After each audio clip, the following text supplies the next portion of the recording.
Welcome back. Activating profile iRacing. GM. Softia.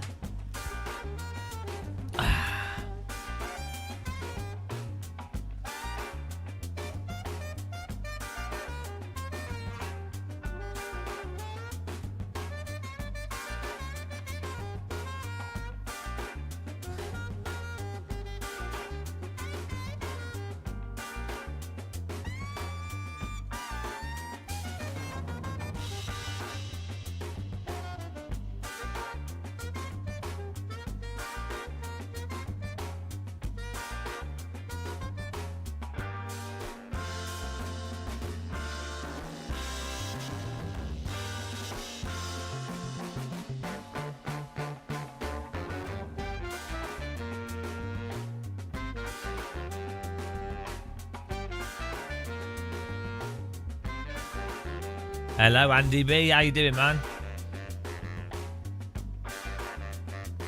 How's it going? Oh, happy brewing. Got a yogurt and a cup of tea. It's so hot. Did not sleep at all. I think we're all tea bags. Hello, Jack. How you doing?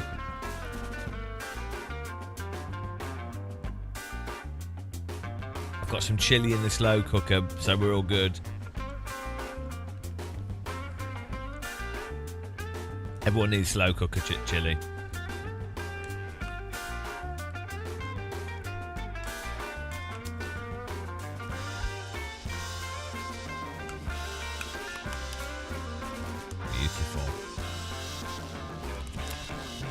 I don't like this. What, the heat?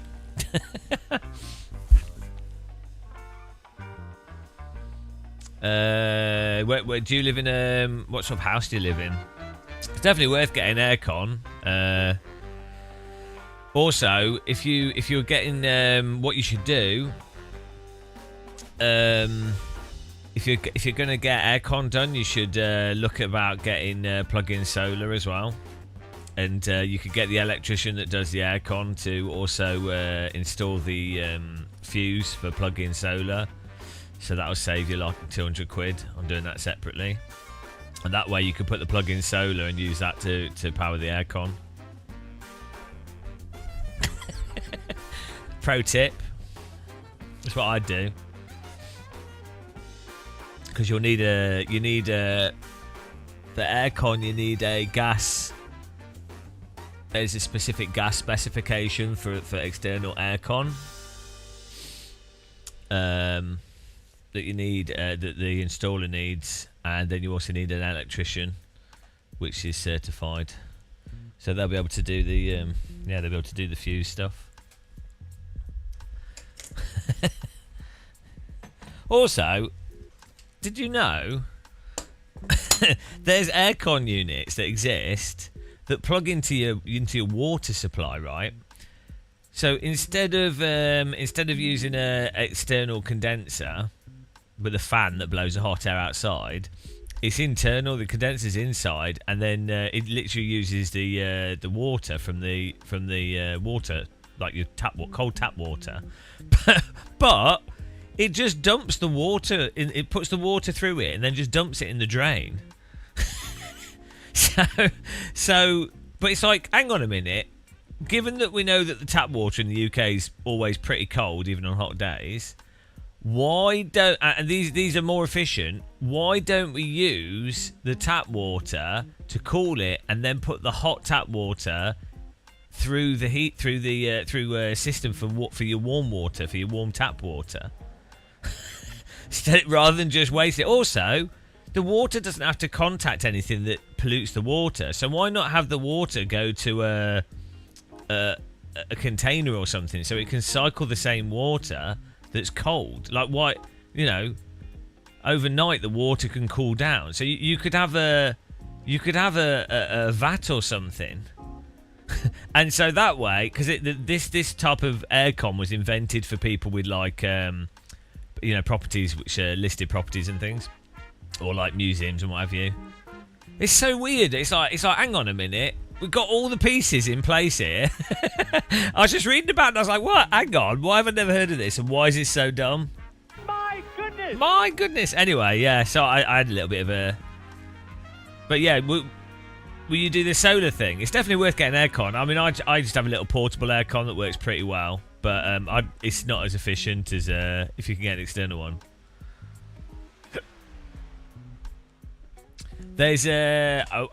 There's also, you can buy, it might be from B&Q, it might be from one of the companies, if you're trying to do it cheap but still good, they sell an external condenser and and one internal, like, I don't know what they're called, you know, the thing that the air comes out of, and it's got like, it's like piped and everything. You'd still need a professional probably to install it, but if you're only going to put one thing in one room, it can work out as a very cheap solution. Compared to like it's £500 for a decent portable aircon, and this thing is like 1,500 and it's 10 times better. But shake and bake. You need, yeah, it does. It uses it was some ridiculous quantity of water.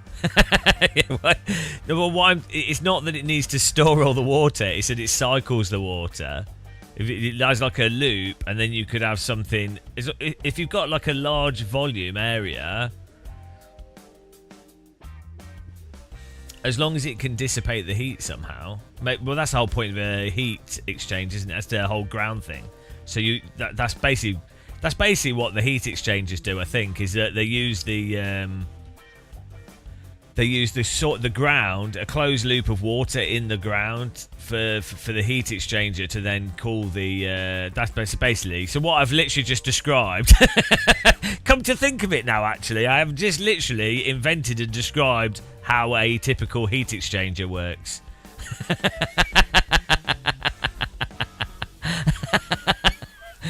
But yeah. Anyway. Yeah, because they basically have a big load of water going through piping about 2 or 3 meters under the ground, and so it's using the ground as a what's it called? The ground is like it's a thermal mass, so the hot water goes into the pipe, the ground absorbs it, and that cools the water. But the problem in the UK is, I think those heat exchangers don't work so well at warming. They're a lot better at cooling than they are warming. Are you using a portable one? Yeah, I've got it on, yeah. They are quite noisy. So what you can do is you can... So I'm underground here. So I have the portable one. And it just vents the air up the stairs into the kitchen. So... Which is fine because I'm underground. The heat obviously rises anyway. Yeah, ideally you'd want to put it in a chimney, or you can drill a hole in the wall, but it costs quite a lot of money. Depends on your walls though. Also, if you own the property.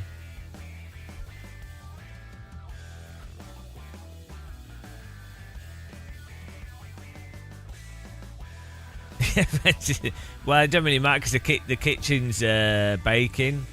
Because baking, the kitchen's ridiculously hot because it's there's like the roof has got just the roof just gets really hot anyway. It doesn't make any difference.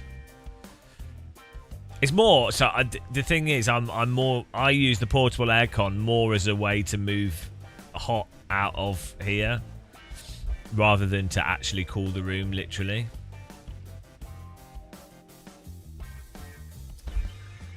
You have an adapter that vents the hot air through. The postman opens the letterbox to deliver the post, and his flames come out. Flamed.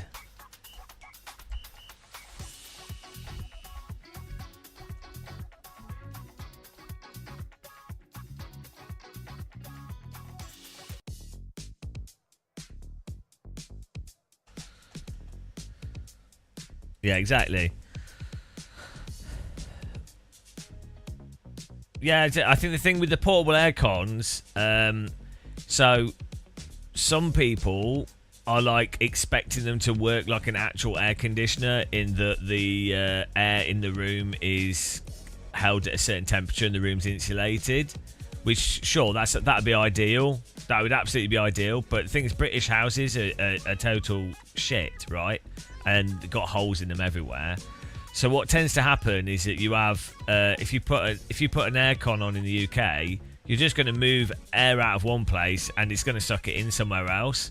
But you still get the advantage of having a fridge that's blowing cool air at you, unlike a fan that's just moving the warm air around. It's pushing warm air at you, right? So the portable aircon, even if it's not actually cooling the room properly, if it means that you can have a fan that's blowing cool air at you, you know, if you can get them for like 150 quid sometimes, £200, so it's worth it for that.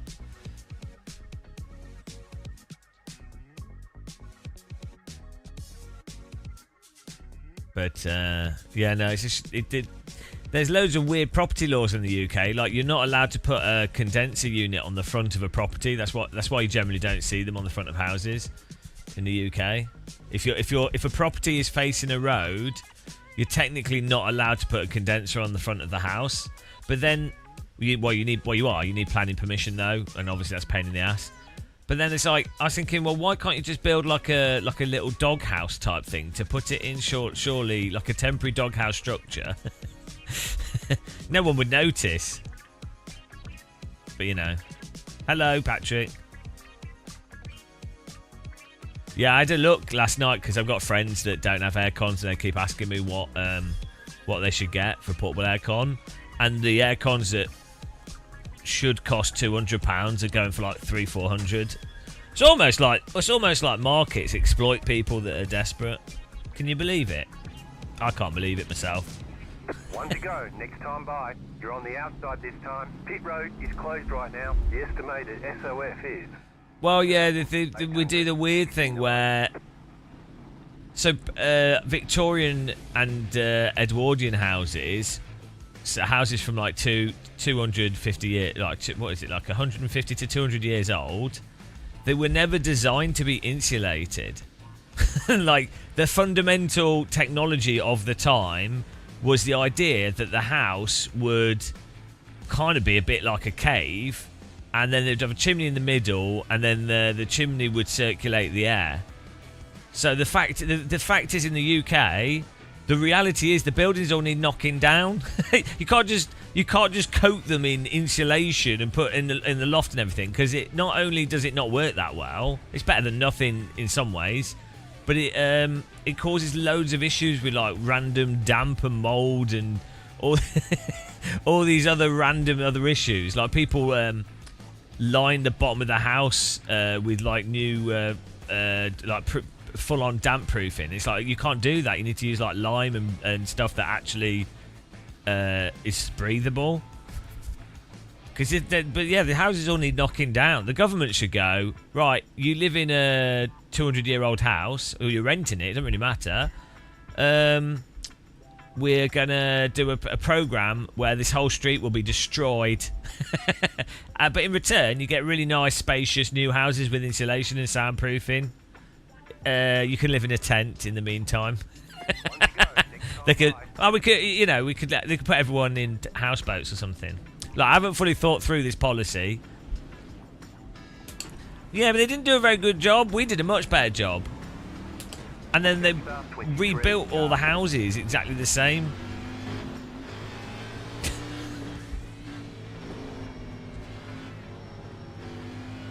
The Germans missed my house. Oh, there wasn't that many bombings where I live. Well, not at my house. Like at the time. Oh no, there would have been the street, but like there were some factories that got bombed at, but that's about it.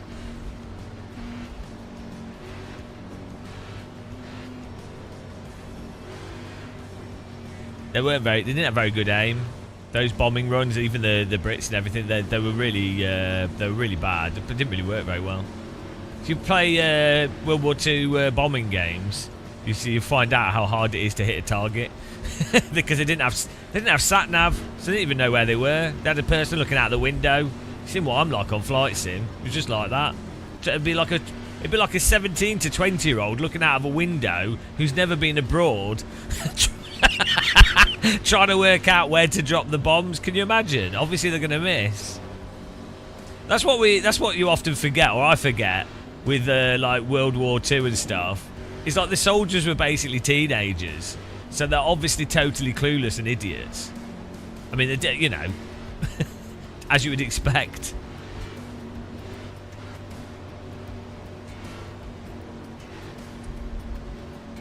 But even the squad leaders were like 30, 40. But I think it was even worse in the Air Force.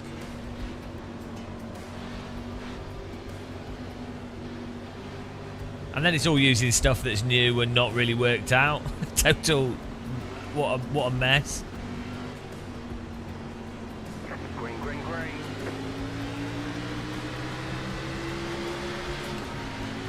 How do Australians stay cool? Do they just sellotape a crock to the ceiling? Inside. Clear inside.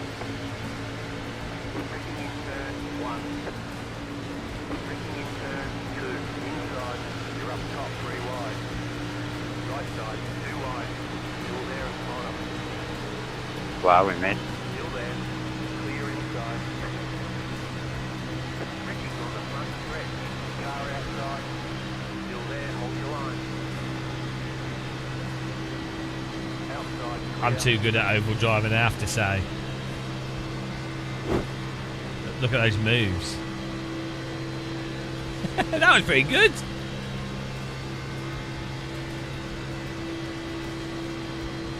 Hello, Strike-Fighter pilot. Game chat. Yeah, we'll give him a go. We'll have to play him on Silverstone. The motion sickness I get from AMS2 is game changing. Oh, good day. You have aircon. See, Australians have everything.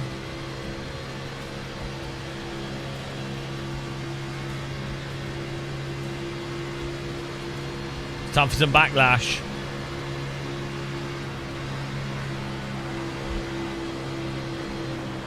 TocaBoca.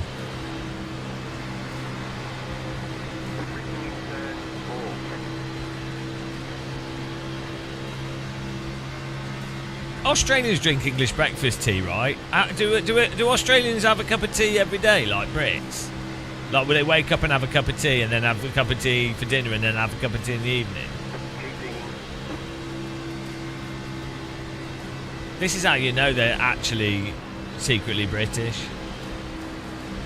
Will it, like, do they have Yorkshire tea in Australia? What brands are there?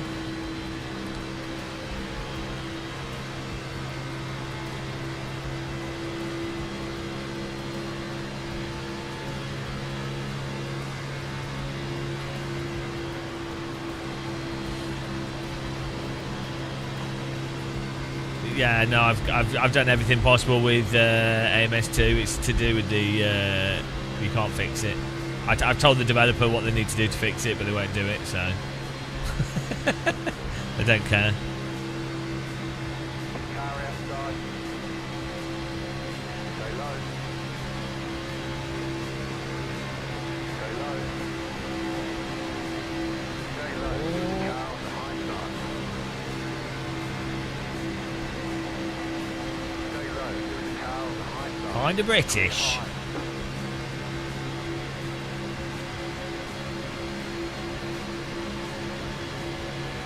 Yeah, we jammed on that. Car outside. Keep low. Clear outside. Braking in turn 3. Braking in turn Oh, Cart Recky's behind us. 3. Yeah, no, I've tried everything. It's impossible. I made a video detailing exactly what the issue was. Doesn't matter what settings you do, you can't fix it. They need to change the limit, the lock to horizon limit. The lock to horizon pitch has a clipping limit, They need to increase that, and then the roll return speed needs to be changed, and the timing for when it returns or when it locks, they need to change that. But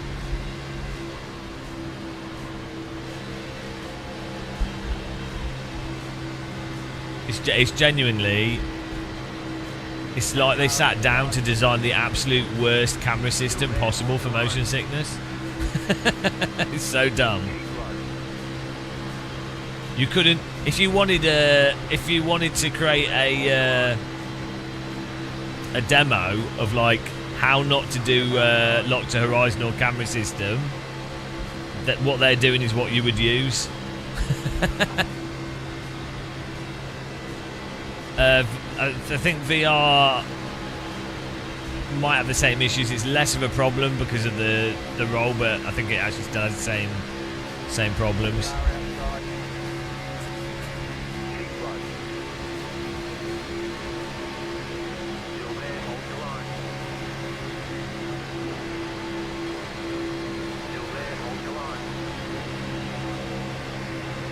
Backlash. Fuck Coke Light. No one wants Coke Light.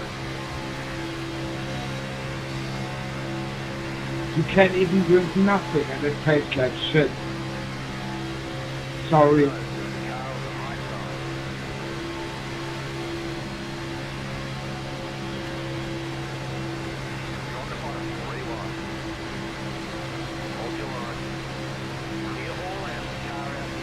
You ready for some backlash? I'm ready.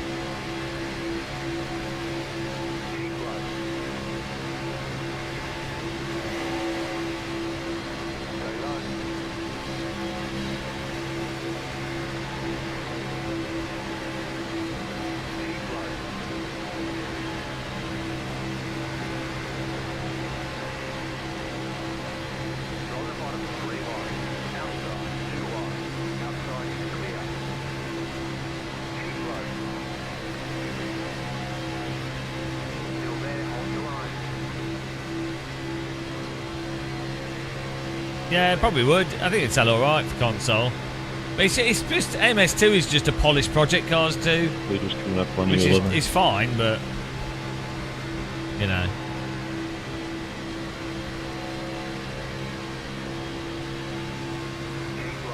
It's Project Cars 2 with a bunch of random cars added to it. Thank you.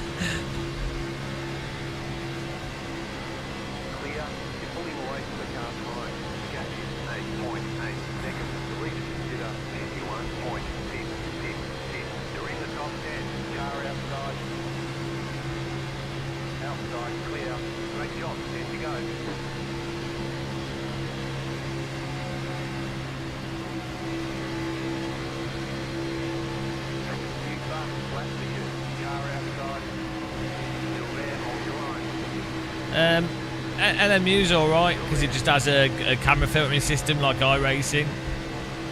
You just have to you just have to make sure that you don't have like random sluggish movements of the camera, and you have to filter off. You need to make sure that you're filtering like vibrations and things, because you don't see that in real life.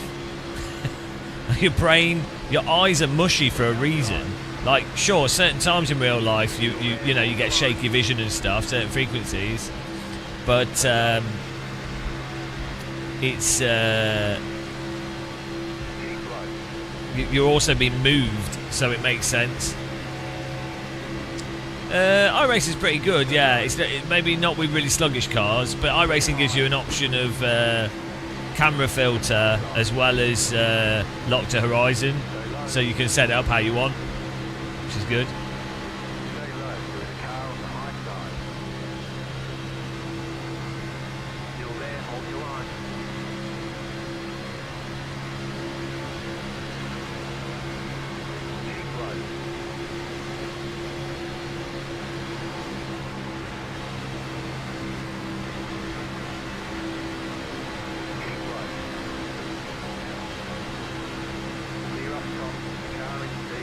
Hey Mark, I'm staying tight on the dude, so if you don't mind, I'm about to buck. I want to make get a double hit. Yeah, no problem. We're right there on them.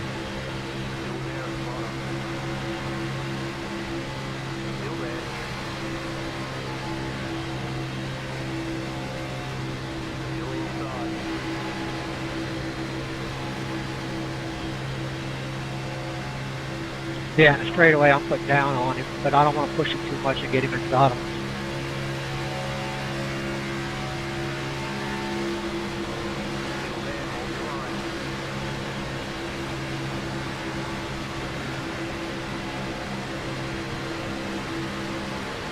Neutral vibes.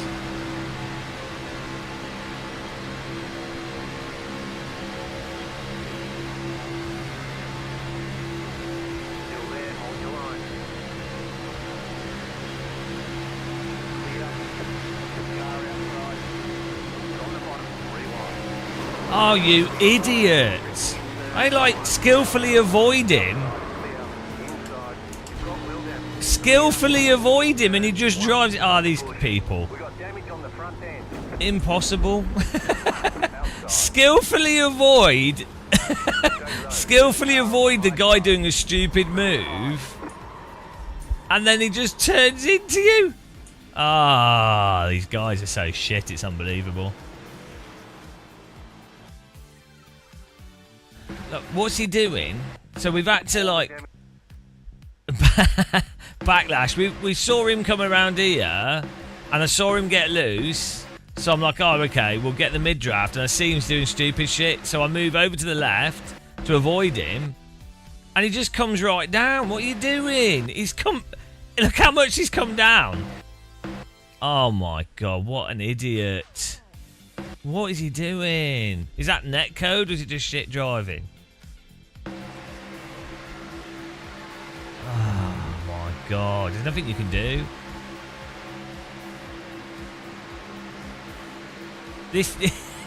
This game is entirely dependent on people not being idiots, and then, well, I don't think there's any actual skill to this.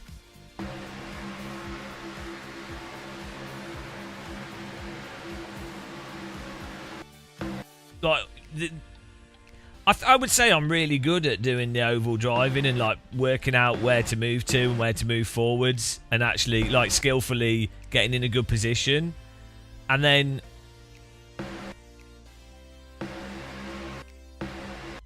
it doesn't matter. It's the same as the track racing, you know. It's the same as the track racing.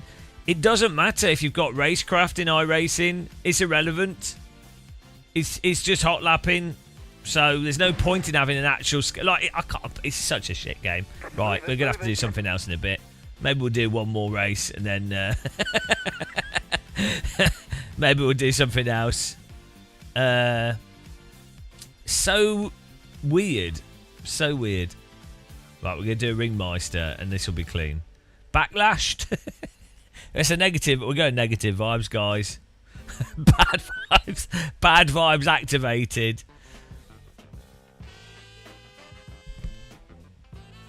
Horrible vibes. I wonder how much of it is with the oval racing. I wonder how much of it is netcode versus bad drivers. I wonder if iRacing had, if iRacing Oval had R-Factor 2 netcode, I think you would actually have way more skilled oval racing possible.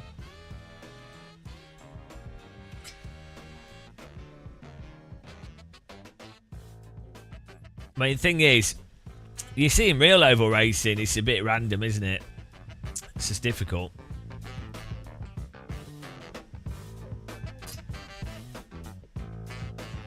Like real oval,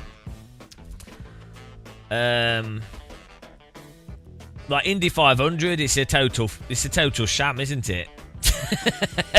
Do you know, what was it like 2 years ago?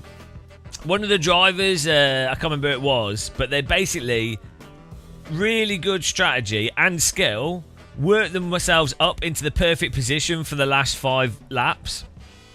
And then got to the front for the last lap. So it was really like, I mean, obviously there's still luck involved in that, but you could see that the strategy was perfect, the timing was perfect, the pit stops were perfect, and then there's an accident on the final lap, which so they go, oh yeah, we're doing 1 extra lap now, so it doesn't finish under caution. So they're then at the front, which is not the good place to be. So it's actually. Maybe iRacing's got it spot on. Americans seem to be like with the sports. They seem to just not actually give a shit. They're like, oh, we'll just make it random.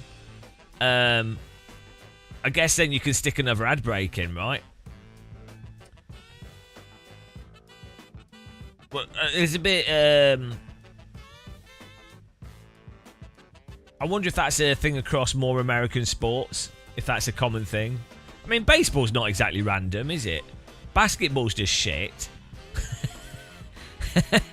But it's not really random. Oh no, I guess basketball is pretty random because they're all so good. It's like, oh, score. Oh, 3 points. Oh, 3 points. Score. Oh, the ball slightly missed the thing. Oh, right, there you go. Our Courier's Life. Hello.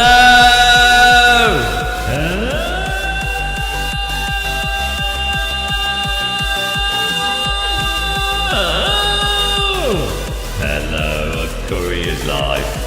Hello, A Courier's Life. Hello. Oh, we saved it. It was a bad vibe stream, but A Courier's Life has now made it good vibes. You saved the stream. Thanks, Jamal. Jamming us. Woo. Basketball's not random. No, it is at a really high level. It's totally random because they're all so good. It's the dumbest sport. Right, basketball at the top level is terrible. They got the players have got too good for a sport that's too easy for them. So what they need to do is make the basketball hoops further away and higher, and put landmines. Yeah, it's basketball's really dumb. It's so stupid at the high. It's good. It was good in like the 60s and 70s and 80s when the players were a bit shit. They were still amazing. Obviously, a billion times better than I'd ever be at any sport. But they were a bit shit. But now it's got to such a level where they're like, and it's got to such a dumb level with basketball that they're travelling everywhere. They're like walking with the ball and nobody bothers calling it out because they don't actually care. So don't you dare defend basketball. I don't even know anything about it, but know enough to know that it's completely stupid now. It's and it's great. It's basketball. I think is amazing for like shit players. Well, okay, if you know about basketball, you know that they don't punish travelling properly. And there's like really big issues. It's like how football's got really big issues with diving and like just stupid stuff that ruins the game. You know it's true. I'm sorry. Like, also, you have to admit that basketball is a better sport. It's better when you play it with rubbish people, or you've got like competent but not mega pro level players. Well, yeah, that's an officiating issue, but that kind of affects the sport. That's kind of the, you know. Come on, it's such a dumb spectator sport. Oh, they got the ball. They got to. Oh, they scored. Oh, that. Okay. Oh, they do a 3-pointer. Yeah, well, but yeah, some sports have it more than others, and some get good and worse at different points in time, right? So, like football has been really bad for diving. Oh, this World Cup, they've been a bit better for penalising diving finally, but football has for like 8 or 9 years had a really big issue of players diving and doing, like England are the worst for it, doing like, rather than skillfully playing the ball and scoring, they just try to walk the ball into the penalty area and then fake a foul to get a free kick, right? So yeah, but you I can't believe you're arguing this. You understand that you can choose to referee things differently, right? And therefore, if someone says this thing is flawed at the moment because of the refereeing, that is ruining that sport, right? You get that? You get that? You got that? By the way, everyone that's come from Jamal's land, welcome. Welcome to the... look, I'll give you this. I would much rather watch or take part in basketball than TCR sim racing. So I'll give you that. I'll let you off. I'll let you off the hook there. You would have a driving license, your opinion on travelling. Right, how ridiculous is the travelling thing in basketball? I don't know, Shumi. No, maybe. No, maybe. Maybe. Maybe not. This has got more backlash in it than AC. Right, Shumi, what's your view on basketball at a pro level? I'm claiming, my argument is, it's a terrible sport at a high level because both teams are so good and the players are so good and it's so refined. It's like, score. And they can't, like, the tackles are lame. They don't even bother, like, defending and stuff a lot of the time because there's no point. They need to, and then the refereeing doesn't referee travelling properly. So my solution is aggressively referee travelling and make the game has to be harder because the level of player is so high now. When they designed basketball, it wasn't designed with the skill level of player in mind. Like, they choose how high to put the basketball hoops based off like how high people could jump in the 1950s. They didn't do it based off people training with weights on their legs, jumping up and down for 5 years. Okay, doesn't make it more or less of a random sport. Well, hang on. Look, okay, we're focusing the argument here on travelling in basketball. Surely, if a referee arbitrarily adjudicates travelling and completely ignores it, but doesn't, like, it's randomised, surely, by definition, that makes it more of a random sport. It's not as bad as oval racing, I'll give you that. I'm just saying, and it's not as bad as TCR sim racing, I'll give you that. I'm just saying, I think basketball is massively overrated, unless it's like a lower skill level game, like a bad national. Like UK basketball is probably okay because we're terrible at these kind of sports. It's fun to play for yourself and fun to play with friends. It's great. It's a really good sport for like people that are not good at it. But I don't think it's a good sport for the top level stuff. Whereas I'd say ice hockey gets better to watch. The higher the skill the players, the better they are. I'd actually say football suffers from the same thing as basketball in some ways, in that when you've got teams that have worked out these like really refined strategies, you get a really like stale form of football, which is why you then get that penalty, like trying to walk the ball into penalty area type playing, or like really stale defensive playing. So I think this happens with lots of sports when they get so refined. It's like you see it with it can happen with like motorsport, where everything just gets so refined. There's no like interesting dynamics, or less interesting dynamics. National Boldies Association.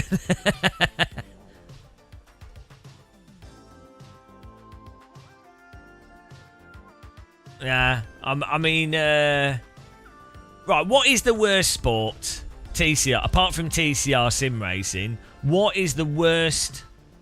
Stale vibes. That's fine, it's your opinion. Yeah, but yeah, it's not just my opinion. I gave you reasons. I was making a claim. You can't just say that's your opinion as a counter argument. You're just saying, what you just typed there doesn't make any sense. You said that's fine, it's your opinion. You're actually typing, that's not fine, I disagree. You're actually saying the opposite of what you mean.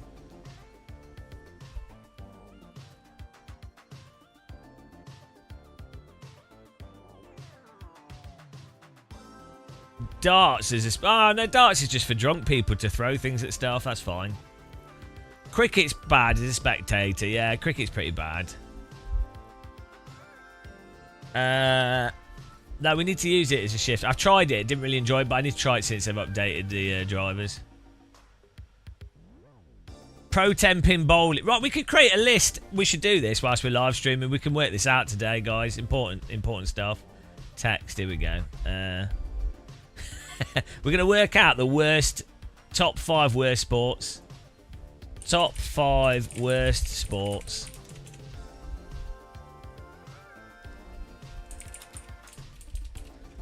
1, 2, 3, 4, 5. So number 5.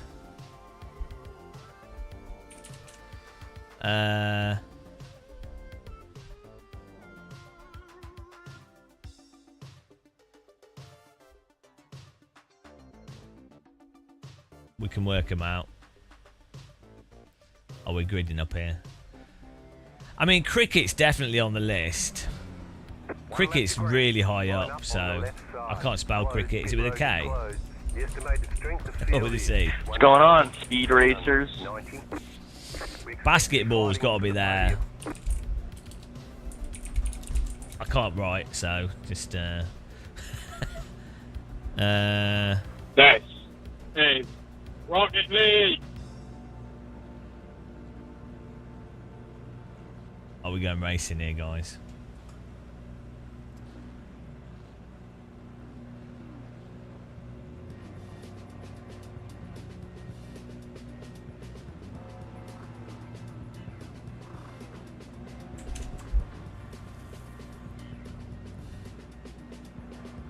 The horse racing, where the dude is staring into the bum hole of the... I don't think that's horse racing that you've been watching. I don't think that was horse racing. 1 to go. Next time by.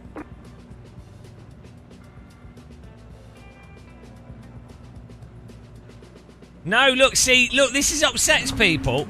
Ah! Jetstar 29. Car. Jetstar 11. Sorry, my steering wheel wasn't turned on. No, very clearly at the pro level, at the top level. Basketball, again, basketball to play as yourself with friends, or like British basketball teams that are terrible, like shit basketball, is fine. I'm talking about like super duper top level basketball. I think is terrible. Andrew. But like 80s, pre like 99 basketball, I think is really good. But I think modern, top level modern basketball, I don't think is very good. For the reasons we've outlined. There's an incident ahead. Green flag, green flag. That's a great, fantastic start again. Idiot. Idiot pilot.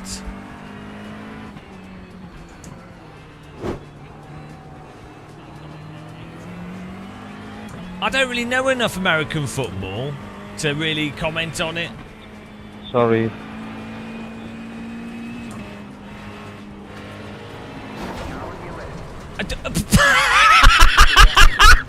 How is anyone playing this game? How is anyone playing this? We got damage on the front end. How is anybody playing this game?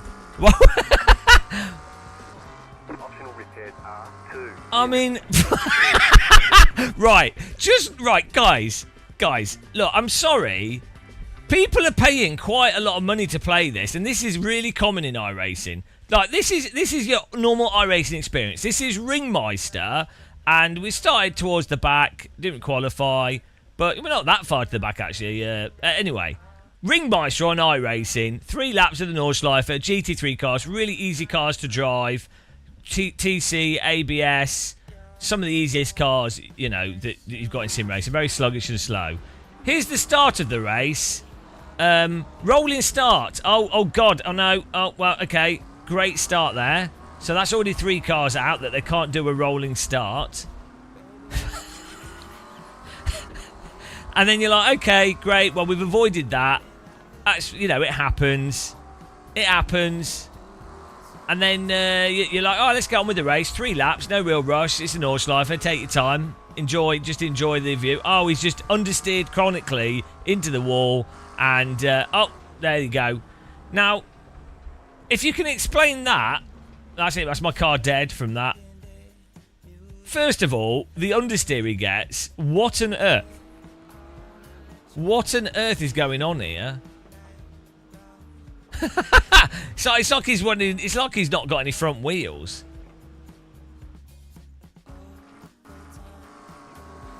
I mean, you know, What is he doing as well? Like, what is it? What?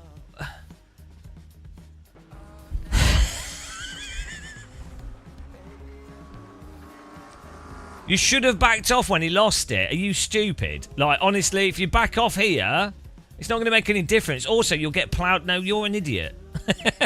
It's such a dumb thing to say. I'll tell you why.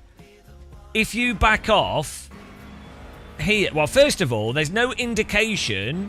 There's no indication that he's going to roll back across the track. So backing off here wouldn't make any difference other than the cars behind you ploughing you in the ass. If you played iRacing, you would know that backing off here is a recipe for getting completely ploughed in the ass. You'll get backlashed. You'll get mega backlashed. You would know that if you played enough iRacing. Secondly, we've moved all the way over to the right. You're going to pass them quicker by not... If you slow down and they spin like they did, you're going to definitely hit them. Doesn't make sense. So, yeah, no. He's so dumb. He's so dumb, honestly. Dead. It happens though. That's motorsport. Right. Look at this at the start. What should we have done here? What should we have done here to avoid this? I mean, we did avoid it. Right. What is going on here? Honestly, son of the beach. It is what makes iRacing entertaining, so I shouldn't really complain actually. Okay, so he's kind of just turned into him. And then that spun him, and then the other guy's driven into the back of him. Okay, this makes perfect sense. It's all the right. It's all the smoothing causes people to not be able to predict the movement of cars.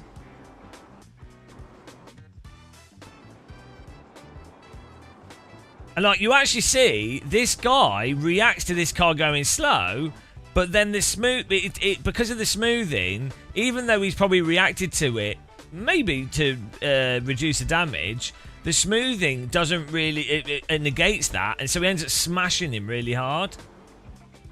Total backlash. Forever amateur. Forever amateur. I mean, they've not even got to the start line. They've not even got to the start line. Oh, no.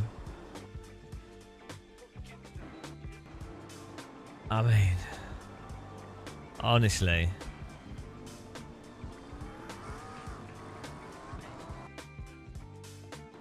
How? I don't even understand how you understeer like this. Maybe did he just turn in a bit too... Oh, maybe he's just not trail braking to turn the car. Like, so in... The thing is, if this started to happen at this speed in most other simulators, you could just turn the steering wheel more and you probably wouldn't understeer off the track. I think his brake bias is really far forwards or something as well. Just drives into the wall. Hang on, the car in front did as well. Hang on, is this because the tyres are cold and it's caught them out? What are they doing? He's driven... What is going on? Like,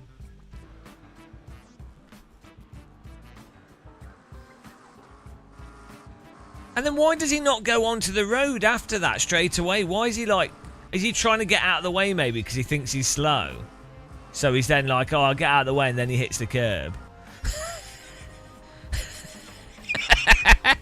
Guys, I think we might have to go to neutral vibes in a minute.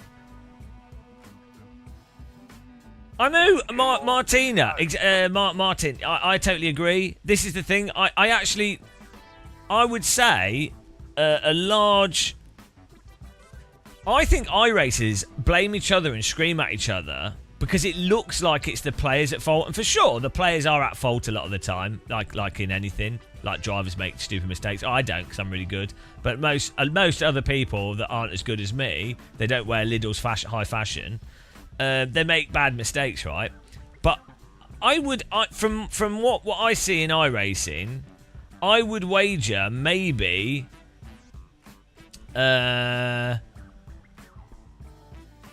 it's maybe like 70% of accidents are fundamentally triggered by netcode, or like overactive weird tyre slop and stuff. It is what it is, isn't it? It is what it is. It is what it is. That's what they say. It is what it is. Nicky Tim was right when he said most sim racers would die if they tried real. Well, most real race drivers are worse than sim racers. As is evident in if you watch, do you watch GT3 racing? I don't think there's actually any much difference between sim racers and real world drivers, to be honest. That's a common myth. If you watch a lot of motorsport, you see the stupidest of shit. That is true. It wouldn't have happened in TCR. They would have just put the throttle on and then blocked the track. Right, this has been really entertaining so far. Let's do another one. We've got to wait a bit, though. There's another Draft Masters in 10 minutes.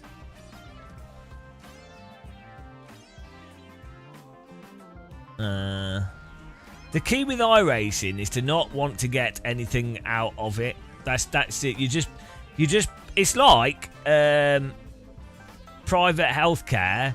You just put money into it and hope that you don't need to use it.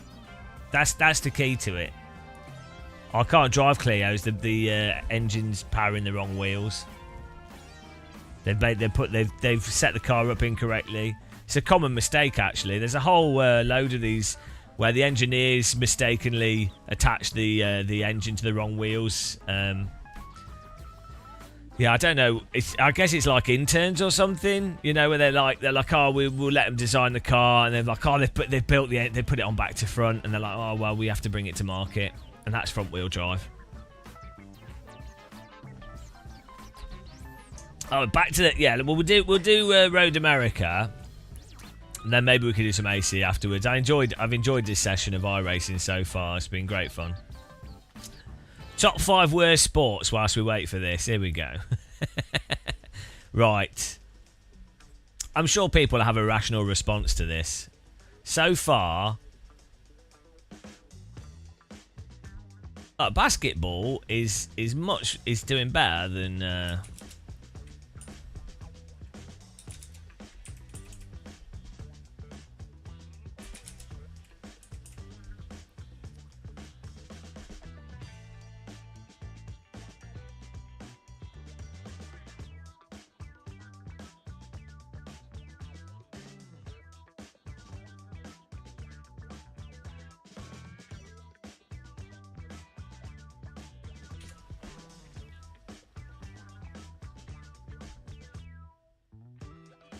right. Cycling's not that bad. I mean, golf is pretty bad. Ice hockey's good. I don't know. I just don't know enough about American football to really slag it off. This is the thing. I just don't know enough. I'm not prepared to put it on the list unless I know. But, I mean, baseball's pretty bad, isn't it? But I don't know that much about it. But I'll put it on the list. It's basically American cricket, isn't it?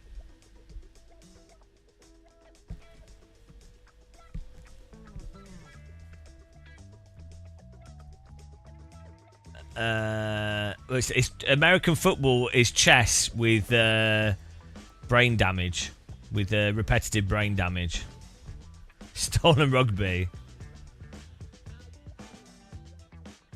They have to put on a lot of stuff to play rugby. Yeah, because the turds, they Americans looked at rugby and they were like, we can't make much money out of this. And then CCM or Nike and Bauer and all these companies were like, right, if we put padding on the players, then we can sell all this padding to students and kids, and they all have to buy all this stuff.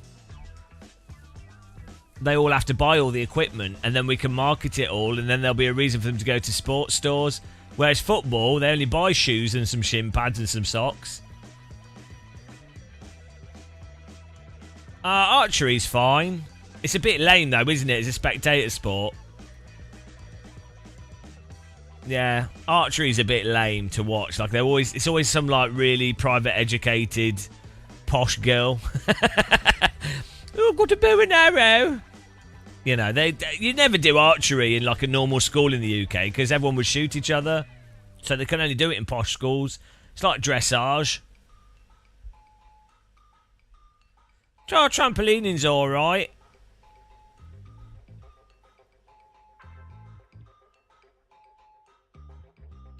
I mean, road cycling's not the worst, is it, really? I mean, at least they're on a bike. Polo, I don't know. Horse racing's a bit weird, because the horse is doing all the work. I'm going to put horse racing on here, controversially, because it's cruel as well. Horse racing. The horse is just doing everything, not the person.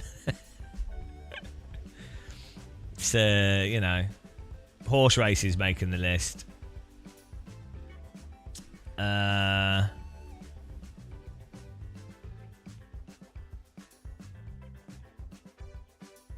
we can only have one horse category.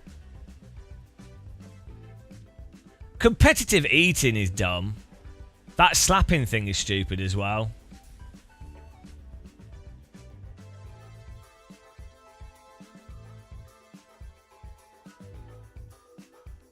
Yeah, the worst sports. Olympic walking, yeah, I mean, it's a bit dumb, isn't it? Snooker's alright. I just think snooker needs Murray Walker to commentate. Oh, he's hit the red ball into the corner pocket, and is it? Yes, the ball is lined up for the shot on a coloured ball, and there it is, the yellow ball is in the corner, and he hits the ball. It's Tarquini. That would fix snooker immediately. That would make it one of the number one most watched sports. I don't know why they don't do chess commentary like that. The run it in competition that's coming up is pointless. Oh. Football's not that bad. I don't really like football, but I don't think it's that bad.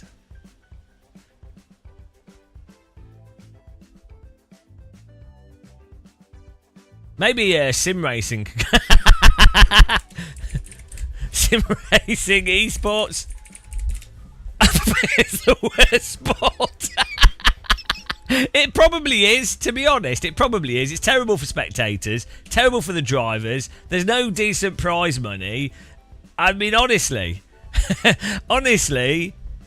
we just have to decide. I mean, you can't argue that.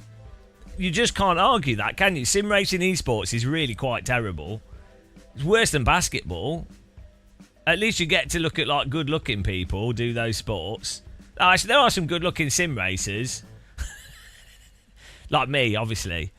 But, you know. Strong contender. We have a winner. Okay, so hang on. We've got... Bloody hell. So we have... Sim racing, cricket, horse racing, basketball. This order, we need to refine it. We have to refine this, guys. Well,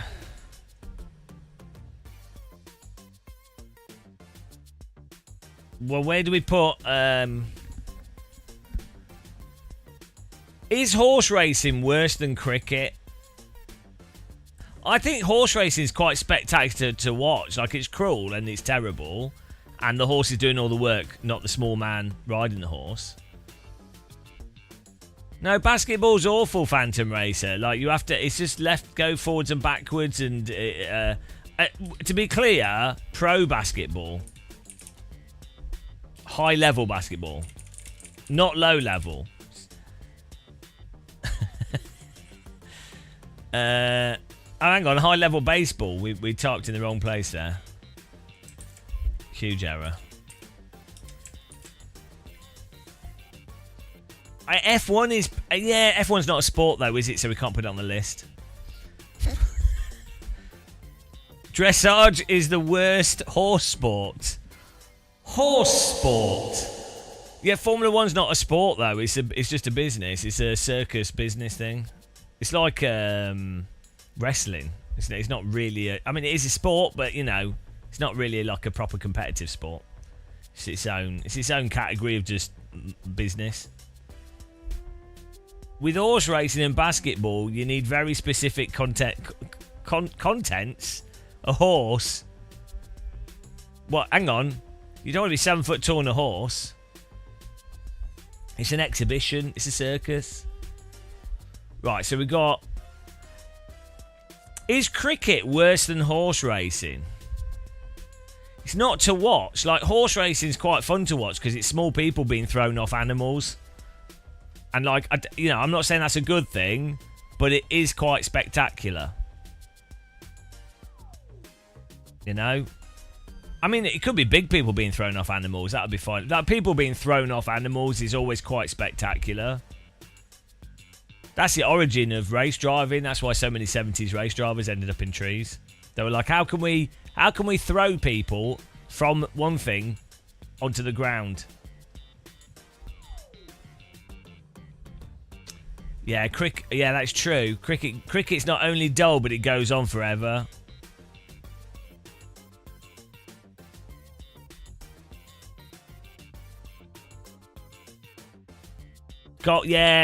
Is golf worse than baseball? I like grass, and I think golf, you got a lot of grass in golf. Also, it's not noisy. Look, golf okay, right. This is the real. So this is probably the worst sports. Right, that's one thing, but the worst sport spectators. This is the real problem. Like this, but the sports are what they are, you know. Spectators.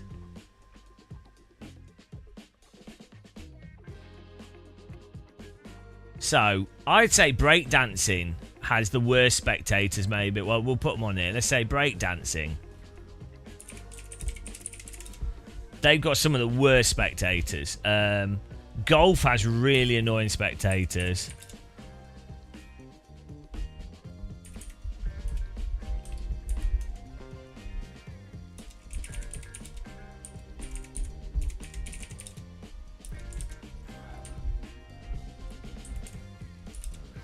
Pro wrestling. Golf has bad spectators. I mean, horse racing, again, has really annoying spectators with stupid hats. No, dart spectators just sat there drunk. They're not doing any harm. Yeah,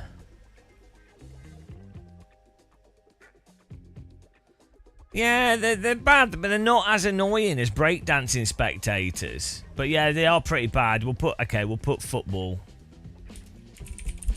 Football spectators definitely have to go on there. Like, they do vandalise the streets and shout stupid chants. Swimming spectators. What? Hang on. But they're not... You don't see the if you watch Olympic swimming, you don't see the spectators on camera because they're normally away from the pool. So it actually saves you from the spectators. The problem with breakdancing is the spectators are, like, behind the breakdancers doing, like, all these over-the-top reactions. It's like... What is wrong with them? It's like they're sarcastically mocking the dancers. That's how I interpret it. It's all like sarcastic overreaction. Oh, DJs. Well, it's not really a sport, is it? But like people around DJs are well annoying.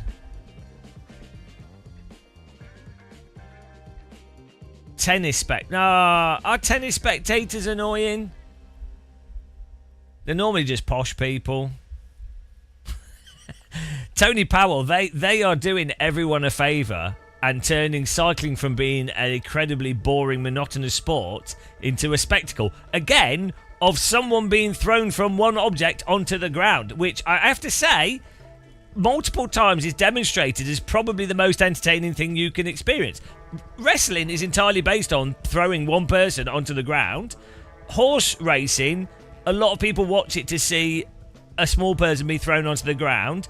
1970s motorsport, which is arguably the pinnacle of Formula 1, mostly involved men being thrown from vehicles onto the ground and trees. Trampolining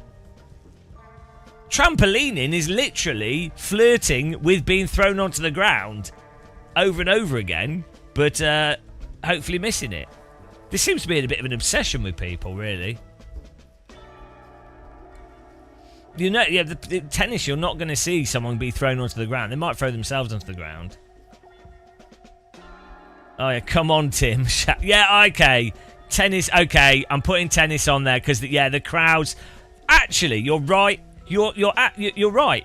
In tennis, you have the stupid shit of the crowd starting off quiet, and then when there's a rally... The crowd starts going, ooh, ooh, ooh. It's like, shut up and let them play. Shut up and let the tennis players play the game. And they do, and the crowd will like just do it for like the dumbest of things as well. Right, tennis is on the list. I can't believe, I'd actually just like to apologise for not, I forgot why I stopped watching tennis. That was one of the big reasons. Thank you very much. Right, tennis is on there. How do you spell tennis? Is it two N's? I don't know. Yeah, and come on, Tim. Oh my God. I think with modern technology, I mean, unfortunately, you'd have to travel back in time. But if I invented time travel, we could bring modern drones with explosives back in time to Wimbledon. And anytime a spectator said, "Come on, Tim," the drone could hear it and just fly straight into those spectators. That would shut them up pretty quickly. I think that's a reasonable use of time travel. Yeah, tennis is terrible. I mean, well, people can watch snooker without going, and they can watch table tennis without going, or bowls, or curling, or all these other sports, or golf. They can watch all those things without going, but for some reason, it's in tennis. What is wrong with tennis spectators, really? Either they should always shout, so like try and put the person serving off, or just, you know, all the time. Sailing, no, because there's a good chance that the sailors do Vendée Globe and then drown. So, you know, you have to respect them. You'll be like, well, you know, you might not like sailing, but at least they'll just get lost in the sea, and you're like, oh well. Or there's that guy, do you remember the British guy in the 90s that got stuck in his boat upside down and lost his thumb? And we were told about it constantly, as if it was the most important thing. Meanwhile, in the 90s, there were some quite significantly important events happening. But the news was just, British guy found it stuck in a boat after choosing voluntarily to try and sail around the world competitively. It's like, why are we being told this? Why, like, there's more important things here. So, yeah, sailing is terrible. But the boats do look nice, yeah. Catamarans look awesome. But yeah, it keeps them away from you. Sailing's kind of like gliding, so I have to let it off. No, we're not putting gliding on the list, guys. Gliding is not going on this list. Baseball spectators aren't too bad. Breakdancing, golf, football, tennis. There's got to be something else that's worse or as bad as these. There is. I mean, Stefano made a sailing sim, the guy that made Netcar Pro and AC. And there's...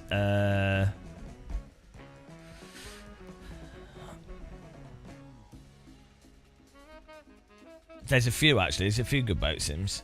Yeah, table tennis is alright. And table tennis spectators are okay. No, the worst spectators.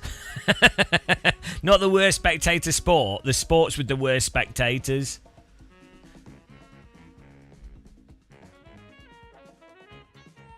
I mean, nothing tops break dancing. It's the other break dancers as well. They're terrible.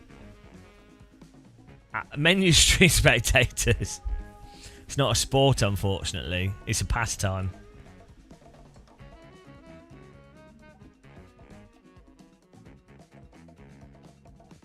Right.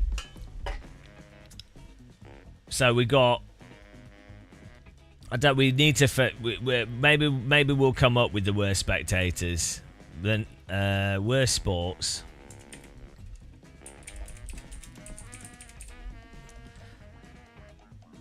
Right. We've got the worst sports here. We've got the worst spectators. Now we need... this is great. Like, if we sort this out, we'll bring world peace. Paste duplicate. Right, we need the worst competitors.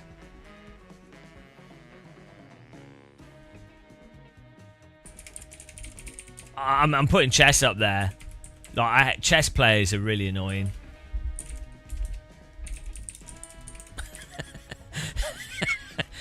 Golfers are a little bit annoying, to be honest. Yeah, but F1's not a sport, so we can't put it there.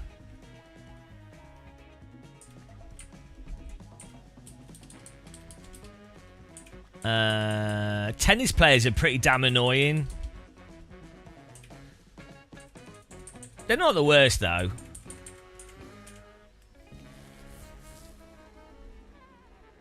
Oh, yeah, poker players, they're on there. They've got to be like at least a 4. Pro poker players.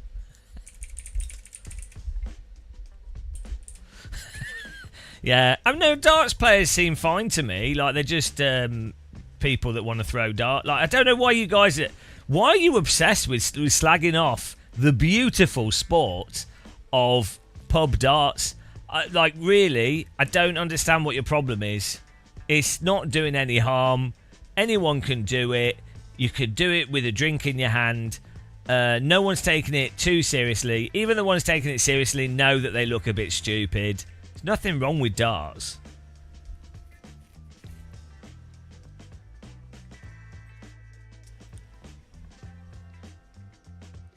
Weirdly, esports players are not that bad.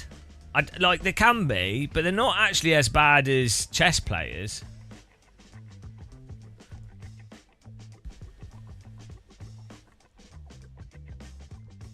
Snooker players are quite annoying. Hang on. Well, I don't know. Look, I'll be up. No, we're talking about the competitors now, not the spectators. So okay, maybe we can if you who agrees with Shumi that dart spectators are bad? Because maybe we could replace baseball. No, it's not what their political persuasion is. It's when they're watched. So like break dancers in the background doing stupid shit, or in golf the spectators clapping slowly, or football the spectators vandalising everything and doing stupid chants and just being idiots. Tennis was saying, "Come on, Henman. Come on, Tim. Come on, Tim. Come on, Tim." You know.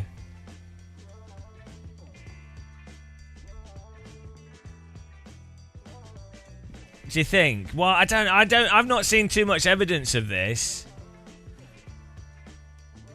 Are snooker spectators bad? This is the problem. You're gonna have to, if you're gonna say that darts spectators are bad, you then have to go, well, are they worse than snooker spectators? Are they worse than tennis? So you have to really, we're top 5 in this, so you really have to be quite careful with what you're adding onto the list.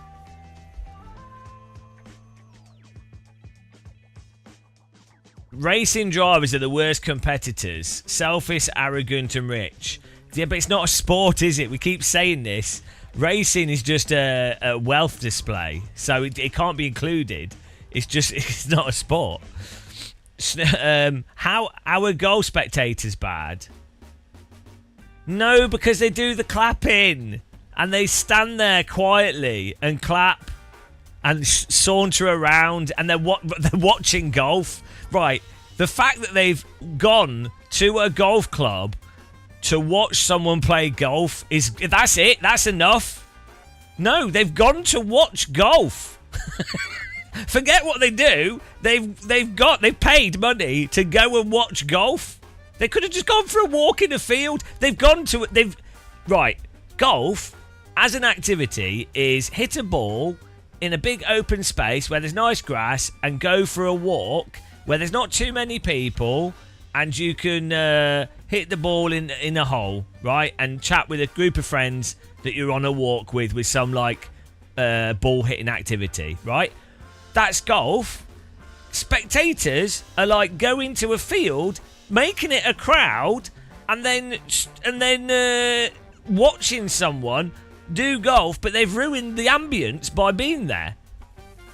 So, just by default, golf spectators they've ruined the sport by default, just by being there. Yeah, at no point in my life have I ever woken up and thought to myself, today's the day. Oh, look, there's a golf tournament going on. Ooh, I better book some tickets to watch the PGA Tour. Oh God, I'm going to get a train and a plane and I'm going to go and sit and watch someone hit a ball. You honestly have to be like a psychopath. There's no. If you were to lock up all golf spectators, the world would be a better place. No, look, we've not finalised these lists yet. So the reason we put football players below golf is because there's just something a bit creepy about golf spectators. There's just something there that you have to be aware of, and I don't think people draw attention to it enough.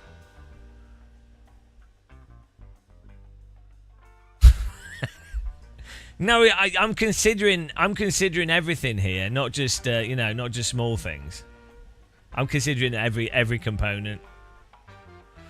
Basketball's not the worst. It's in the top 5 pro basketball, by the way, not just basketball. Pro high level basketball. Right, so we're talking about the competitors here. Can we focus on one thing at a time? We've not finalised the order here. We've not finalised the order here. We're going racing. We need some examples of like the competitors are bad. So we've got chess players, poker players. Oh yeah, competitive eaters. They normally seem like all right people. Actually, it's just that they're doing a really annoying activity. Rowers. Look, random call sign. They are really annoying. They like do the whole pretentious chess player thing. They're like, right. So chess is obviously really hard, and obviously you have to have a brain that can memorise loads of shit and know all these routines and things. But right, really, and this has been proven scientifically, you can train a child to be a chess grandmaster by basically just it's a memorisation game. And who wants to celebrate that? But then they celebrate chess players as if they're like geniuses. But what are they doing? They're playing chess. If you were truly a genius, would you be a chess player? No, you wouldn't. You'd be doing something else, wouldn't you? No really intellectual person would sit down and go, right, I'm going to dedicate my life to moving pieces of wood on a checkerboard to be better at that game. That is not an intellectual thing. That's actually a really stupid thing to be doing. Not as stupid as sim racing, but so I just think that conflation of chess players being geniuses is a really obnoxious thing and needs to be called out. It needs to be having to put an end to it. Exactly, it's a pastime. It's fine. Also, chess is another one of those games where I think it would be a lot better if played it's played with people that aren't very good at it, because then more interesting things will happen because they're too dumb to see what's occurring. Favourite car in iRacing? It's hard to say. Probably like Spec Racer Ford or Like the Super Formula Light, maybe. Bowling. Oh, yes. Bowling. We keep forgetting bowling. Bowling is supremely moronic. Hang on. Bowling players? Yes, you're right. Bowling players are probably worse than chess players. Pro bowlers. Pro bowlers are up there for sure. Good job. Who came up with that? Loose wheel. Absolute good call there. Nailed it. Pro bowlers, they're like, it's like, what are you doing? You're throwing a ball down a lane into pins, you idiot. You're taking that activity too seriously. So right, if anyone disagrees with that, compare a pro bowler to like a refined, slightly overweight Frenchman playing balls, right? Or a Kaplonk, or there's a whole bunch of names for it, but you know. That's the difference, right? The French guy's got it. He's got a baguette, cheese, saucisson, playing with the friends. They're trying to win the game, having a good time in the sun. Awesome. Whereas you look at bowlers, they're like taking it too serious. Like, you can still take it seriously, but it's like they'll have like a glove and a silly posture and all this stuff going on. Terrible. Honestly awful. They'll have drawn the name on the ball, signed the ball. It's like signing your sim rig. Who does that? No, I've watched some pro bowling in my life, at least 2 games, but that's enough. If I can evaluate the entirety of bowling internationally from 2 games, and it's very clear what's going on, then that speaks for itself. I've got to do a qualifying lap here. We'll probably qualify last. We're going to get punted anyway. It doesn't really matter. Let's just take off the... As I say, these lists are not final yet. I know you guys really are pinning all your hopes on these lists being correct, so we can adjust them.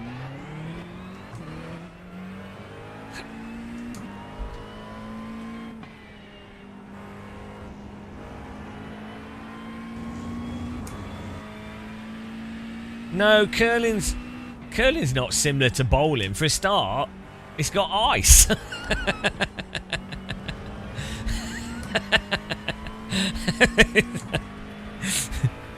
No, you can't throw the bowling balls into other bowling balls. Curling's what happens when you haven't got any balls. Only stones. Which are both euphemisms for the same thing.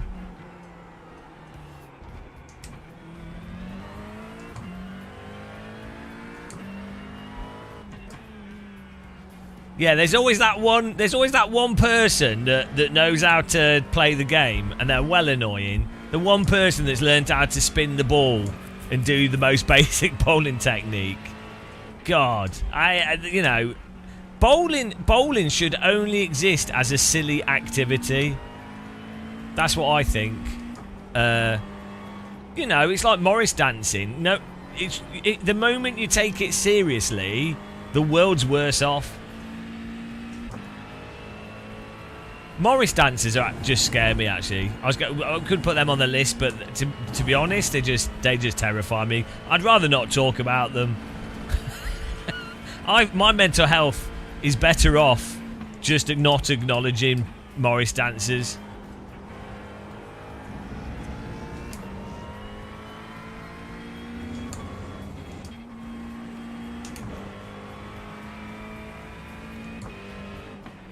Hang on, I have to concentrate here because I'm not very good.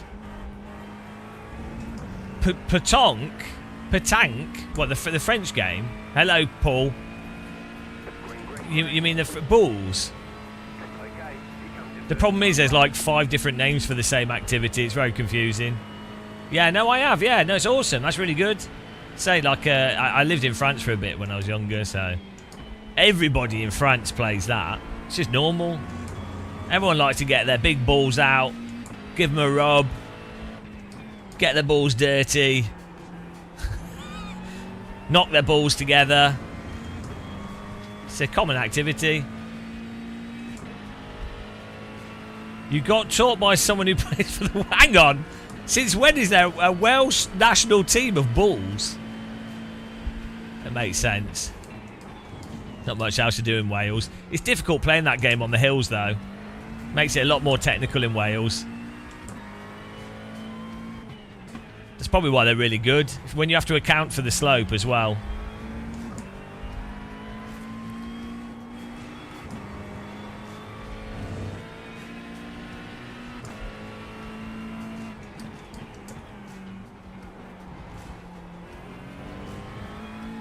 Yeah, no, downhill mountain biking is good. That's fine. That's a good sport. Also, have you seen, what's it called? Smashed ice? Ice Crush? They build like a... They build like a slope out of ice, and then all these ice hockey players have to race each other down the slope on ice skates. It's really good. They build them in like the city centre. It's well good. I really want to do that myself. See, that's a good sport. Well, Paul, you let them down because I don't remember you being an internationally famed balls player. Really. So the coaching was clearly not worthwhile. They wasted their time. Let's be honest, they just wasted their time on you. In their minds, they were like, this person looks like someone that could become a champion. I'll spend time training them. And look what you returned the favour with. At what point did you go, oh, actually, I think I'll stick to doing commentary?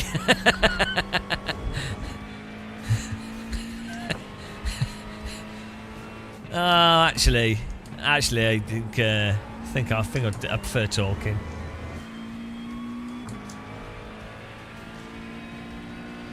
Red Bull are always very creative. Well, you have to be to disguise the fact that you're selling a poison to children. You really have to be. You have to be like the Derren Brown of magicians to get away with that culturally. So they are really quite creative. Yeah.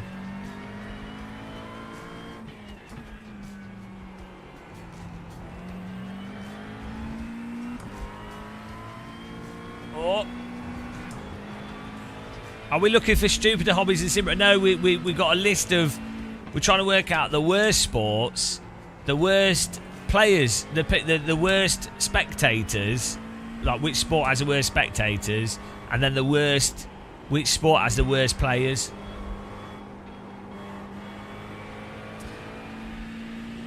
Fox hunting.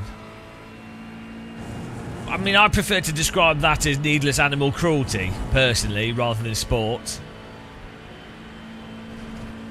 I think what they should do for fox hunting is breed highly, modified foxes. We'd, genetically modify them so they're, basically like polar bears or even bigger. But you don't tell the fox hunters. Because what you need is a real legitimate chance for the fox to win, or maybe you could train a fox how to use a machine gun, or how to deploy landmines, and then that would be all right. Yeah, or Jurassic Park. You breed T-Rexes, and then all the toffs can chase after T-Rexes. I would watch that. I'll be honest. I think it might be a little bit violent. Could be a bit cruel, but I would not be against it. I would allow it to happen. I wouldn't take part myself. I'm not saying that. I'm just saying if you had to choose between fox hunting, which I don't think you should have, if you want that kind of sport, do it with dinosaurs, and I will accept it. And then they can have sponsors and everything. And if you can breed dinosaurs, we can reanimate Murray Walker to commentate. It'd be amazing. Another good idea.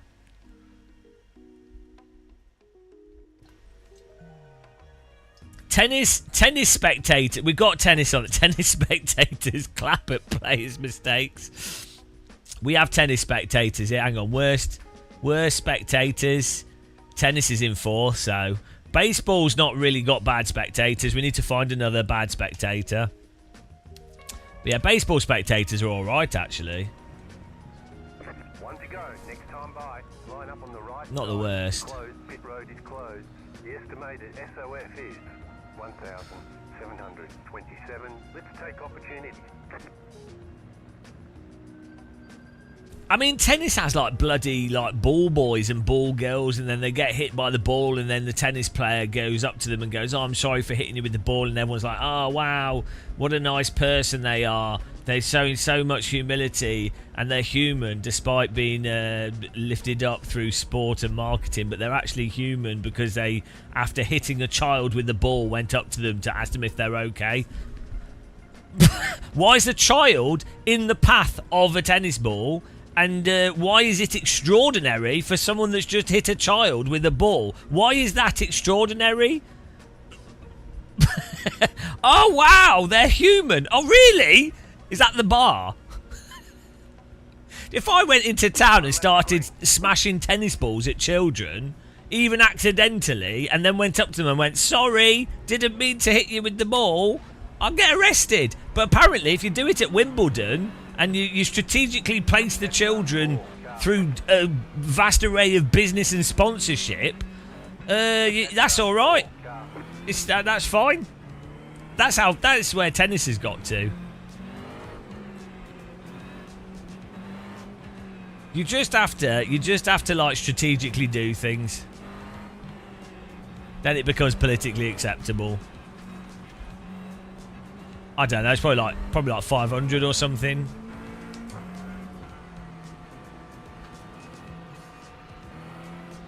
Backlash. Yeah, we're about to get backlash, guys. You ready? Are you ready for some backlash? Baklava. Oh, that'd be nice. Some wheat. Honey and wheat.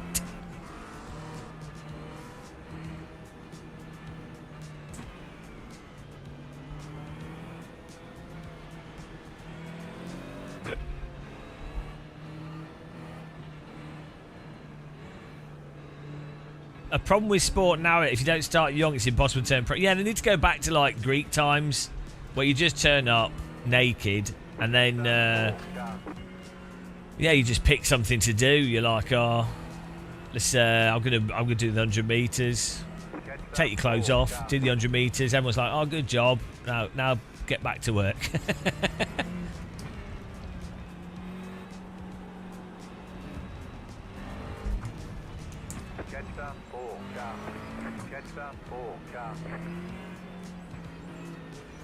Are we ready for some backlash, guys? I'm back charged.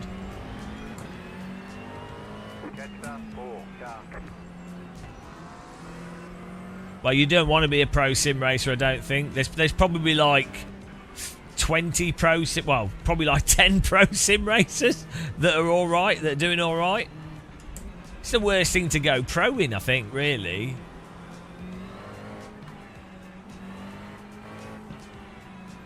It's probably, I mean, I'd imagine there's less than 50 pro sim racers that are making a basic income whilst putting a lot of effort in.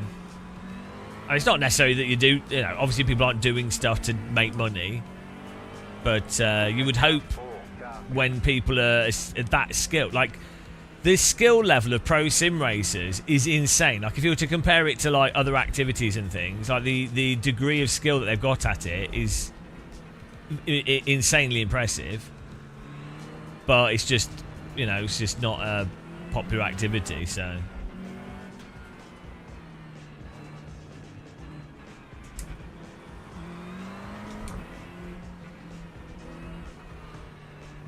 well, boring to watch. I think that's the problem. But I mean, but the thing is, so's Formula One. But you have to have character. You just need a lot of marketing behind it and a lot of argument from authority. There needs to be like a clear narrative of progress. Yeah, well, the GT Sports guys, the GT guys, they don't get paid. They can't have sponsors, I don't think, either. So it's like people like James Baldwin are a good example of what you have to do as an esports driver, where you have to build a social media platform to monetize it yourself. But it's difficult. It's difficult with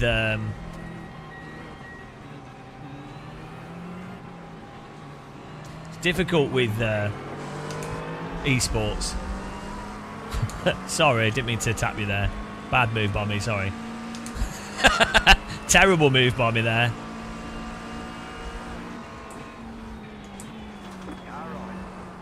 Oh, he got killed by he got killed by someone. I feel a little bit guilty there. My move was awful. Still there. It was legal, but awful. Hold your line.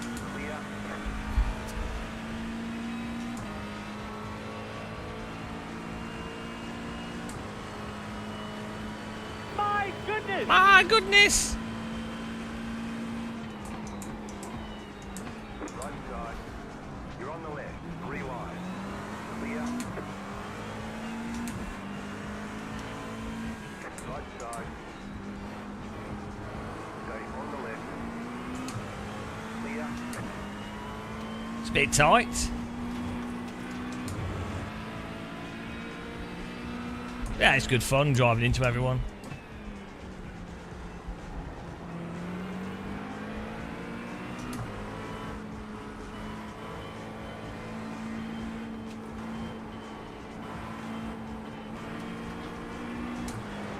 It's a nice track, this. I really like this track.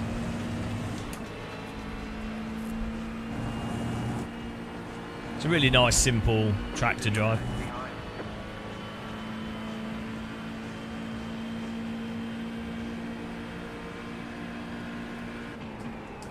Oh, yeah. You idiot! Oh, my God! I can't believe he didn't take the other car out. What a pleb. I go to make a move, so he then moves in the braking zone, and as a result can't brake and almost plows the car in front of him. Somehow he somehow he ended up gaining a place. Jesus Christ, what a jammy git. My move somehow earned him a position. What a reactor. Again, zero racecraft in this game. It's unbelievable. It's unbelievable. Reactive blocking every single race. Oh dear. Oh, what am I doing? Somehow we're on 0x, despite driving into 4 people. Yeah, in his mind, he's Michael Schumacher. To be fair to him, it was a good overtake. Reactive block pass.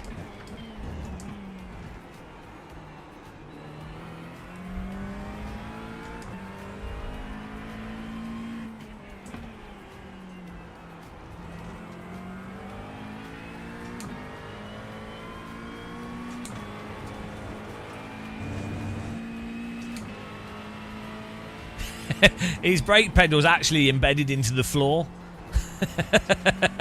There's a as we go through this corner, you'll see there's a brake pedal sticking out the ground. He left it behind.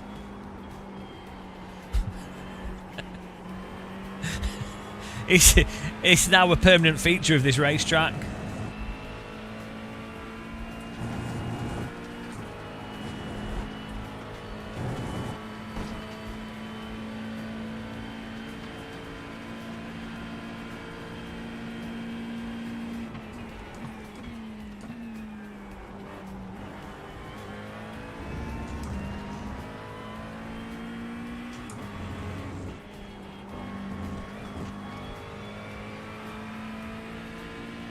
Oh man, they're being carried by the mega draft train.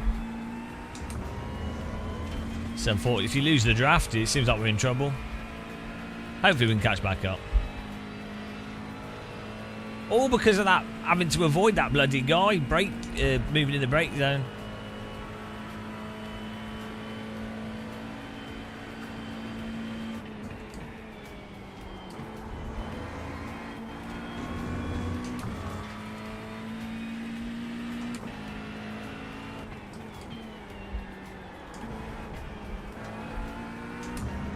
What's the gap? 1.8. Okay, they're going to be side by side through. What's the name of it? Paul, you'll know. What's the name of the corner at the bottom of this hill?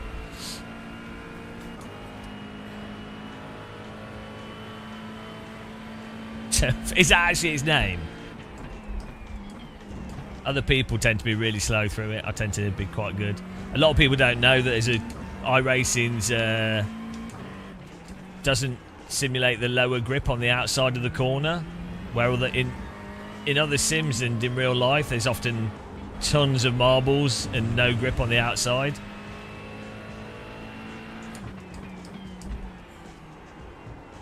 But in iRacing you can go really far wide and come back. I actually prefer how you drive that corner in iRacing. It opens it up, makes it more fun for moves, and it's nice to flow.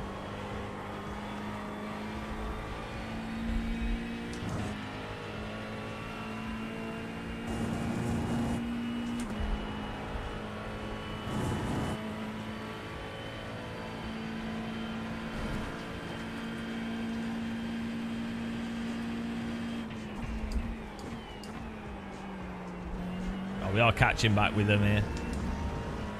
Nice.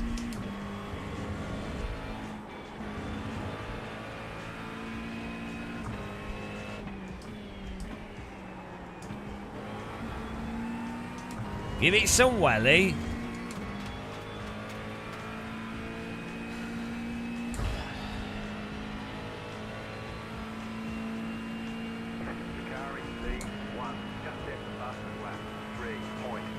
Oh, I forgot about my chili in the slow cooker. Well, good.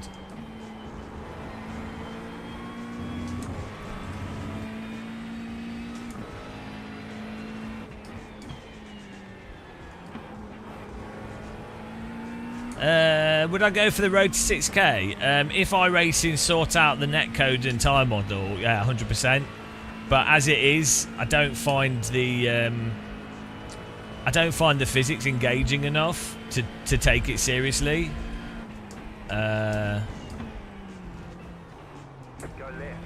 So, also to do 6k would involve just hot lapping loads and not actually doing lots of races. Like hot lapping shit loads for whatever car track it is, get to X pace, and then just repeatedly do races. It's not very fun. Because you're actually also in the top, you have to qualify in the top 4 and you don't really race anyone, so I find it a bit dull. But if they sort the tyres out and the netcode so you can actually race, then yeah, then I would. So maybe in like 2 years time, 3 years time, I don't know, iRacing are very slow with upgrading the game. Was it the same guy? We'll watch a replay of it.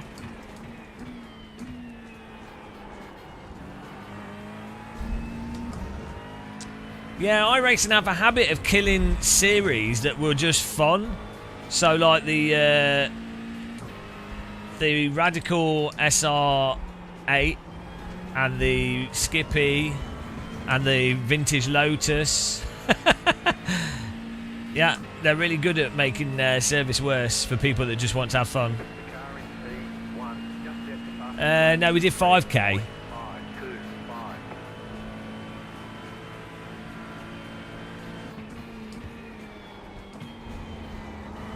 I definitely, I know we could do 6k. I'm pretty sure I could do 6.5. I think 7k would, even with the current physics and everything, I think 7k I'd find really hard. So you can actually just work out what your potential I rating could be by, if you go to the stats for each race, you can see the lap times and the I rating that people tend to have for those lap times. That's a good way for you to know if your I rating is inflated versus your actual pace.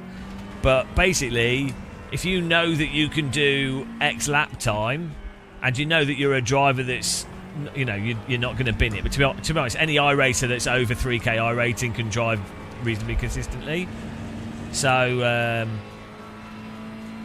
yeah, if you know that, I rating is basically just hot lapping. It's based on your lap pace. That's it. It's not. I'm not saying that as a flaw of iRacing necessarily. Motorsport in general is just very pace orientated, as you would expect. Like if you qualify in the top 4 for a race, it's a lot easier to not get crashed. It's a lot harder to overtake and still come out on top. You're way more. It compounds. Like the further back you are, the more likely you're going to get held up by people, wrecked by people. You know, so raw pace is just a big thing in motorsport and any race driving, any video game with racing as the format. Like objects going around a track. So, but iRacing, it emphasises it because of how drawn out the tyres are and how the netcode is. So it makes it even more of a hot lapping situation.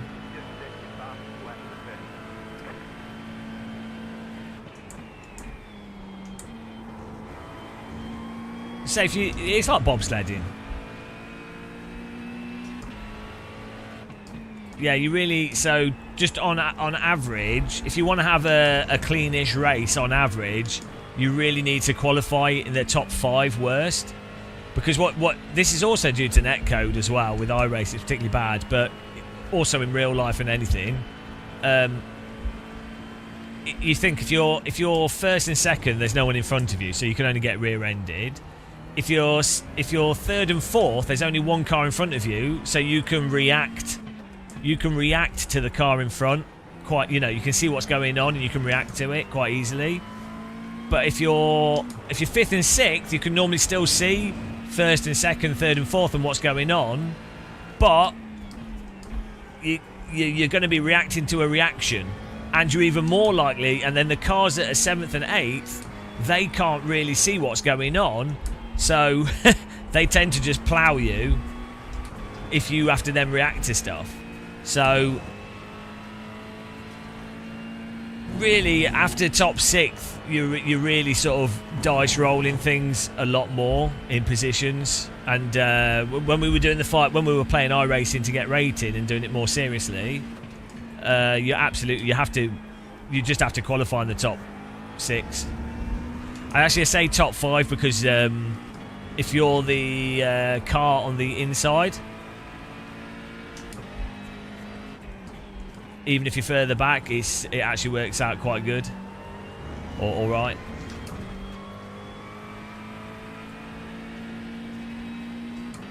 You also notice in sim racing, because it favours hot lap practice and repetition, there's a hell of a lot of sim racers that have they've got good hot lap pace, but they're really bad at driving in traffic because they've not practiced different lines and they don't have a feel for the car. So that's quite a big thing in sim racing.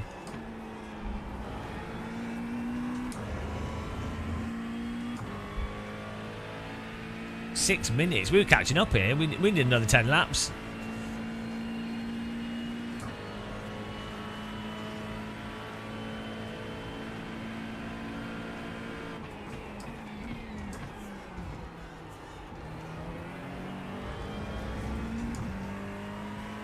Yeah, well, I'm the same. It's weird. It seems to be that...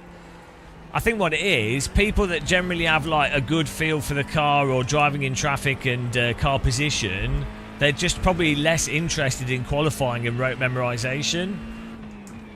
They're probably more interested in reactive driving, and so they end up getting more practiced at and they want to just do more races, so you end up with being better at that component. Whereas someone that has worse car control, they will focus on... they will end up focusing on qualifying as the be-all and end-all.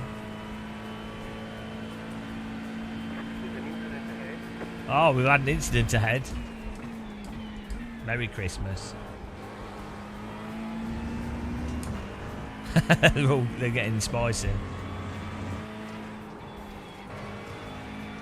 Oh yeah, thank you. I realised that the world's not a safe place, so I actually had my children cryogenically frozen, and they're going to be defrosted in 100 years' time. So it's not too bad. No, because they're cryogenically frozen, so it's very hard for them to buy stuff when they're cryogenically frozen. I highly recommend it though, guys. Like, if you cryogenically freeze your children, you have a lot more spare cash for sim racing. Another advantage is it makes them a lot quieter.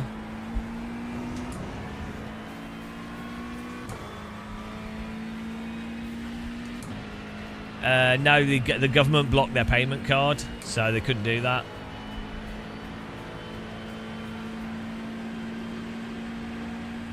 All right. Clear.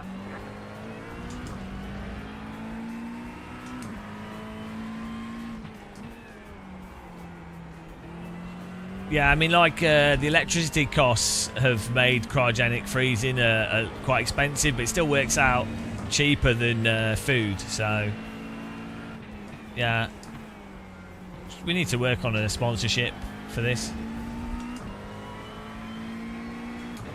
I think Lidl's are planning on putting cryogenic freezers in their freezer aisle.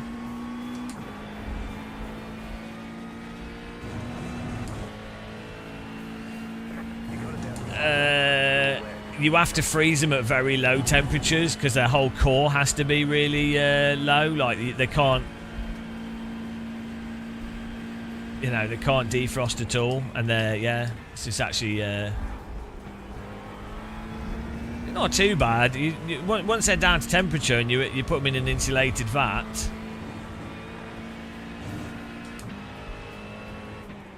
But yeah, they have to be frozen at really low temperatures.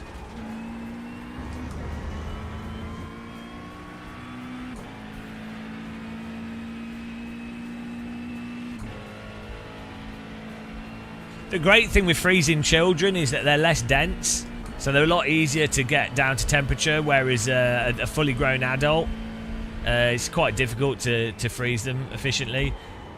Because you also, when you're freezing someone, you have to make sure that you freeze the outside and the inside at a similar time frame. And you have to do it quite gradually so they don't get big ice crystals.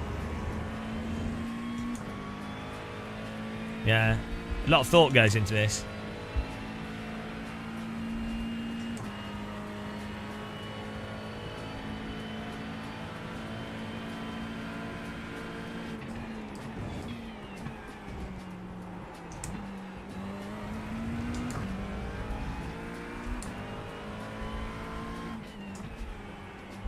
Yeah, as I said, my children are frozen.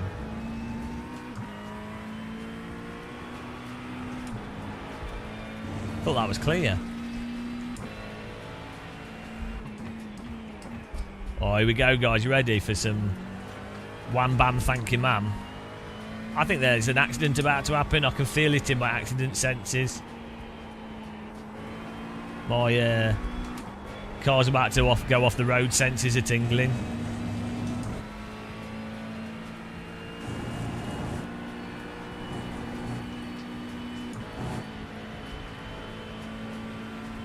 We'll get three places here. Beautiful.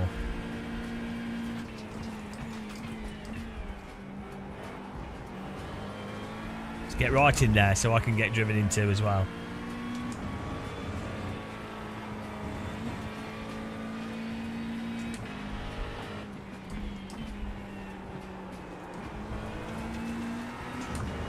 I like how the Lambo looks. I like how the Lambo looks like it's a car from the 80s still. The car in C1 just set the fastest lap. 3.445. Car 2 has taken the lead.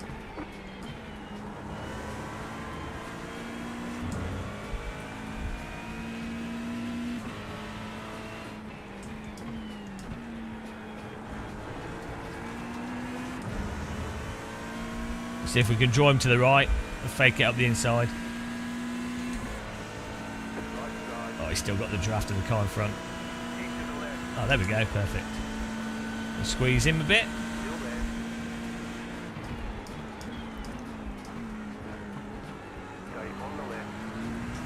There we go. He's flashing his lights at me, but that was 100% textbook overtake, so... I mean, does he want a little back rub at the same time?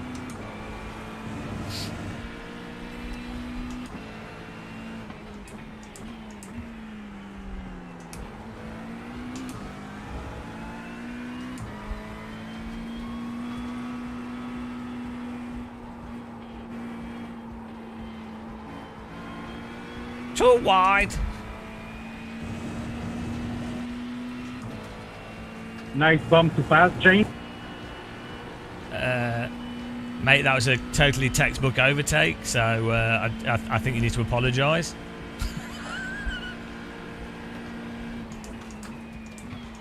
Bump to pass. So the racecraft is bemusing to people in this game.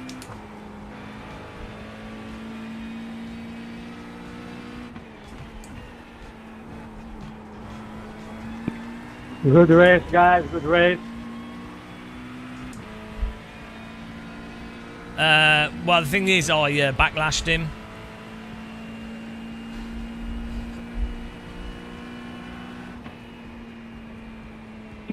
Fuck you, James.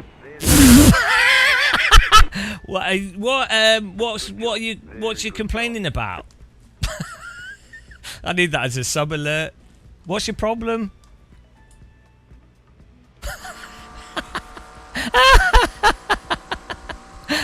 Look at the replay. You pushed me at the braking zone. Je pense pas. Oui, je pense, oui. Chris, tu m'as poussé pendant qu'on j'étais en train de braker, c'est innocent. Tu es fou dans la tête ou quoi? C'est vraiment normal le overtake que j'ai fait. French bait. Look at this. This is total textbook overtaking. Total textbook overtaking.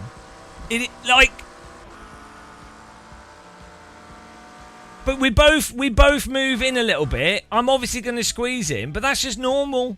He's moved off the right. We're both squeezing each other.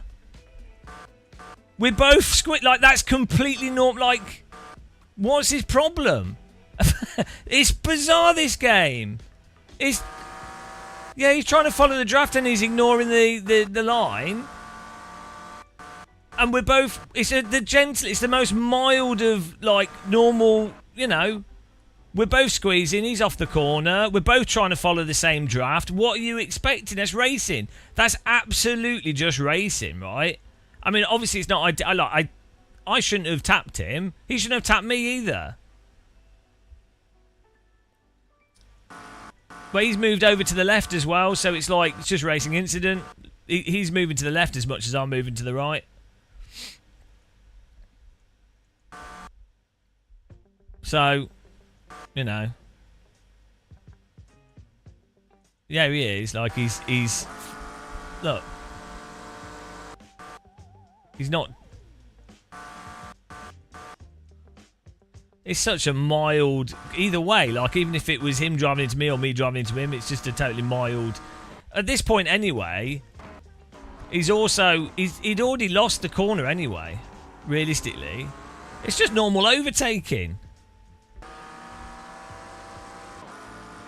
No, it's not, because it was so gentle. Yeah, well, I mean, to be fair, I didn't realise... I mean, it's right that I moved over and I tapped him a little bit, which is not ideal. Obviously not intentional, but it's just racing. We're barely moving. And in fact, it's more iRacing's weirdo netcode. You can see before the contact... I've actually already started to turn left a lot more aggressively.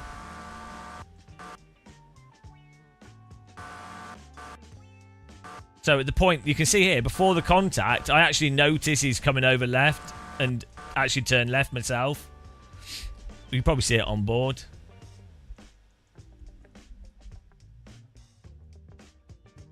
But before the contact, I actually... Yeah, you see it. You can see we're clearly not trying to drive into him. Right, you see me nudge left. There, see, that's me nudging left to try not to hit him. And then the contact happens afterwards. So... But like, right, look how mild it is and how mental, like... It's so mild. It's so extremely mild. Yeah, we like baited him over here. And then he's come back to the left a little bit, which is fine. He's following the draft.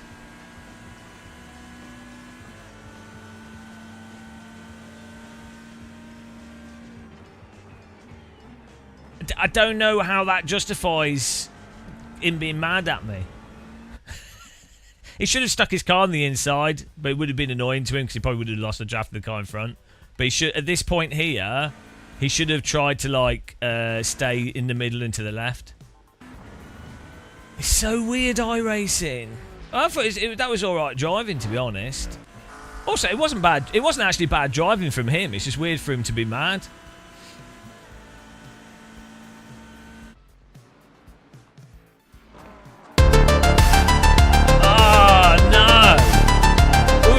Je suis un massive git. Ooh la la. Yes, we on massive git. Thank you. Is that a new king? French twat. I can't. Oh, Jesus Christ. Can we be polite, please? We don't know if he's French, and also there's nothing wrong with French people. Can we not do that? French twat.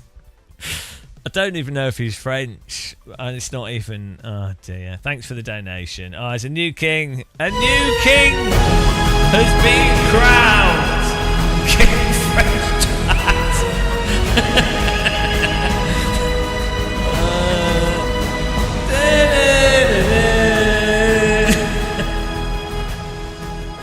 Oh dear.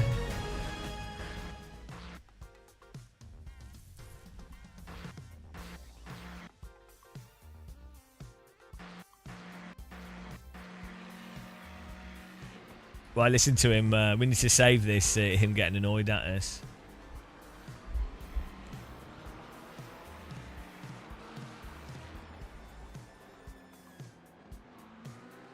I mean, it's just weird for him to be angry. That's the only thing.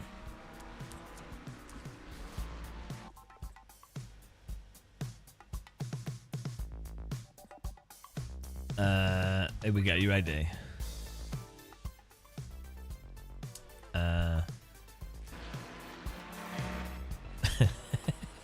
We need to save the audio. We need this as a follow. That's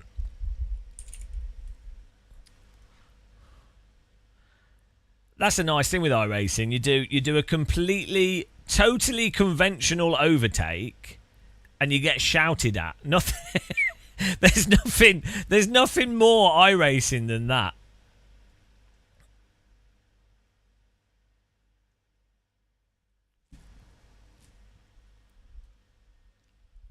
No, he's probably just wound up. I don't know why he cares. It's for 6th place as well. It doesn't even matter.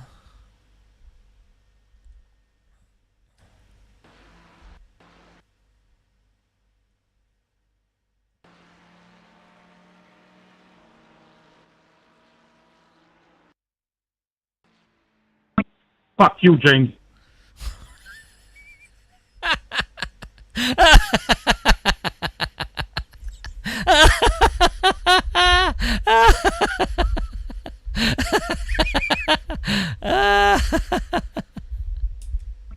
Fuck you, James.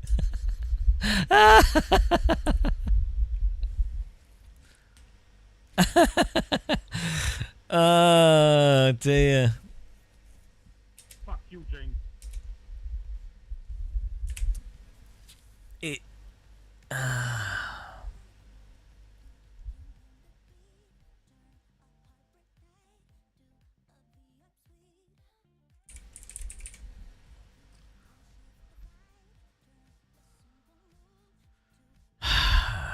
I mean, you know.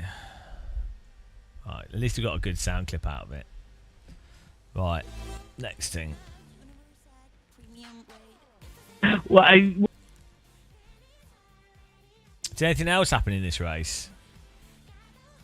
We had some good moves at the start. We might have murdered. Oh no, we did do something really dumb. This was dumb. This was my fault. This was me being stupid. I did apologise to him. Lando, sorry. I totally... that was me being a moron. Sorry, didn't mean to tap you there. It was... Bad move on me, sorry. It was, yeah.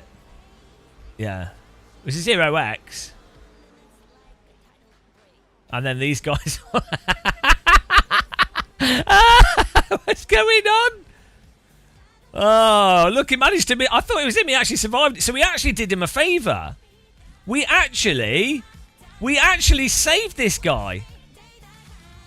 We saved him. We saved him.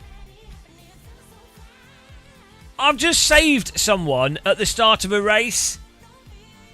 Entirely intentionally. This is how good of a sim racer I am. GT3, Road Atlanta, race starts, we get a jump and I move across. Now it looks like I've been one of those moron GT3 drivers that's just driven someone off the track like an idiot. It looks like that, and so I apologise to them for that, because it looks like we just punted our way past them, which is really bloody annoying. It was a 0x, but it's really annoying. But it looks like that was a bad move. But actually, this was all part of a big plan to strategically space him out, because I knew what was about to happen.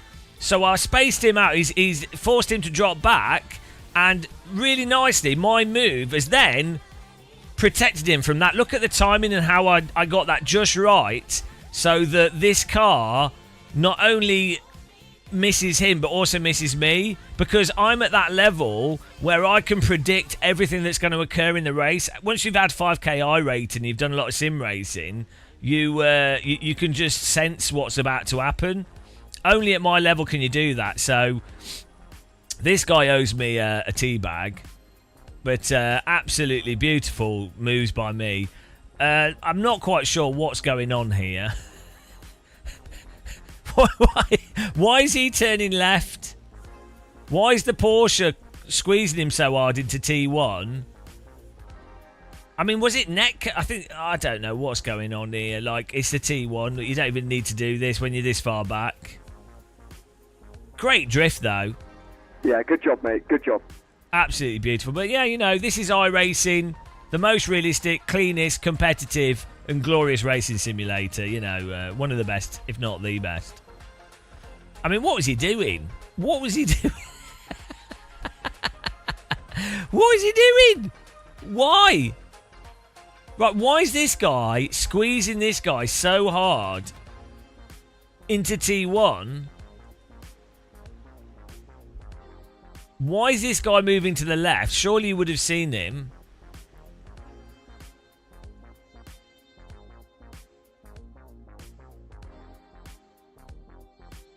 Hang on, this guy's come from right at the back. What's this guy's rating? L15.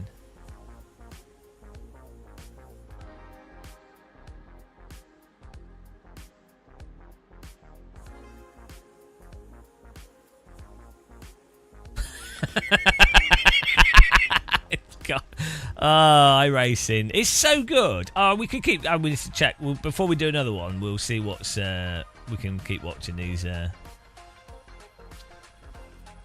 Other sims don't simulate that stuff properly. We should do another one. That was really good fun.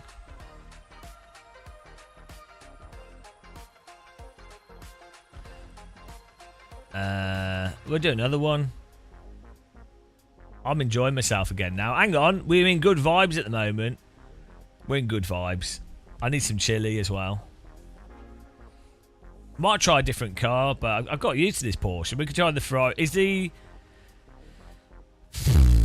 I mean, McLaren works. We'll keep with the McLaren. It works okay. Press FU.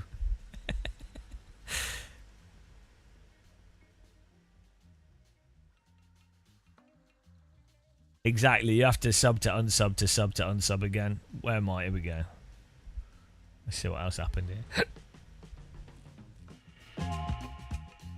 But how long have I got until the next race? 7 minutes. I might grab some chili quickly as well. I don't know how long chili takes to cook in a slow cooker, but I guess it's been... How long have we been streaming for? 2 hours. It should be alright. I mean, it's on medium. Should be okay. It's all tin stuff. Meat was already cooked. Should be fine. We'll get a bowl of chili. Oh, actually, I'll put some chili in flatbread.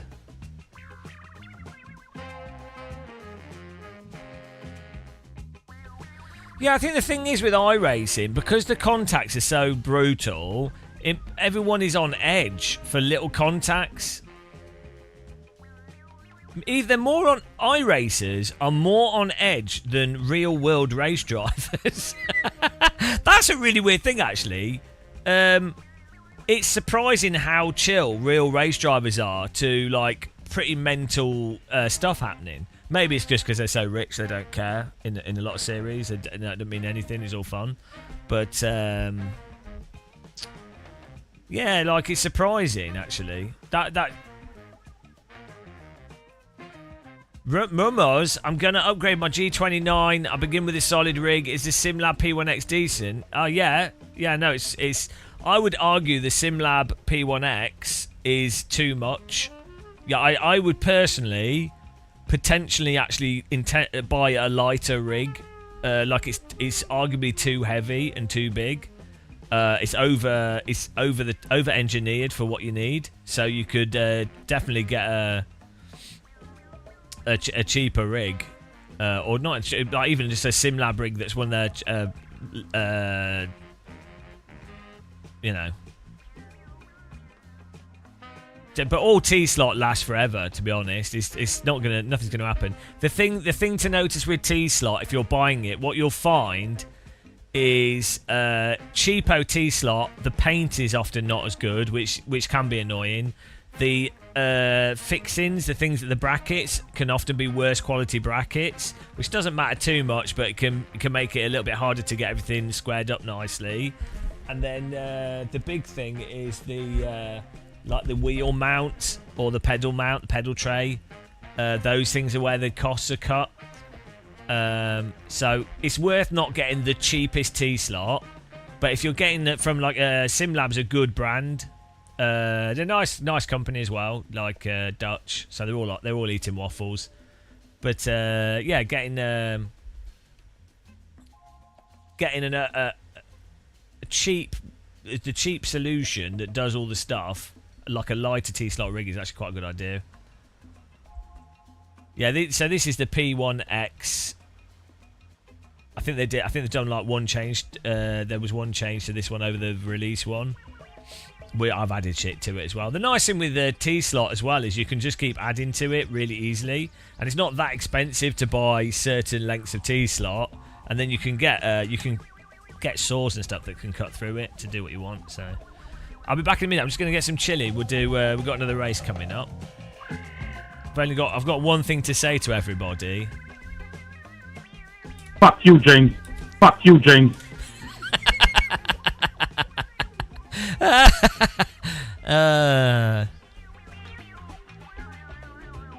He was really angry. Oh well, he needs some chili. Back in a minute.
Hello?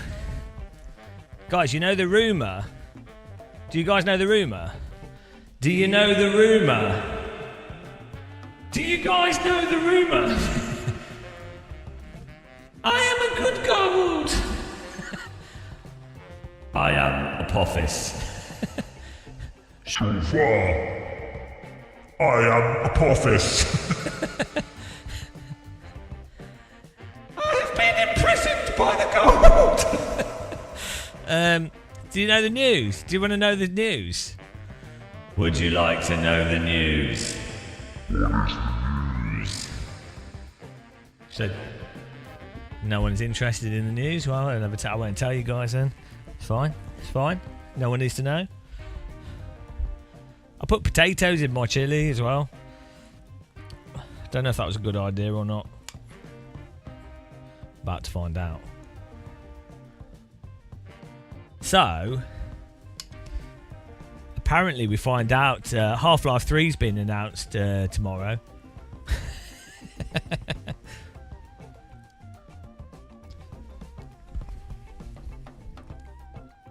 You ready?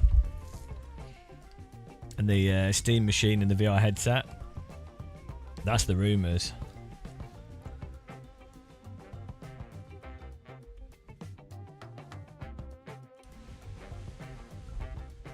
Steam frame order time. Half-Life 3. The internet's going to be a shambles.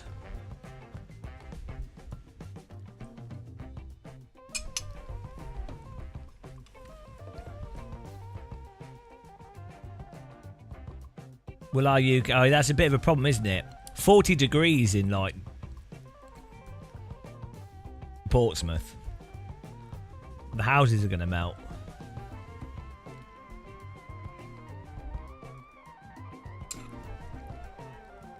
I don't think there's any issues of global warming. I don't think there's any problems. Someone could have said, right, you could have argued that in the 1950s and 60s, when the studies were done that showed that global warming would be an issue, policy could have been put in place that meant that everyone was well prepared and buildings were suitable, and that there was ways of reducing the amount of carbon emissions in order to not cause the issues. But, you know, why do that when you can make money in the short term?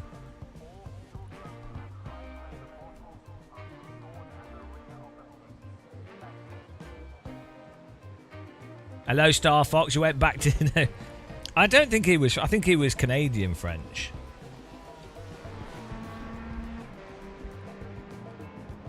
Yeah, it's pretty hot today.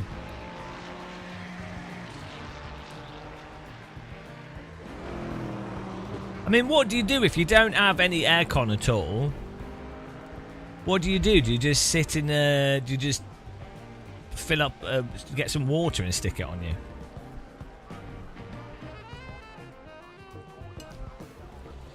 Well, we put lentils in the chili, and it seems to be alright in that I can't taste the lentils, which is good.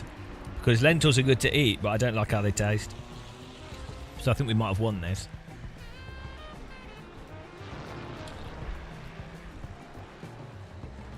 This is a mega bean chili.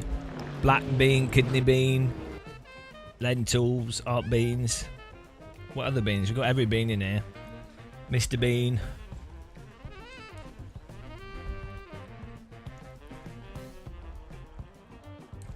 The water spray bottle thing doesn't work when it's humid. That only really works in dry heat.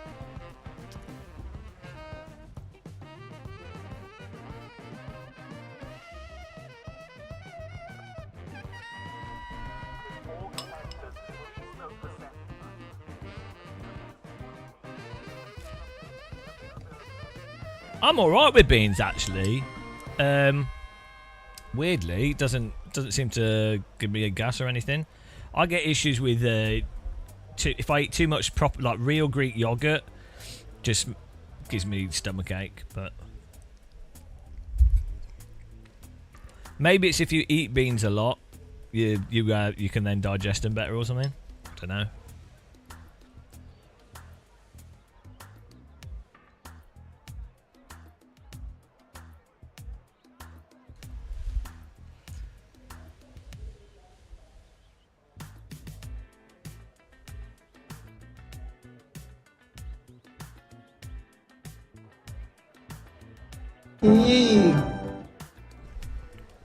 Okay, Joker, thank you. Oh, we need to do a quali, don't we? Could do one quali up. Yeah.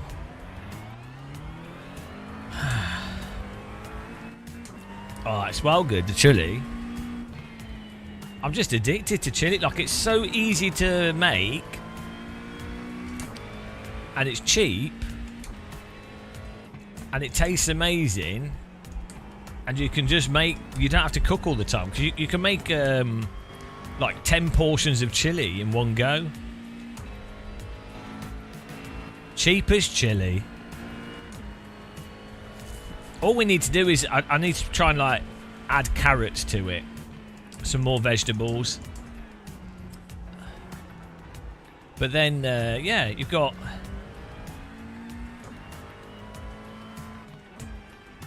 I think the chili's due to the putting the spices in it rather than the meat, because there's lots of there's loads of different types of chili.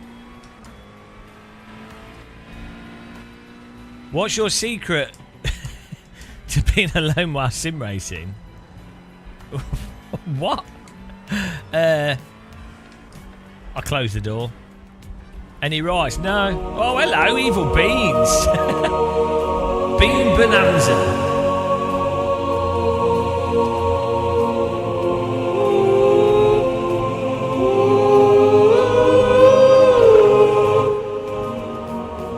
Thank you, Evil Beans. He's been a member for 3 billion years. Sad. So sad.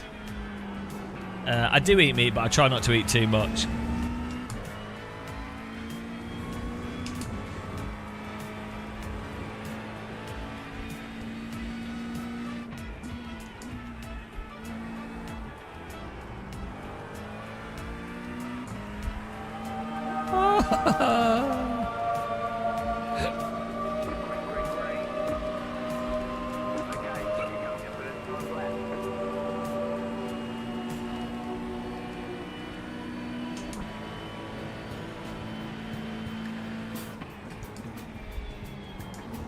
Thank you very much for the support, guys. Appreciate it. He's been a member for like 12 years. He could have bought a house by now if he hadn't been a member. It is very hot in the UK, yeah. Evil beans!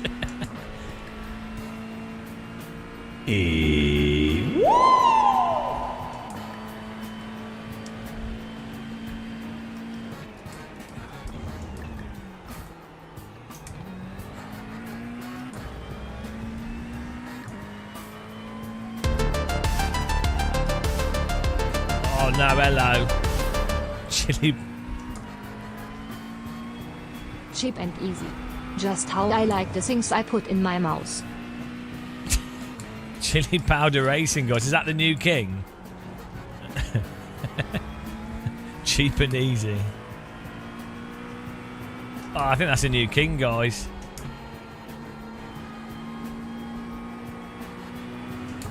Blessed be the new king, King Chili Powder Racing God.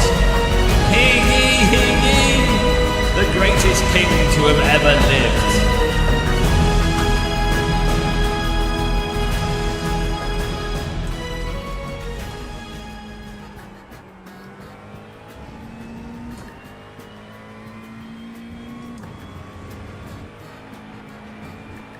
Oh, here we go.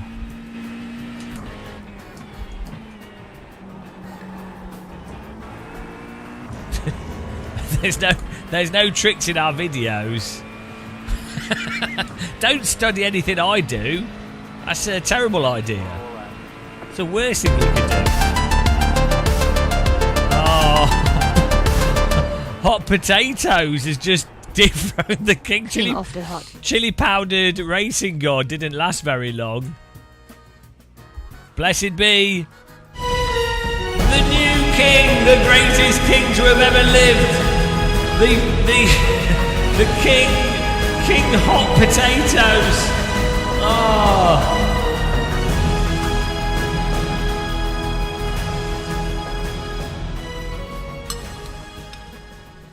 Thank Thank you very much for the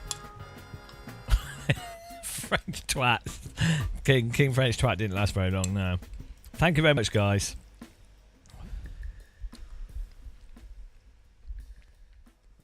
Yeah, it's like British Parliament.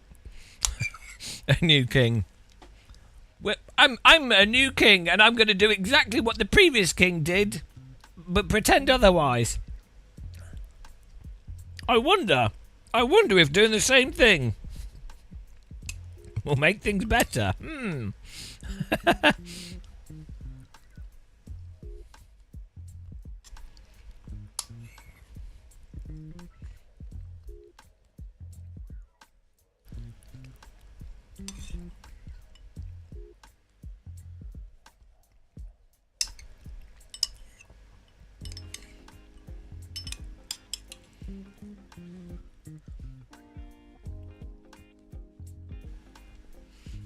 I say, the first policy I'm going to implement is opening the windows in the Houses of Parliament, but closing the doors. Are you mad? Are you mad? We always leave the windows closed. Oh no! Oh dear! Another new king has been crowned. Blessed be the great king, King Screw Hot Potato Sim, the king. Screw hot potatoes in. Oh, thank you very much. Oh dear, it's bloodshed. Oh. That was without a council election.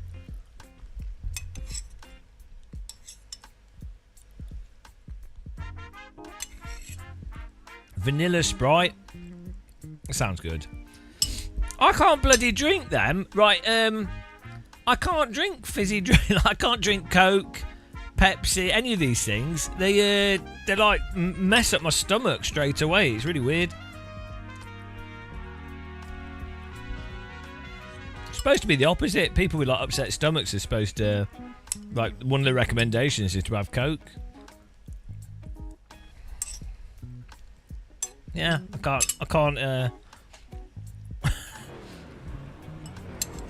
have any of them. There's too much sugar in them, I think. On the left side, pit road is closed. The estimated SOF is 1,731. Keep it clean. The DNF today. The worst is, you know, Lucozade Sport. It like wrecks me within like 10 minutes of having it. My stomach is like, oh, and it's all like down my esophagus. It's terrible. Well, it's probably a good thing because it means I can't drink those. But it can't be the sugar, or like, because I can drink breakfast orange, and that is pure sugar. And don't know if they're particularly acidic, but then doesn't seem to matter if I drink them whilst eating. Or other stuff. What is going on? Really appreciate the support, guys. Bane of the Usurper. Will be removed. What? The Usurper will be removed. All hail the new king, the greatest king to have ever lived, the mightiest king, Bane of the Usurper. Blessed be. May your reign be long and successful. And may you bring the people of Muscle Lands to glory. This has turned into Game of Thrones. Thanks, Scott. I really appreciate it. I hope it's not just one person or two people. Thank you very much. This is pure property theft going on here. Yeah, but it's Days of Thunder. Even if I'm eating, that's why it doesn't make any sense. It's not the sugar. And you think, oh, it's like acid reflux, but then even if I eat a meal with them, same thing happens. It's just super weird. Super, super weird.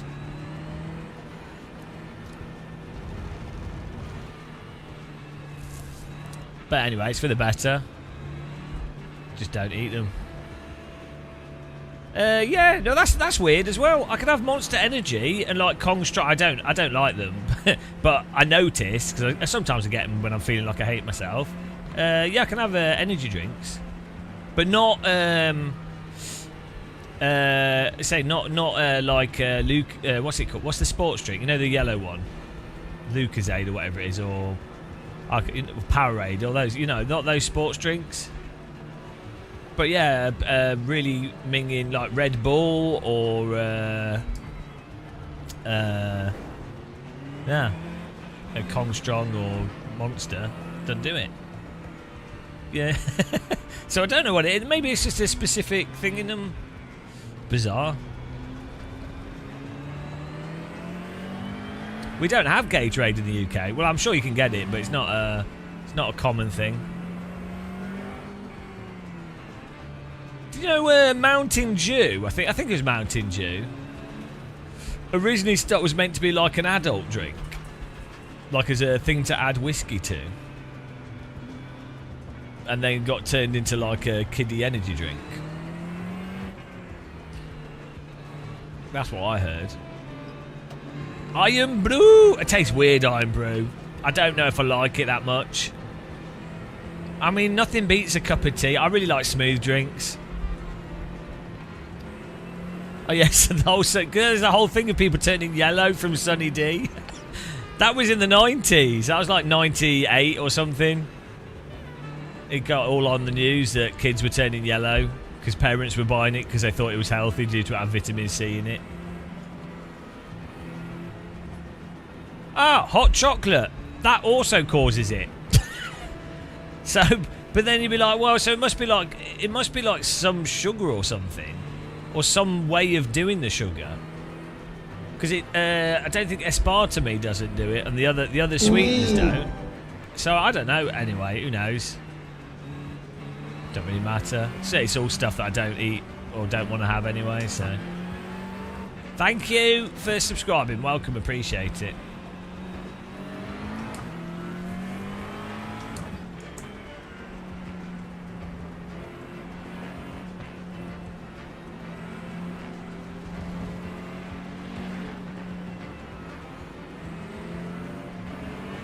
Are you ready, guys? I'm ready. About to go green. Stay focused. Well, in real life. Pace car is off.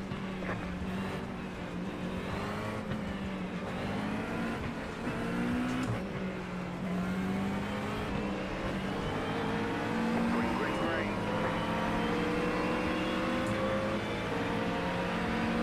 Well, this is not a good position to be in.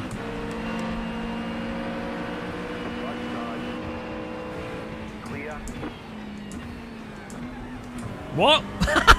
There's a car. Right, we have to watch a replay there. Just saw someone dying behind us.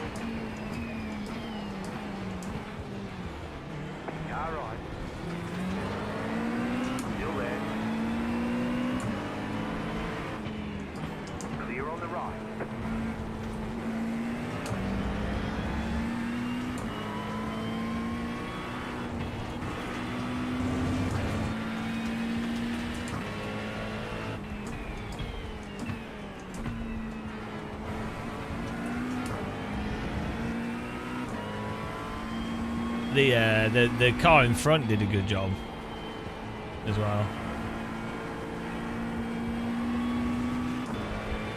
Days of, yeah, no, it's really weird.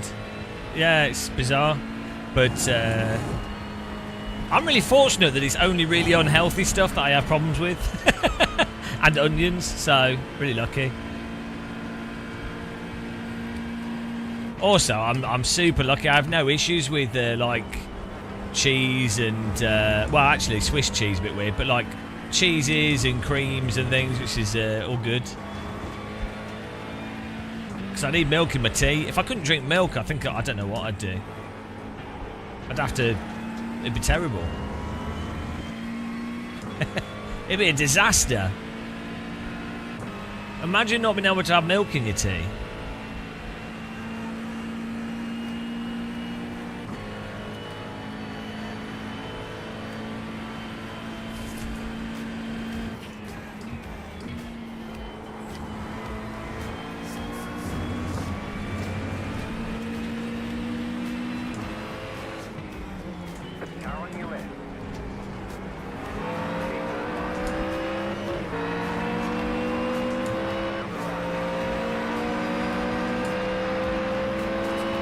I'm holding my line, mate.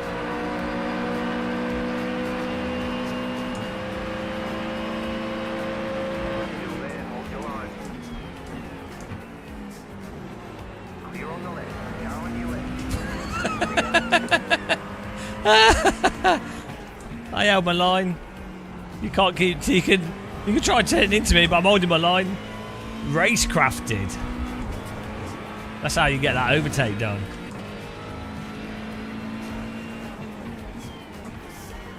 Surprised we didn't get wrecked there. I was expecting him to wreck us. Or for the netcode to wreck us. You dare. I need that on a button.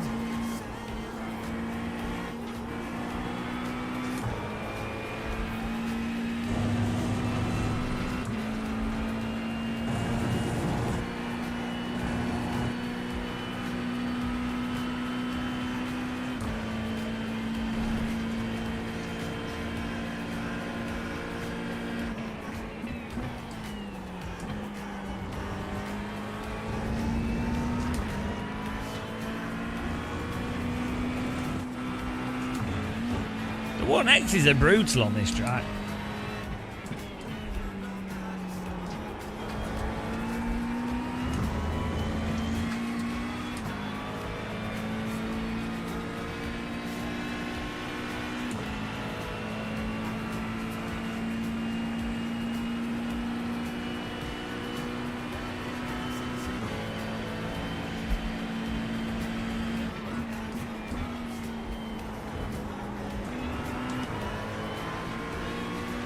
I haven't, no. I don't really want to buy more content. Car on your left. Clear on the left.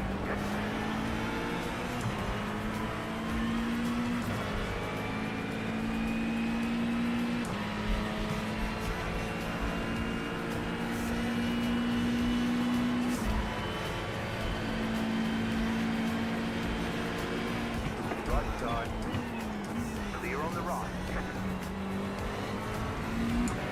Car on. Still there, hold your line. Clear. That was a book of text. Book of text move.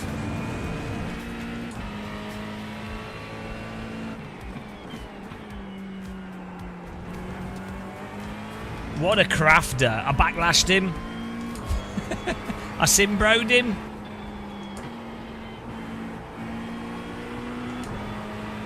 Once you bro the sim.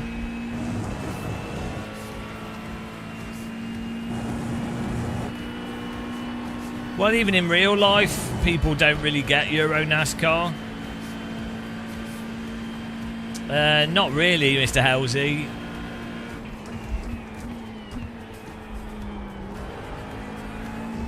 If you don't take it seriously, it can be quite fun. If you know, I've already bought most of the content, so I don't need to buy any much more stuff. You just have to really not take it. Just jump into an event and just mess around. Then iRacing can be fun. The moment you like try to actually, you know, really try to be faster and really try to actually play it as a sim, it is really bad. If you play iRacing as like a casual racer, it works fine. Yeah, just jump into it. Like it's a rip-off.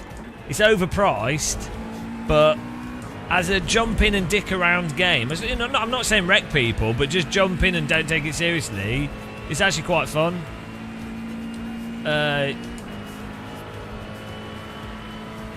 Yeah, I don't even own the context. I bought the rental right.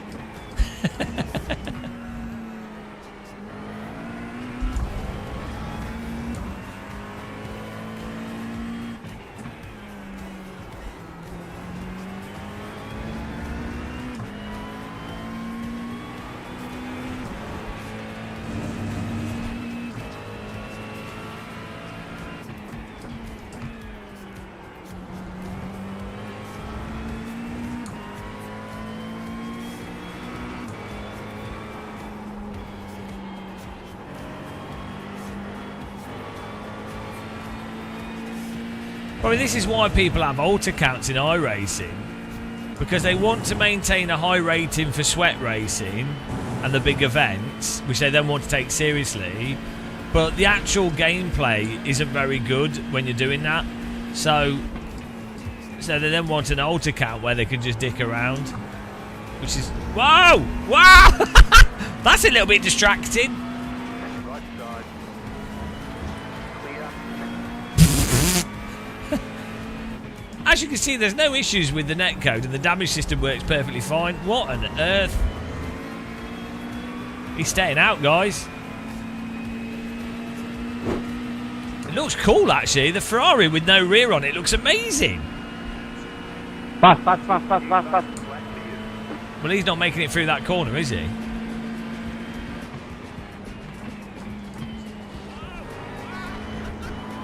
There they go.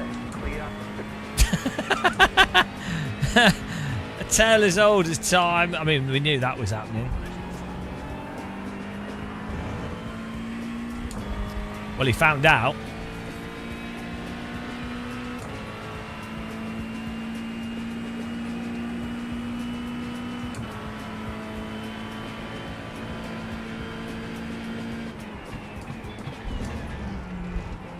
There's an incident behind. Oh, don't you hate it when you have an incident behind? You're going to have to clean that up, I'm afraid.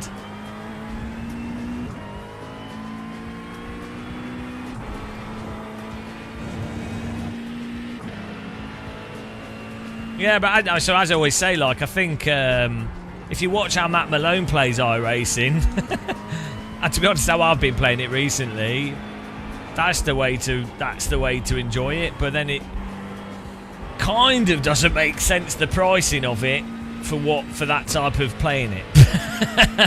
You know, the whole pretense of it is a bit flawed. All the marketing, all the like, oh, it's the most realistic, all the you have good like close racing and racecraft and all the driver coaching, all the car setup stuff. It's like, well, hang on, it's terrible if you play it like that. I don't really need crew chief. It's good if you're doing longer races, but I normally just do sprint stuff, and I'm normally talking and reading chat, and I don't do that serious racing. So I think it's good software, but yeah, I just like focusing on what's there in the game. It's another thing to load.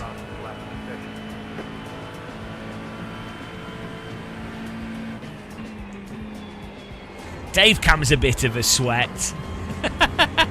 he's an elderly sweat.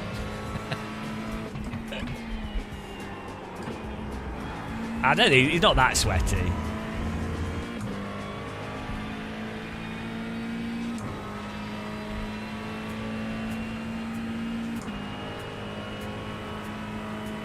The oldest sweat.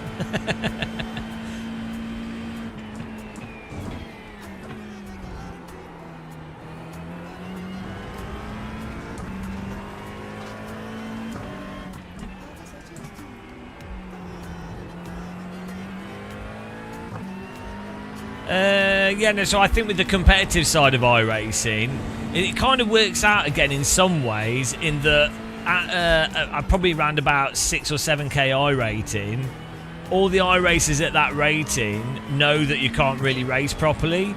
So what they do is they're all leaving like space for each other and doing this sort of hot lapping in the race type thing. So it then allows for them to actually somewhat race closer in some ways, if that makes sense. Like, especially in the oval, it actually allows for the more strategic component because the guys can trust that someone's not going to do like a total, generally speaking, they're not just going to moronically move, you know. Because they're not going to do something that would take themselves out as well, generally speaking.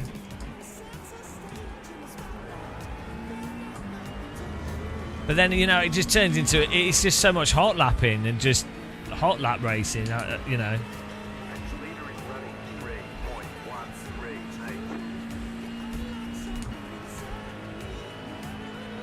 I wonder if you can plot on a graph, like, how can you, like, working out when someone's reached their personal point of diminishing returns?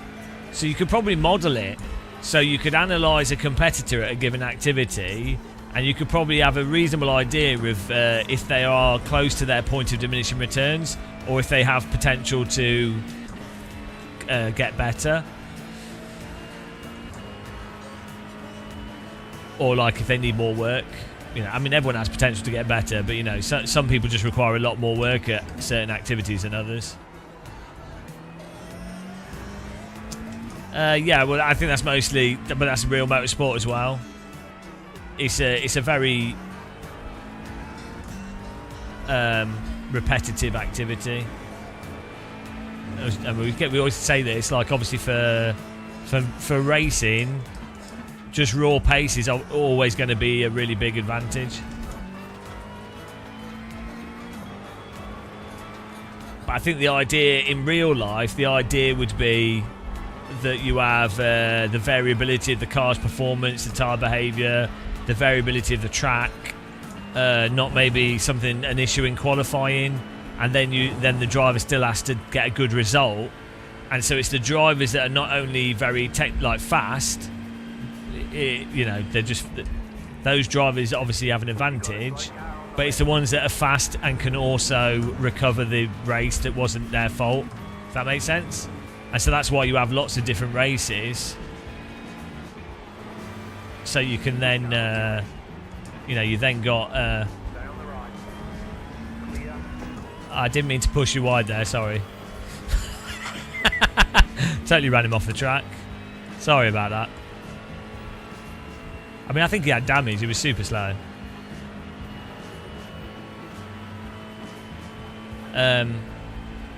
What was I saying? Yeah, that's the whole point of motorsport, doing lots of races, is that it's the drivers that can. And that was the thing you saw with Hamilton in F3. He was obviously very quick, but he would have bad luck, and yet they would still end up getting to the front. And you see that with other like Formula 1 drivers. Like, sure, they're fundamentally fast, but the really good ones, they go to a bad team and they still manage to get the most out of it, or they have to pit early in the race and have to overtake loads of cars, and they still manage to do that. Or I mean, with DRS it kind of breaks the whole thing, but you know what I mean.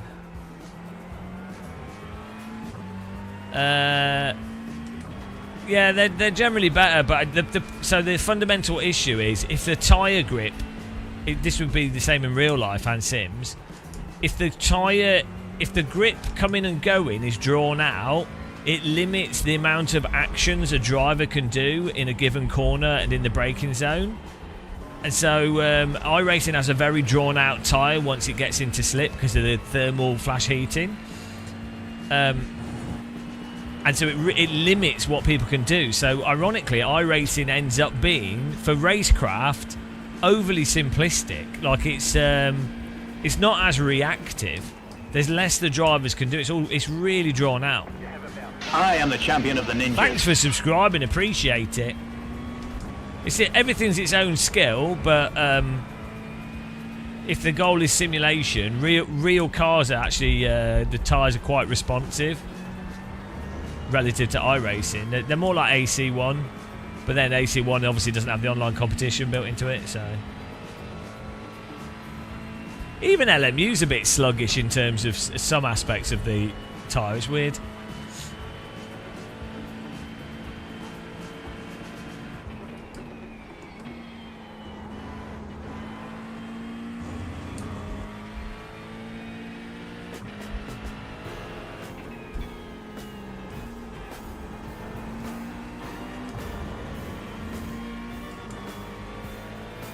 Moto Ecosse. Beautiful.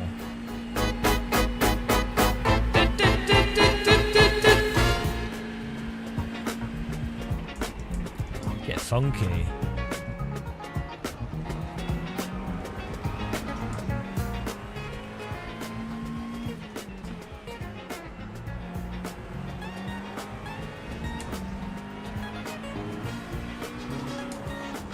We should be able to overtake these two guys.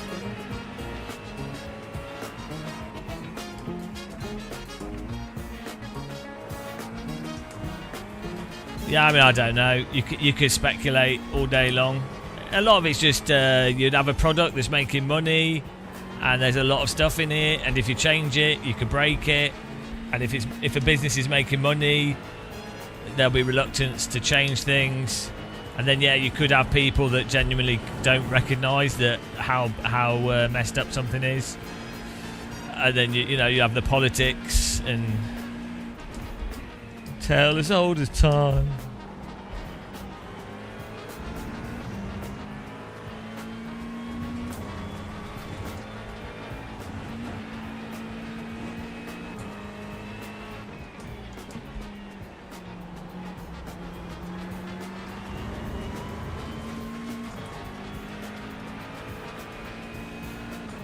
Final lap.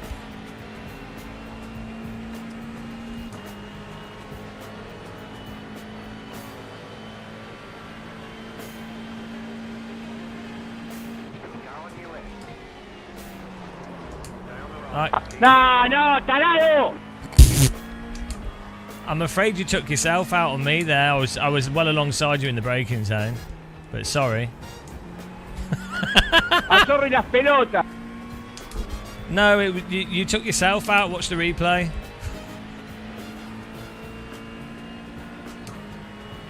I was alongside you in the braking zone.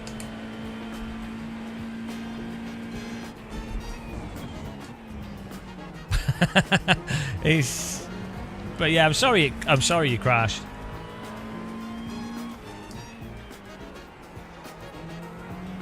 That was definitely him. That was definitely him taking himself out, because I was well on the inside line. Very simple of you, James. I'm making friends. That's a good clip. I don't know what he said.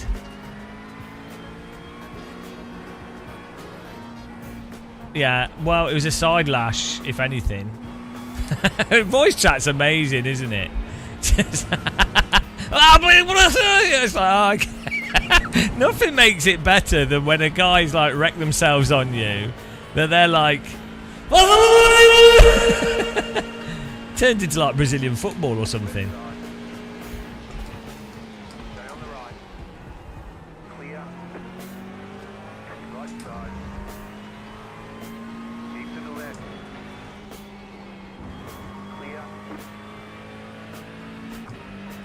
We'll have a look at the replay.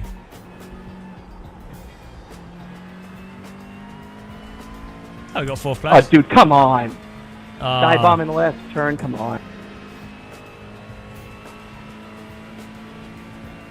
That's Taylor's oldest time. Here we go. Yeah, I know. It's amazing. It's really entertaining. And it's a good way for people to vent when they're frustrated. You know. It's another good sound clip, guys. So good. You ready? Let's see. I mean, if it was my fault, then I don't think it was though. We were well alongside. Right. Let's see. So we're fully out. He's just hot lapped into us. He's just. I'm on the grass trying to get out of the way. Like, what does he want? We have overlap into the corner. He's just hot lapped into us entirely. Like, we're the braking zone. We're well past the turning point, and we're side by side at the turning point. There's more than half overlap there. And I've tried to break out of it even more, basically. I've tried to give him a chance.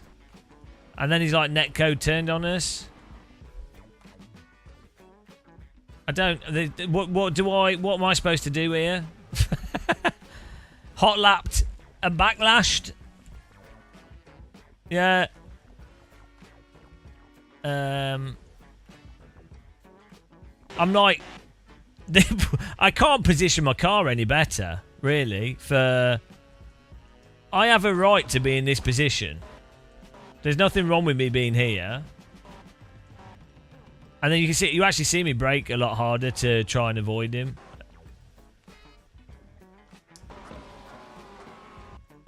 And also turn onto the grass. No. Here we go. No, tarado! I'm afraid you took yourself out on me there.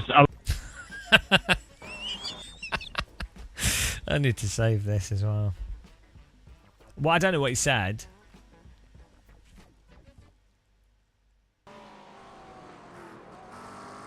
No, tarado! What does that mean? He's so angry, but it was him. No. It was him taking himself out entirely. Like, No, tarado!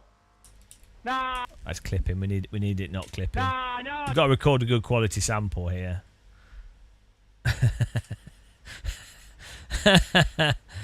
Oh dear.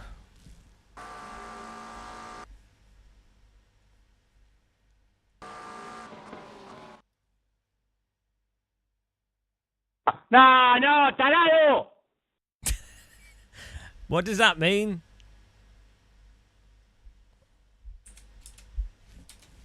No, tarado! It's probably something like, "Oh, really enjoyed racing with you."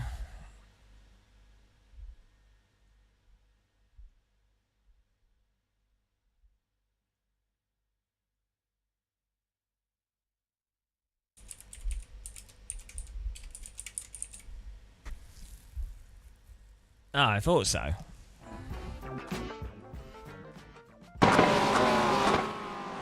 Good move, my mistake. No, tarado! Sorry. Las pelotas. That was more. Azorre las pelotas.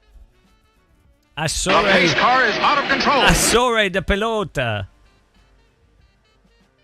I am the champion of the ninjas. Oh, thank you.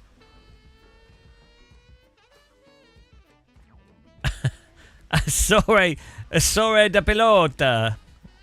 Thank you very much. Who was that just subbed? Thank you. Where's it come up? It's not showing me. Oh, there you go. Cut Vader. Thank you. Have a rocket. Really appreciate the support, man. Asole de pelota. Asole. Oh, asshole of a pilot. That's maybe what it means. Maybe. Well, let's try that. Let's see.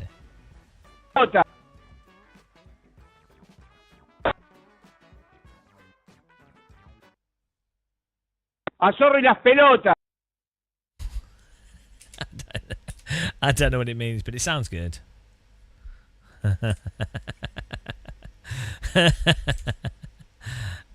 Sorry for my driving, sir. Azorre las pelotas. No, tarado. Azorre las pelotas. Azorre de pelota. I want to turn that into a remix. Azorre de pelota. Azorre de pelota. Azorre de pelota. Mama la. Could do it as a. It could be. It could be.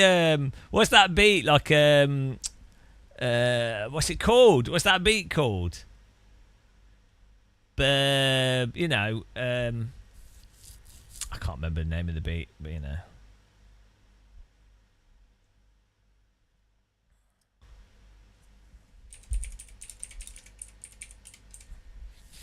Beautiful. I enjoyed that. Good job. That's two good races now. What else is... I mean, we could do... I mean, it's a bit late for AC, isn't it? Oh, this song I hate. It's an annoying song.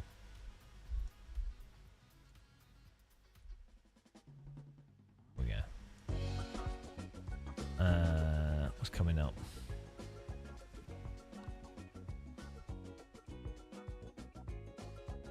Oh, Ringmeister in 30 minutes. Let's do that again. Is there anything in between?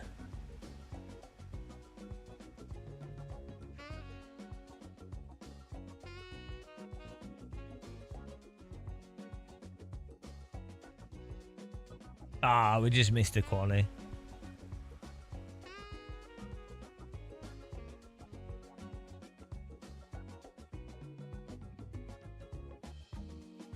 Yeah, we'll do this.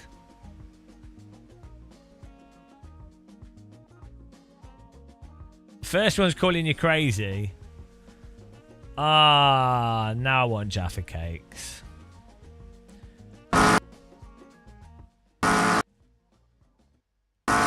Do you think he'll watch the replay and realise that? Okay, this was my fault. This was me being a noob. I mean, he's lost the corner though. To be fair, he has lost the corner. But yeah, I should have trail brake. Should have kept on my trail braking more. But look at his apex here.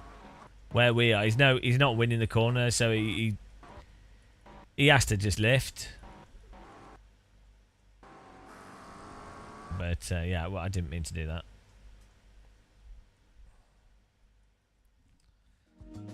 How's everyone doing? I hope everyone's got a cup of tea. Yeah, it's good fun. This is what iRacing actually has a really good replay system.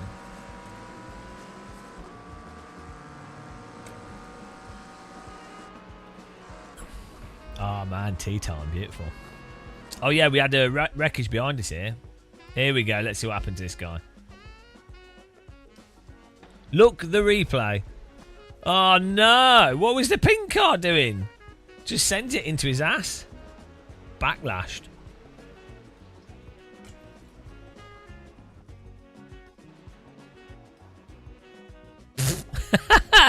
Is Pink just asleep? Is he just like the grid? I mean, it is early braking for the speed, but why is the pink? So this is a pro tip: don't line yourself up when you've got space somewhere. Don't line yourself up with the car in front of you if you don't need to, so that if they do something weird, you can then avoid them. Did you like that tip, guys? A pro tip. I mean, on these tracks, it's just like oval racing. It's not too bad. Absolutely bin sacked. I got Pink's driving into him now.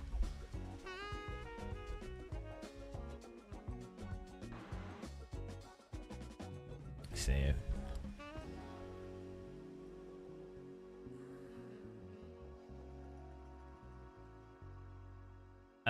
Well, it will depend on what speed you're going at. So when you're that far back in the grid, everyone will be going really slow into the corner, so the brake point will be later. But you also might as well just brake into it smoothly. There's no point like full sending it when you're that far back in the grid.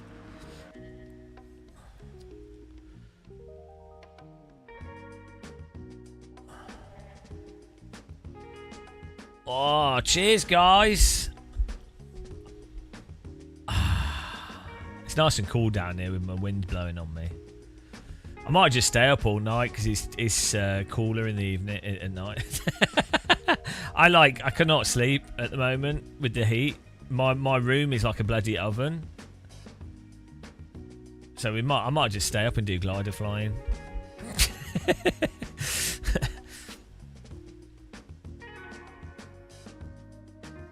Well, in here, with the aircon on, it's 27 degrees. My bedroom's like 33 degrees. It's insane. Like, I can't sleep in that temperature. I actually just physically can't sleep in that temperature. Because it's still as well. There's no air. I've got a fan blowing on me. It helps a bit, but...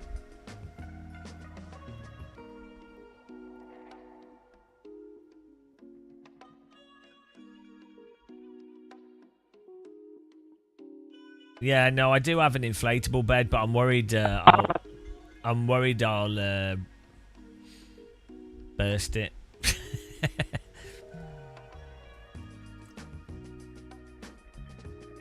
Yeah, so people are going to die, aren't they? It's going to be terrible.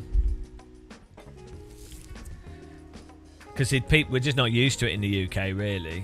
Like, the 1 day of super hot is, like, manageable.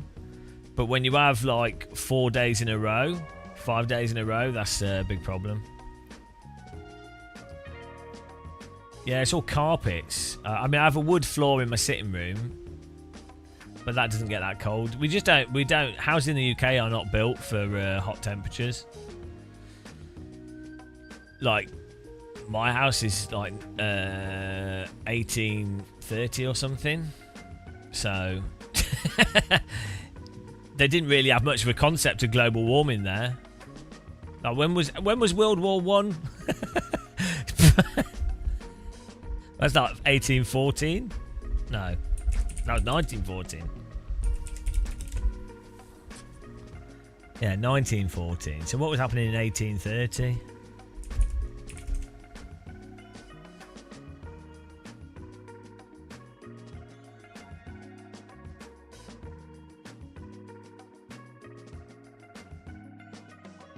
The Revolution of 1830.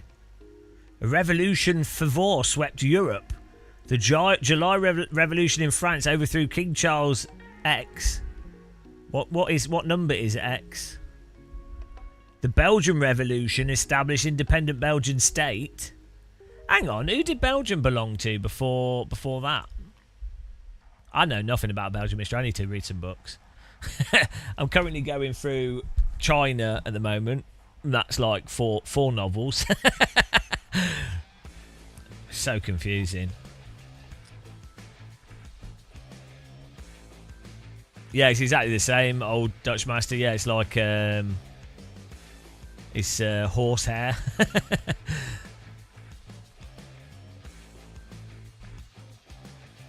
Oh, the Liverpool and Manchester Railway opened in 1830.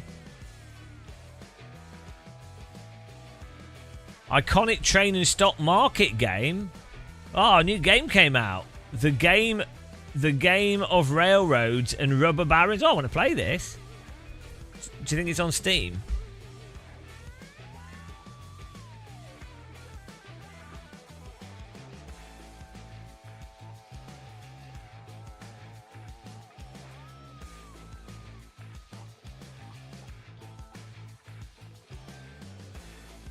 Oh, man.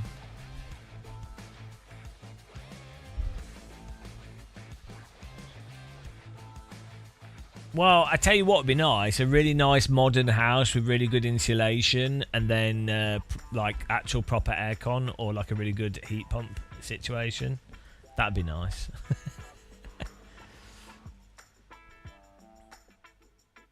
Well, a lot of flats in Spain are just... they're stone and then they're built in like a core. I don't know how people in Paris survive. Like, that would be brutal because their houses sorry about that. Their houses are similar to British houses in construction, but they're smaller. And yeah, that'd be terrible. And then you'd be crowded in the city. I guess you could go and sit in the river. But yeah. The Parisian streets are mental. It's well crowded.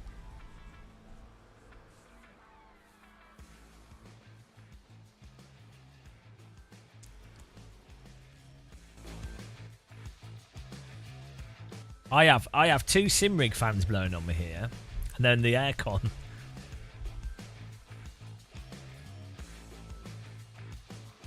I don't. A representative, Necro Dogs. How do you think the internet works as a YouTuber? We have no rights. We're nothing. AI generated ads for Temu. Yeah, I mean I can't. There's nothing I can do. I mean, it's dumb, isn't it? Because replay. She crashed. Friends. Oh yeah, so these other guys crashed as well.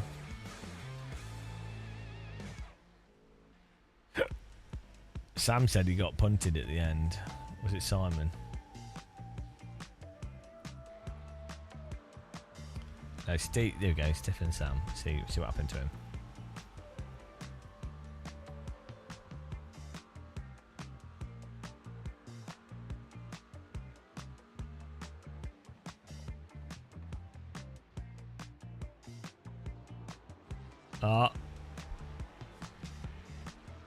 Oh, hang on. Was he complaining about my driving?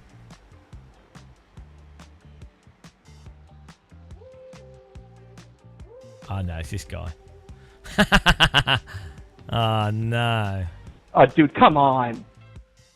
We did an okay overtake on him. Oh, dude, come on. It's so American. Come on. Come on.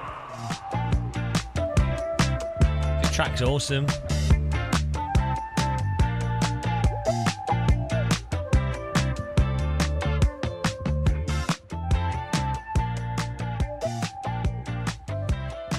Oh, dude, come on.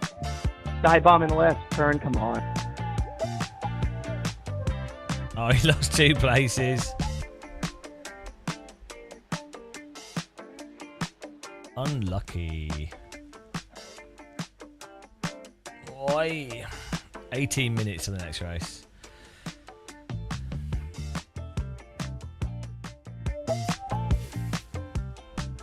Peruvian funk.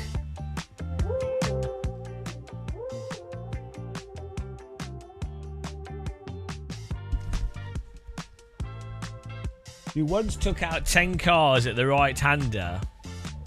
Probably your rarest crash. Or your best. It depends how you look at it.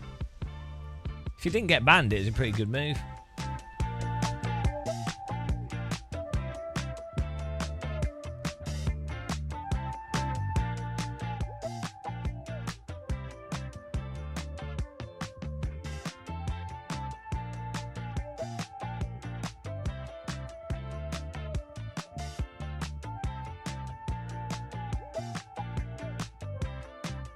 Let's have a look at our results here. iRacing GT3 Regional Tours America. Started in 12th and finished in 4th. What a performance. Oh, we're doing well in this. We qualified badly and then pwn it in the race. We're on. It's because it's split 3. Our iRating's terrible. Oh no. That's why we're driving with noobs.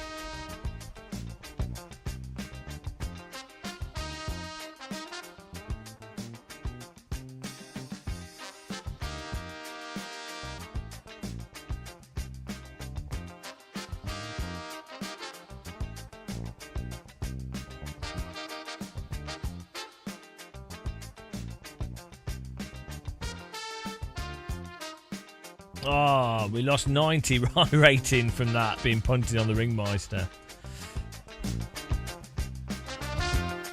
I need a biscuit, but we haven't got any at an everywhere shop. I need a biscuit. I need a biscuit. I need a biscuit. Where's my biscuit? We need a biscuit. All I've got is porridge and jam. Oh, we can have toast. It's not really a biscuit, is it? But it's crunchy. We've got yogurt and toast.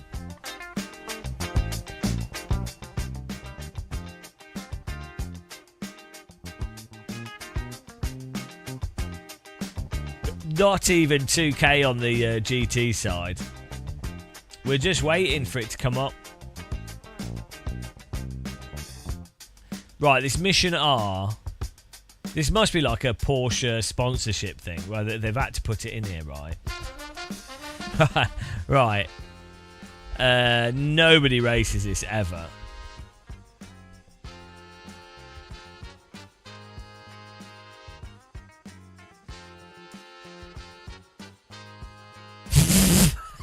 Okay, 2 people, 8 people. Hang on, this is how long? How often are these races?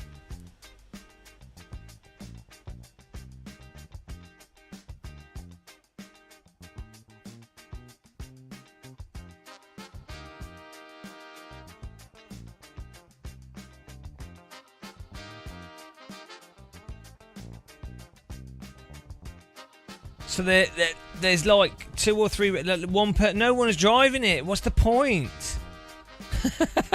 There's like one dedicated person. 2 people, 8 people, 2 people, 1 person, 3, 7, 2, 1, what, 2? Oh, 10 people. What an exciting race that was.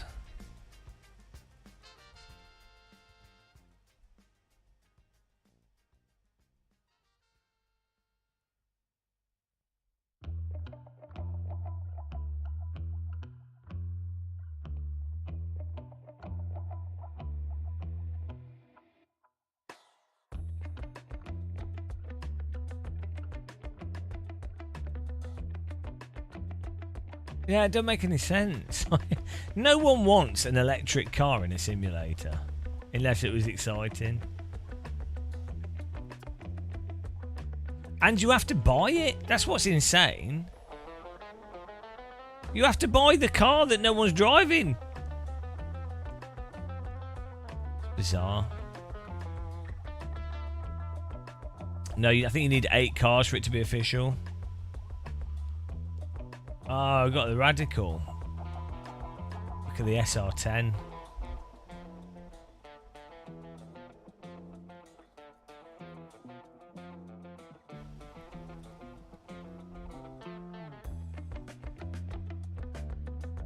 It's funny, a Radical's generally better than a GT3 car, but again, no one wants to drive it. Right, check this out. So we're working out here, guys, the worst sports, the worst spectators, and the worst competitors. And so at the moment, the worst sport at the moment is sim racing esports, followed by cricket, horse racing, and high-level basketball. The worst spectators can be found in breakdancing, then golf, then football, then tennis, then baseball.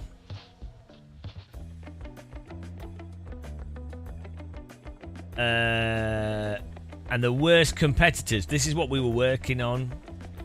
So far we have chess players, pro bowlers, poker players.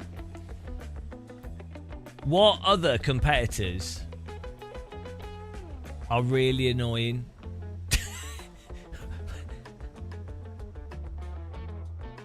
Like, footballers are a little bit annoying, but they're not that bad, but they're quite bad. Maybe football coaches are really bad.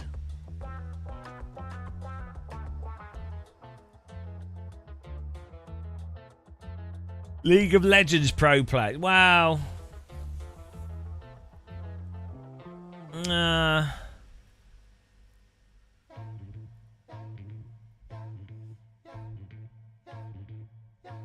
No, I mean, they're not that bad. Like, you could put sim racing, esport. I don't know. Sim races aren't that bad the competitors aren't that bad. Just put Birmingham at the top.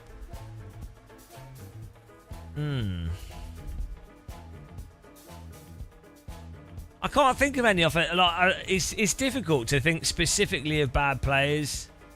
Yeah, I mean, esports players are just like, no one cares, so they don't end up being that bad. You know, they're locked in a room playing games. It's fine. They're not inflicted on you.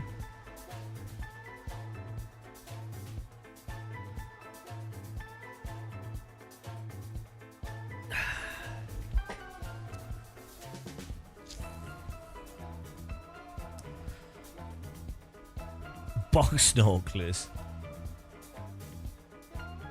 Oh, like, yeah, no, but like some, like free divers or something like that.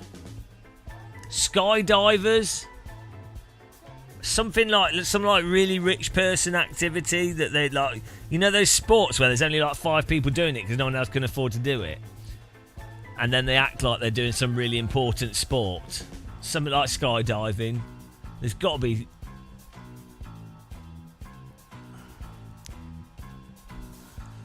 Polo players, yeah, maybe. Triathlon races are alright. Cliff divers actually seem okay, weirdly. They all seem actually pretty chill. I mean, you'd have to be if you're going to jump off a cliff. They're just pilots. There's got to be like a... Like, free diving is pretty stupid, isn't it? Oh, mountaineers! Mountaineers! Oh, God, it was so obvious. So obvious. Mount Everest, mountaineer... People climbing Mount Everest.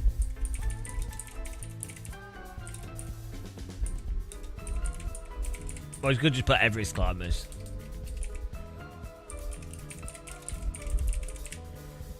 That is up there. That's got to be worse than pro bowlers. That's worse than pro bowlers. For sure.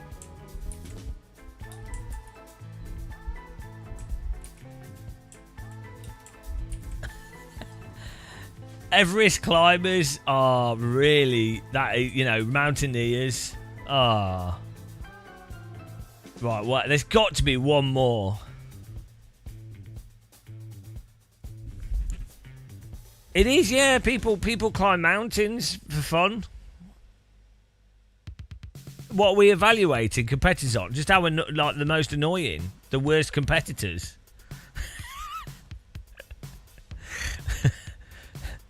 Oh, those bloody those people that walk across the Antarctic, they're annoying. Oh, look at me with my sledge. I'm carrying all my stuff. Oh, I walked, and they don't even walk right.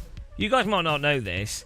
They don't even walk across the Antarctic. They do like it. They go from the top and then they go down because the Antarctica is bloody big. So it's not really feasible to walk lengthways across the whole thing. You know, some people have done a bit, like kind of done it, but like, what a stupid thing to do. Frisbee's all right. This isn't just find a random thing and. This is serious. I don't think you're not taking this seriously enough. This is not just name a random activity. This is really think about the terrible people that do these things. And be careful, because we're putting them on the list. Watching you climb a volcano. Well, yeah, that's pretty bad. Now, we've already done darts. Dart competitors aren't that bad, but someone was saying that we need to put... dart competitors in the worst spectators. There's nothing wrong with darts players.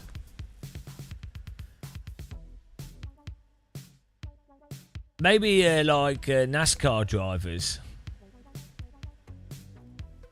But again, that's not really a sport, is it? It's motorsport, it doesn't count. Cause it's got to be something like rock climbing.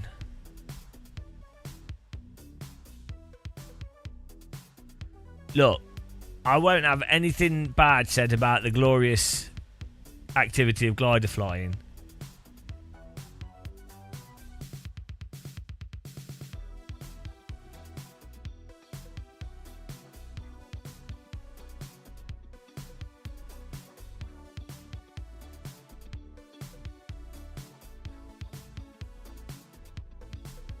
Yeah, the cavers thing, they are really annoying. Yeah, cave dive, underwater. Oh, bloody, those cave dive, underwater caver things, yeah, that's pretty bad. They're pretty annoying. Like, why go underwater into a cave and then die and then someone has to try and get you out? Well, I don't know why they just leave the body there, but then they die trying to get the person out. Just leave them there. No one cares. That's pretty, I don't hate Yanks. Spelunkers. That's not a sport, is it? That's just an activity. I don't think you guys are struggling with this.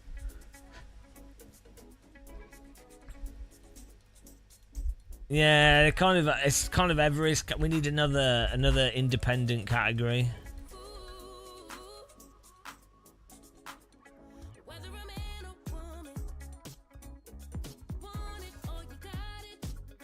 I think Alex Hannoi's a bit annoying, right?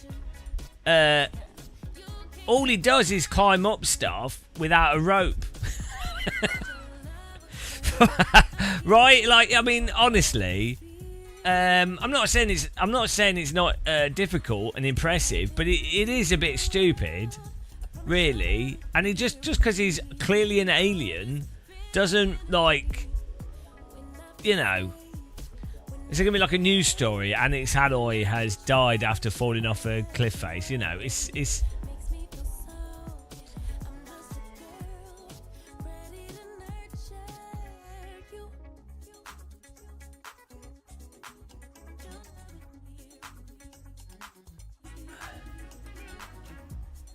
Yeah, exactly. He's just got some like weird condition where he thinks, oh, this is a good idea.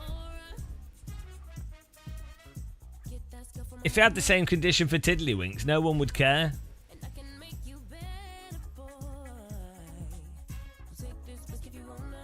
What's wrong with dragon boaters? Or speed walkers? What's wrong with that? There's nothing wrong with that.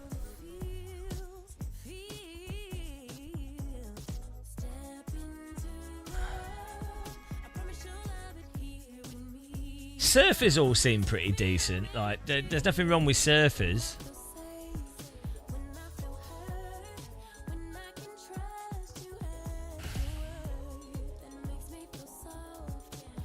There's going to be something really obvious that we're missing.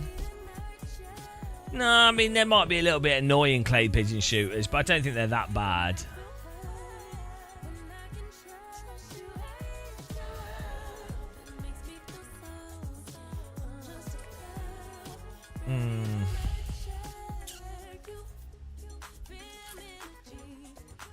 RC drivers? Nah, they're fine. They're just nerds.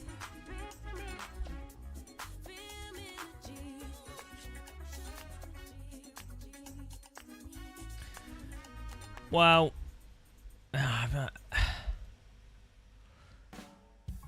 come on, guys. It's got to be like you got to. It's got to be like really the obnoxious stuff. Not. It can't just be like a sport. You know. No, fencing keeps coming up. We keep having people bring up fencing, but then they can't actually. No, you're just saying random stuff. It has to be. There's a. I need a biscuit.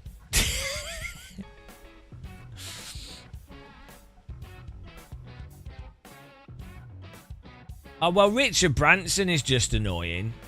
It doesn't anything Richard Branson is doing. Yeah, anything Richard Branson does. Yeah, pretty much. That could be that. Maybe that could go on it. Anything that Richard Branson does. Anything.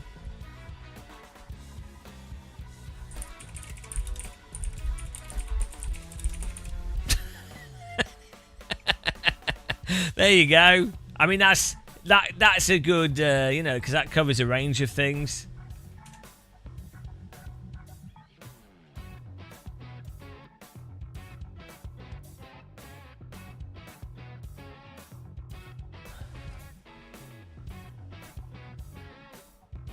Well, that's pretty good.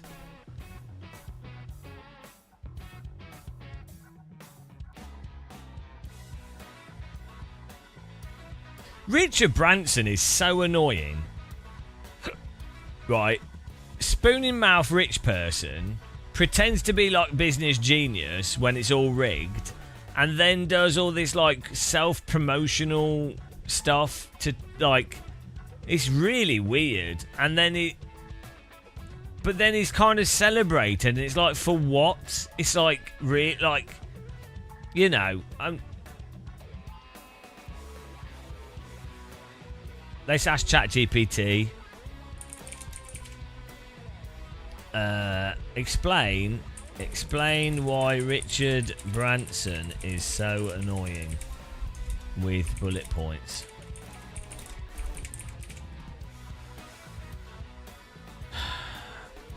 Continuous self-promotion, billionaire reventer image, personal branding over substance, PR stunts, wealth disparity, Virgin company controversies, Space tourist. Yeah, like everything he does is annoying.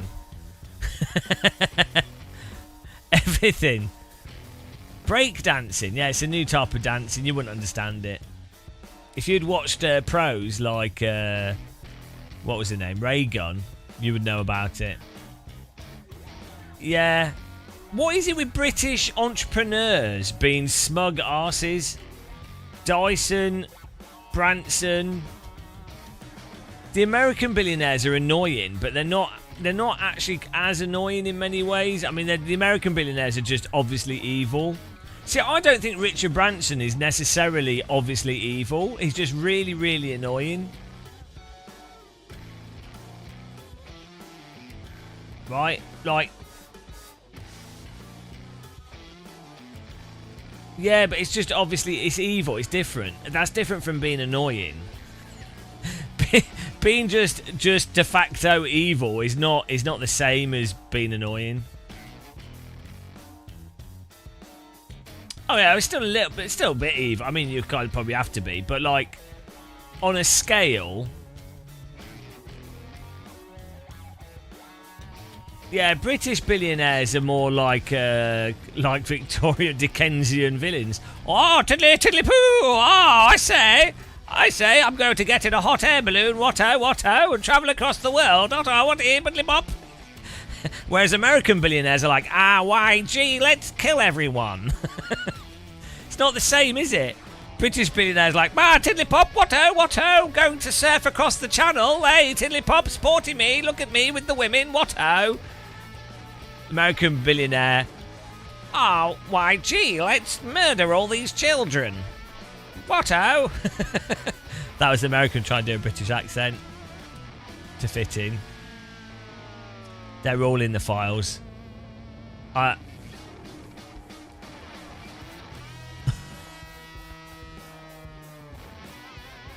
Yeah.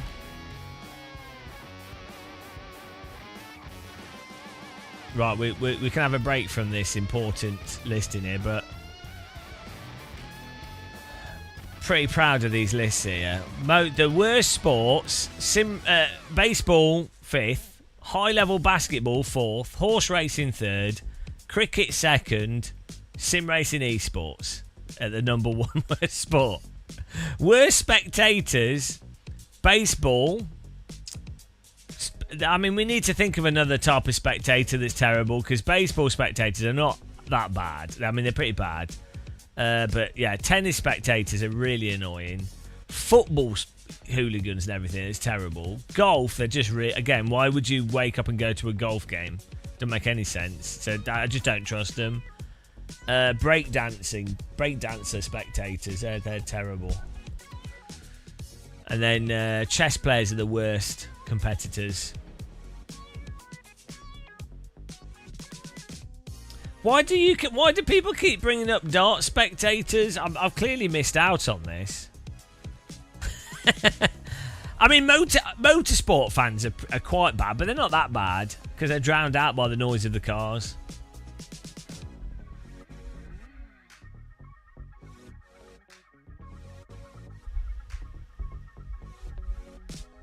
Anything.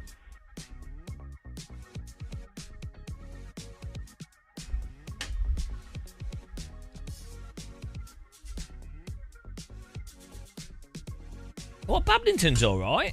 What's wrong with badminton? That's good fun. Why would you not like badminton? You can play that at... Oh, actually, badminton players at a high level are really annoying. Because it's a bit of a lame sport at a high level. Like, badminton's great at a low level. You know, you're just hitting a shuttle. But as soon as you start taking it really seriously, it's a bit stupid, isn't it? I actually have to say, yeah, high level badminton is a bit lame.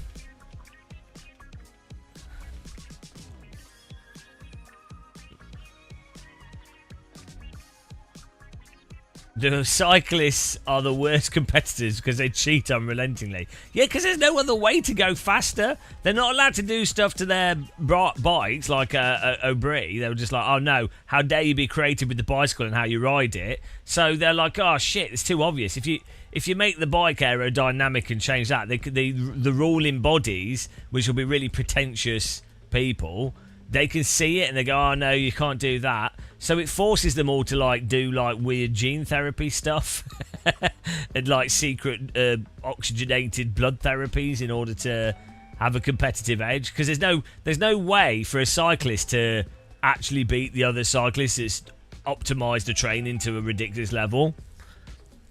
There's nothing they can do. So they have to. The only way they can win is by gluing another leg to themselves.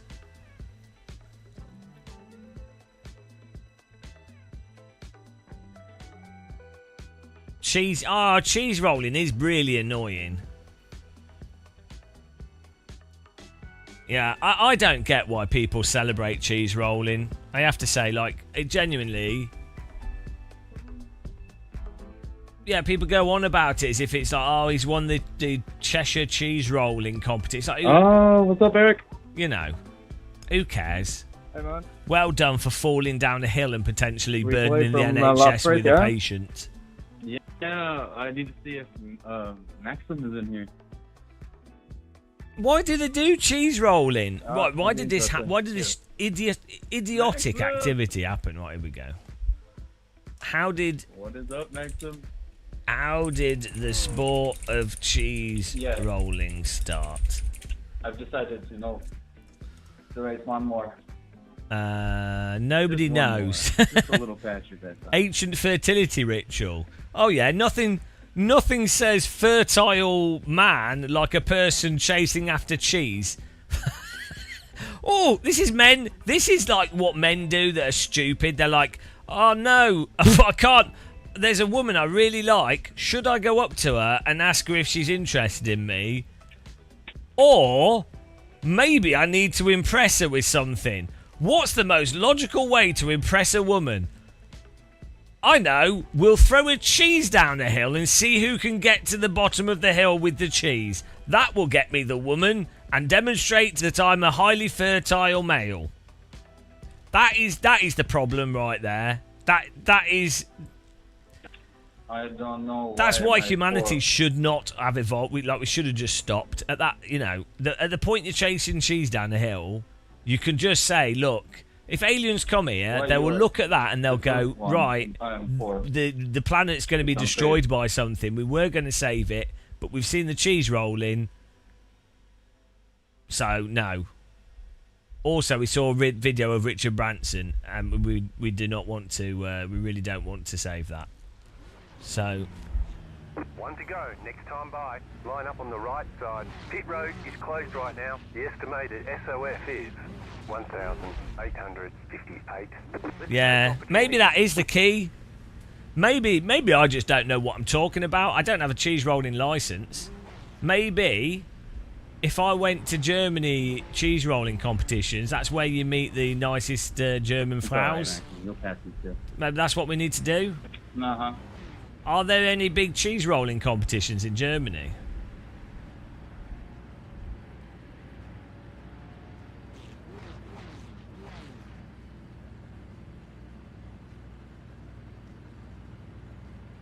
One to go. Next time by.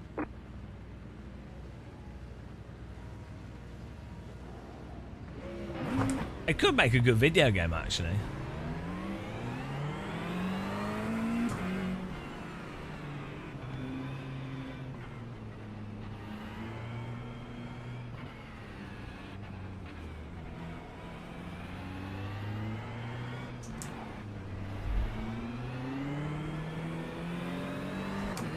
Need good physics for the cheese.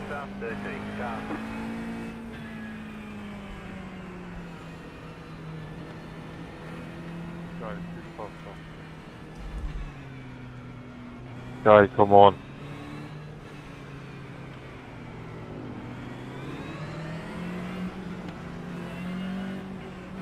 There we go. Get ready, going green.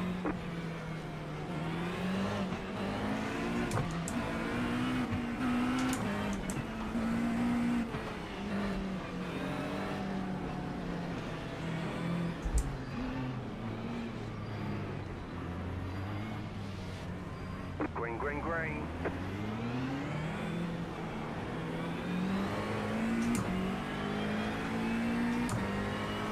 There's an incident ahead.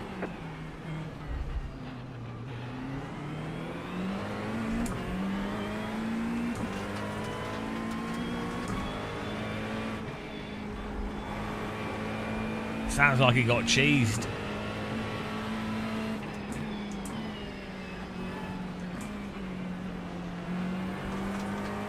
Time for a good backlash.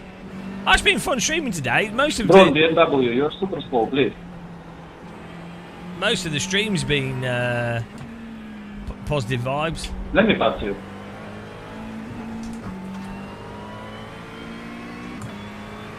Bro.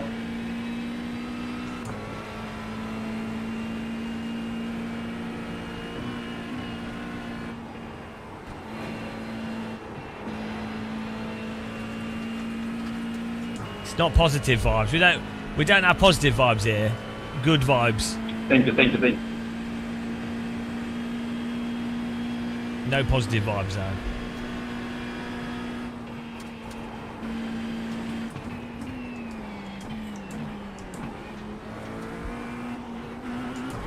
Can't have that. It's very dangerous.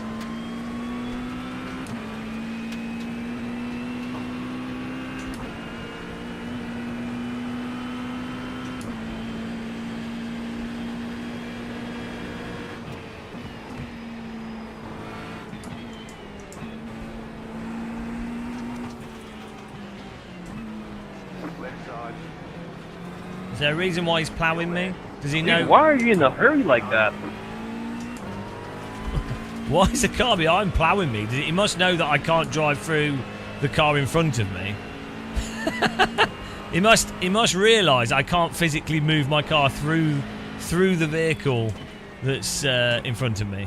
But maybe he doesn't. Some people don't know these things.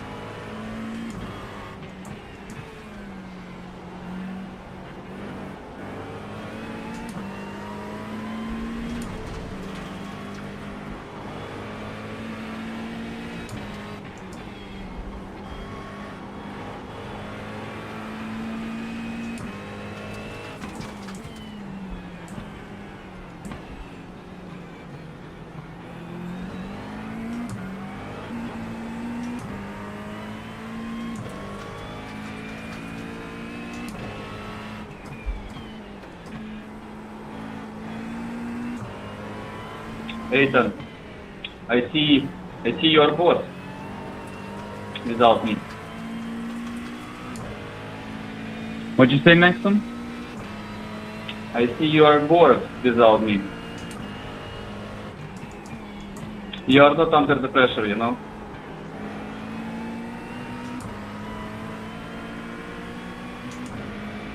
You can pass that guy, no problem. I'm trying. Aiden, I would let him go by, man. He's quick.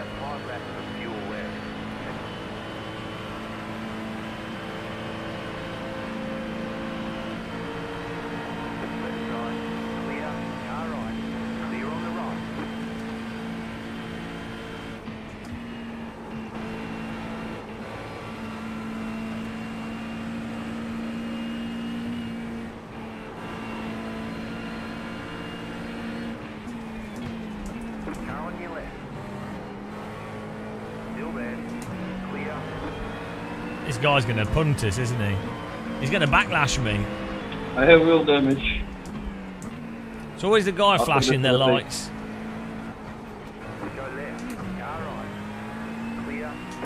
Always the guy flashing their lights that ends up backlashing you. Backflash. There's an incident ahead. You got a slow car on the left. You got a slow car on the left.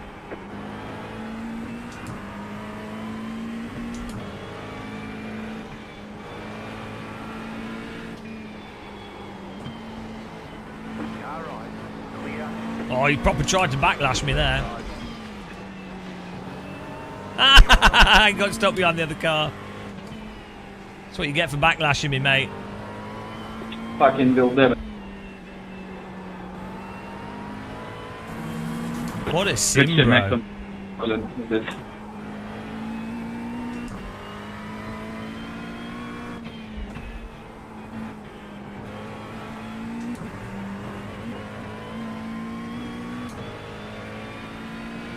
What shell? Your position. Don't push.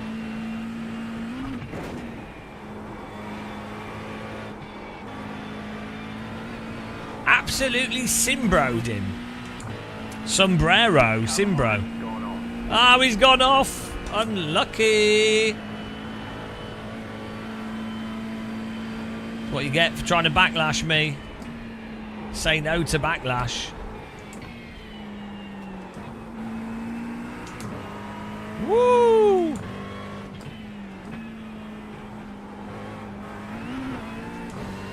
What's the time, everyone in chat? What's the time where you are? Apart from it being tea time, obviously, but...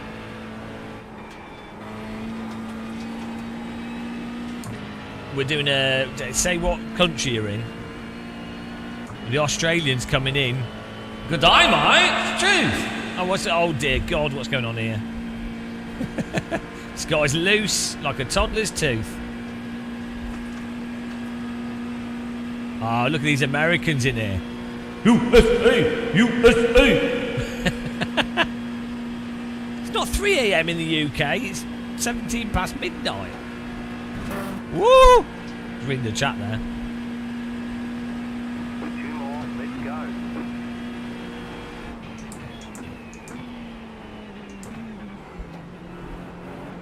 Oh no, the wrecker, the backlash is back behind me. He crashed someone else off. He's back to backlash me, guys. Fellas, just go past me in a minute.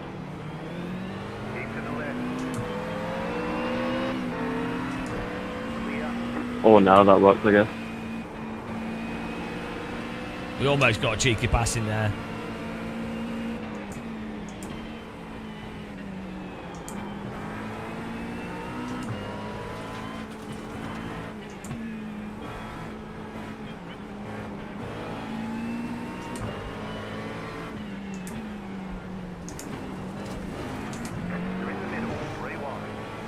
Woo! Made it through the backlashing. What a move. Textbook avoidance there. That comes from years of sim racing. Through the backlash. I've got a backlash degree. Can't believe we survived that.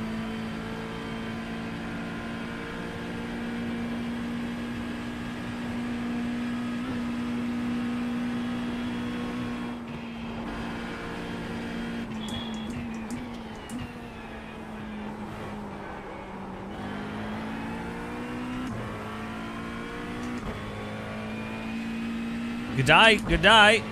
I've got my digs behind me. You are not lonely on the street.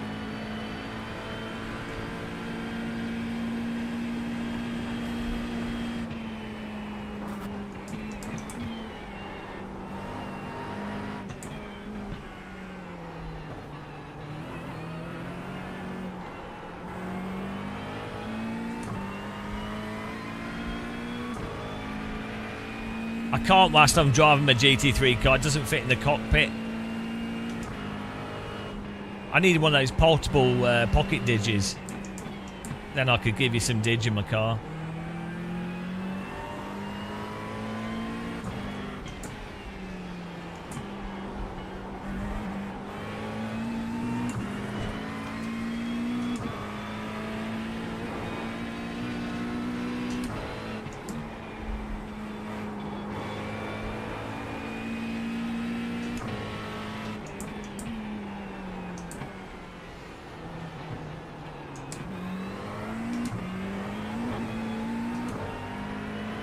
Have you seen those little wooden pocket digis?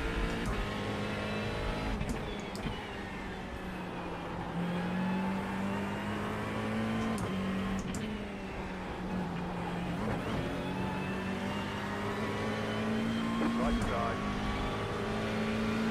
Still there, hold your line. Still there, hold your line. Clear.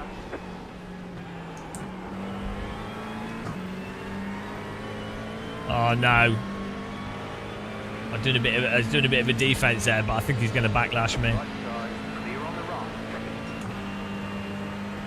I'm hoping the backlash car that almost backlashed me before backlashes these guys. What's he doing?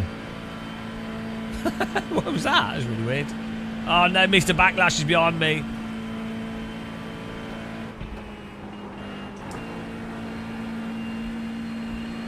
Hello Novotny, how you doing, man? Oh, the Backlash. He's flashing his lights at me.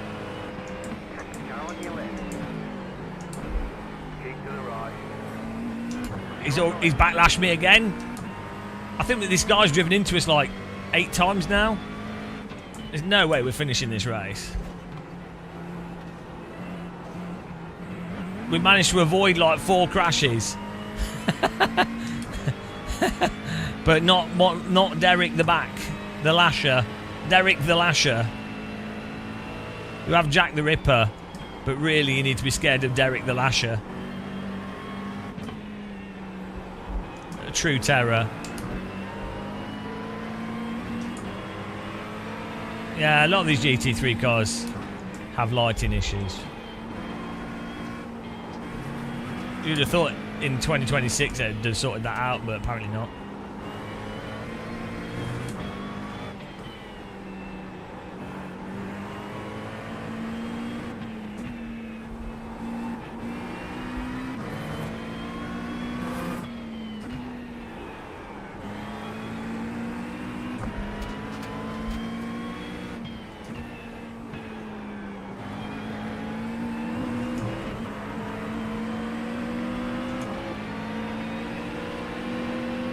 Here comes Derek the Lasher.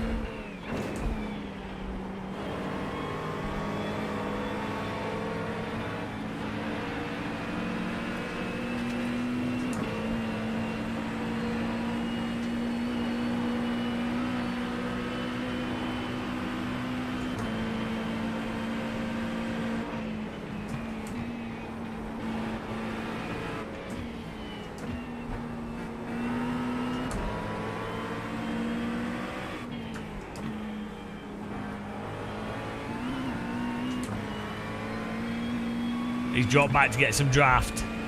Derek the Lasher's using brain cells. Good lashing. Unfortunately, his brain cells have gone rusty because we've got 2 cars with me, so it's not going to work out for him. Serial Lasher.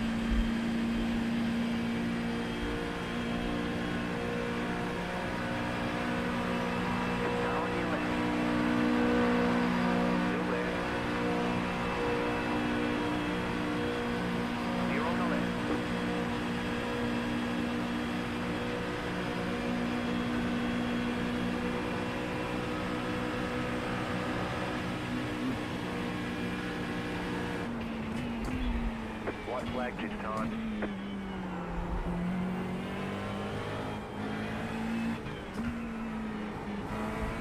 What the fuck, dude? What the fuck? They're in the top 10. He's a very happy guy. What the fuck? I'm there, dude. I'm there.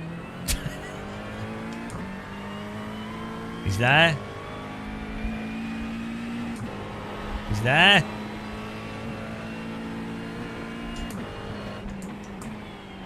Talking to you, Monty. Doesn't sound like he's there anymore. He probably thinks flashing the lights is genius. I mean, it is. It is an option. Oh, the Lasher's gone. I think that was the Lasher.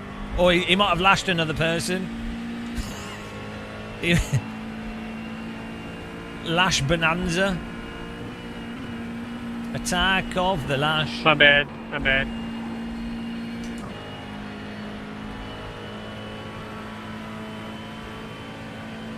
Lashed. Show me your lashes, love. Those are some nice lashes. Are you driving safe or what?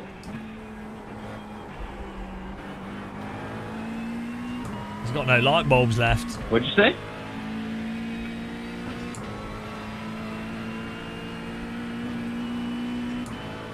Are you driving so safe or what?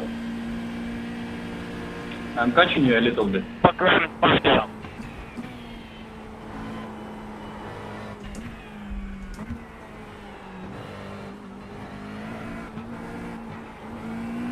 No, I've been doing this only for about I've done 2 or 3 races. Yeah, whenever you start talking to me, I try to click my mic button and messed up, so. This is my first time racing. Is it worth playing iRacing for more than a month? 100%, man.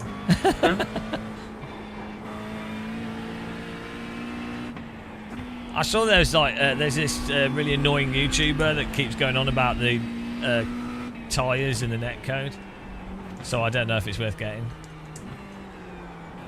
I mean, it's a small issue, but if you compare it to the issues other sims have, then this is the best one.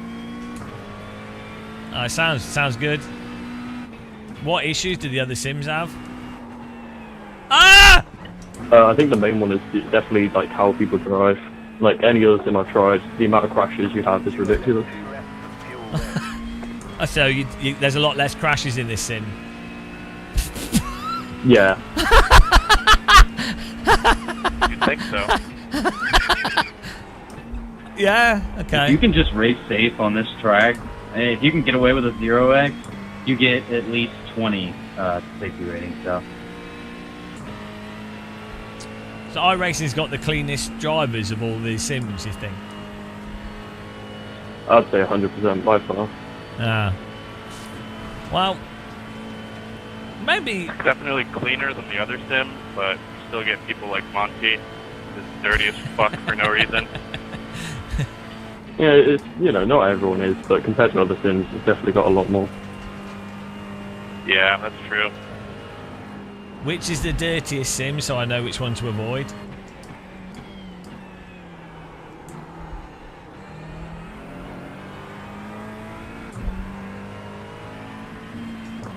Oh.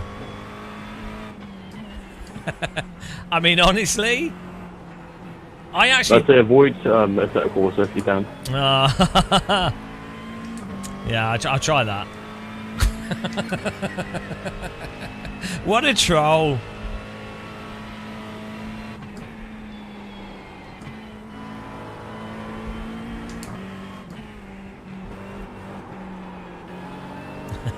Trollception. Trollageddon.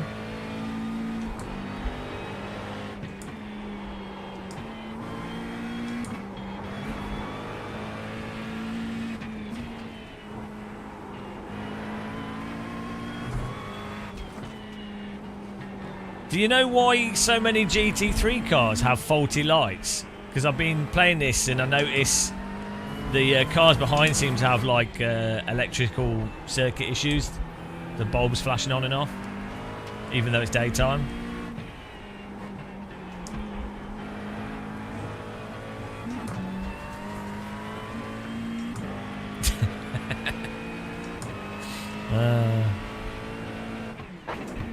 Woo! This car wants to be an aeroplane. Well, the lash is gone.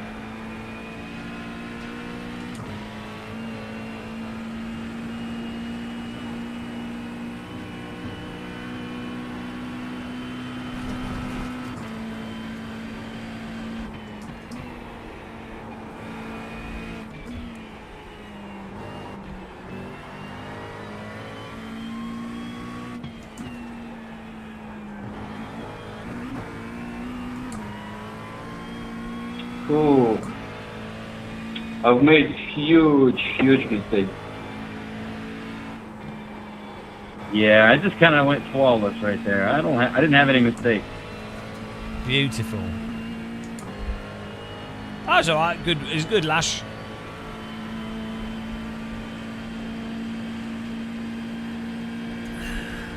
Yeah, you know, I just almost died.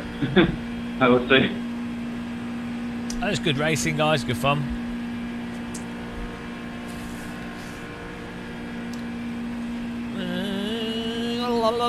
Yalla.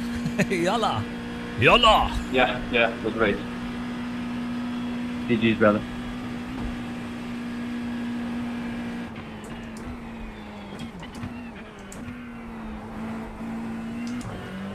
Oh, no. What the fuck, dude?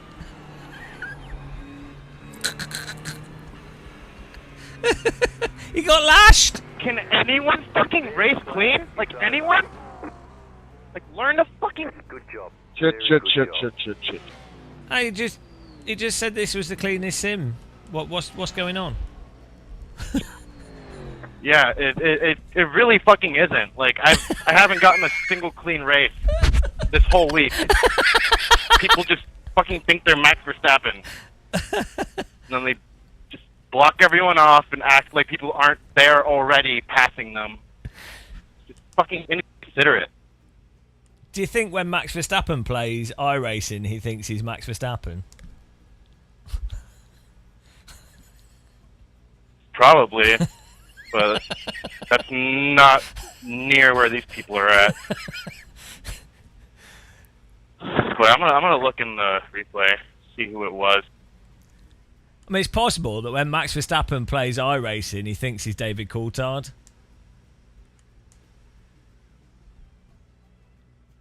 I mean, that's would be the equivalent of a sim racer thinking they're someone else. Maybe he thinks he's Senna or Schumacher. Maybe he thinks he's Bono Hewis, the most inspirational sim racer to have ever lived. You never know. It's possible. Right, the ending of that. Right, let's see what happened to him. Oh, was it the Lasher? Francis the Lasher. I think it might have been. Hang on, let's... That was good fun.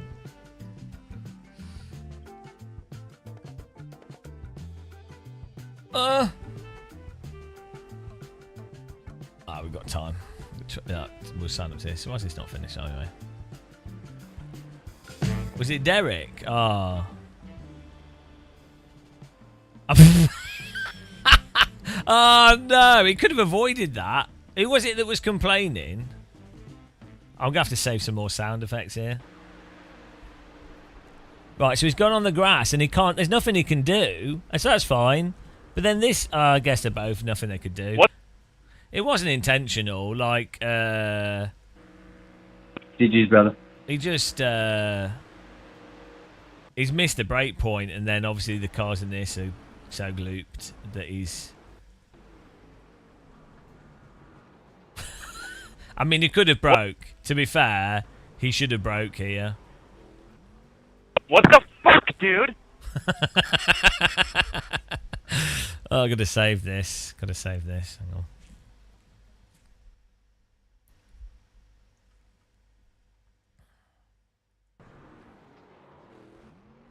What the fuck, dude?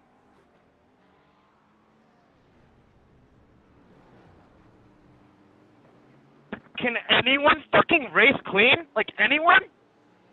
Like, learn to fucking... Shit. You just said this was the cleanest sim. What?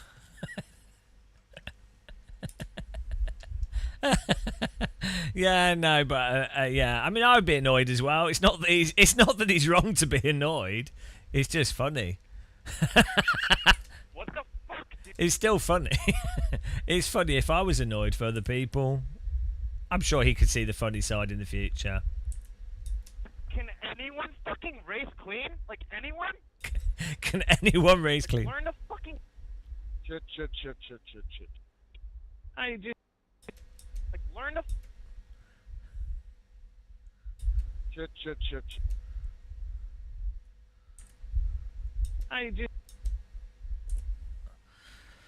Beautiful.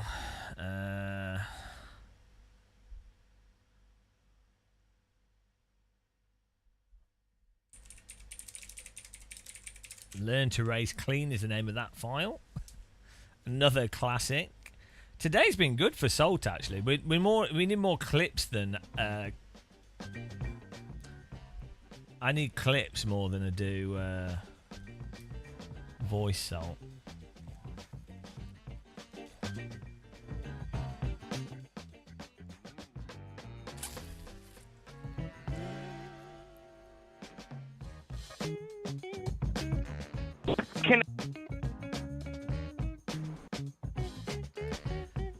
I mean, there is a. I mean, what can you do if you're this guy on the right?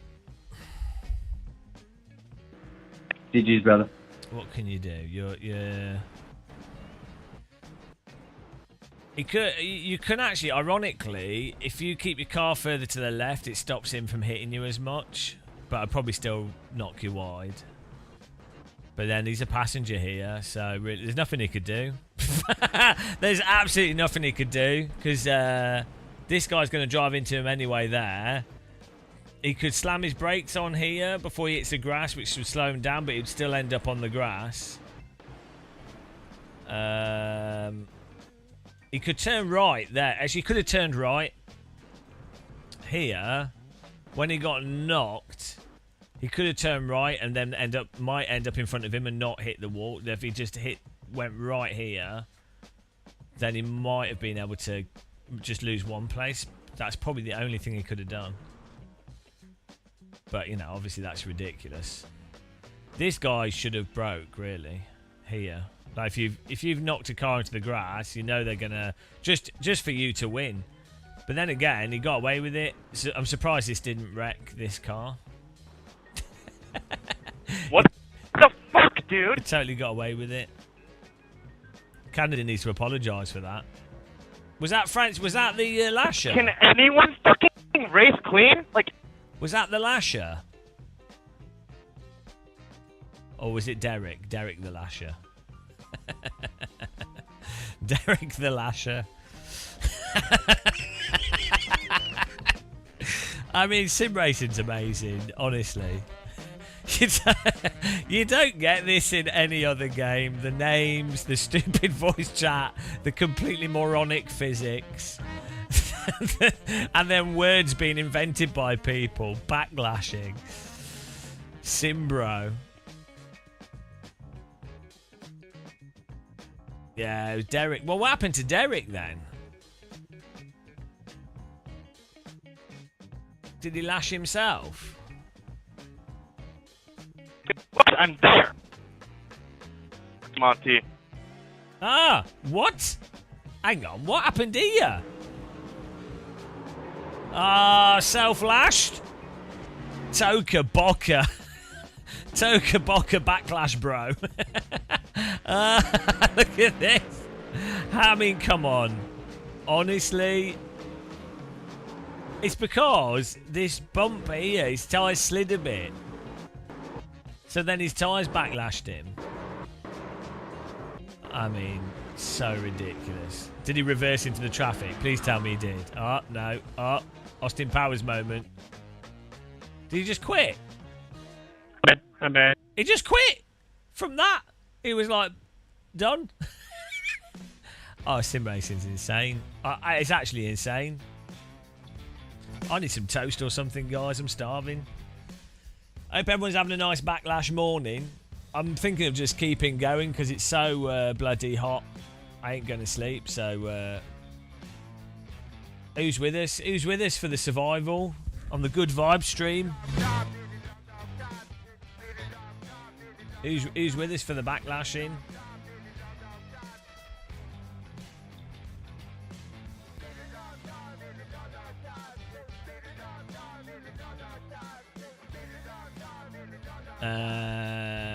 It's alright, it's like, I don't know, my thermometer's over there. It's like 25 in here, it's not too bad. Jackatheus, hello. Yeah, we're doing this, we're going to do Road America again.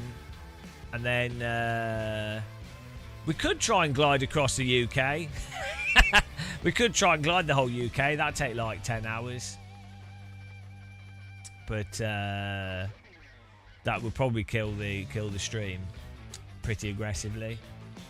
Nobody could take a UK glider flight. It's too much. There's only 5 people that like gliders.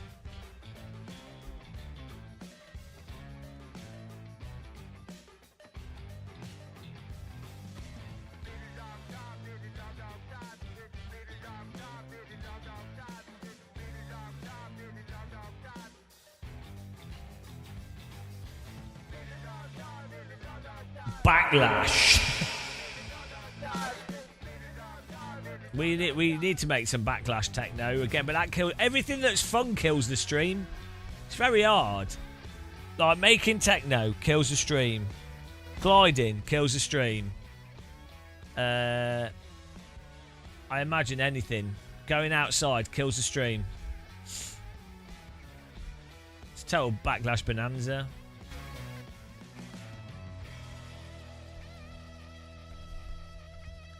Oh, we're 400 followers away from having 20,000 followers.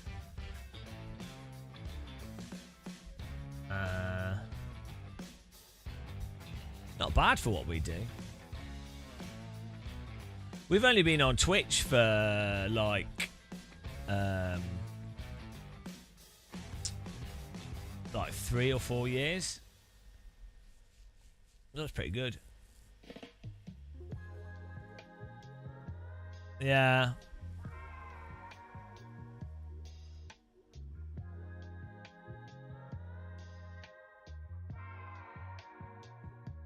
Keep working on it. There's no rage bait. It's salt bait. We're collecting salt. No rage. A new PM. There's not a new PM, or has he announced it?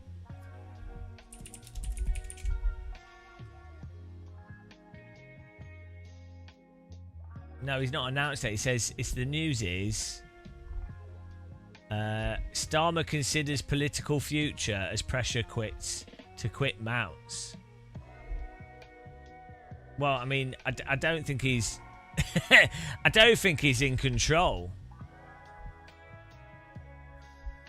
You know, I think it's whoever gangs up on whoever else gangs up on whoever else. Can you even if you're like not liked by anybody, and they've decided that they don't like you, can you still stay there? You go, I was voted in, I'm staying. Nobody likes me, but I'm here. I guess you can't get anything done. It is true, Novotny. Although, ironically, the right-wing press has accidentally allowed for a more left-wing politician to get in. so it's backfired, really, because what's his face? Burnham is actually more left than Starmer. So that's the last thing that they wanted to happen. Fools! They didn't invest enough in race baiting and total failure. God, like the British are racist, but we won't be told as a nation what to do by Americans. Like the Britain's incredibly racist, xenophobic, and generally stupid, but they won't have Americans tell them what to do. Unless it's to go to war with a country for no reason. That we will go along with. But I'm not saying we're consistent as a nation. Well, I know it's weird. Sorry, guys, we're going to politics territory here. We're doing another race. We're not really... This is not really politics. We're just talking about reality that's happening. Yeah, I mean, I don't like Labour, so I don't really either way. But yeah, I mean, anybody would have to admit the Starmer's as a Prime Minister has done a better job than the last 15 years of other Prime Ministers. So if you're going to just, like, as a person doing a job, I think he's good at doing his job, but is that what a country actually needs? You know, that's the thing. Is like, that's not what the Prime Minister's role really is. That's what civil servants are for and other people. The point of a Prime Minister is to be like a speech person, and like not for them to be a Boris Johnson or a Trump, but for them to actually convey what they're doing clearly. Like they're a public figurehead for a political party. So I think Starmer's actually not necessarily the worst in terms of internal, like, you know, behind the scenes stuff, but certainly not as bad as other people we've had. But yeah, it is weird how much the press shapes what people's views on things are. Like, it's really hard if you look into a lot of these issues that get repeated by the press. If you actually look into them, it's really, really hard to really know the actual facts of stuff. So like if let's just say you take you look hospital waiting times. It's really hard because I just recently looked into this.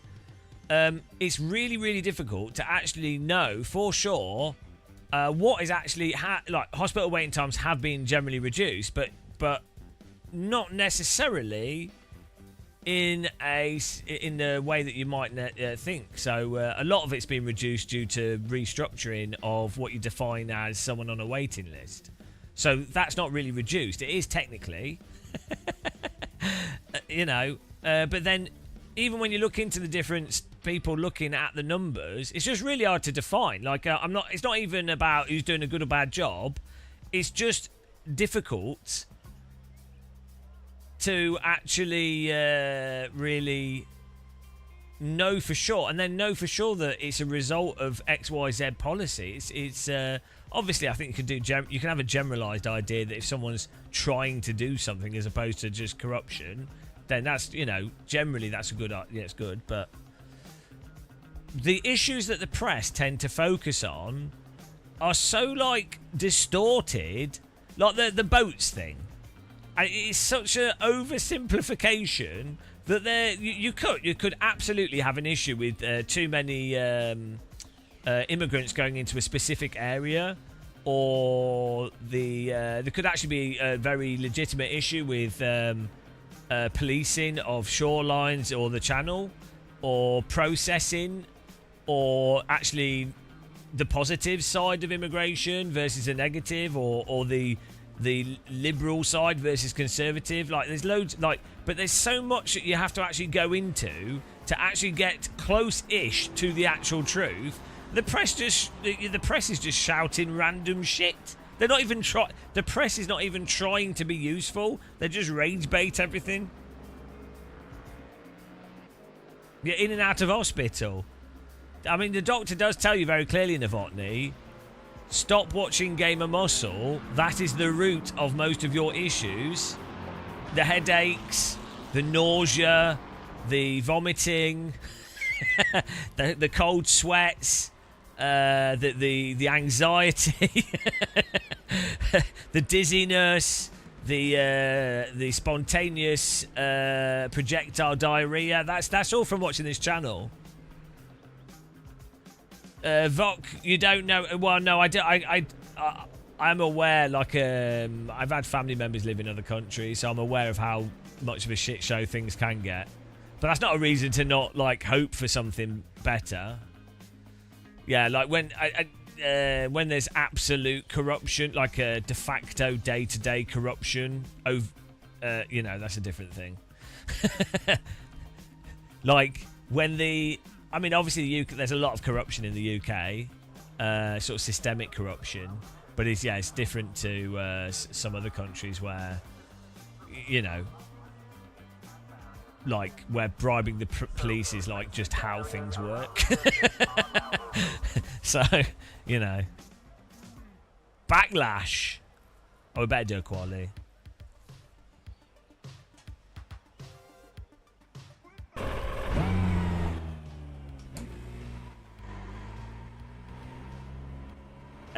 I don't know if it depends what you mean by most parts of the world. I mean, so it's just really, again, it's like even that type of thing is just really complex. Like the simplified view of China that we get in the West is mental, because there's a whole, China's got a lot of people living there, and there's a lot of people in China living really good quality lives, really nice, doing stuff they enjoy, really, really good. But there's also a lot of people in China that are living in abject poverty, and it's really shit, and they can't get basic healthcare and stuff.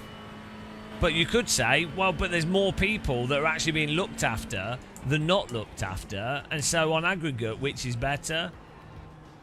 You know, you just have really simplified views of things, because you have to do like a bloody degree's worth of research to come to an actual reasonable conclusion. It's mental. No one has time for that.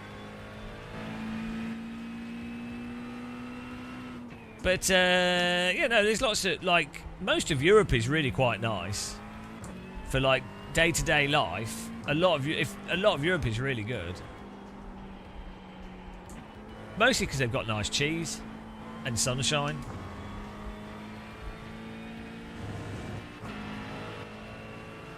That's the problem with the UK. Let's say, I don't know. I wonder how much. It is interesting how much of it's psychological as well. Like, because it can be really depressing in the UK if you're on benefits and you can feel really, really trapped, and there's no. You're just constantly like, oh, have you got enough money for what you need to pay for stuff? And that's really, really stressful. But then maybe that person doesn't have to worry as much as they might think they have to worry. In some ways, like maybe the system is robust enough that actually,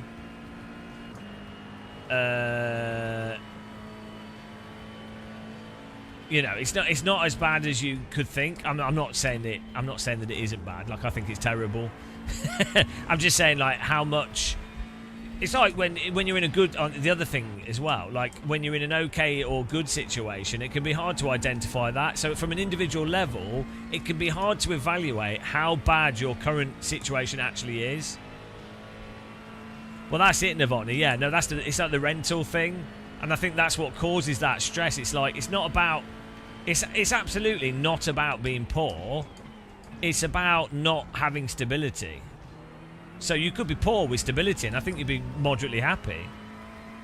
Like, even so, when I didn't have any money, which was my own fault because I was trying to make businesses work, proper poor.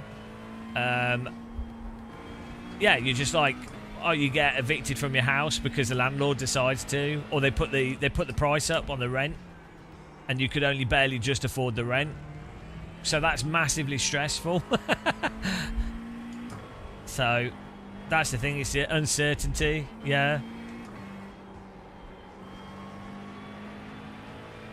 And that's what it really comes down to. I think that's a massive mental health issue, causes so much problems. But that uncertainty being really anxiety inducing, weirdly, like there's actually inherently massive uncertainty to life all the time for stuff that's way worse than being poor. Again, I'm not undermining what it's like being poor, and that I think it's terrible, and I think I hate how the UK works. But like any day, you could have an aneurysm, or you know, people die around you. So there's terrible stuff that happens all the time, but you don't. It's weird what your brain tends to latch onto as the uncertainty stuff to worry about. It's really, you know, if you could basically get your brain to go, right, yeah, if you could be stoic, basically, and you go, well, clearly I've managed to deal with whatever's happened in the past, so clearly I can deal with all these things anyway, so I don't need to worry about it. Like, if you could remove that anxiety, then the situation would be exactly the same, but you just wouldn't have that the massive stress.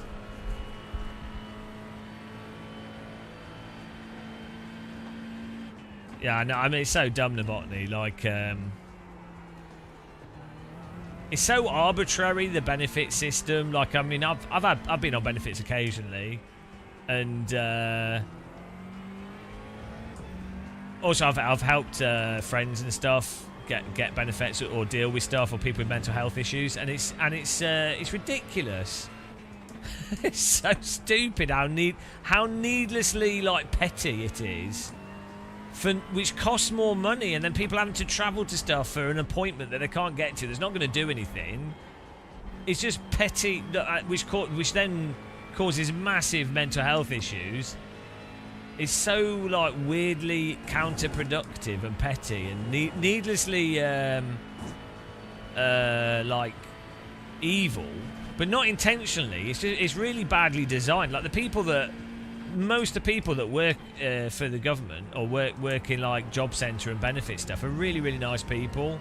They work really hard and they're trying to do a really good job, and they actually go out of their way. A lot of the time, there's a few. You do get a few shitters that are absolute arses, but you know.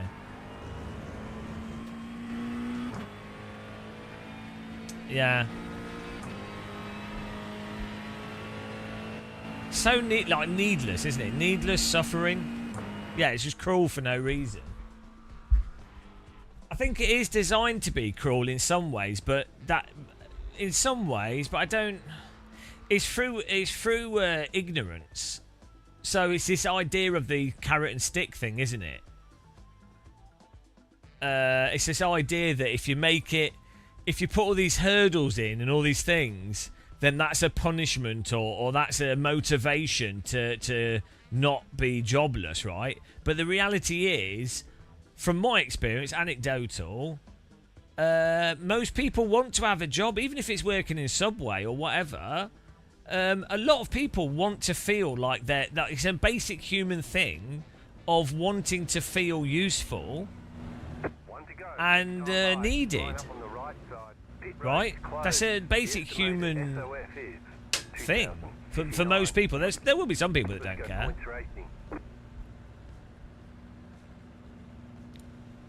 Still waiting on 2 cars to grid.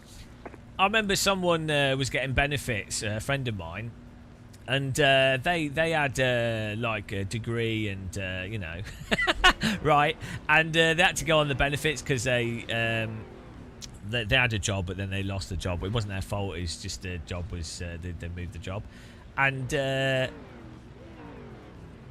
had to go to a meeting, a job training meeting, right?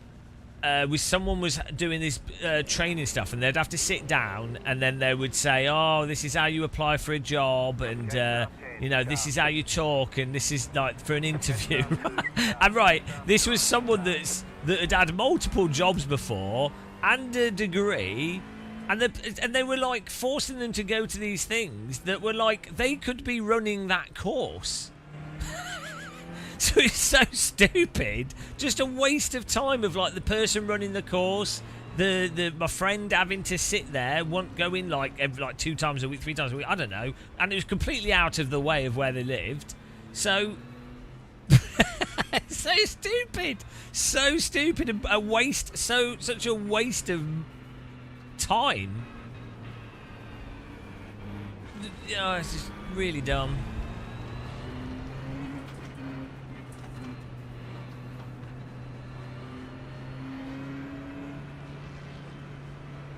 Well, Novotny, I mean, I told like your doctor would would say to them, he won't stop watching Game of Muscle, and that's why his brain is actually falling out of his nose.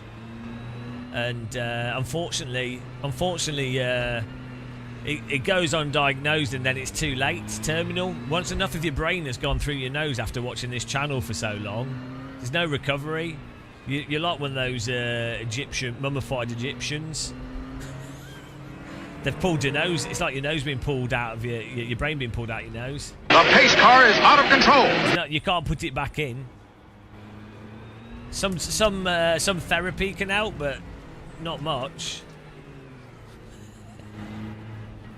Thanks for following Pooyart. Pooyart.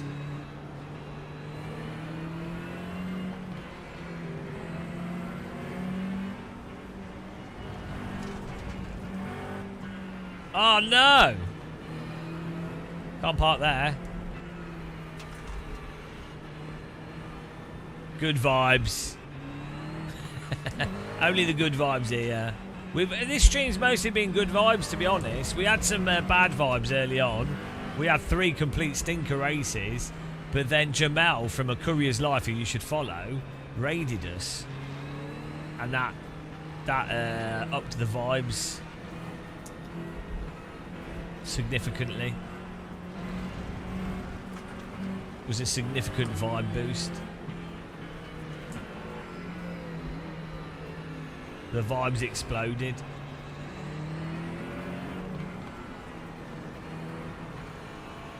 We managed to avoid the lasher.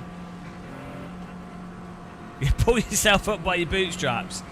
Yeah, just like how people pull themselves up their bootstraps by inheriting money and property, and yeah.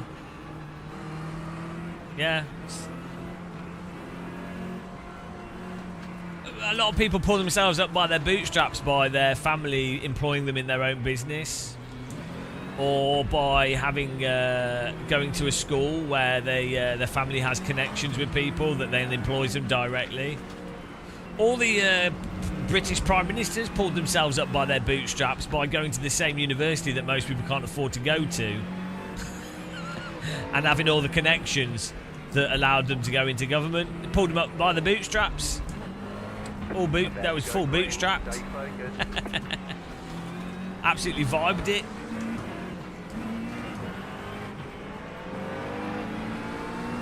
Get ready for a lashing.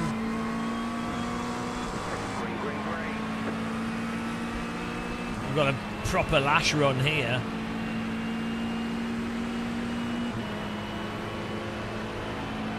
Left side, clear, left side. Clear, left side, clear.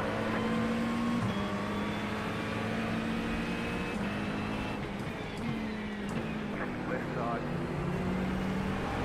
Stay on the right.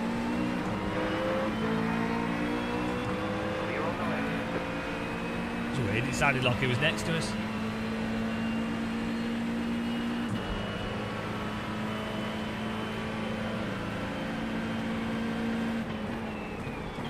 Car right.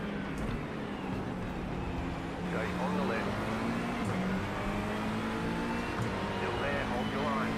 Still there. Clear on the right.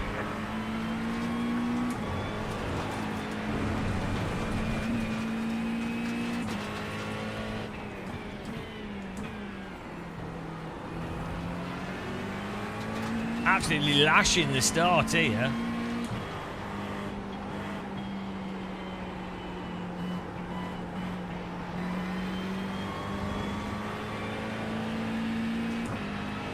It's because I'm lashing everyone, Novotny. I've become the lasher. Lash. Lash maxing.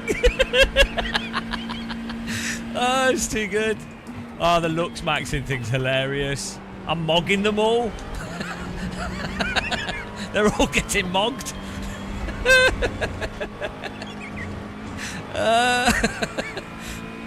Oh no, I'm going insane.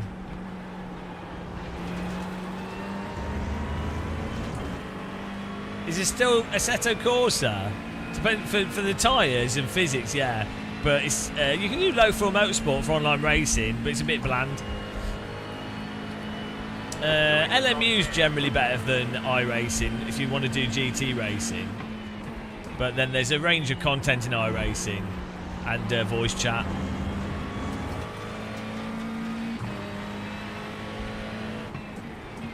iRacing is better for lash maxing because of the way you can crash people.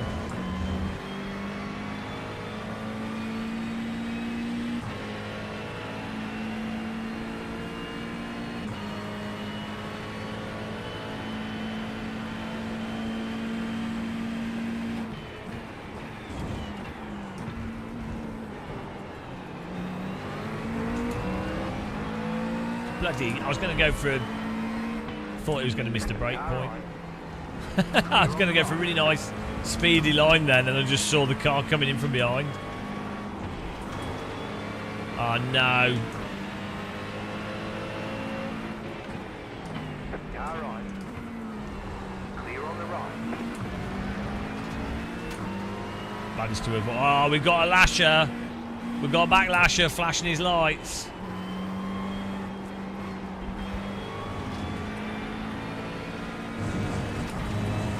Mateus.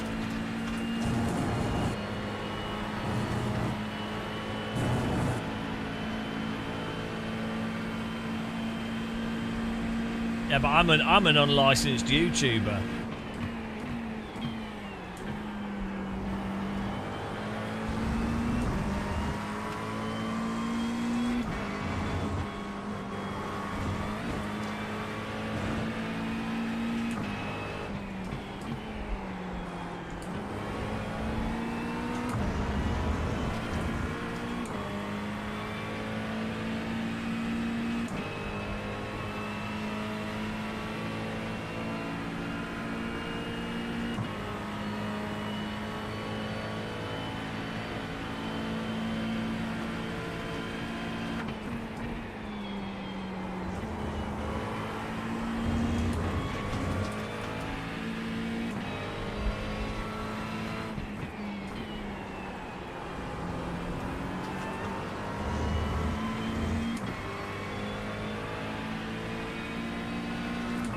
I'm lashing here. We are lashing.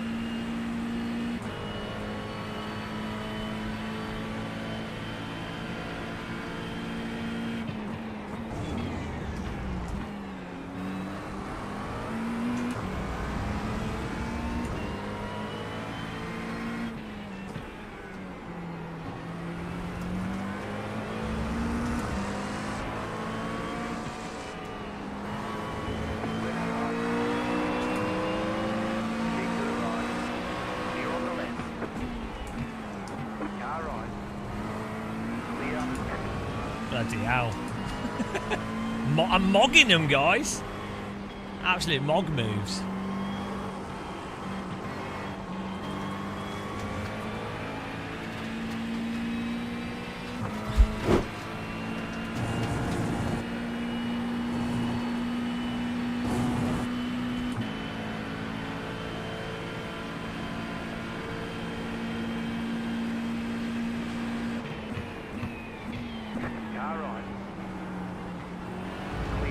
This guy's trying to do me over.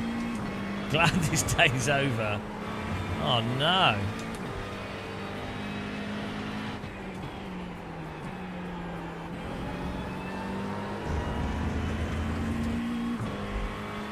Eric tried to lash me there, but I managed to avoid it by going deep. Fire is for nothing, bro. Thank you, man. 3.208. You fast flat for you.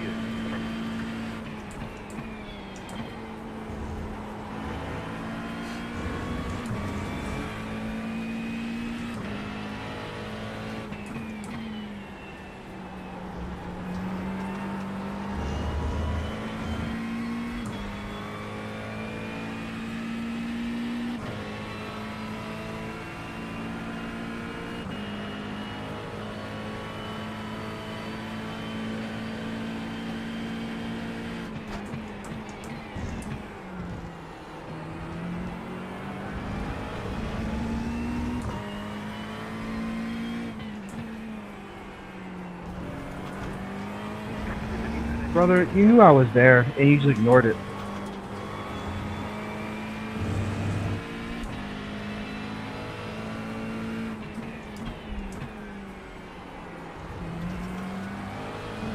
We're doing good, thanks. I hope you're all right. I cryogenically froze my children, so it's cheaper keeping them in the fridge.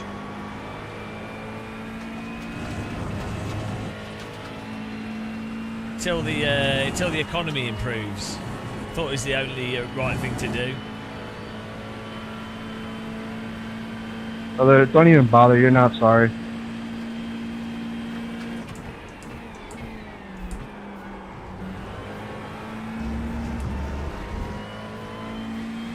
Been quite a few lashing. Yeah, moderate amount of salt. It's been quite nice. Been just a sprinkling of salt here and there. Well, there's been worse times in the world. I mean, like, you've got the Cultural Revolution in China. That was a pretty bad time. So, you know, you've got... I figured you didn't see me. You gotta turn on the indicators, my friend. 1914 wasn't particularly optimal for lots of people in the UK, France and Germany. You know... There's been the Spanish flu, the Great Depression. What's that? 1930 to 1920 to 1946. I think 1930, whatever. About round about then. So you know.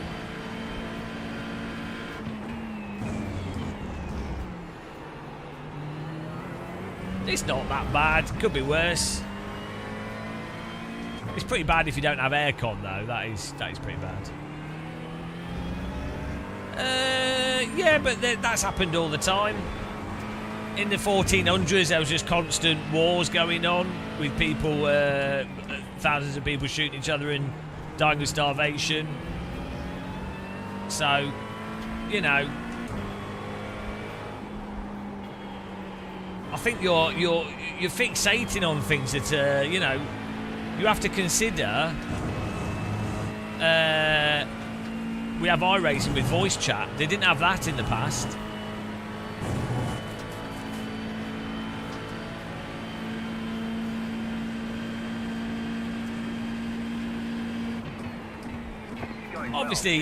Obviously things could be a lot better, and obviously there's massive issues of wealth inequality, needless suffering.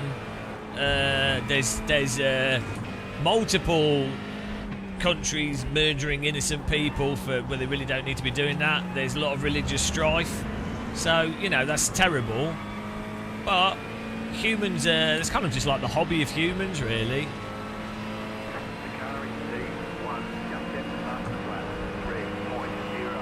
Well, you know, but at the end of the day, you're going to die of old age, and your children are going to die of old age, and everyone's going to be forgotten. So you can only really take each day as it goes, one day at a time.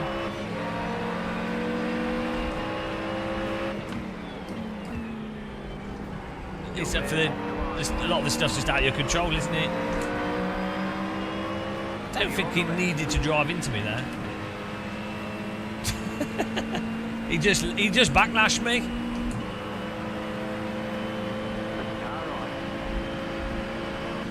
Still there. You're on the left. 3 wide. Still there. I backlashed him. Car right. 2 wide. James, what the fuck was that, bro?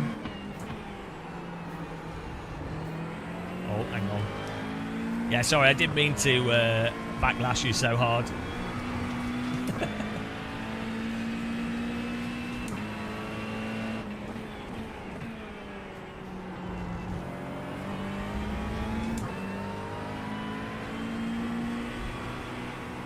Yeah, it was backlashing. Bro. Don't taste me, bro.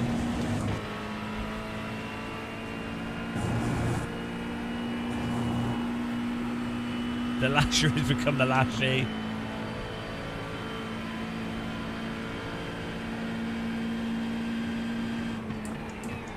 That is a perfectly normal overtake myself.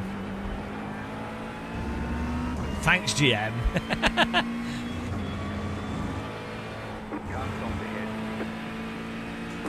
Oh. Can't park there. iRacing's a lot easier to drive and drawn out and sluggish. So at iRacing I can play with my brain turned off and as voice chat. But the netcode and the handling and the racecraft is a lot better in LMU.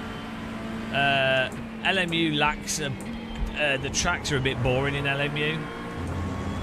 I really like the American racetracks like Road Atlanta, Road America, VIR.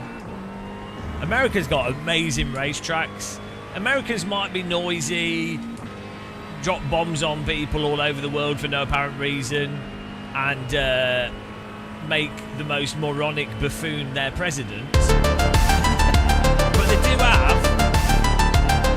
they do have good racetracks. Thank you very much. The European Commission is now the king. All hail the European Commission! King European Commission!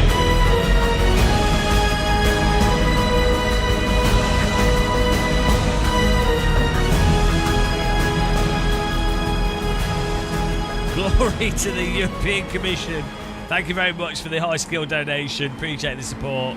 The King European Commission.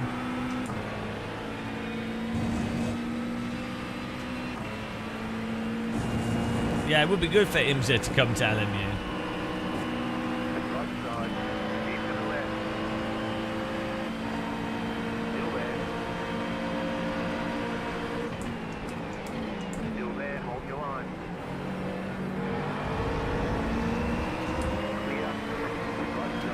Oh, I think we're going to get lashed, guys.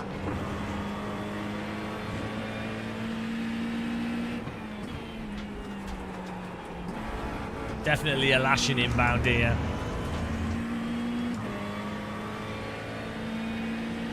The thing with iRacing's netcode is it's not necessarily the netcode. I mean, there's a lot of smoothing in the game. It's more to do with the way the tyres handle over the limit, and then the reaction to contacts. The smoothing and stuff's not really the worst. It's just with the amount of smoothing it has, they need to make sure the contacts are not as impactful.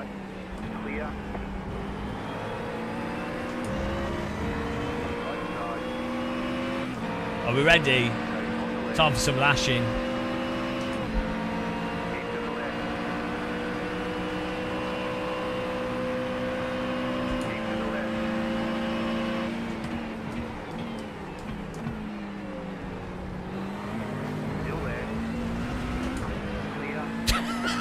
He's not going to be happy. Again, man. No, he left the track. He left the track. That's on him. He left the track that time. You can't leave the track and then come back into the car that's still on the track.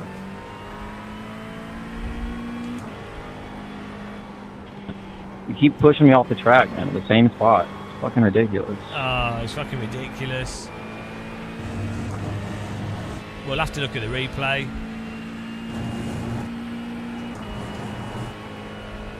Yeah, I think I went through the corner. He'd driven himself off the track.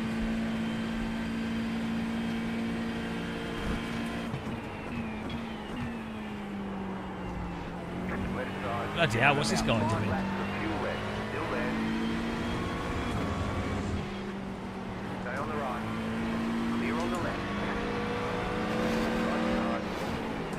So he's just driven into me entirely intentionally there. He literally just full on punted us. That's what's weird, right? You do normal racing with like accidental contacts, and then that triggers people into doing full on punts. Because from their perspective, they think that you've been punting them when, you obviously haven't.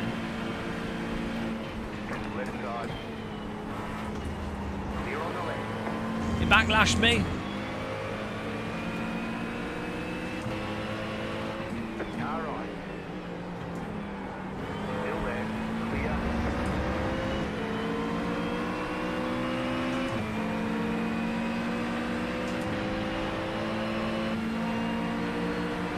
Oh yeah, we get a DQ from the game's really bad design. That's good, isn't it?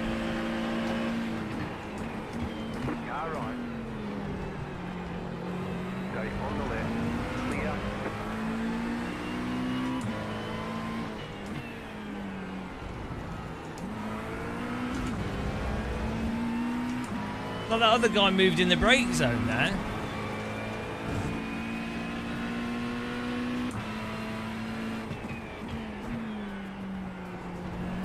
We have all these X's from the other drivers, not like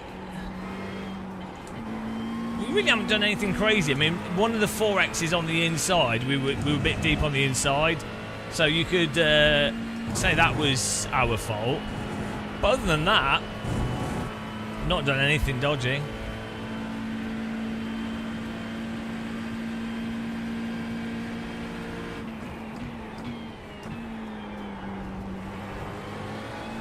These guys seem to just catch us in draft, which is a bit frustrating. Also, how do I get a 4X from him intentionally ramming me? So stupid. None of my moves were intentional ramming. He literally sent it up the inside in a way that's going to 100% punt you.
think he's going to backlash us. I'm ready.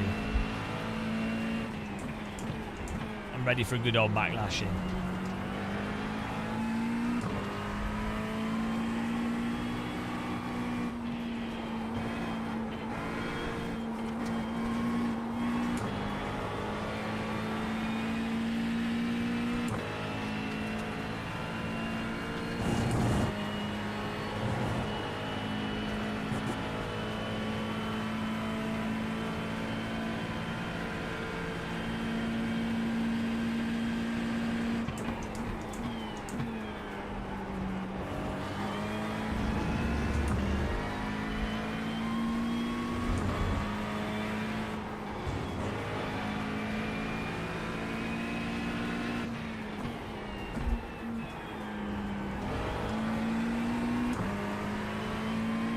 What a backlash. Car on your left. Still there. Car stop on the right.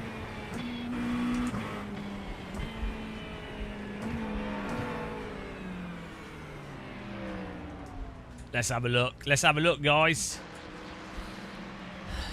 We'll have a look. We'll see what the backlashing was. Court of Backlash.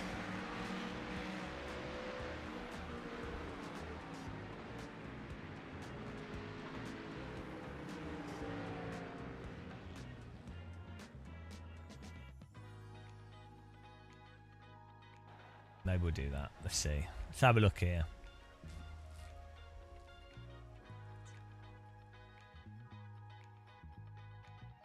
Here we go. No, it's still exactly the same. It hasn't changed for like a decade.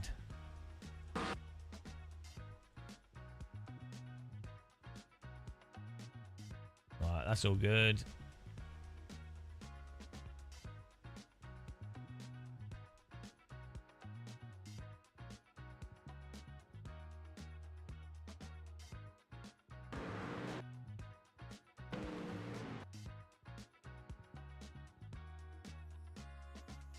Oh, we got this. That was a nice overtake. This guy was all over us. No, that was all right.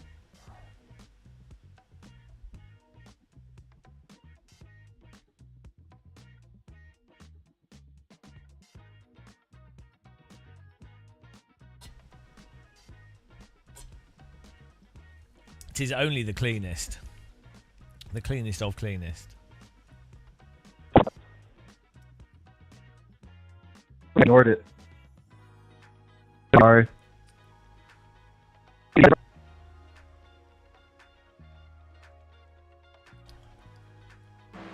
I think I had to move out the way of him here.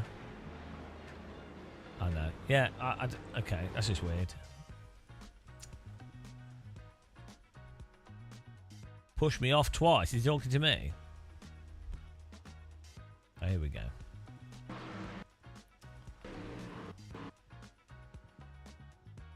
This is all just racing there. Alright, here we go. I think I did drive into him here on this one. Well, he's all over the place here, look. So, fine, he's there. He goes to the right. Then he sees that I'm coming up the inside. He then moves to the left and then moves to the right again. He's gone right there. Sees that I'm coming in and turns left. And then realises it's too late and turns right again. So, I mean, he's already like... And then, yeah, okay, we've got that contact. But to be honest, he's moved right, which indicates you're not allowed to move in the braking zone multiple times. He's moving right. He's come off this corner here. He's gone right. He's going right. I'm then like, well, I know he brakes early because he has done previously. So I go for the pass to go left to line up. Then he moves left in the braking zone. Then he moves right again. Fine. Then it's like we tap him on the back. But it could just be netcode as well. That's the thing. So.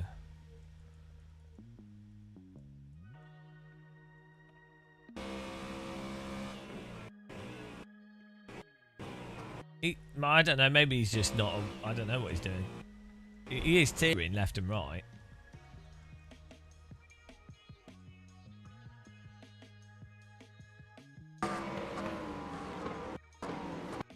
I mean, I can't brake it at that point here. I'm braking as hard as possible, and I've tried to give as I'm as far as possible. We do tap in, but you know, it's just like a racing incident. James, what the fuck was that, bro? I did say sorry to him.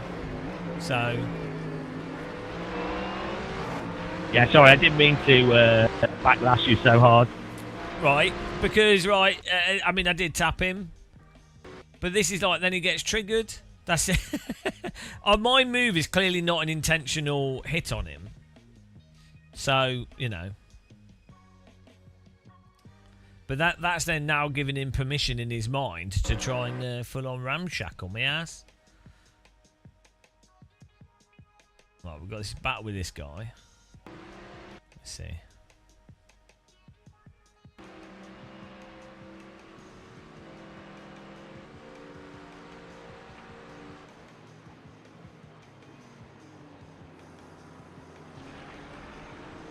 All good, all good. The beat Backlash. bro. Right,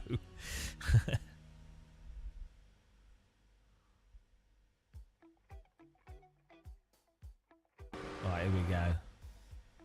Oh, this is what really wound him up. He brakes too early for this corner every time. I mean, I do come off the corner here. I should have stayed on my brakes more. But he's also, before that, he's lost the corner anyway. I should have broke harder. I was on a tighter line. I did drive into him there. Bro, James, again, man. But now, in his mind, it's 2 incidents, not 1. So, you know, they're clearly not full-on punts.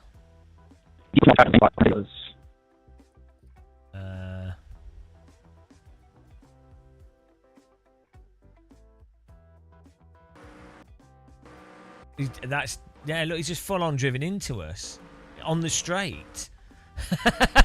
Right, there's a difference between doing a move on a corner and literally driving into the back of a car on the straight. He almost took the car in front out as well. Like, notice the difference in where the moves happen.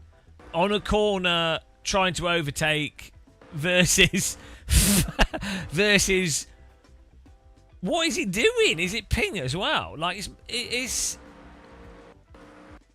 Why is it... If he's going to do a pass here, he needs to put his car further to the right. How do you drive into the back of me there? Full-on Backlash is driven through us.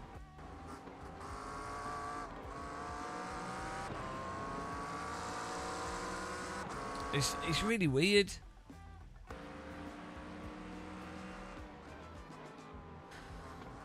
Total Backlash.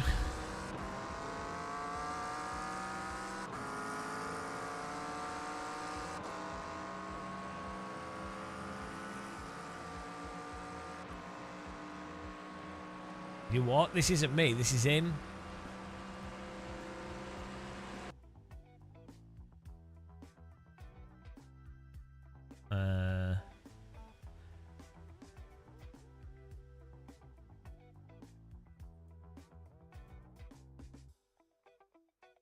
We're going to do another Nordschleife. It's good fun.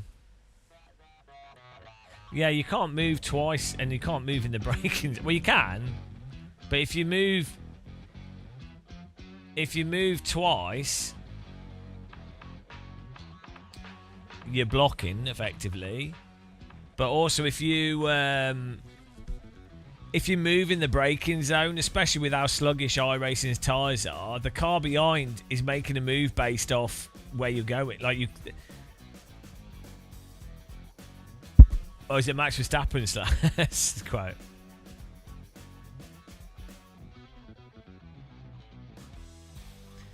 You just can't move in the braking zone, really.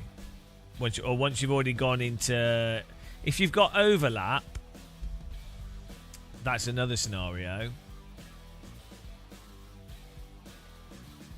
You can't move left and right in the braking zone, can you?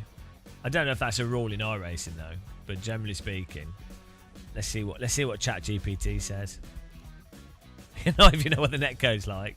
I mean, maybe you can though if you want to get a punt. Right.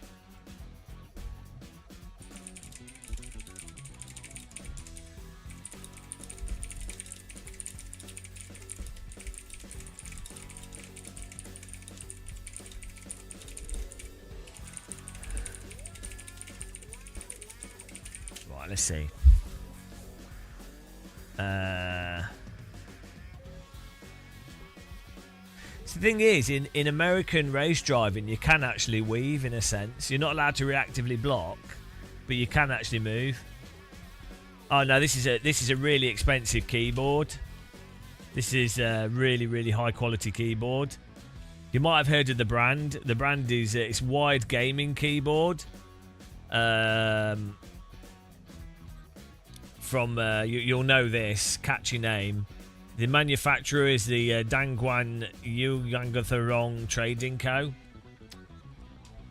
Really high quality stuff. Yeah, it's like £12 with fake cherry browns. It's good. It is a good keyboard. It has one problem. It leaks EMI, so if you've got microphones, you can hear your keyboard on it.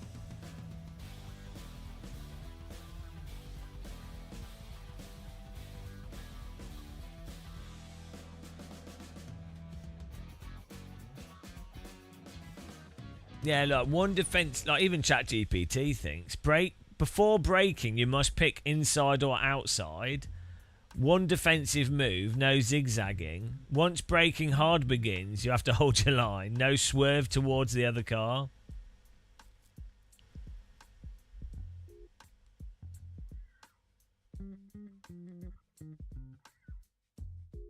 Yeah, see, this is the thing. There's no like fixed rules for certain series, which makes it a bit confusing. Yeah, if you turn the lights off on your keyboard, you'll notice you won't get the... if you press the function key and the down arrow. No, you have to... That's what I'm saying. Turn off the RGB and it helps. It still does leak. It still does have an issue, but it's a lot better.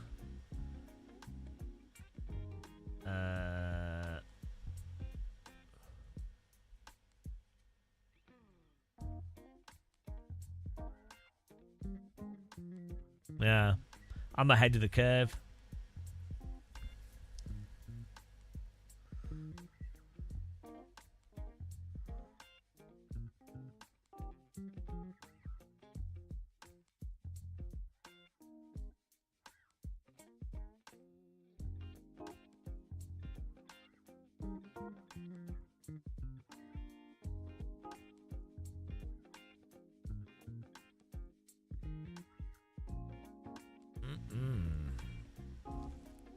Nice. And I need to... How long we got? There's like a few minutes. I'm just going to... I need to move my chili into containers. So I'll be back in 5 minutes, guys. I'm going to get a fresh cup of tea as well. Let me put that on the screen.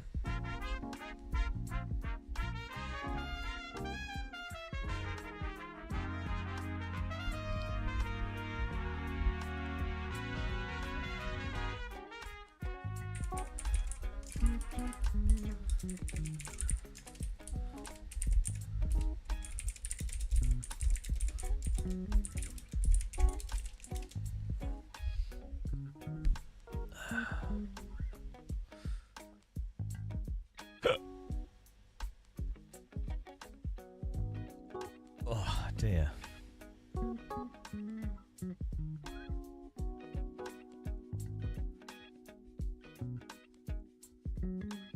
Sorry, we don't put sugar in the tea, you idiot. I'll be back in a second.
Should we have a look at the sim racing news on Reddit? Should we see what's happening in the land of sim racing?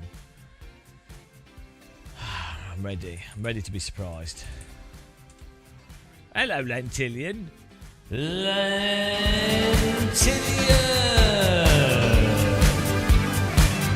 Man with the socks, sweaty toe socks. Man, Lentillion. Lentillion.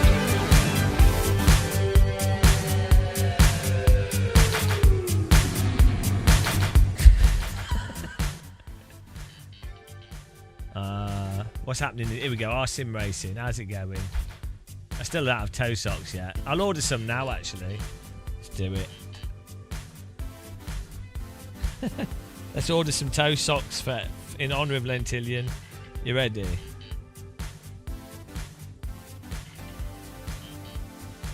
Toe socks for men. Oh, colourful puto men's toe socks. £15. I think I'm going to spend £15 on bloody socks. £12. Oh, we'll get quite a few pairs. I might as well buy the same colour. Then it's easier. Here we go. Black toe socks. I'm ready.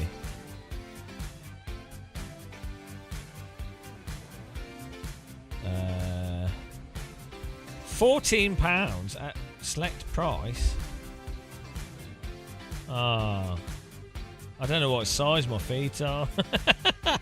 Hang on, 10 to 12. Is that size shoe size? What's 47 to 50? What? Hang on. Is 10 to 12 like size 10 shoe to size 12 shoe? How does this work? Buy in Jinjin. I can't. They don't have that on Amazon, right? In Jinji toe socks, men. Here we go. £15 for one. I know that's the price of a shirt for a sock. Trail range, mid-high socks. Do I literally only get one sock for £26? You're kidding. How many do I get? What? One sock? Come on. We get one sock for each foot. I mean, that's ridiculous. I'm going to spend £26 on a sock. They have to give you like a full massage for that price. I'm going to cheap out here. I can't justify £21 for a sock. Yeah, okay, I mean, that's ridiculous. Absolute scam. Sock scam. I'm going to buy some toe socks that are cheaper so I can decide if I like them or not. No. I'm going to buy a cheaper toe slot. So these have got 1.2 thousand 100% legitimate reviews. Size 10 to 12, which I don't know what that means, but I'm going for it. Look, reviews for these toe socks. What does it say? Reduced friction, reduced odour, prevents athlete's foot. I'm already sold. So, and then the reviews. The best alternative to more expensive brands. I've purchased many different brands of these toe socks for training in, and all of them have been a load of junk. Well, we all know the saying, don't we know the saying? I know the saying. We all know the saying. Get what you pay for. My go-to toe socks. My go-to toe socks. My go-to two toe socks for doing ultras are, well, I do ultras all the time. Are well known for doing ultras are well known and cost about 20 quid for one pair. See, he's talking about your socks. These socks, however, have shocked me. These socks have shocked me. Not just he's been backlashed by the quality of these socks. They cost about 14 quid for 5 pairs, so I wasn't holding my breath. But So far, they're doing amazingly well. If you are familiar with this kind of sock, you'll know they either don't fit very well. They either don't fit. You know they either don't fit very well. The stitch on the toes comes away, and they basically don't last one wash for the cheap brands. When I got these, I wanted to see how well they last, so I have just used one pair out of 5 so far. He's got stinky feet. So far, I've ran 200 miles in total. That's like one jog for me. Been through the wash 10 times, and it's still holding their shape, stability, and toe sock comfort. The quality is just as good. Yeah, he's slagging you off, Lentillion. He's claiming the quality is just as good as the expensive brands.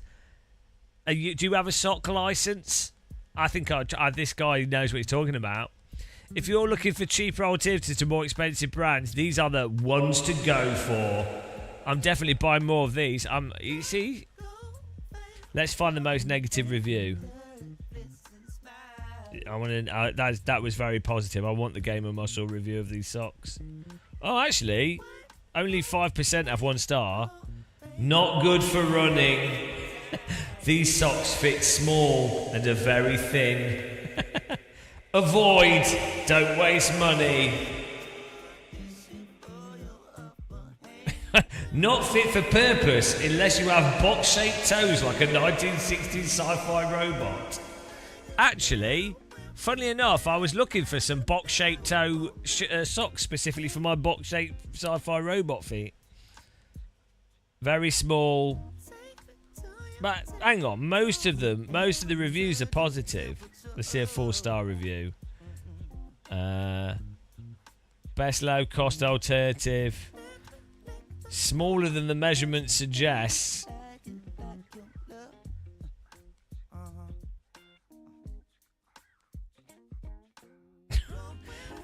I find they're small and my toes don't stay in the toes provided.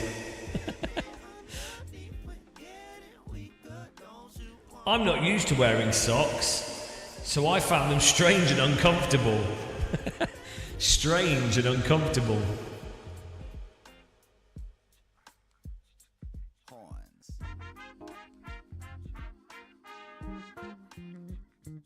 I'm getting these. I have faith. Lentillion's influenced me. I'm not buying the expensive one. I can't justify the expensive ones. I'm sorry. I just can't. Like I can't. I'm clearly not as rich as Lentillion.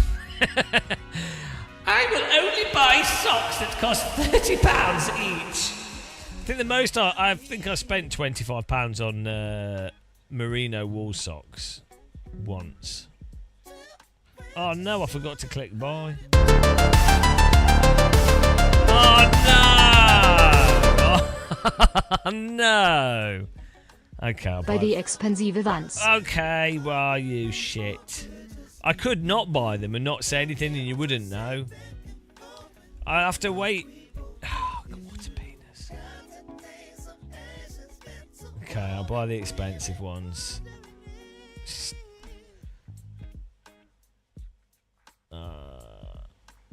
Injinjinji. Do I buy the long tomorrow? I can get them tomorrow. Ultra Run Crew 10 Socken Deco. Oh God! Thank you for the donation. My life will be socked. I think I might just buy this Trail Range mid-high sock. What's the date today? 22nd. Oh, actually, so this it's not Prime though.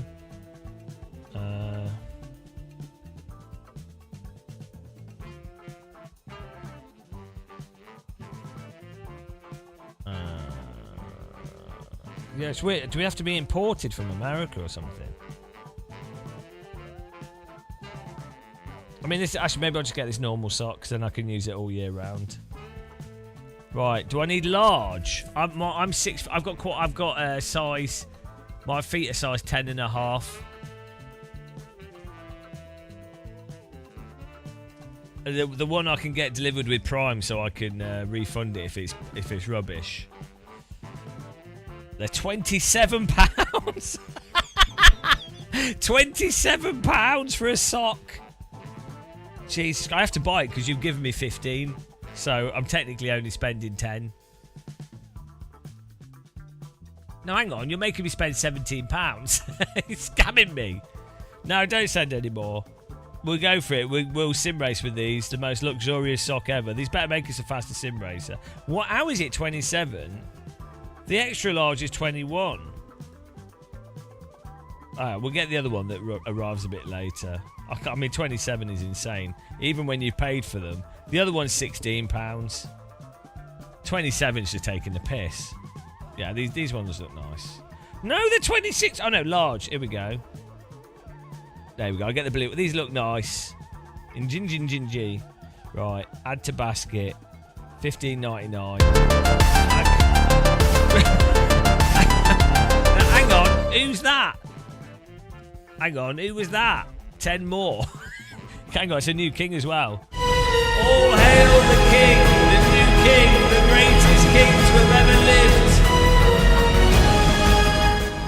Oh, Jesus Christ. Well, I'm buying these socks.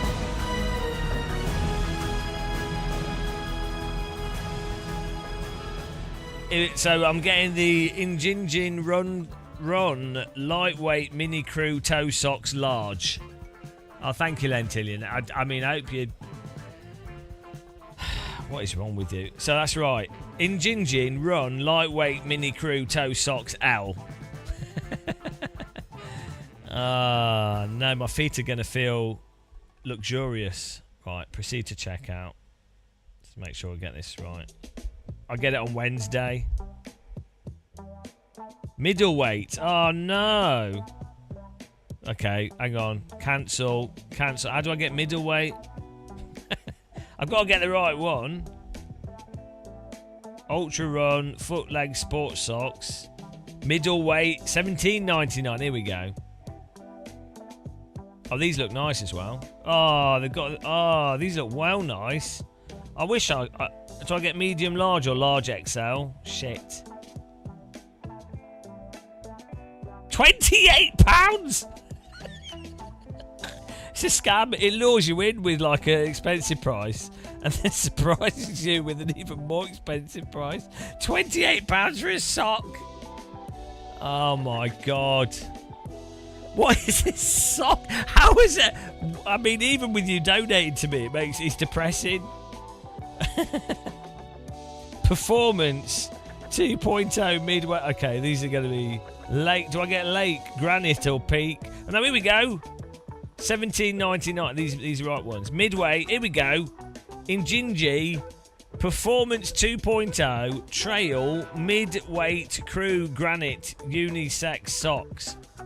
Large. Is that right?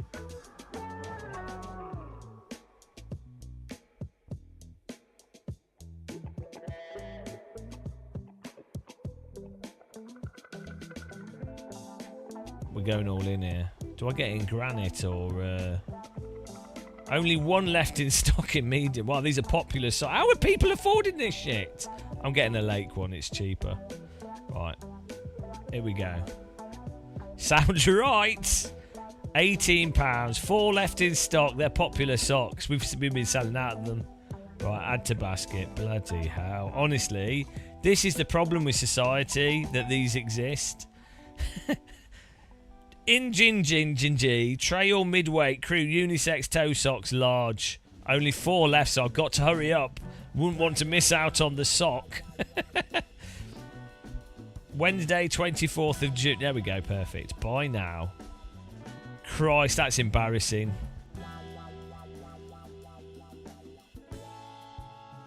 Good gift, though.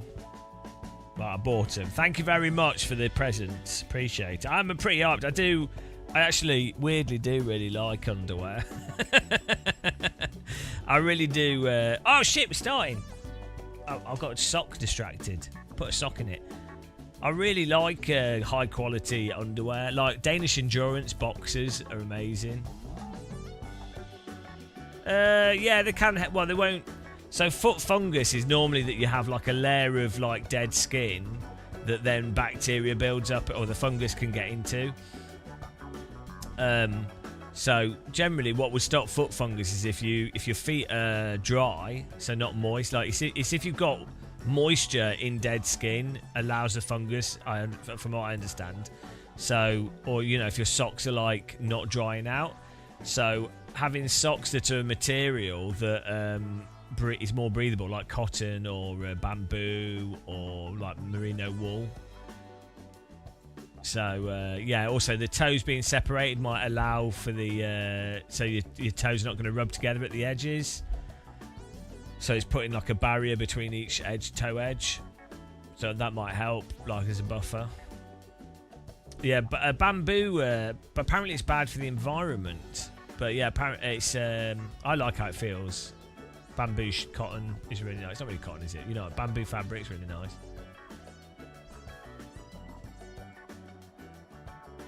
Well, yeah, I mean that's literally what Vagiseal's for. Gotta watch out. There's yeast everywhere. We are all fungus. You actually have fungus all over you, but typically you have like funguses that are more harmonious and actually outcompete the other funguses. Well, for some reason, Lentillion, we get mega scammed. Stuff that's $1 in America is £1. Like, so graphics cards will be like $500. We have to pay £500. And it don't make any sense because $1 for you guys is the equivalent of like 70p. Like you're... Well, so how much is a can of Coke? We're going to have a good race. How much is a can of Coke in where you are? Hopefully, man. Cheers, guys. Got coffee here. We can use the can of Coke as a reference. I'm starting PA this time. Attaboy. Yeah, see, that's a lot. I mean, cans have gone to stupid price in the UK. In a gas station, it's probably, on average, like £1.50, maybe £2 for a can of Coke in the UK. Airports, a can is like £2.50. Normally, round about $2.99 will get you a thing. The problem is, some food stuff in the UK is surprisingly affordable. It's really weird. And then in America, your stuff, like, you can't really use petrol to match the price to work out the purchasing power, because your petrol's super cheap in America. Right, let's have a look here. ChatGPT will be able to tell us.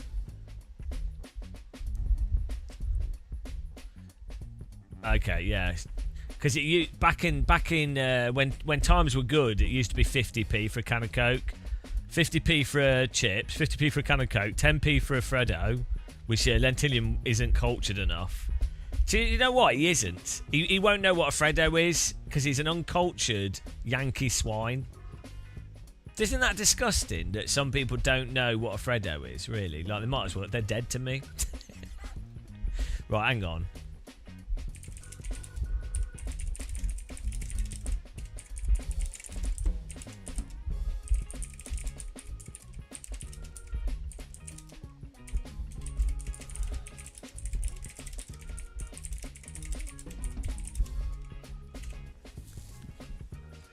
Yeah, McDonald's is like a rip-off in the UK now. Yeah, so here you go. So a coffee, UK average price, which this is bullshit, but it's kind of right, £3. Whereas in America, $4 to $6. Cinema ticket, UK. Yes, this is not making sense. A cinema ticket is £10 to £12, but in America, it's 12 to 20. And that's bullshit because in London a cinema ticket is like £12 to £15, so it's the same price. Oh yeah, how much do you pay for your mobile phone? This is a weird thing.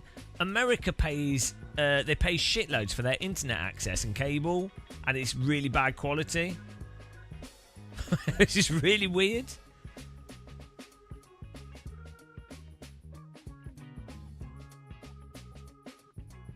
Greg's coffee, I don't know. Yeah, maybe. I've not had a Greg's coffee, so I don't know. McDonald's coffee's not too bad, actually. You pay $264 a month for 2 phones and internet. That's a lot. I pay I pay £10 a month for my mobile phone, and my internet is £70 a month. But I have like mega internet, so I can just for you guys. Actually, you know what?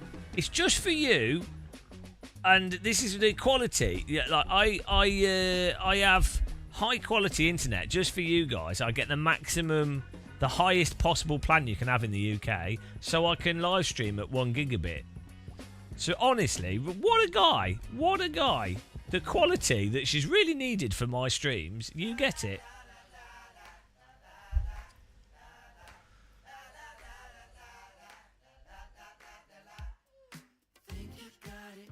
Yeah, I don't want to look at my internet. I do get to. I can claim a small amount of it back on tax, which is nice, but it's depressing how much I spend on internet.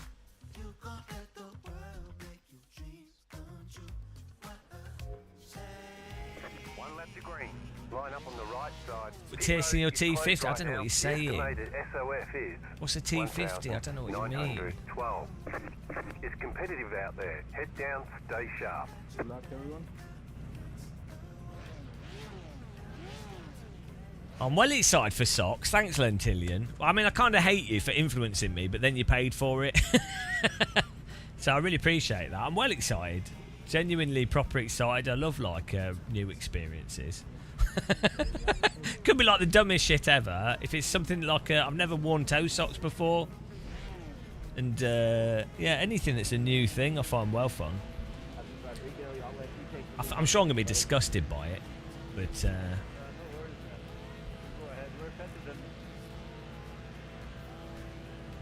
well, yeah, I mean, what, 3 pairs of those socks would buy you a house in London.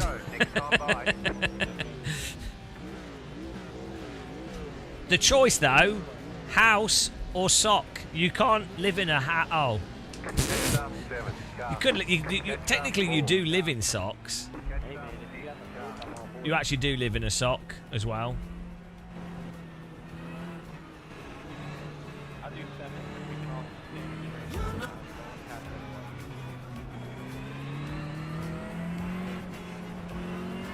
Kevin, that's way too fast for me, mate. Don't think I can be better.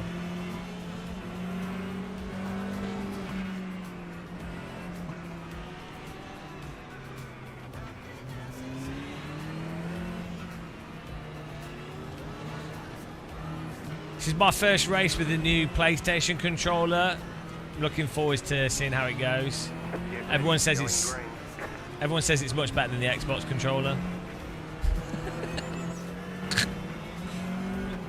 Let's do it, baby. Alright, guys, take it easy. Green, green, green.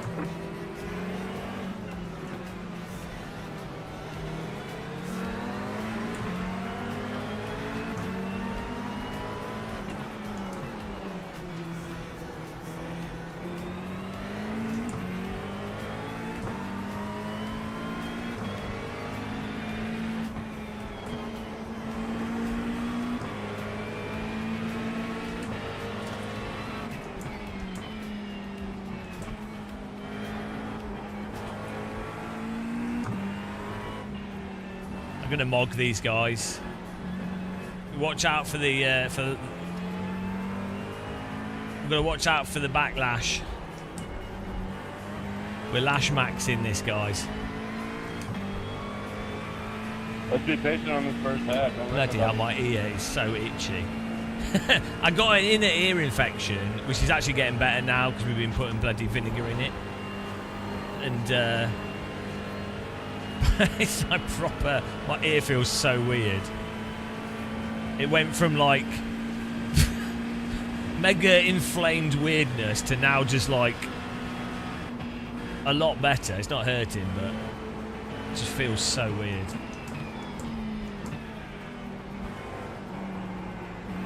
Vinegar ear. That was close. He lashed the wall. It's this hot weather. I have to wear ear protectors in bed because my house has terrible sound, so I can hear everything. and then when it's this hot, your ears cook. Ow! Backlashing me. The pace car is out of control. Emperor, thank you for following. Welcome to the SimBro Backlash channel. That was dirty, motherfucker.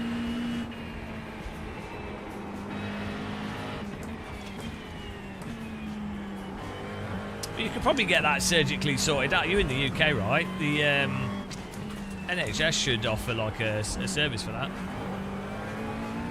Unless you just need to leave it. Probably just need to leave it, right? It's so easier to get out in front of me in the pit, so let's go.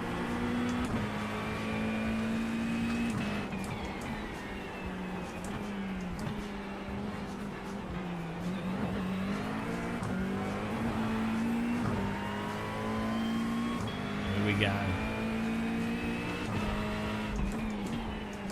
Now, see, if I had toe socks on right now, we'd be right on their tail. Technically, toe socks is like 6 socks, really. Like, it's a sock for each toe.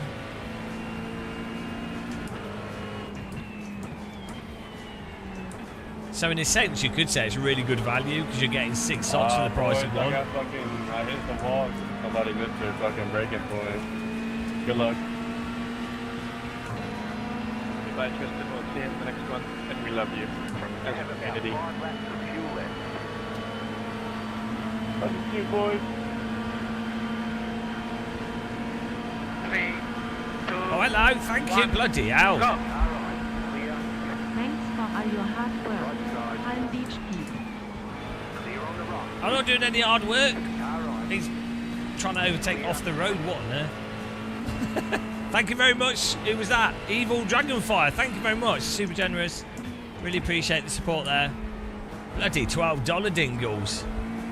Absolutely teabagged me. Palm Beach Pete.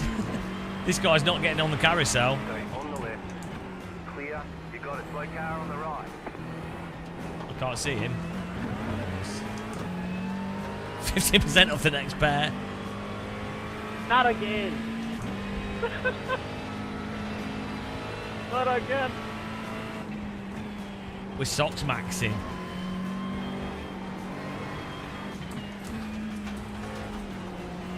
I made sure to miss the first one. I didn't miss the second one. That was not how you were supposed to let this through, man. I know.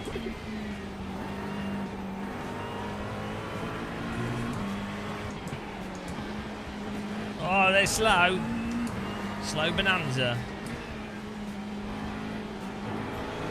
We need to get past this guy, otherwise we're going to get pinned by the car behind us. There we go. He's going to pin us. Clear on the right. Jesus. No, he's a right nose sticker, that guy.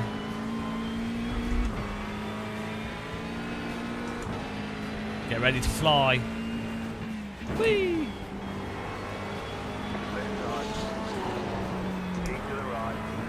Okay. There's a moron in every fucking way. I'm sorry. I thought you had room there. Sorry that took you out. You destroyed my car. No, I can't believe this, man. I mean, that was suboptimal. Must be the PlayStation controller. I mean, he left it open on the inside. The guy was way over to the right. Why did you stop like that?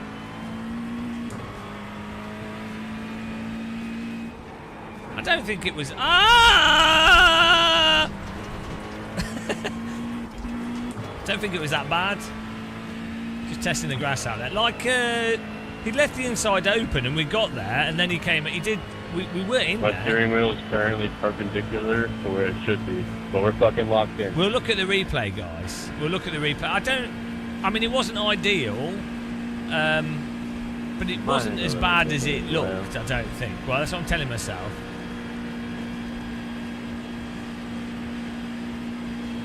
I think I might have. Copy box the slap for wets. Might have backlashed him.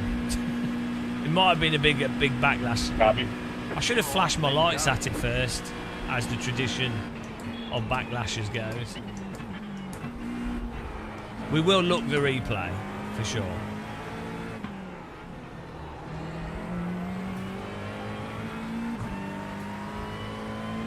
And then we'll report, for sure.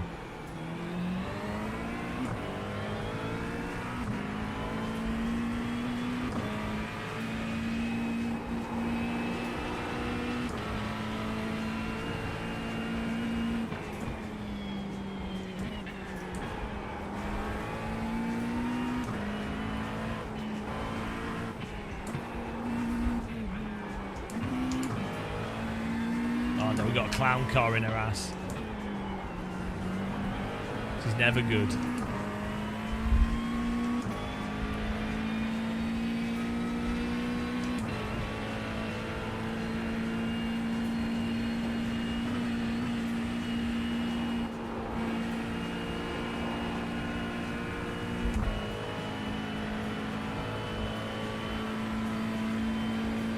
The only ritual of replay looking.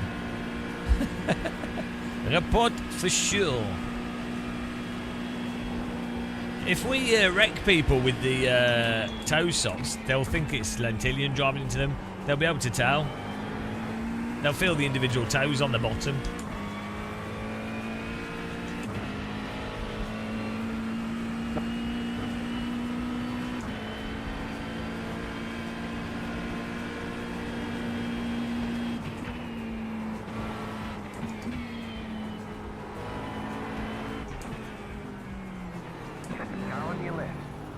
What are you doing? What is he doing? Just full on punt to pass? Full on punt to pass there? That was worse than my move. Absolute disgrace. Absolute disgrace, that. Backlash me. Total backlasher.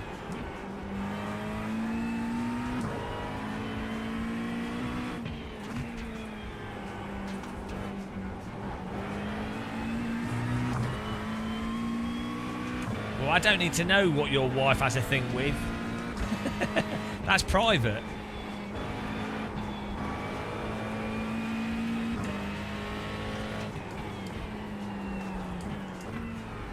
Oh. Come on. What a move, Adam.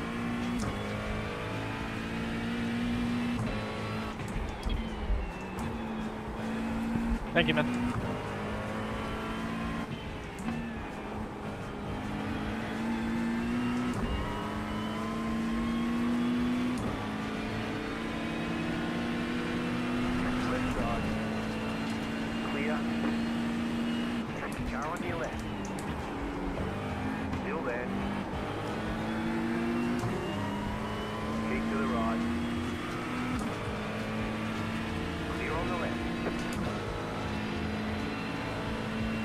Absolutely lashed him.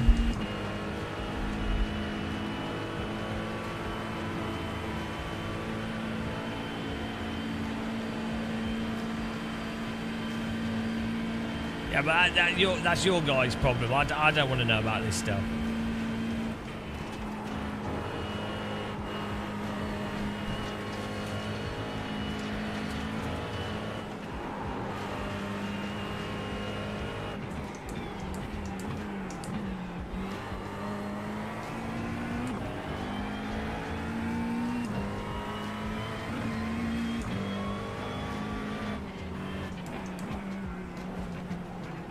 Oh, he almost came out of the carousel then.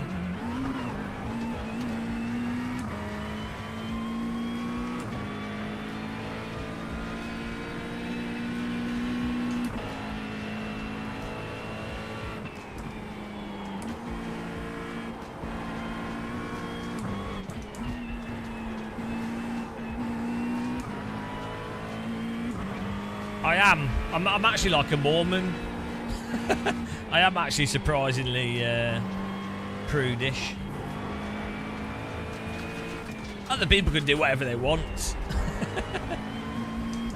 But I am basically a Mormon. I don't drink. I'm like one of those monks that lives in a cave with a sim rig. I'm happy. I'm happy with that. But it will make the German wife will be extra exciting.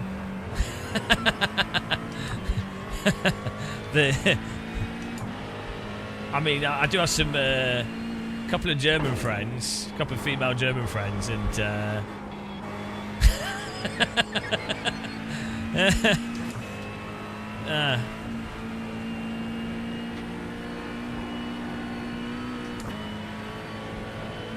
we go.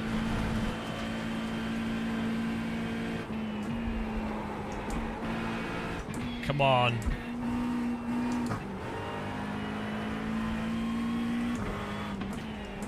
Hey Adam, just pass me on the straight, bro. I'm damaged.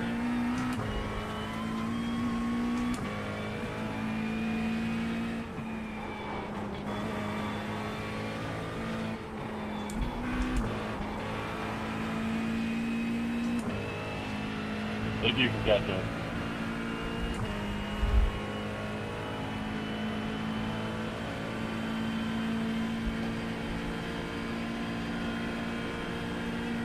Nice little coffee break. Woo! I can't. I'm so happy with the chili I made. We've got like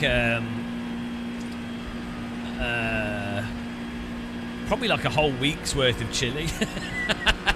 It's mental. I did like 3 tins of tomatoes, 4 tins of beans, tins of lentil, tin of potatoes. White flag. One more left to go. Tin of mixed Mexican spicy beans. Well, good. Hold your brake! Almost took me out. God damn, hold your brake, people. You're gonna roll backwards all the way across the track.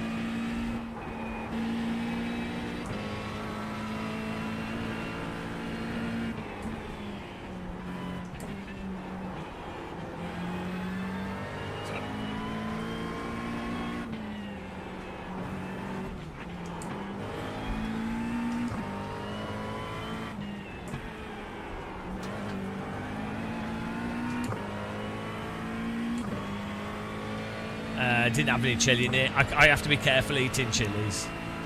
It has a little bit of chili in it, but I didn't put any in myself. It'll just be from the Mexican bean. One of the tins had chili in it. It's a little bit. It's got a little bit of it's got a tiny amount of chili powder in it, actually. But yeah, I just have to be careful. Though weirdly, with chili, I can't actually eat that normally. The problem, It rolls all the way across the track. The problem I have is if Hit his brakes, you know, like chili flakes or like when chili's on top of stuff. Poor stoosh. That seems to be an issue. But when it's mixed in stuff, it's not too bad. So I probably could make it more spicy actually. But I'd rather play it safe because I'm going to be eating it all week.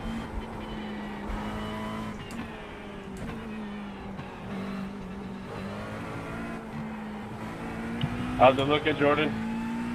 Like shit. Same, bro. Here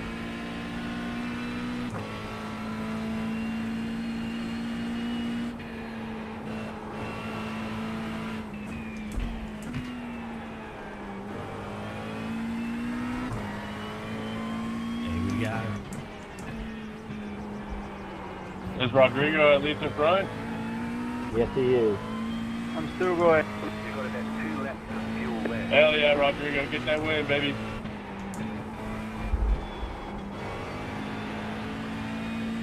I'll do Don't my chili best, but long. I'm under pressure. Oh, it looks like they're going to crash. Come on, guys. Shit, you're lucky I'm not up there, man. Ah, there it is. Car on your left. Clear on the left.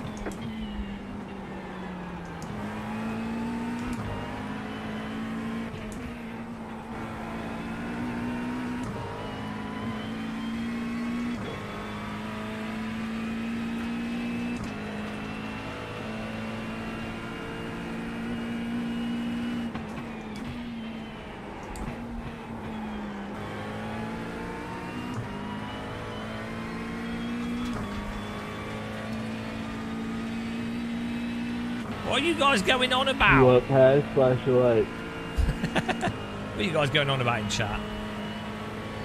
It's too late for this.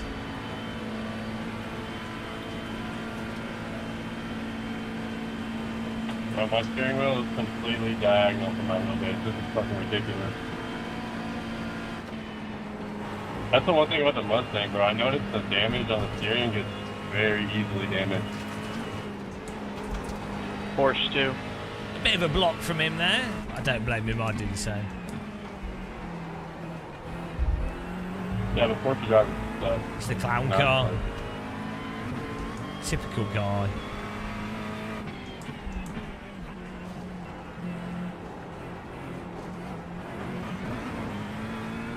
Typical guy.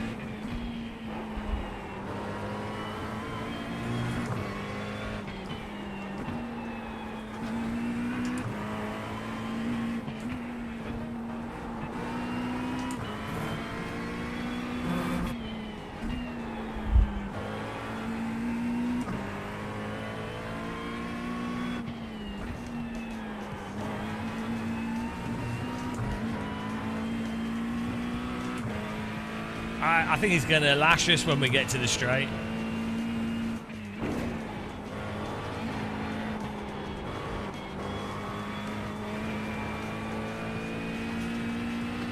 Sorry, mate. I didn't mean to push you off like that.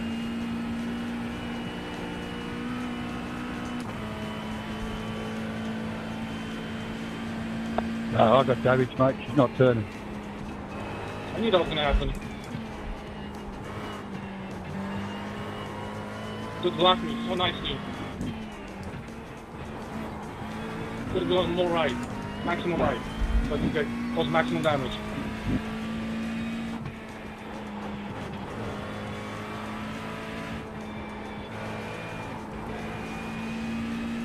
Oh, we might be too far back, I think. Need to be like 0.4. No. Don't do it. It's going to be close. I'm on the straightaway looking at y'all. That's so funny.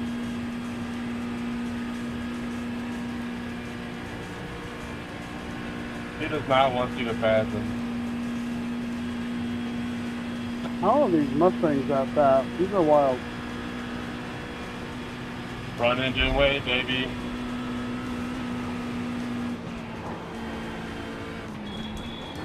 Car on your left. Clear on the left.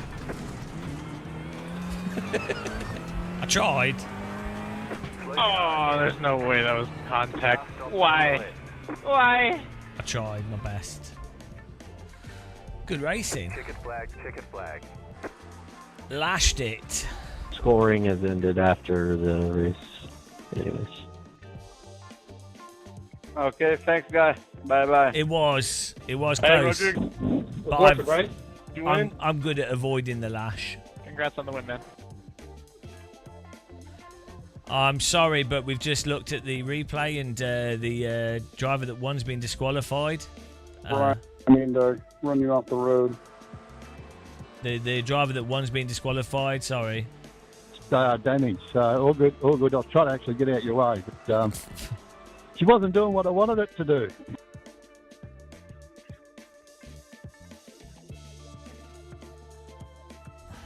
Just want to fucking say race car at the end.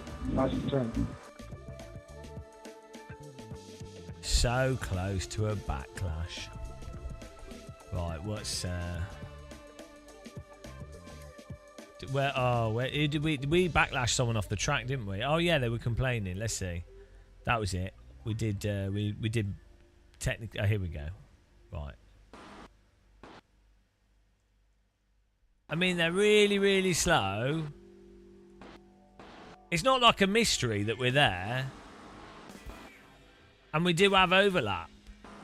It's a continued corner. They can't keep turning in, can they? Like, it's not... we're not understeering. They've forced us off the road, effectively. They need to be further on the right.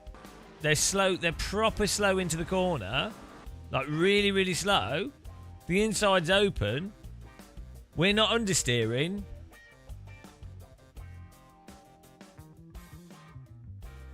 No, I don't think there was a similar corner with this on the outside. If a car's like already halfway up the inside before contact, you've obviously left the door open too much. That's not like a nose sniff. This is like the car in front is woefully slow into the corner. Yeah, no. So that's a nose sniff where the car behind has no... So the line I'm on here, you do actually have a chance of overtaking. And you are also alongside them.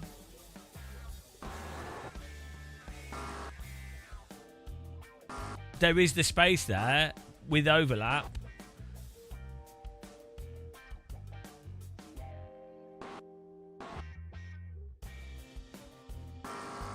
Or just look how slow they're going as well. Don't race.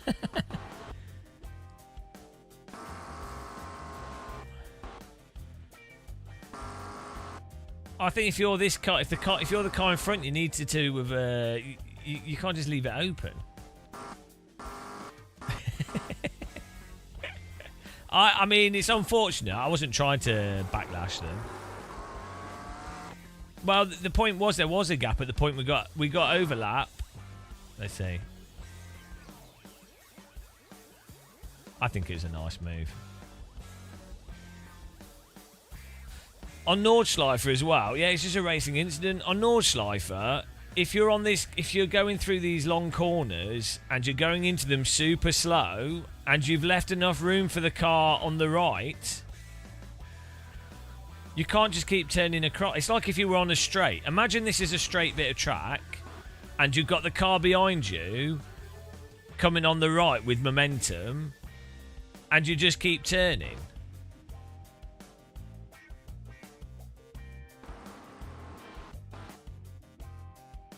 We're already there. Like, it's up to them. Like, I'm not understeering.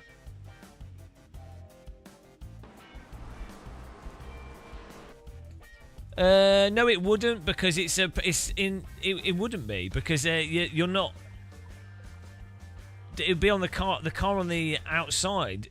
You're thinking of when the car's not got overlap at all. Also, if it's a tight corner.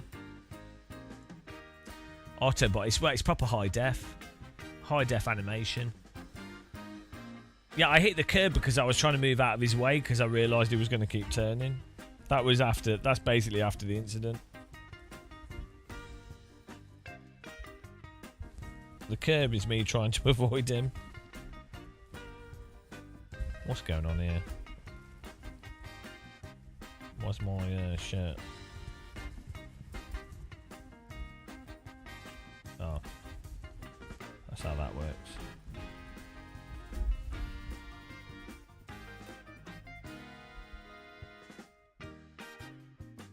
Well, I'm not trying to take the curb to overtake him on the curb. I'm trying to avoid him. Like, already at this point here, this guy can't keep turning.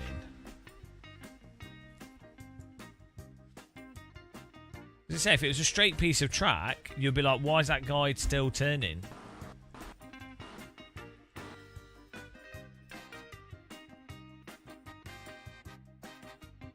If I jabbed on my brake there, it wouldn't make any sense. You can brake anywhere. It don't make any sense. Exactly. TCR, we'd have died of boredom already. So.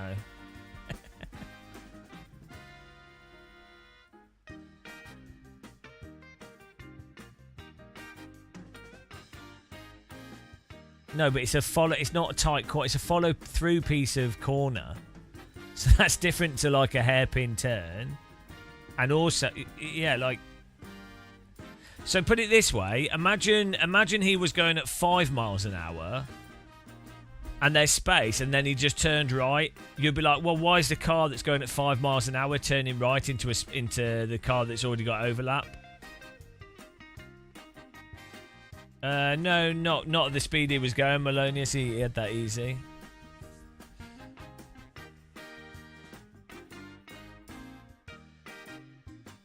I think we should try a different car. We should risk it for a biscuit.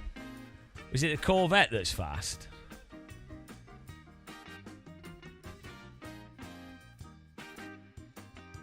Oh, it's the Ford Mustang, isn't it? Should try this. Try the Acura. Probably won't like this.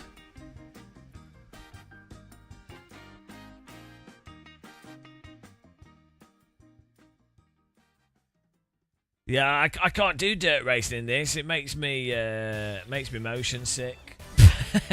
It's too much random stuff going on. Too sluggish. Dirt racing in this is like R-Factor 1 off-road.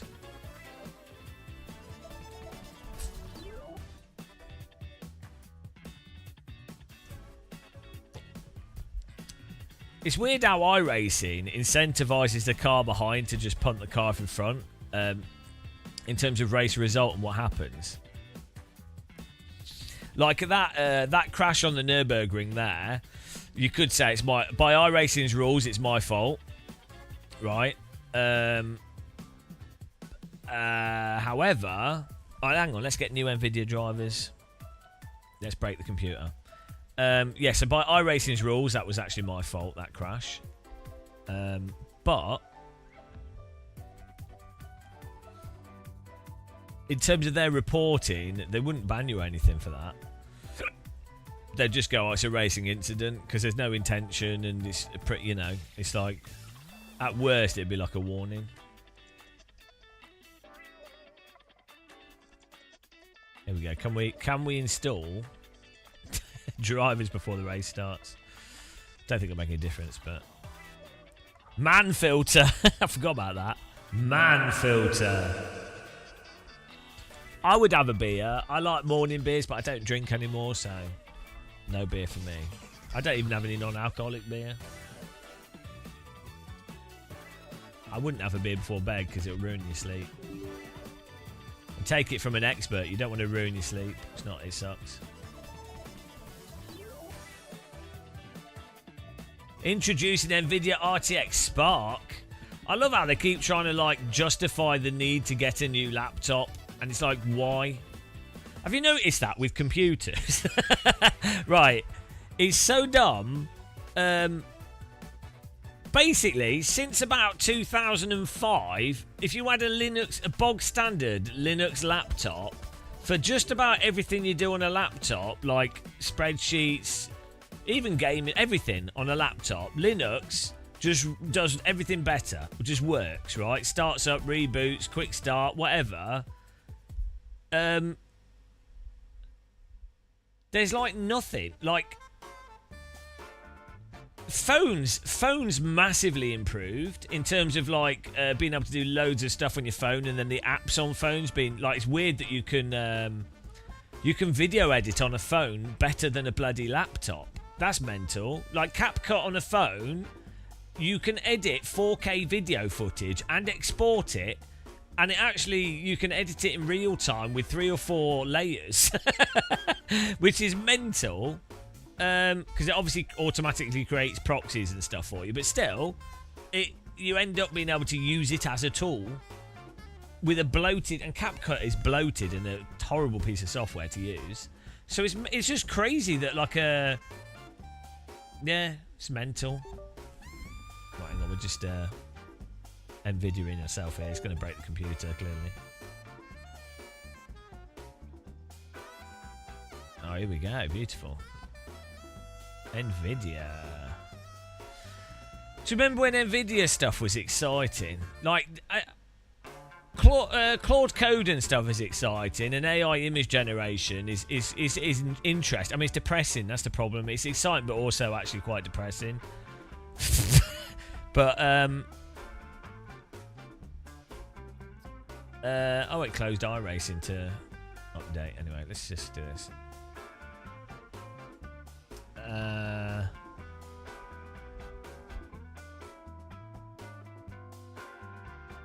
Yeah, like every new graphics card have got worse since. I mean, this is what I'm using. This video is sponsored by the 3DFX Voodoo 2 graphics card. 8 megabytes of RAM, 100 megahertz of processing power, 800 by 600 maximum supported resolution, SLI for double the speed. Your PC won't ever need more power. The Voodoo 2.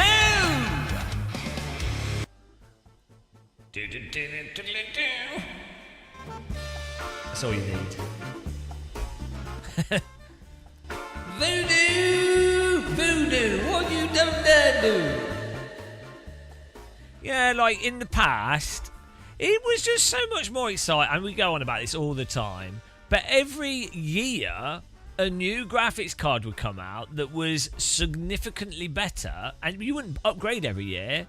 Every, like, 2 or 3 years, you would upgrade, and your graphics card would smash every game that you could play for probably like a year, 6 months to a year. Whereas now, even if you buy like a 5090, it's not really like, it's no better than a 1080 Ti. It's no better. It's exactly the same. Like in terms of the issues that affect games, I have a PC. I rotate my graphics cards through my computers as I upgrade stuff. And the 3080 I've got in the other system, which is actually half broken, works functionally. It's the same as the 5090 in that if a game runs well, it runs well, and if it doesn't, it doesn't. Doesn't matter what graphics card you got.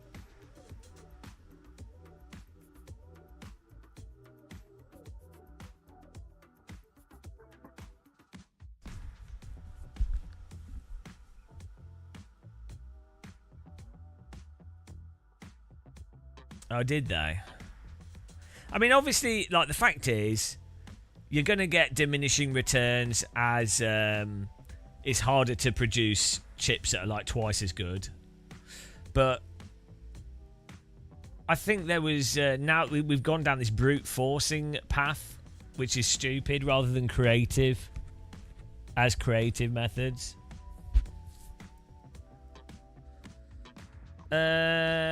Yeah, no, but that's the thing. But then, so even if you get to a limit on how much you can increase the frequency and the die size and everything, we've still, like, you know, like, games are not. I mean, it's difficult because games generally have to be kind of single-threaded in nature, but like, they haven't taken advantage of multiple cores as much as they potentially could do. Like, imagine if back with the Commodore 64 and Amiga, imagine if those processors were the same speed as they were at the time, but they were multi-core processors. So, like, they'd have the... Do you see what I mean? Imagine Atari was what it was, but it was multi-core. Programmers would have found novel ways to take advantage of the other cores just to get the game to run, because that's what happened with what they had then. It was like there's no memory, so they found really creative ways to get the games to run well, and that kept happening even with the Voodoo 2. And as soon as we got to, like, round about the 1080 Ti, so the 10 series Nvidia cards, we just got bogged down with I think it just been a brute forcing thing.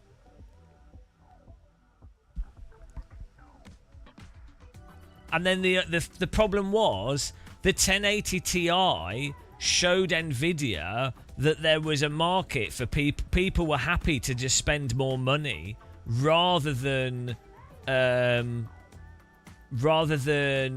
demanding faster performance from the games. So weirdly, it didn't happen with Crysis in 2006. It didn't happen. People wouldn't just spend money. They'd be like, oh, well, they couldn't even buy the graphics cards to run it. Like, there wasn't that much availability to run it really well. I mean, the top-end Nvidia cards actually ran Crysis okay-ish. So part of it was just marketing. But the 1080 series. It was exactly the same thing happened in sim racing with COVID. Up until like 2018, it wasn't proven to the market that there were a lot of people that would be willing to spend £2,000 on a DD wheel or £1,000 on pedals. And when you had COVID happen, and also, to be fair, Fanatec actually pushed this, and then also AccuForce were early with a DD wheel. But then when the market realised, oh look, people are willing to spend £2,000 on a wheel, well, then the sim developers stopped giving a shit about making force feedback work well on low-end equipment. So you end up with like ACC, and they're like, oh well, you know. And R Factor 2's terrible on non-DD wheels as well. It's still bad with DD wheels, but yeah, it's actually like the opposite of what you'd expect would happen. You think, oh, faster graphics cards, games will run better and look better. But it's actually no. It's like no. What's happened is the burden that would normally be on the developer and the industry to produce optimized stuff actually gets transferred to the consumer having to buy faster components. And so the businesses and capitalism will take advantage of that. It will shift the cost onto the consumer. That's just capitalism. Will always do that. It'll try and anyone that's trying to be successful in business will try and find ways to shift the cost away from the business and try and that allows you to profit more. Basically, it's just a mathematical equation. If there's a way to move the cost to something else, you will make more money. So it's just unfortunate, really. That 6800 GT. No, I had oh yeah, I don't know. I played. So we had computers in our. I was doing a games business, and I think we had 6800s, and actually Crysis was okay on them. I think it was 6800s.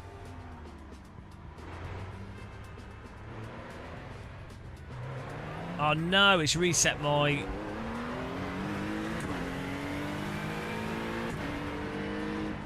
I think it's reset my graphics. Oh, unless the new drivers are running G-Sync at a higher frame rate. It's possible.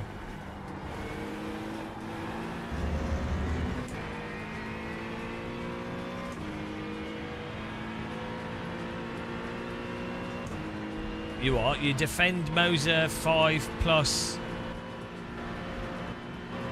The LMU just doesn't... It doesn't output...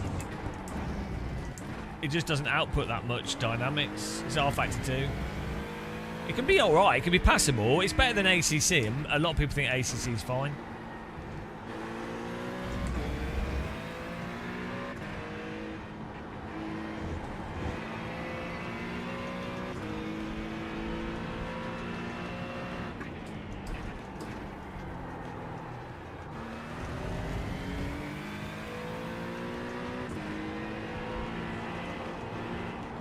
No, is this car really understeering? A huge error. I need oversteer.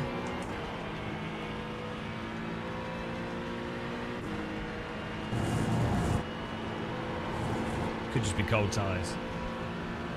Yeah, no, the problem with SLI was you got like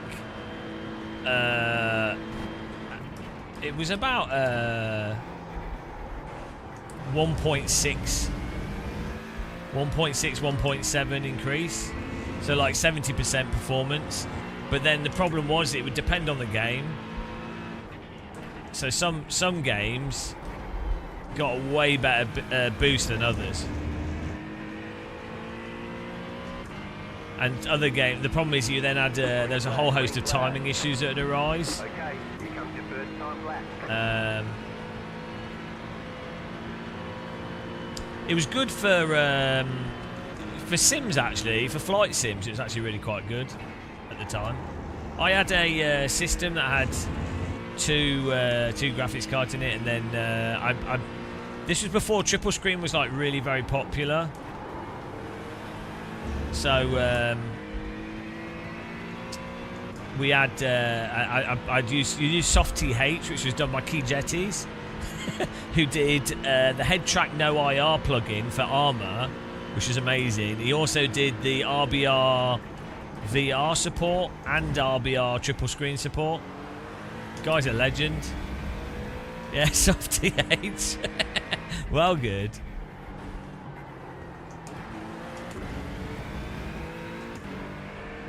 I was like doing before I did YouTube. I was like always dicking around with. I know that was 2005, 2006. I was messing around with DIY track IR solutions because I had no money, so I had to like build my own. There was the whole thing. So Armour 1 and Flashpoint had encrypted track IR. So someone managed to break it. That was also. Do you remember that? There's an Asian guy. I think he's American. Like, looked Japanese, but he's an American guy, quite chubby.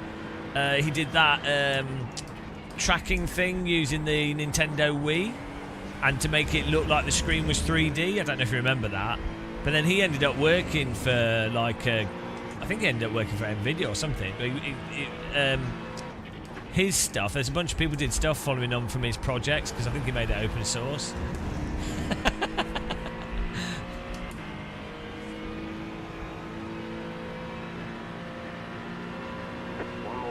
So natural inertia autobomb, what it ends up doing is the wheel will want to resist movement, and so it ends up making it feel in a sense like there's some kind of tire flex, but it's actually getting in the way of your input and also the game's force feedback. So it's effectively putting a baked effect on. So it's actually not very good. It can give an illusion of dynamics, but actually it's not really giving any actual information. That's just how it works. Like inertia is just simulating the wheel having more mass.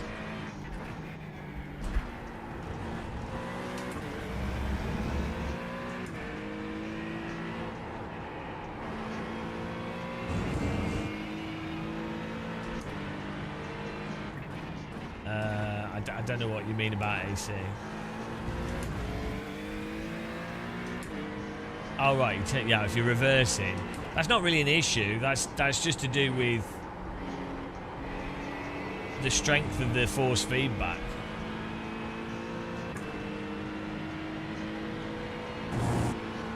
And yeah.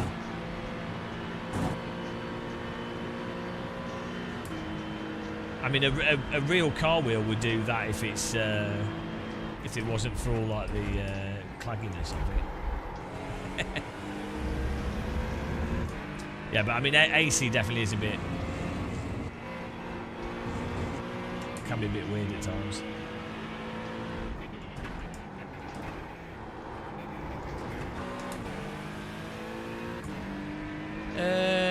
I don't think it's to do with that. Like, it's perfectly fine.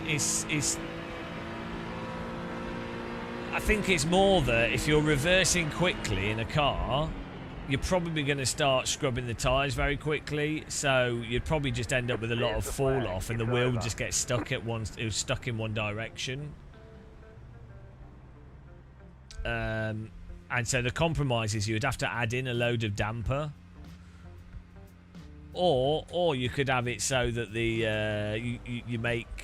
can use that Adams force feedback app if you. I mean, I don't know why you would, but you can have it so that the tyres when they slip drop off more aggressively, and that way the wheel wouldn't oscillate.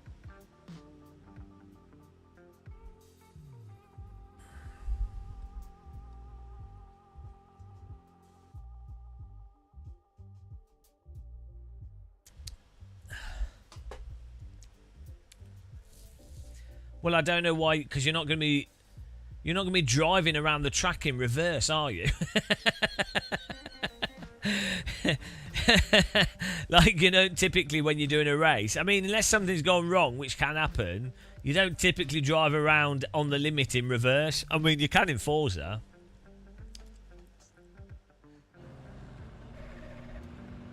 One lap to green. Line up on the left side. closed. Pit road is closed. The estimated SOS Yeah, well, there's that whole thing with motorbike. Like the motorbike can get in a death wobble, but cars can as well, depending on the geometry. The add-in force feedback thing is really good because you can add in a nice effect for braking that increases the load of the wheel, and you can also change. You can increase the self-aligning type forces, so you can run lower force feedback for the other stuff and increase the other. It just gives you more control. No, it works with everything. In fact, it's probably good for lower end wheels as well. You can control different rumble effects and things. So it's good. It's good just being able to fiddle with the stuff, you know.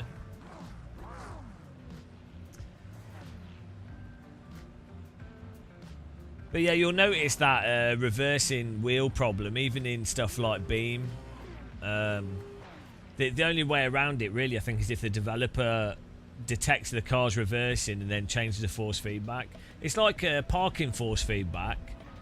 The problem is when cars are still, depending on the tyre model, tyre models can't really simulate being still, or very low speeds are normally problematic. So they change the tyre model out, or they have like a baked force feedback. And that works because, you know, from like 0 to 30 miles an hour, you're not in a race car. That's not really where you're driving at. Or especially when you're parked, just having a canned resistance can work quite well.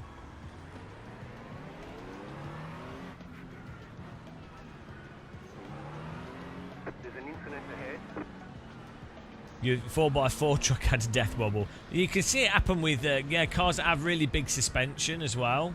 So monster truck and some buggies, when the front suspension compresses, the caster can be inverted, but only in the compression.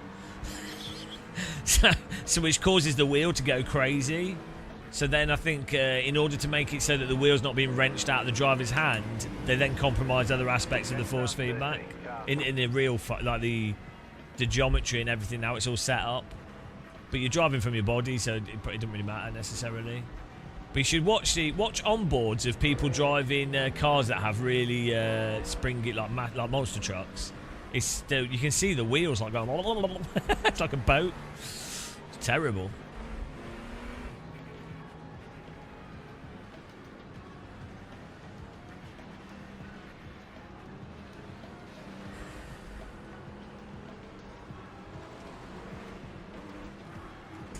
Talking about Neils, I'm well excited for the House in Vale button box. I'm proper excited. It's so nice. I was messing around with it at last expo I went to. I really want it. I would, don't tell him this. I think they're going to send one to review, like they did the wheel rim. But I would 100% buy one. Don't tell them. It's too late, it won't be on. But I would just buy one myself. They look awesome. It's totally the sort of thing that I would buy. Hang on, we're getting worse frame rate now than we had before. 69, 70. Oh no, the Nvidia drivers did not help. It's only got worse. Oh dear, this game. How can you get 60 FPS on a 5090? It's absurd. Well, I'll reboot after this race. I mean, what are they? How is iRacing programmed?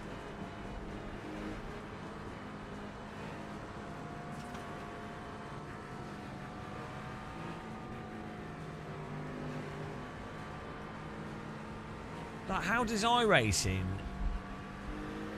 chug so much with cars on the screen? It's really weird.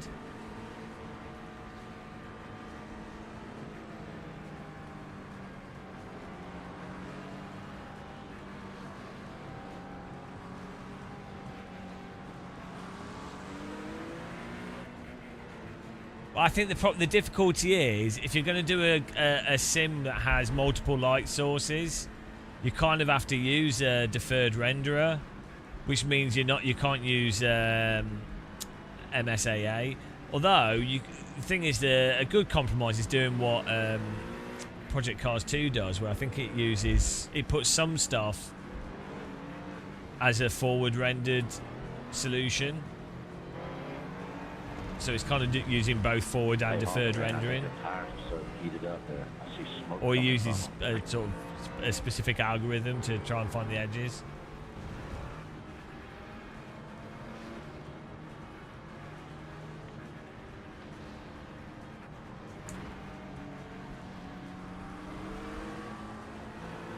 About to go green, stay focused. Post car is off, time to do your job.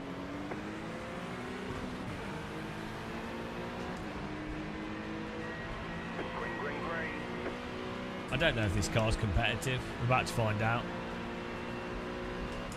My frame rate's not competitive. This is terrible.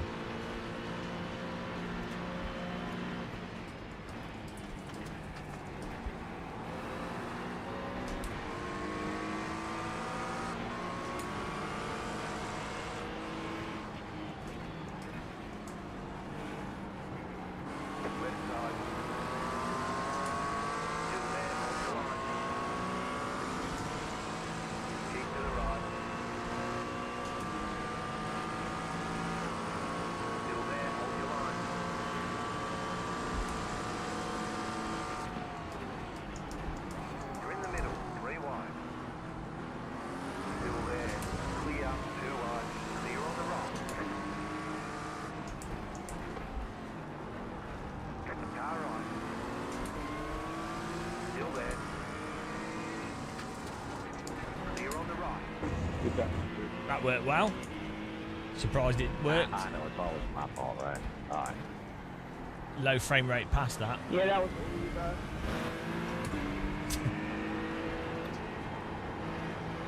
Yeah, the guy wasn't. I got to hit your car. Which? Are you sure I hit your car? Are you sure? Okay. Sure it wasn't you driving into me? Because we have a lot of people driving into us and then accusing us. Backlash. What's your name? I remember. What's your name in game? I know who to backlash. 100,000% sure. Oh, my frame rate is terrible.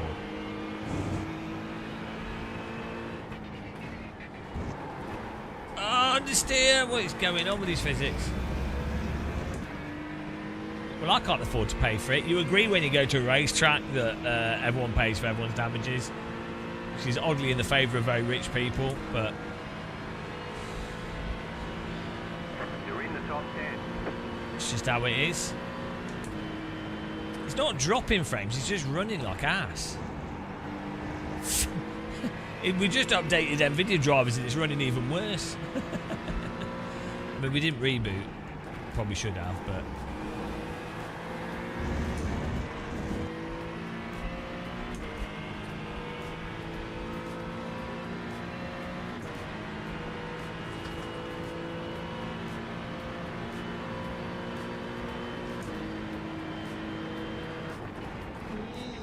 Oh, thanks for subscribing. Welcome.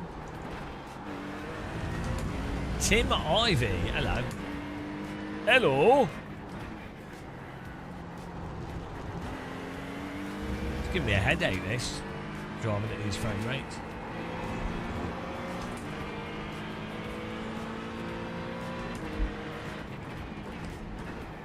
It was an update, not an upgrade. I knew I should have kept with the Voodoo 2.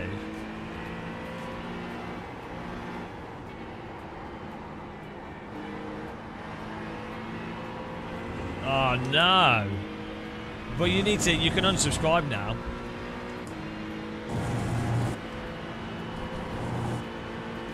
Good times.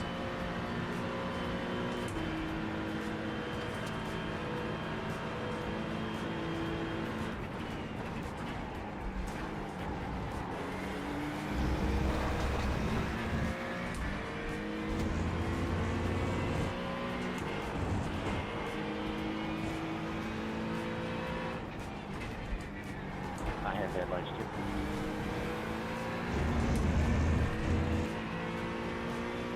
Oh, this car is pretty fine. The same as the McLaren. Slightly different handling, but.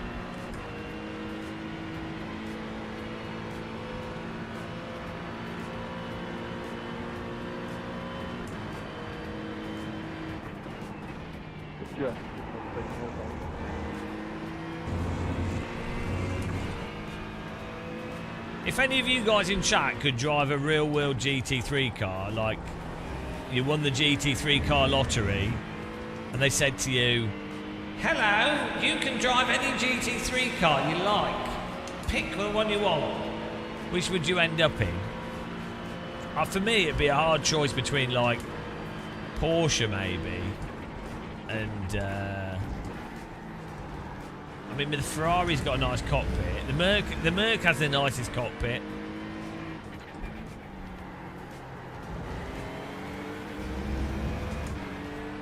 Ferrari's smells of coffee, which is quite nice.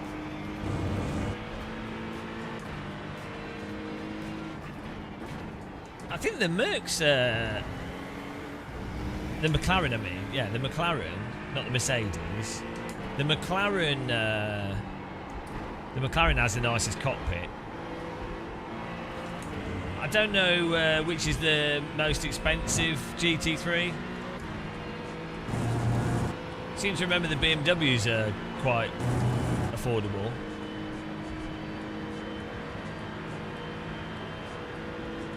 I think the new Porsches are quite pricey. I think all of them are really expensive now. It used to be like £270,000, I think, for a GT3 car, and then it's gone up to like 300,000-400,000. It's crazy. I think there was a lot of people complaining about the Ferrari, because the previous Ferrari, which basically performs the same as the new one, was a lot cheaper to run. The car is C1, just after Backlash lap 3.0. Yeah, it's like 2 million, I think, to run a 2-car GT3 team and do endurance racing. The car cost is never, I think in motorsport, it's not really the big issue. It's all the other stuff. Because you have to do engine rebuilds and clutch rebuilds, and you know, so you need, as a result, you need to pay for the company to do that.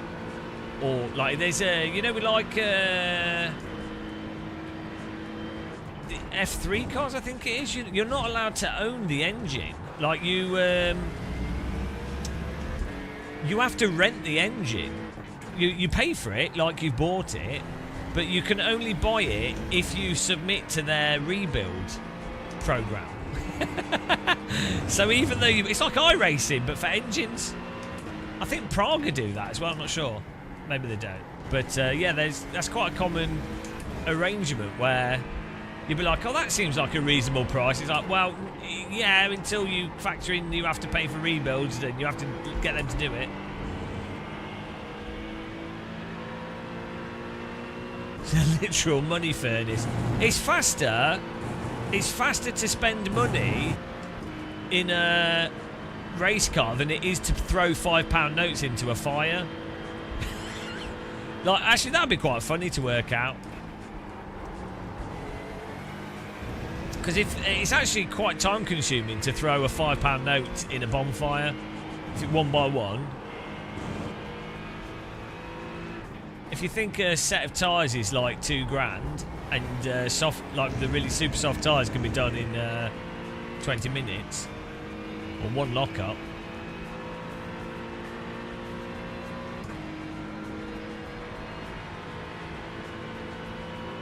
New fast flat for you.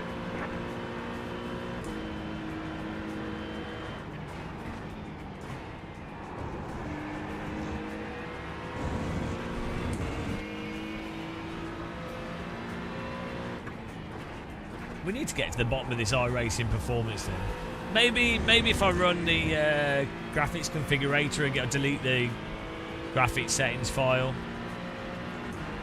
It seems to be running worse than it should be running. God knows what's going on. It's consistent though. That's how you know your system's pretty decent. Because even when stuff's running slow, it's running The bottleneck is some weird thing, not a component going up and down.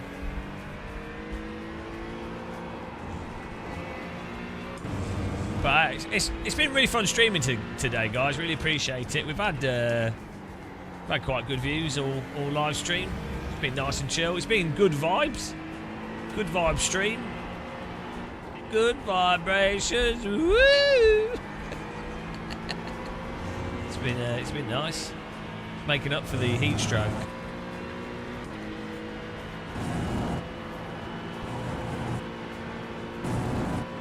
Apart from Lentillion, what a dickhead. What a wanker!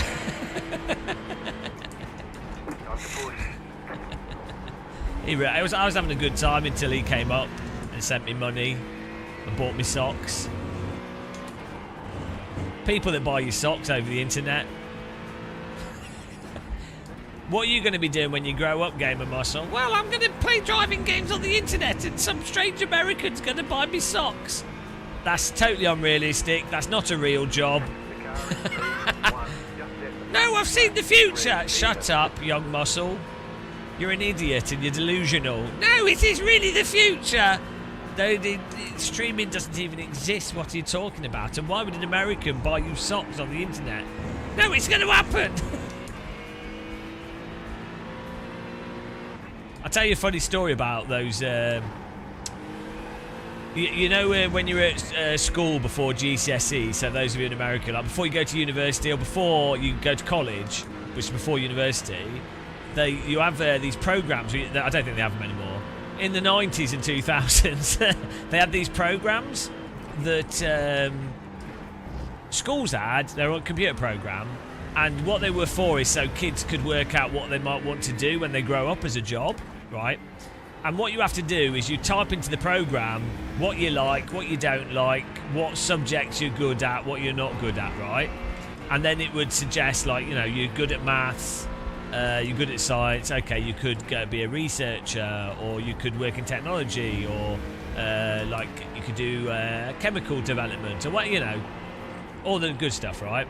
And obviously if you got really good grades and you've got good wide interests, it would give someone loads and loads of options. Right? But if you put in the worst options, like you know, you can't you failed all your stuff, you're not particularly interested in anything, you're not that self-motivated, basically your stat points are as low as possible, it would always just recommend tank crew. And what tank crew is when there's a war, they are basically the people that are the first people to get out of the tank on the front lines. And that's what you're good for. You're basically... yeah, basically... cannon fodder is what you're allowed to be. It's really stupid. The thing is, I don't think it's like that now. Also, those people are actually really well trained. Like those people that go out of that do that are actually pretty mental. Well, the whole thing's changed, hasn't it? But it's just funny that it's just funny that the program would just matter-of-factly say you're only good as you're basically worthless, but you make a good bullet sponge. You could be the first out the door.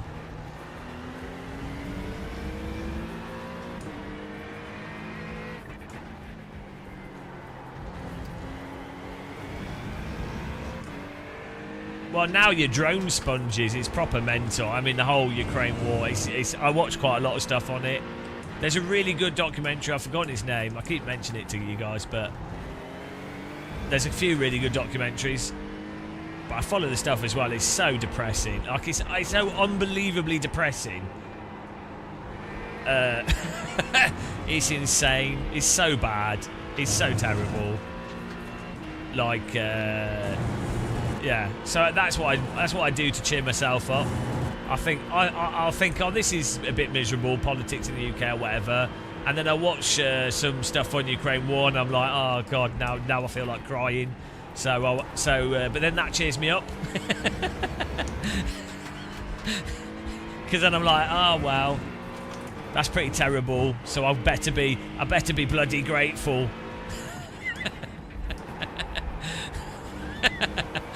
Oh, it's so bad. Yeah, it's just a shit show, isn't it? It's terrible. Like, the thing is, you can't help but feel bad for everybody. Like, sure you have in any conflict, sure you have people that are maybe on the wrong side, arguably overall, or fighting for the, they maybe are on a more evil side. But even then, the type of people that are soldiers, typically, they're normally, in a lot of cases, especially if they're fighting, actually, weirdly, if they're fighting for the wrong side, if there is such a thing, the wrong side normally is exploiting its soldiers, or has got people that are more desperate to be soldiers. So they've lost. It's like triple losing. At least on the good side, or the side that's normally not as evil, arguably, they're typically people that know that what they're fighting for is a good thing to be fighting for, and potentially would be more just. So they've chosen to a degree. Not that that's a good situation, but imagine being forced to fight, and then you're also put in just meat grind situations. It's terrible. Yeah, that's what the weird thing I find with computer games as well, right? When I was a teenager, I'd play like Call of Duty and Armour and all these things, Operation Flashpoint, right? And I did at the time, I did still feel like it's terrible, like war is terrible. But when you're younger, you don't really contextualise it as much, so you're like, oh, it's really bad, but, it's also just a thing. But I think as you get older, war actually seems even worse. Weirdly. And then video games also just seem like a bit tasteless in many ways. Like, not in a... it's just like... It's not necessarily bad, like, because I know the people playing it, when I play them as well, you're not really trivialising the reality, but when you've got a literal war going on, and the video game is a direct visual representation of it and turning it into pure entertainment. Oh, got salt. You should have held your line. Could have braked earlier. Dump me. You just dumped me in that turn, buddy. That's all I know.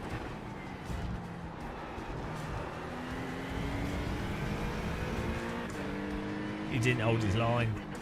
Oh, sorry we missed that, guys. No, it's not. I'm not saying about... The thing is, you can make media... It's a difficult one, because you can make media about these things in a tasteful way. Like, you can make a computer... So I would say early Call of Duty and Armour were actually not promoting war, right? As same as like Saving Private Ryan and Band of Brothers. I don't think they don't really promote war, right?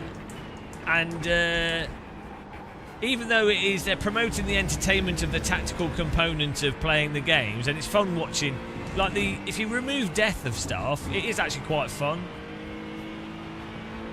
But then I think by the time you've got the same visual context, but it's an esports title, and it's like, by accident, it's not intentional, it kind of does. There's no context. It's decontextualized it entirely, so it ends up being a kind of celebration of the context of war. It's the same as like, which is not necessarily you could argue this both ways. Like, you could say kids playing cowboys and Indians or whatever in a silly way. It doesn't really matter, does it? It's just playful. but in some ways, it's also like, oh, well, is that really a good thing? You know. So, I think the key thing is that the games or the films, even though they might be entertaining and it's shooty explosions and that's fun, I think as long as they make some attempt to not trivialise it, that's at least a start. You know. Yeah, I don't know. It's hard to say how harmful it is or how bad it is or how it's perceived, you know. It's like the whole rap music thing or just music in general. If you have music that's really aggressive, ironically, it can actually be still quite a positive thing. Because things are, you know, a film or a video game is not literally hurting people, so...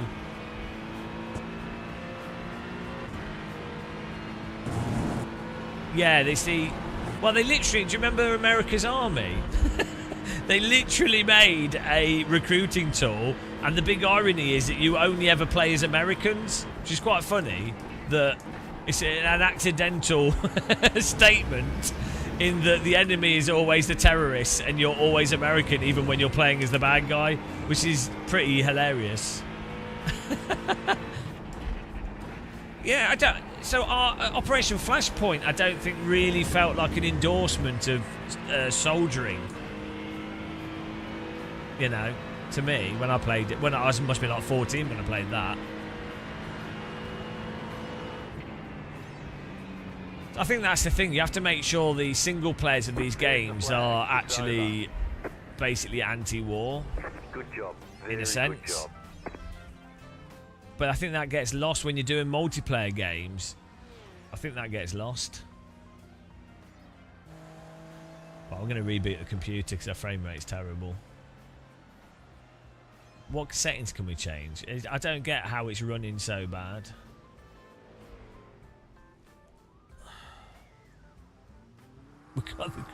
How is this game running so bad? It's insane.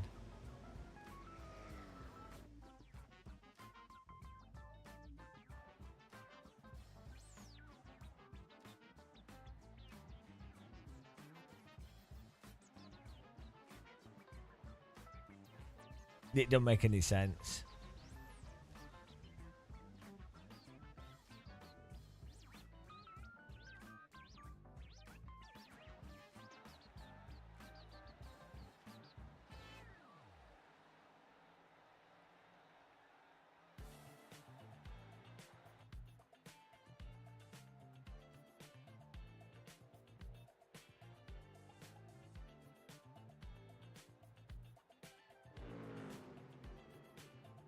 Right, let's restart. That was alright racing. It's give me a bit of a headache. I can't cope with frame rates lower than 100. You know you've been spoiled when you physically can't take frame rates below 100 FPS. Do I have a game open in the back? Oh, I got Microsoft Flight Sim open. No. I have done that before though.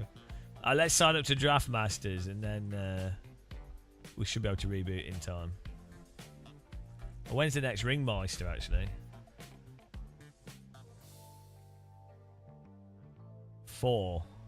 Ah, yeah, we can do that. Right, let's restart. So I think the it might be the reflex setting is messed up in iRacing because it was before. Bloody hell, that's made me well dizzy.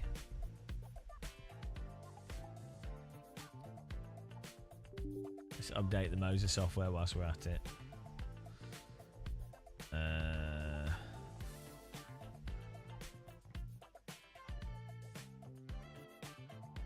If you ask a lot of vets, people who could be writers or references, it's usually going to be anti-war.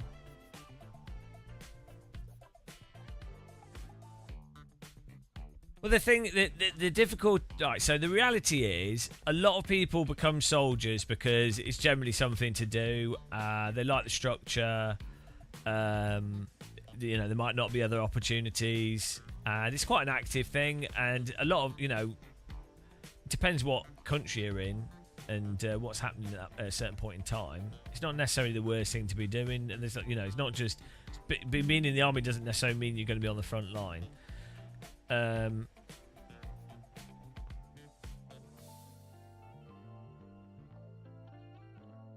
I wonder how many. Let's just restart this.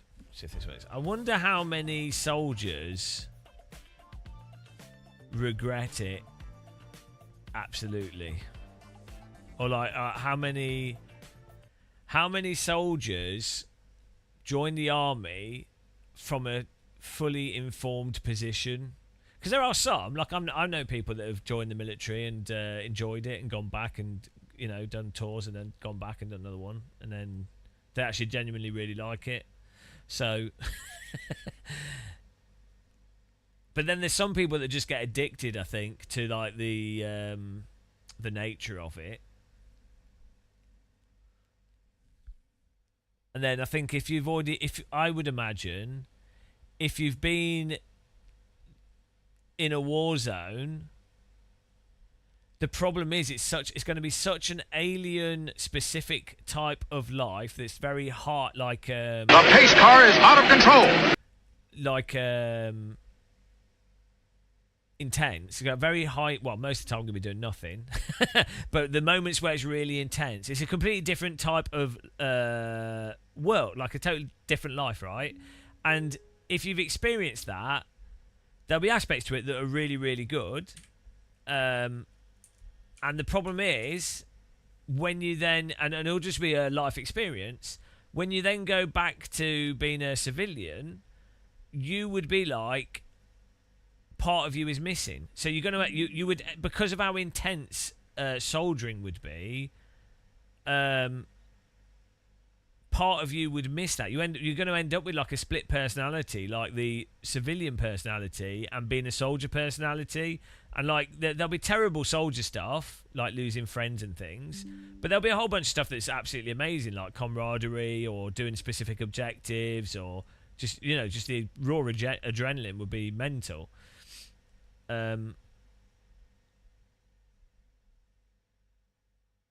So it's kind of a trap as well, I think.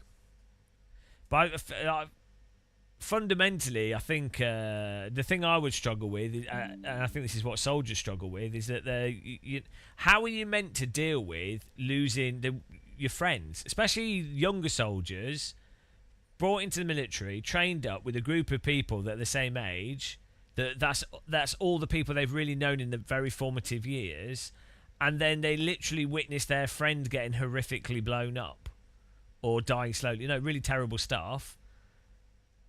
Well, why would you wouldn't, like, if you could if you have a bit of an imagination to understand how that would really ruin your life potentially, you're not going to sign up for that. And I think most of the people that have unfortunately suffered that would probably, if they could, not have to suffer that. Like, they would go, they'd rather actually be the casualty themselves.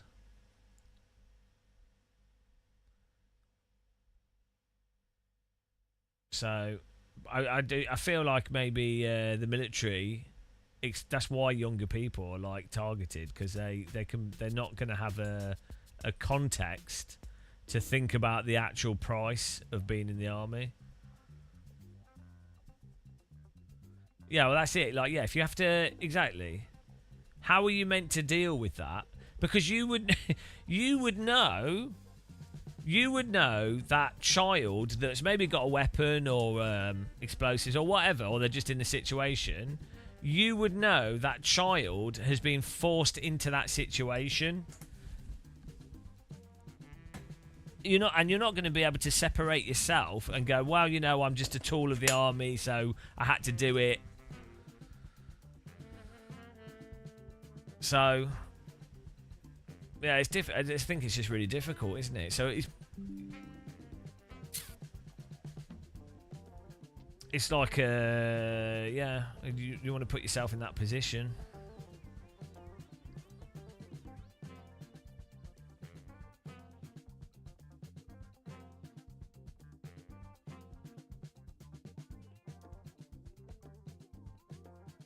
But yeah, it's all round just terrible. So the thing that's really bad is it seems that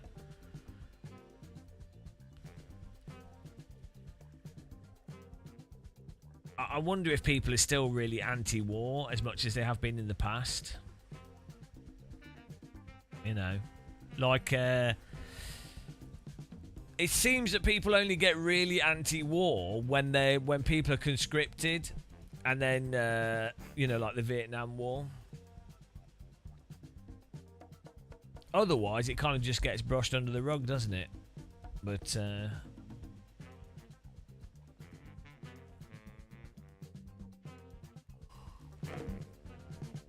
yeah, I wouldn't be a soldier.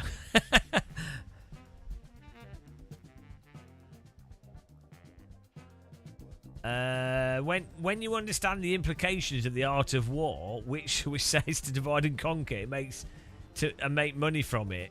You see what I can do? Yeah, it's definitely very profitable for some people, isn't it?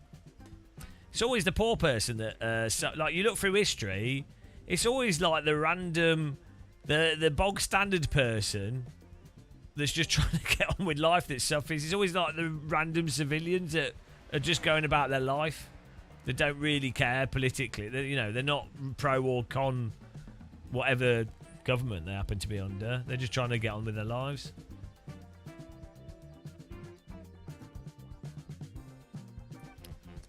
I say make sim rigs, not bombs.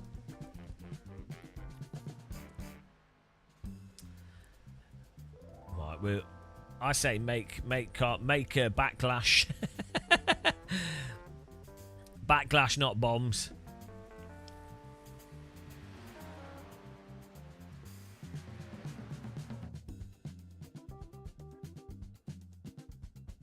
Oh, hang on, we go frame rate test here. Oh, it's still... What? I think it's reset the NVIDIA control panel settings, which is weird.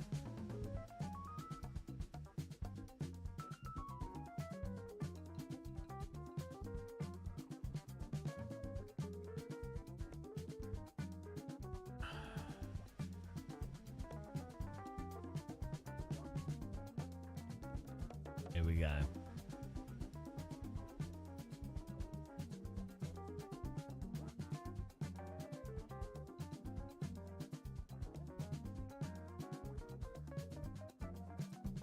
Oh, why is it? Yeah, it's changed. The G-Sync value has changed.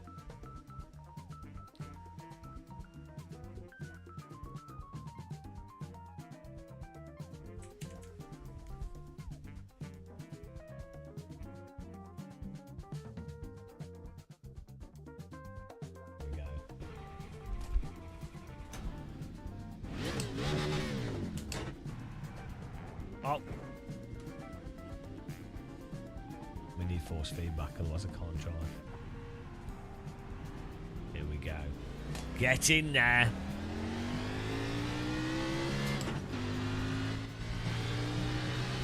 Get your backlash going, guys.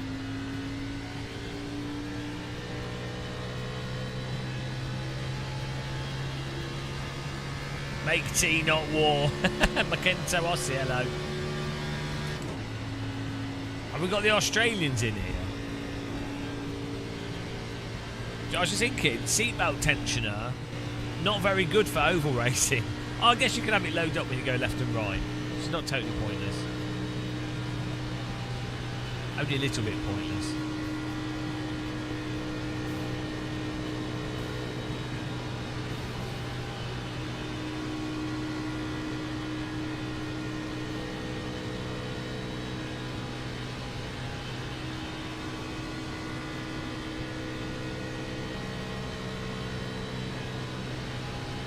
Green, green, green. Okay, here comes your first time lap.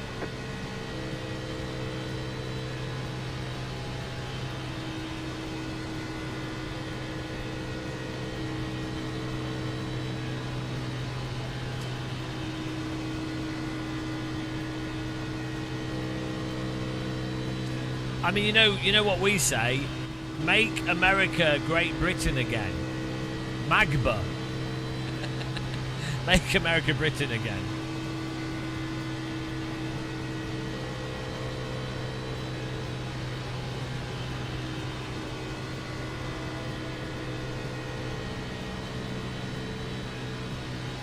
I mean, I think Americans would like it. Hello, Crystal Star. How's it going? I think Americans would like being British. They could all talk with a nice accent. They could all drink tea. They wouldn't need to shoot each other anymore. I don't think. What are they going to lose? They get smaller cars. So okay, they lose their big cars.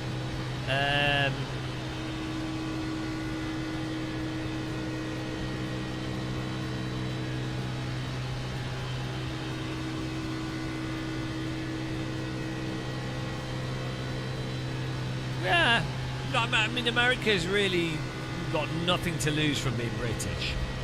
It's the most logical thing. They should just become British straight away.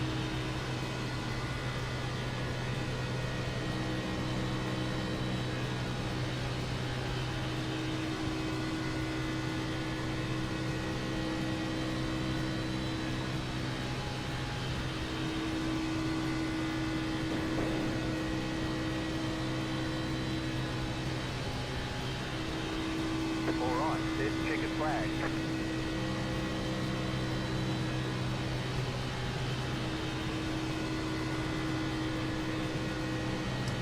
No, gunpowder was actually invented when China was trying to invent iRacing netcode.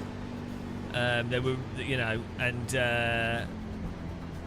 they couldn't quite get it right, but they did end up making something that's good at firing objects a long distance. But they, you know, that's how that happened. They were well ahead of the time, but unfortunately, the Americans beat them to it.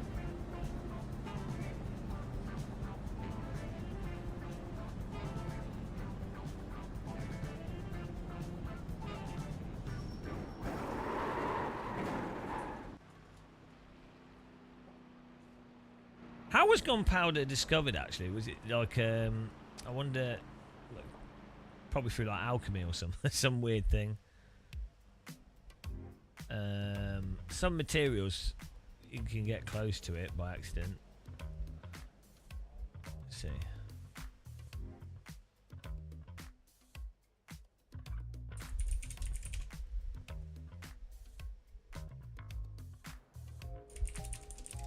How you doing, Martin?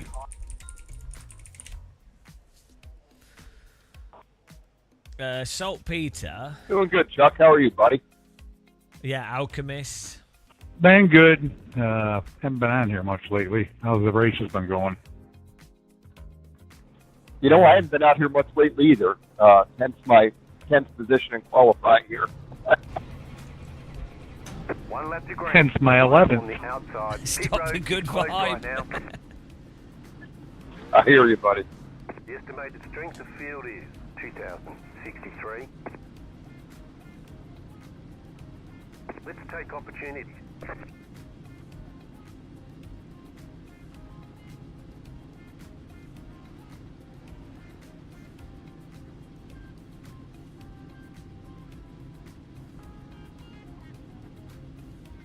Oval racing is stressful. Okay, that's all right, Crystal. It's all right. Got a nice, like, chilled out circular driving. Now you just have to not care about the consequences of being pounded. It's fine. You learn. You slowly learn to deal with the backlash. I've become one with the backlash.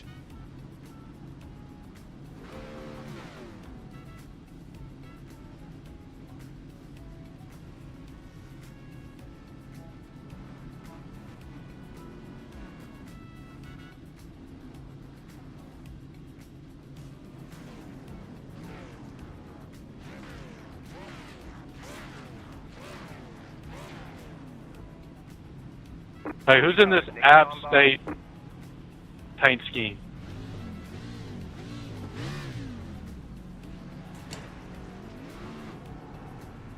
Is the PlayStation or Xbox controller best for this?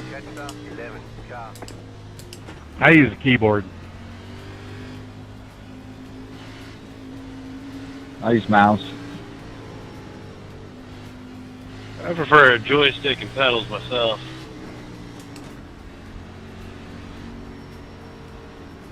You race mostly over Good a old-fashioned cycle flight stick. in a few leagues. Well, the advantage is you can give your left foot a break. You know, you don't want to overwork your left foot, do you?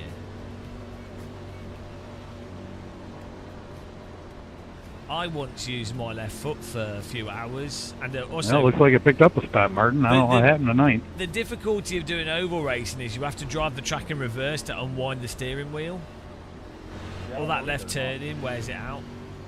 Good luck, everybody. Do any of you do the race backwards afterwards to unwind the steering wheel? Absolutely. Only in reverse.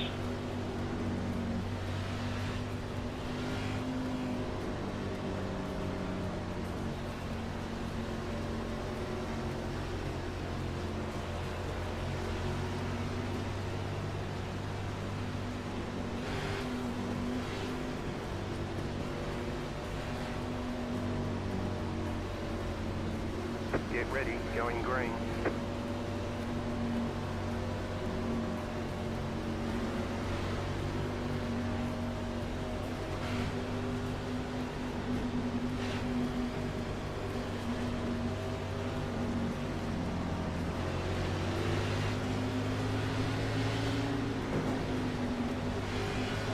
Green, green, green.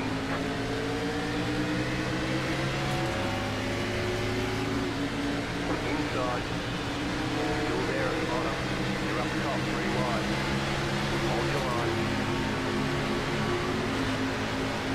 Still there. Right side, 2 wide.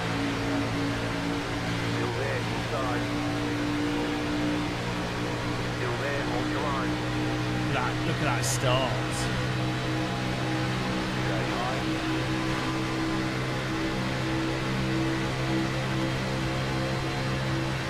Still there at the bottom.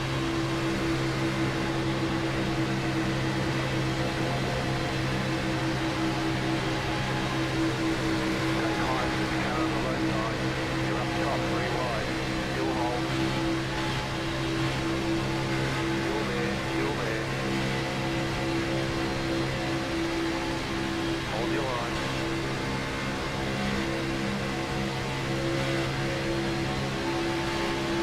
Still there. Inside, 2 wide. You're up top, 3 wide. Right side, 2 wide. You're up top, 3 wide. Clear all out. Inside. I got scammed there. Stay high. We're in the middle, 3 wide. Absolutely scammed. Still there. Clear outside, 2 wide. Still there. Still there, inside. Still there, hold your line. You're in the middle, 3 wide. Still there, still there. Still there, still there. Clear, 2 wide. Still there at the bottom. Still there, inside. Still inside.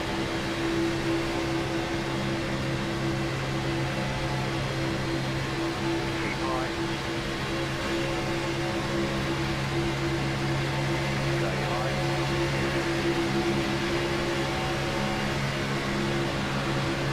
In the middle, 3 wide. Good job, green car. Right side, 2 wide. Resting in What the fuck, man? Whoever was in the green car just moved up randomly. Still going, guys.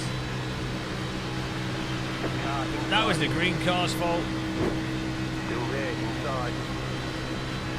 No, look at it. Watch the green car. Hold your line. Oh no, the replay's not working. Oh, disaster. Still there, inside.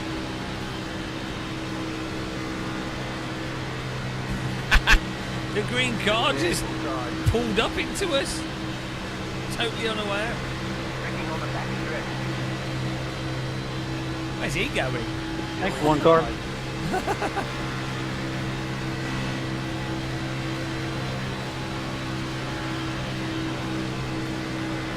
Keep high.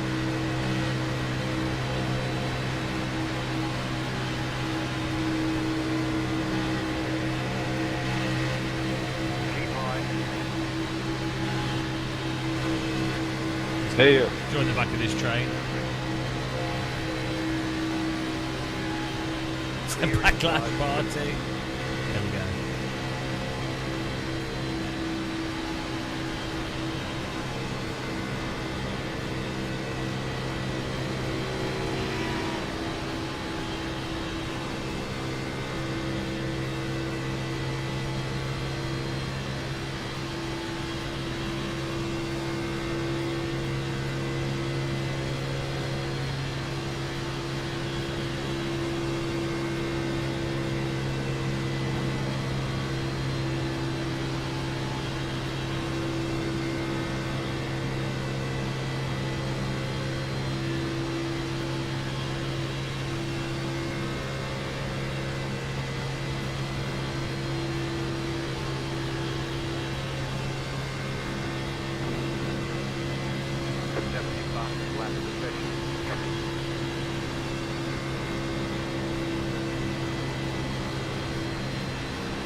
How are we dropping back? Is it making sense?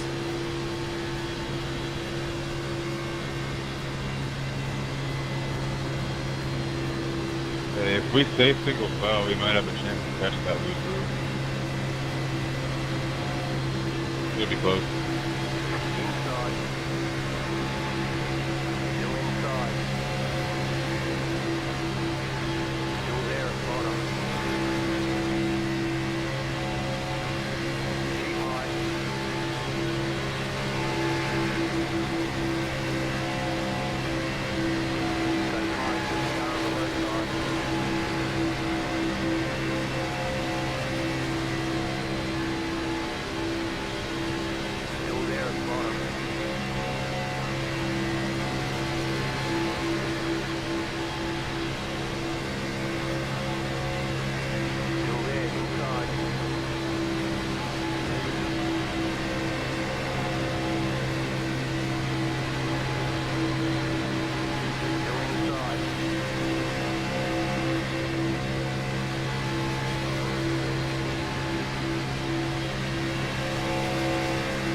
Side lash. Stay high, good car on the low side.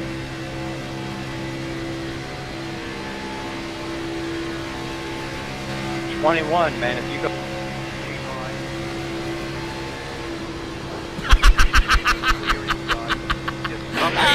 Out of control.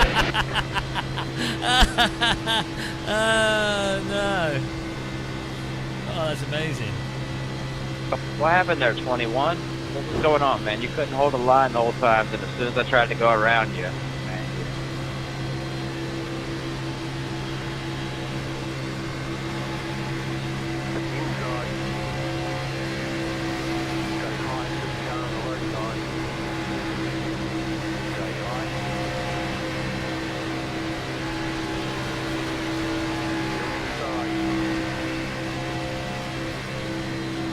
That's pretty good.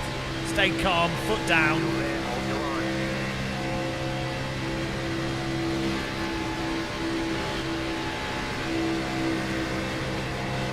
Come on. Oh, come on.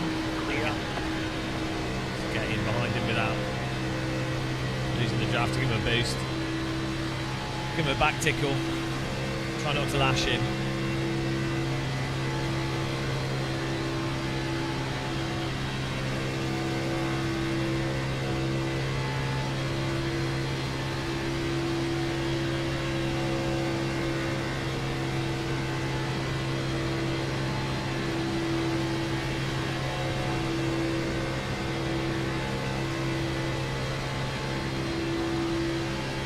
I'm on a dance mat.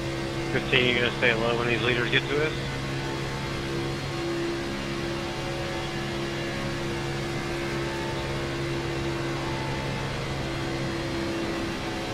I don't know, whatever you want to do.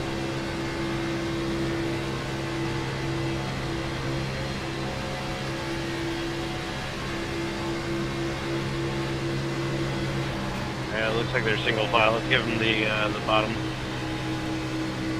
Oh, sorry, I don't know why that's a 4X. Sorry. 5 to go. So stupid. Stay sharp.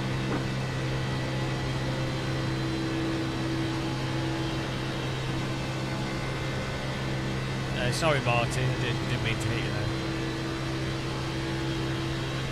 So dumb.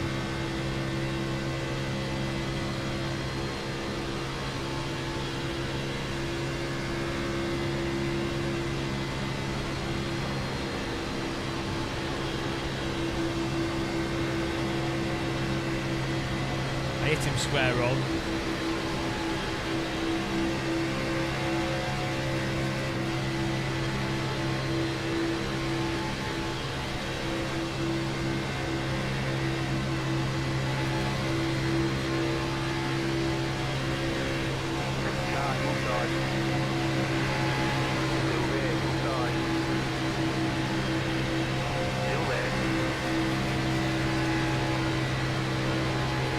Alright, go ahead and move up 15.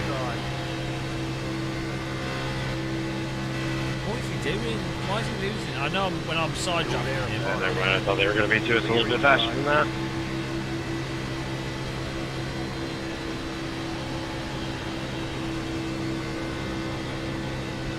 It's weird. Seems like the side drafting really pulls the car away from the guys in front.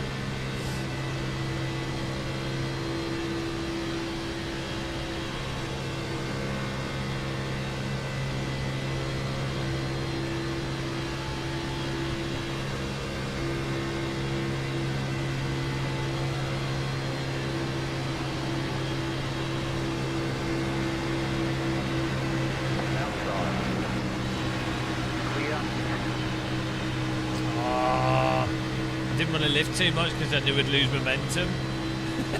But also didn't want to hit him. We got away with it.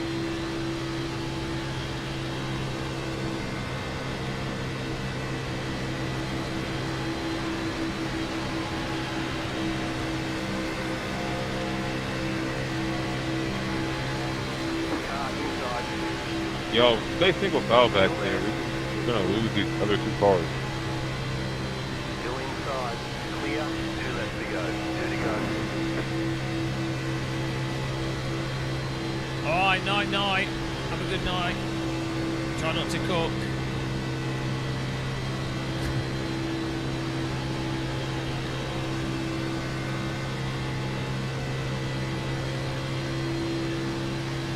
Braking on the back stretch.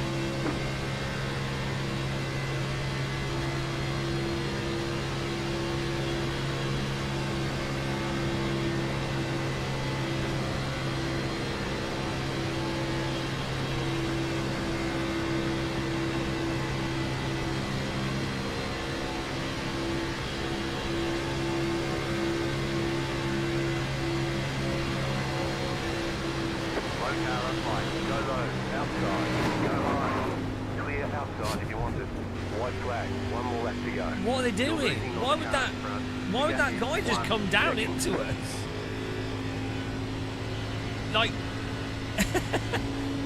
why would that guy just completely blindly drive into us? So stupid. Bloody hell.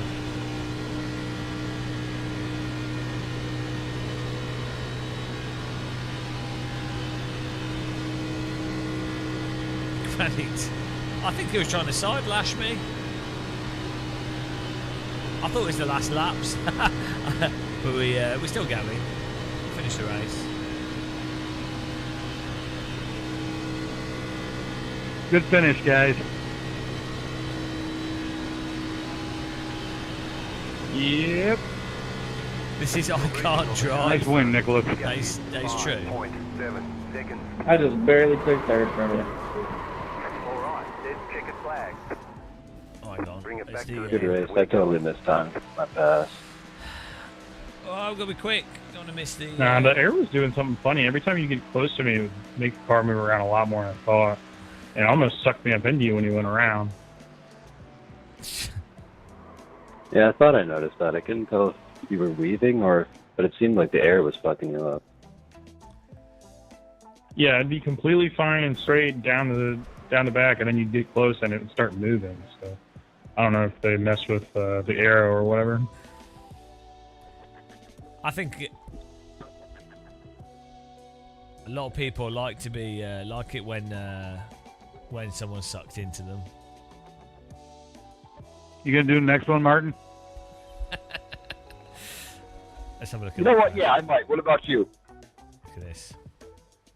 I'm in. I'll see you there.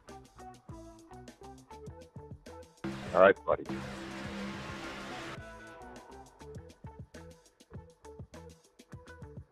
Right.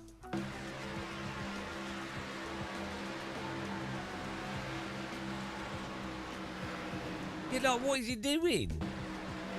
I'm basically off the track here, and how much? Why does he move over that much? Like, come on, Jesus Christ! I'm off the track, mate. Like, I'm giving so much space for you. Oh bloody hell! It's not that hard, is it? Oh, it's just zero awareness. I never drive into people. Right, I need toast or something. We've got this race starting. So I'll be back in a minute, guys.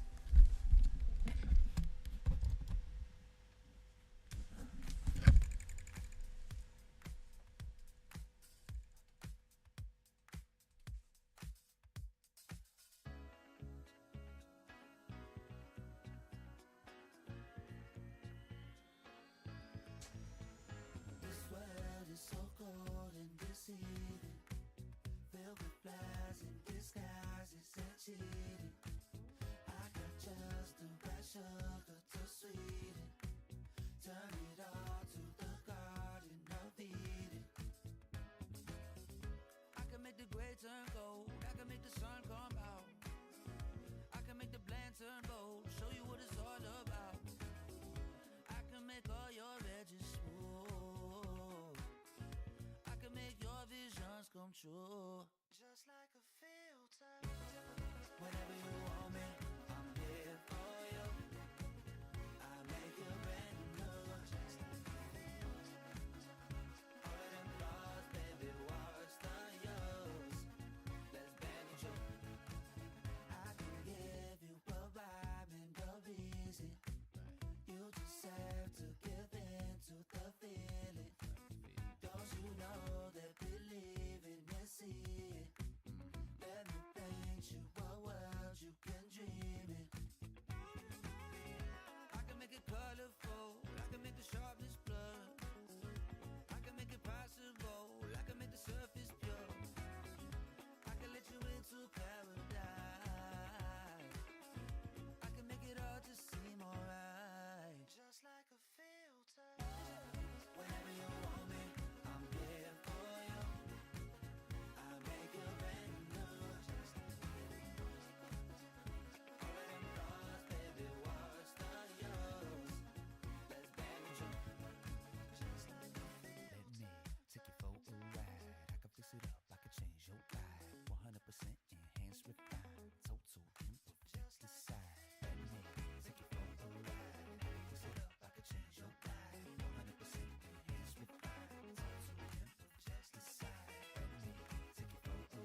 yeah. Got some lettuce. We've got some lettuce. It's the best we can do. Oh, I'm gonna make some ice. Something. Oh, no, what have I got? Don't have anything nice to drink. Some cold lettuce.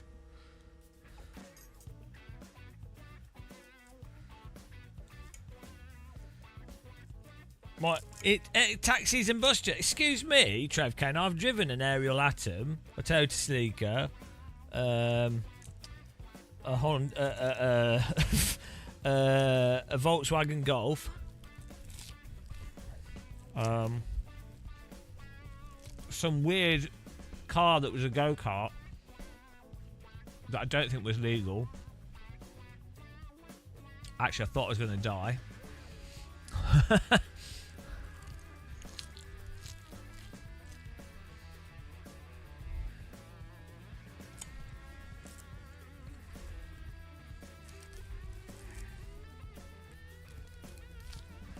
Oh, I've driven a tractor.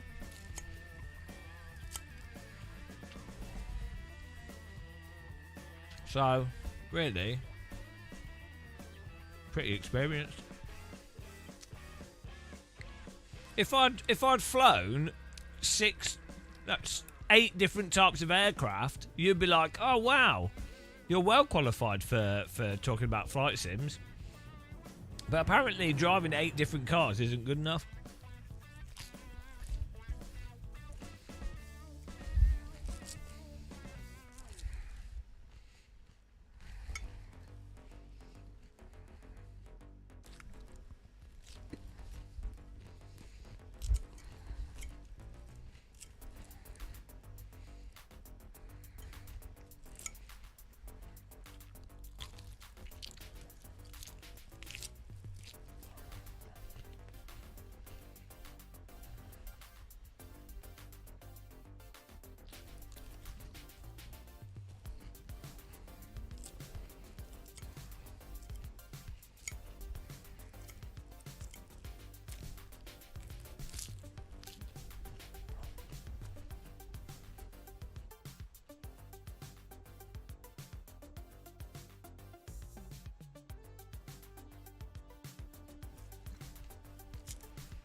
How?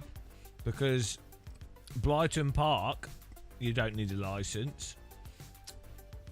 There's a few other places. Drift limits, you don't need a license. And I do have a provisional license, so I can drive on roads as long as I'm in a car with someone with a full license.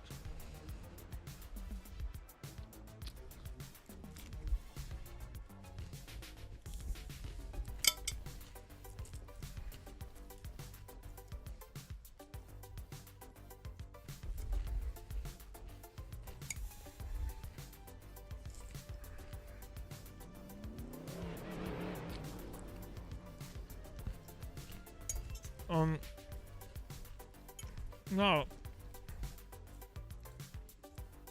I get offered drives in cars all the time, but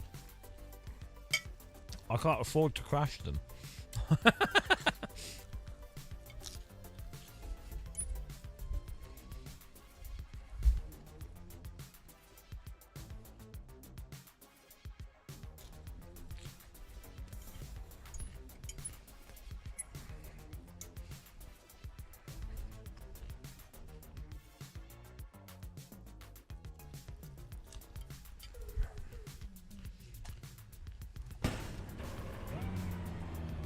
One lap to green. Line up on the left side. Closed. Pit road is closed. The estimated SOF is 1,979. Tight field today. Look for opportunity.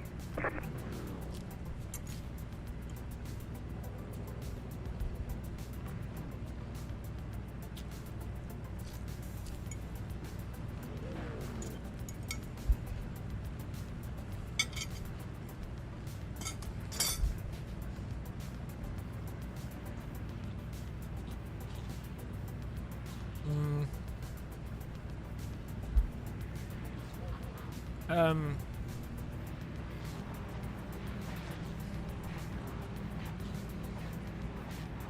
think Evo has the best quality notes is Evo. One left to green.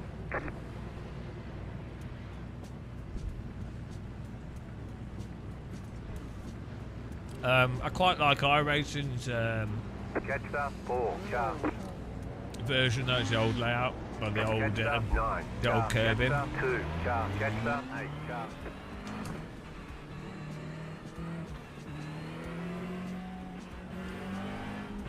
AMS2 has a good. It looks nice, but the game's a bit weird.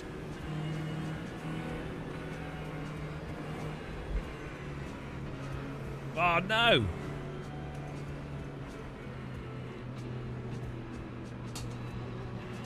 $80 FPS, still running like shit. Ah, what?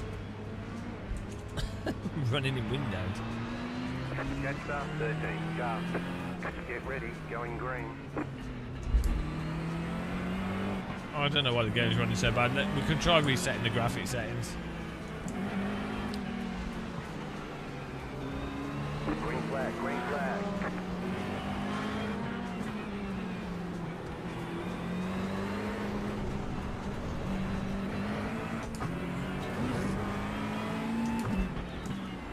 Nice.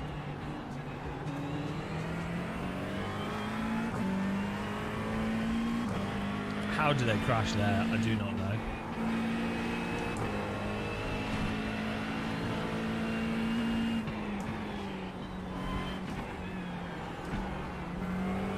We almost got hit by them, but I took an extra wide berth.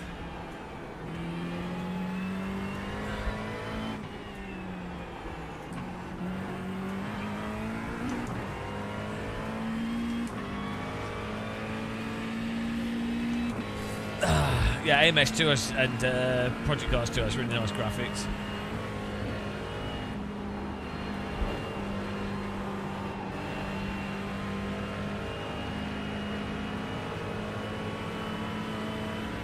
Right side. Keep to the left. Still there. Clear on the right. Lol. What is he doing? Why is he travelling around the outside there?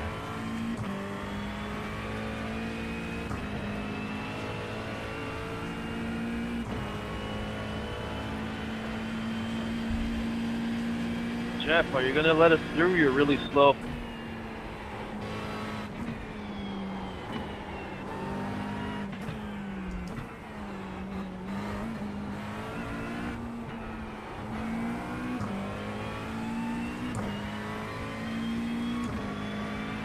Are you asking to pass a new simulator for pro race drivers?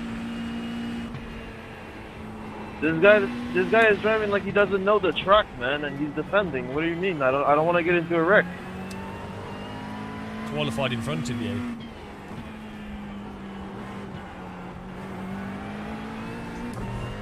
Let that be a lesson.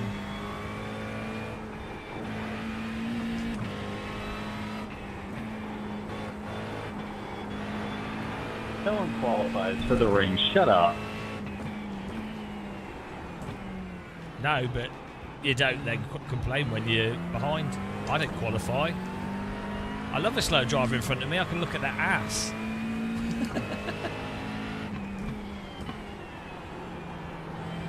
And look at all these beautiful asses. It's a shame there's no Aston Martin.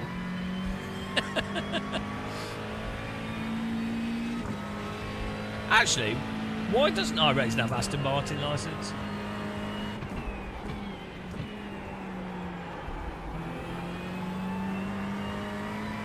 Sebastian, let's try to catch these guys if you're cool. You have about 5 laps of fuel left.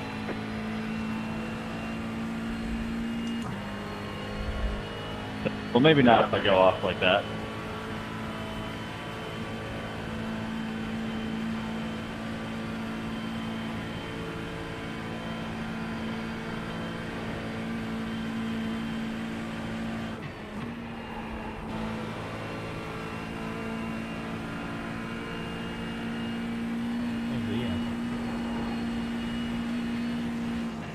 car on your left. Still there. Clear.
This is nice.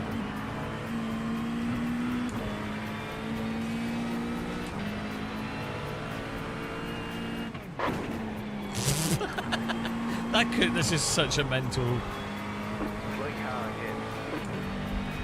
There's an incident ahead. Slow car ahead. Slow car ahead.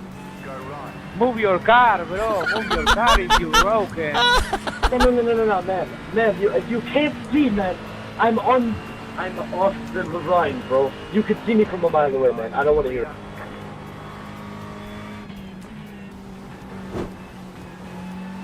Thank you for ruining my race, bro.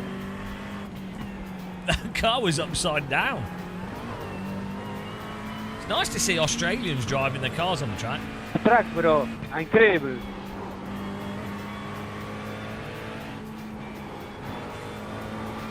It's not every day that you have an upside down GT3 car sliding along the road in front of you.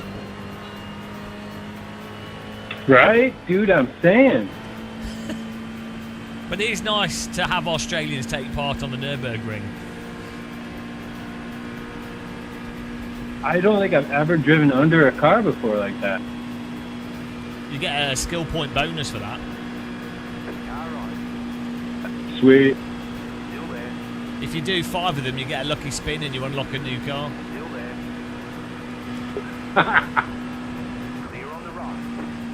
You crash and no brake, bro.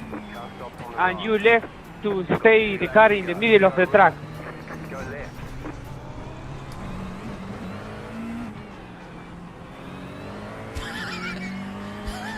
You're in the top 10. I mean, honestly. What was that?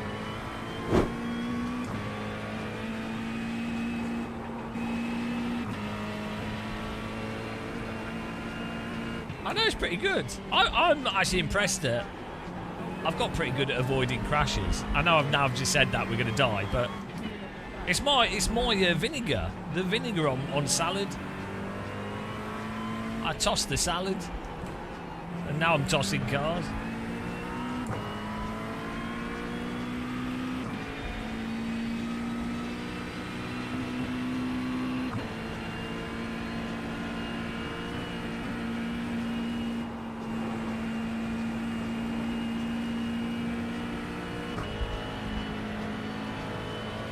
Are you not impressed? Oh, is he going to try and go around the outside again? Or is he going to think twice? Goodness. My goodness!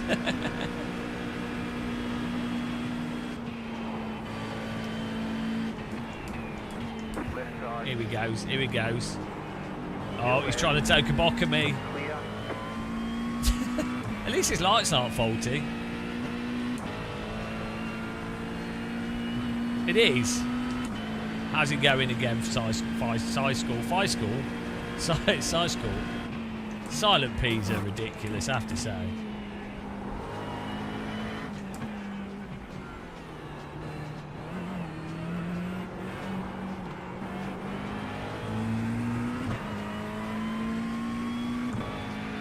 F you, someone's typed in chat.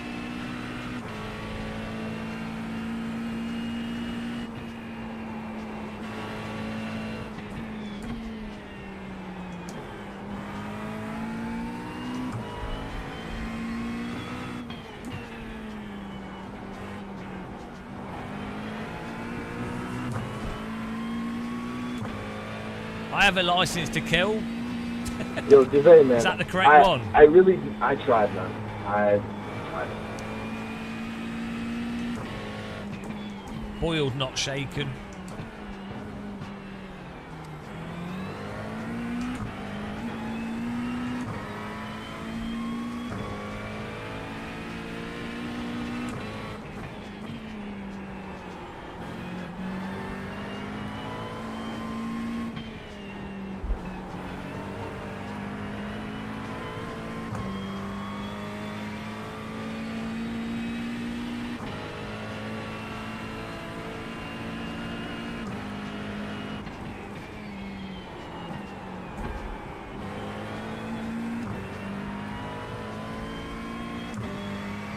Thank you.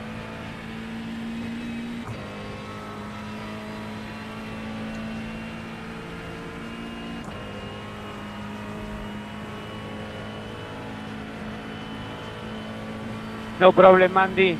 I am broken. You saved my race. Thank you, man. You're broken when your heart's not open.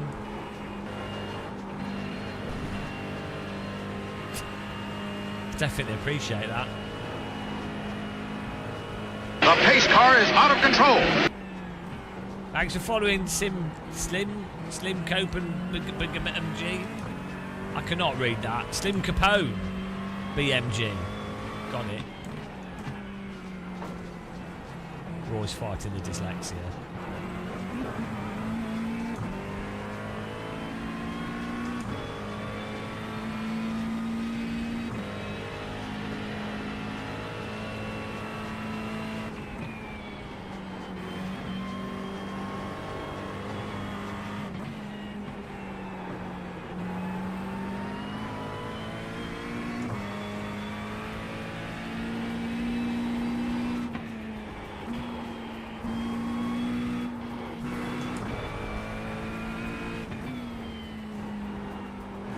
Please let me through.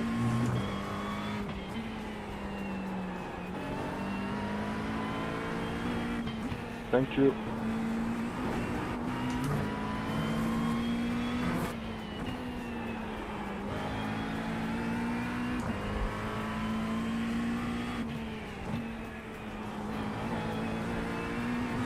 I know I'm slow, guys. Be patient with me. We're sending it here. And we're replaying. Woo! And this is such a good track. Like, you can drive the Nordschleife just non-stop. It's basically perfection. You do need a car, I think, with a bit of downforce. But it's so fun.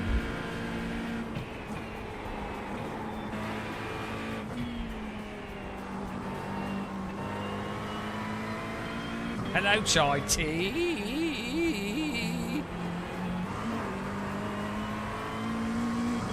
No, we're not having a 2-hour philosophical debate today. Debate banned.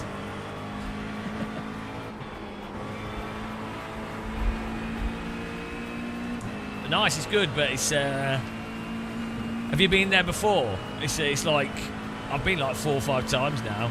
Can't even remember, but. You have to be prepared for them to keep closing the track down. It's got better actually in some ways because they've separated motorbikes. They used to, it was always motorbike would crash and then they have to close the whole course.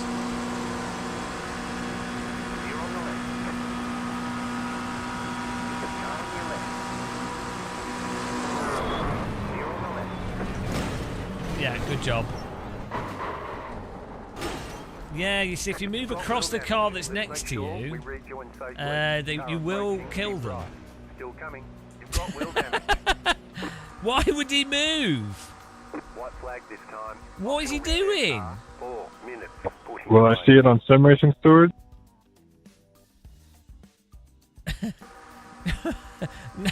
No, because there's nothing to see. Ah, it's probably netcode. He's moved to the right. I've come to the left a tiny bit off the... I mean, we're straightening up. The road's moving.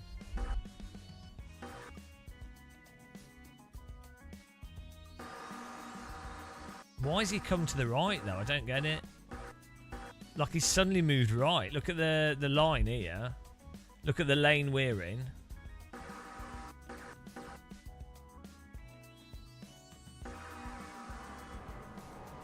Couldn't save it.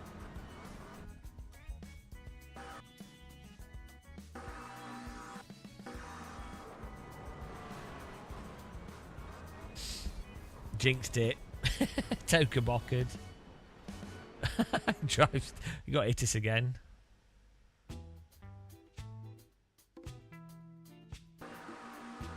He knows that we've got the draft as well, so maybe that's why. Like,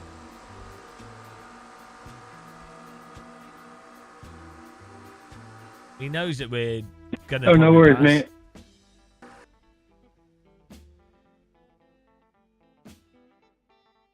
Oh yeah, let's look at his steering. But I mean, it could be as much netcode, to be honest.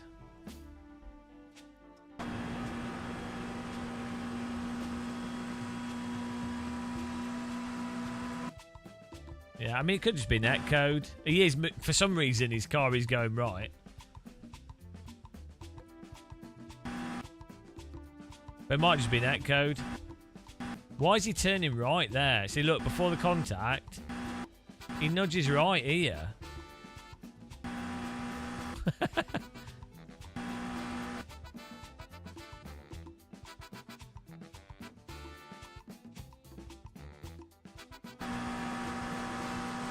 I mean, I'm trying to stay as... I'm just trying to stay on the track.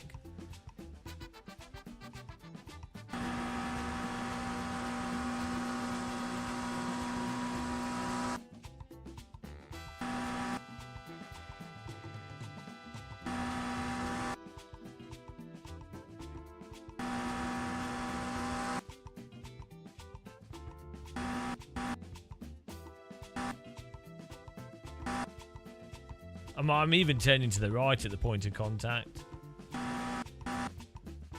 Yeah, well, maybe. Maybe he didn't know where we were. I mean, I'm pretty far. If, you know, I even try reacting to him coming across.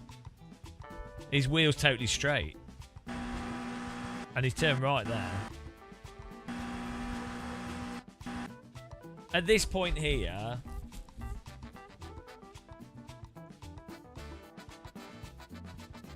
he would have known that we had the draft because we're behind both these guys. He would have known that we've got the draft to be side by side into the final corner. So, but I imagine a lot of it was just netcode, to be honest.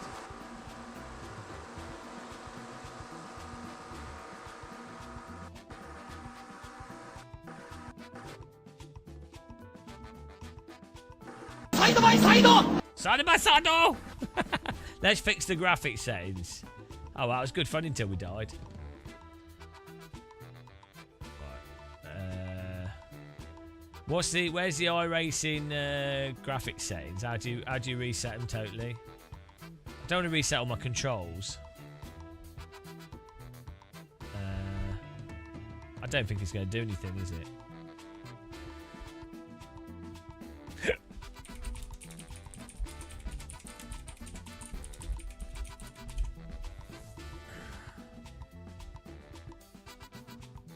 Yeah, no, it's mostly. I think it's mostly netcode. Yeah, no, I agree. I don't think he wasn't doing anything crazy. Yeah, the graphics config.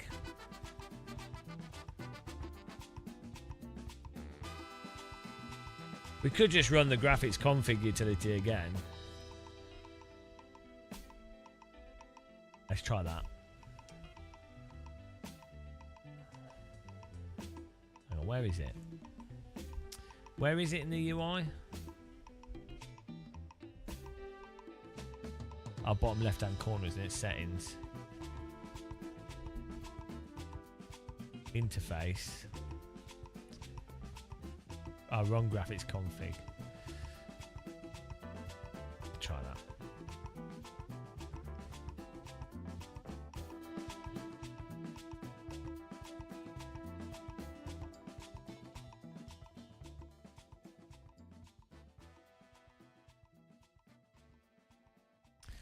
low resolution iRacing. How you doing, filing account? What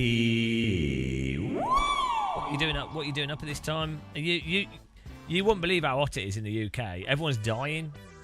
Everyone's literally dying. They're all dead. I'm actually dead. Can you not tell?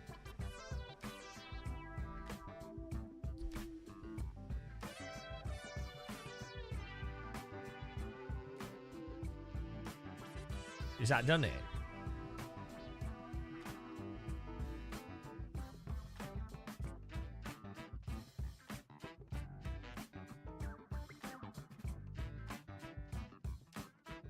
How do I race? I'm racing.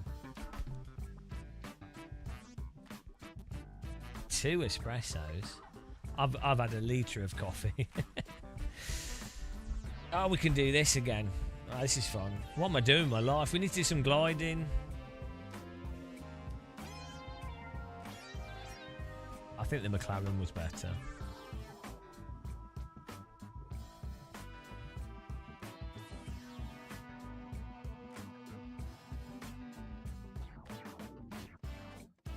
Yeah, I have no idea why this is running so bad.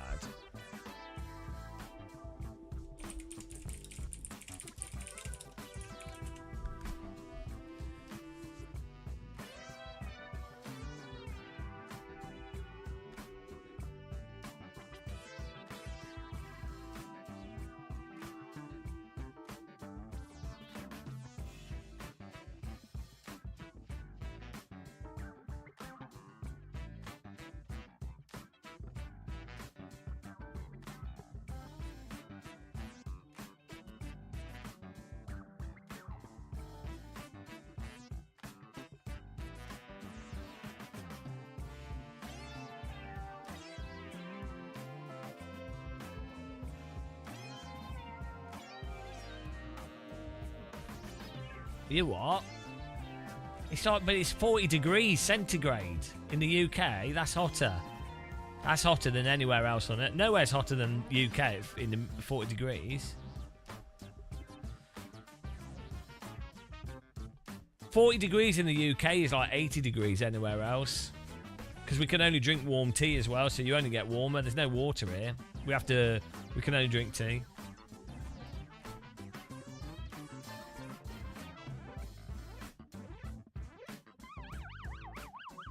Takes its toll.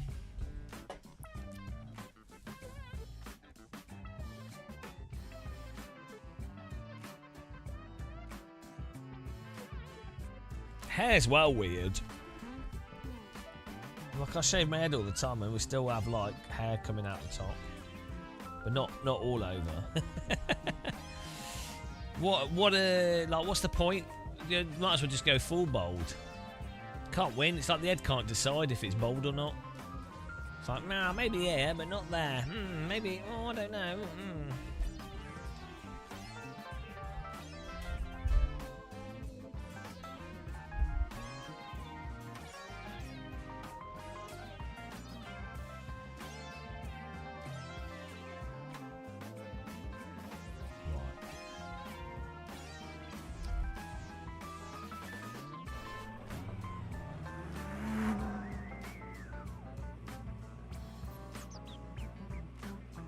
Does it change all the graphics settings when you run the graphics config?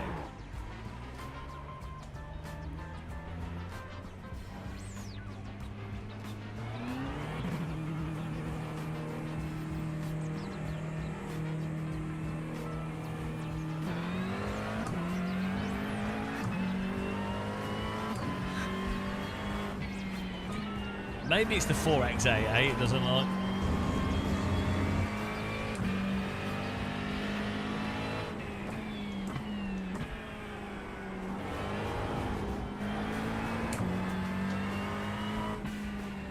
Why does this look so bad? It looks terrible.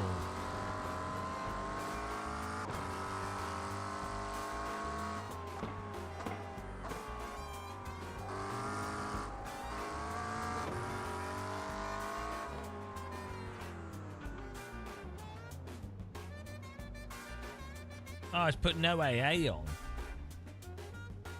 2X.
Where's the shader setting? Ah, that's on medium.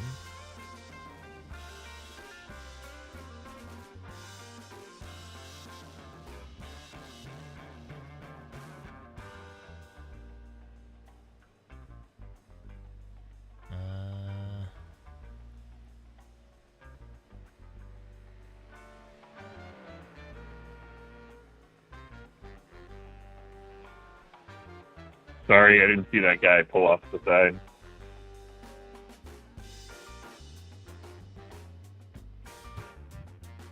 All good, man. It's just practice. You'll stop and spot.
Let's see how this works.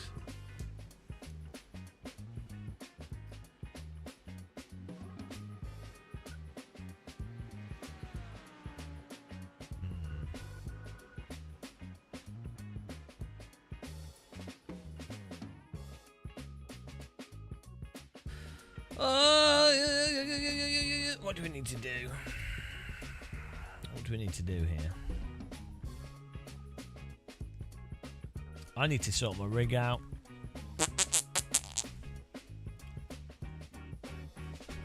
We might have to have some jam on toast and then we can do some cleaning. We've got this race coming up. Filing account. I saw on Clarkson's farm that the weather and climate in the UK has changed a lot. Yeah. It's mostly me. I've just been setting fire to fuel in my garden. Just to increase global warming. I was fed up with how cold it is in the UK, so I thought I'd help warm it up.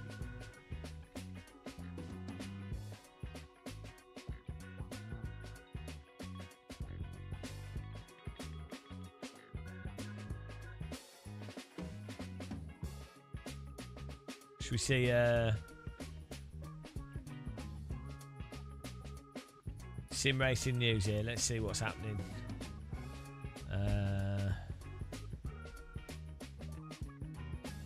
It's kind of ironic with Clarkson, isn't it? Because he's pretty conservative and historically has promoted all conservative stuff that's been pretty much anti global warming and promoting doing nothing. But oh well. He's a bit of a knob. You know.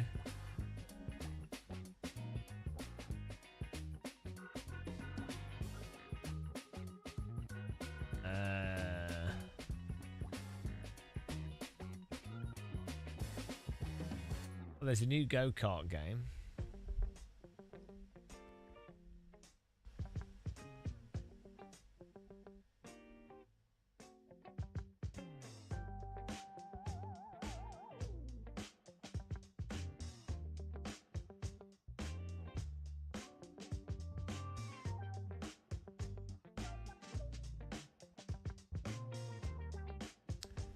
No, he's always been the same. Like,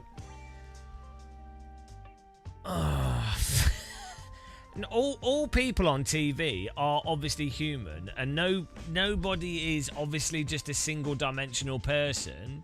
And even people that are total knobheads are still caring to some degree with certain things and not universally bad.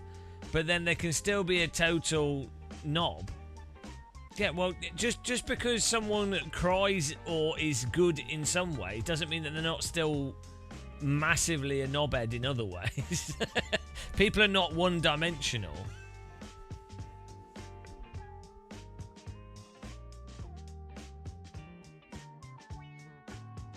But yeah, I mean, obviously people can change in some ways, but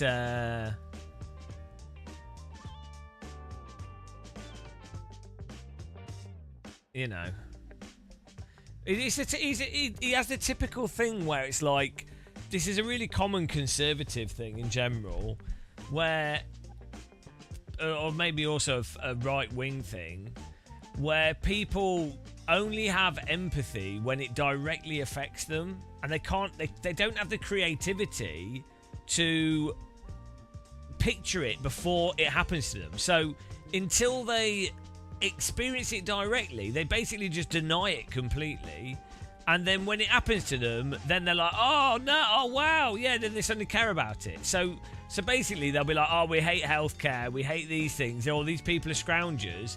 And then when a family member of theirs is directly affected by an illness, or directly affected by poverty or something, whatever, drugs or whatever, or they get ill, then all of a sudden they're like, oh no, I really care about these things.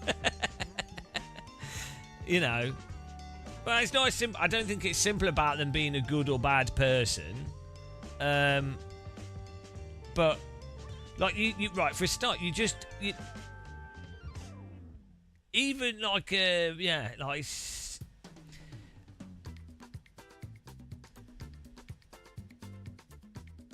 yeah, just my analysis is a bit of a knob. Still could, yeah, it could be entertaining, but you know, in what situation do you like assault someone that's a member of a production team, even if you really disagreed? Why would you do that? Do you know what I mean?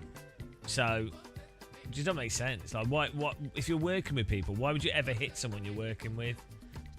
In order to do that, there has to be like some weird shit going on.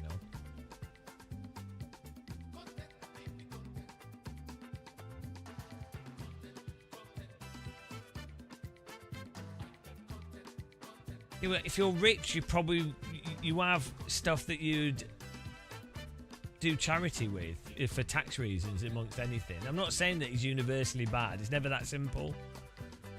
You can still do good things and be a bit of a knob. You can do bad things and still also be like generally good, you know.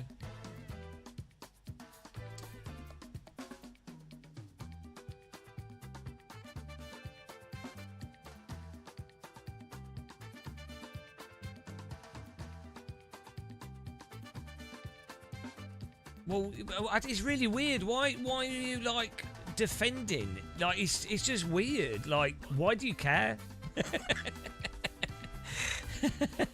Race is starting, yeah.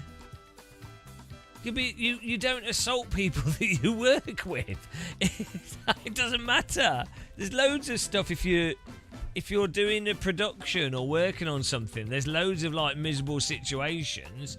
But ultimately, if you're a millionaire, and you know, you just, even if you're, well, it doesn't matter. Like, I think even James May and Richard Hammond think he's a bit of a knob. Like, they like him as well. It's never a simple case that someone's universally good or bad, and you can still like people that like do bad things occasionally.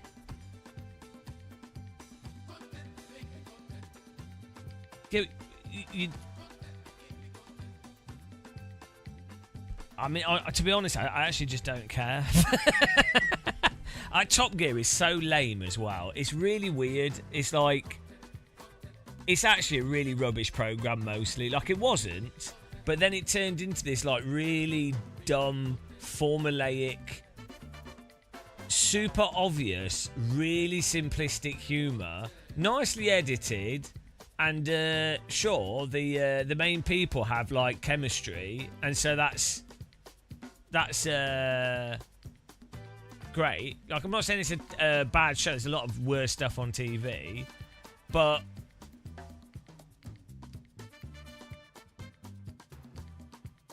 what? How do you know that? It's so dumb. What's wrong with you guys? Like, it's just stupid. Like, you don't know.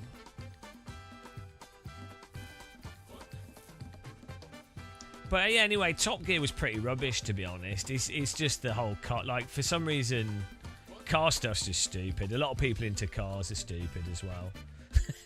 Top Gear's just like low grade jackass with older men, and it just turned into this really generic. I don't know what's wrong with people.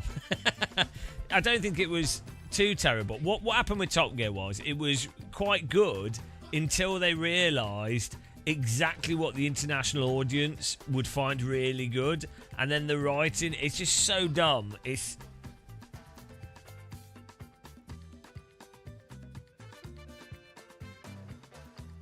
yeah, it's just massively overrated though. But I mean, it's fine. It's good, fair play to them. There's worse programs. So the editing's not the worst. The pacing's fine. But I don't really watch TV, so maybe I'm the wrong person to. I tend to just watch documentaries and stuff. So I'm sure. I mean, I'm trying to think of something rubbish that I watch. I mean, I did watch a lot of Game of Thrones. Yeah, there's some good moments in Top Gear. Even in later, there's occasionally good moments, but I just don't care, to be honest. But yeah, Jeremy Clarkson's clearly a bit of a knob. Like, I'm sure you could find many examples. Assaulting a member of your staff, even if you were to claim it's engineer, whatever. That is just like, why would you do that in any circumstance? Or even just shouting at people. If you're working with people, just shouting at them is ridiculous. And I've worked with people like that, and it's just you know, it's just stupid.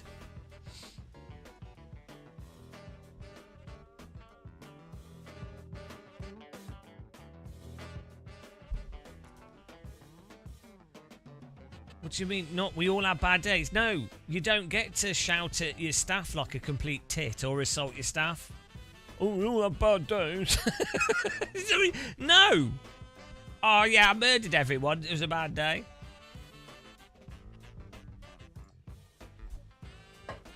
I don't know why you're defending him. Like, why would you defend? Yeah, he's a bit of a knob as well. Totally, obviously plays up to it for the character. But yeah, it's like really toxic masculinity, just immature behaviour. Really weird behaviour. Like infantile, toxic masculinity. What, no, saying we're all humans. Yeah, not everyone's perfect, but you still call out stupid behaviour, and then you don't like defend it by going, oh, well, you know, it was a bad day. It's like, well, okay, maybe, but it's still not great, right?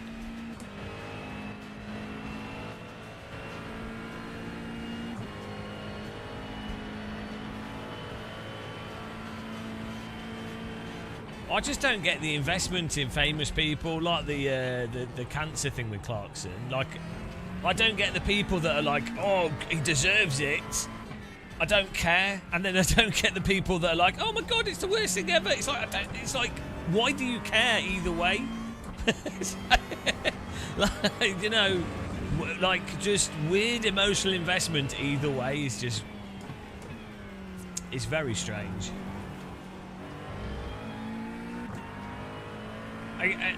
Other than, oh, it might be a shame that you know, it reminds you of bad things that happen to you or other people you know.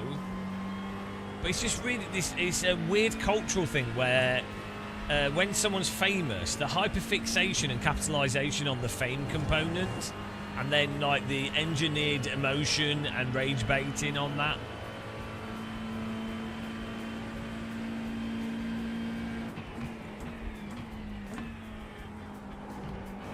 So it's just strange.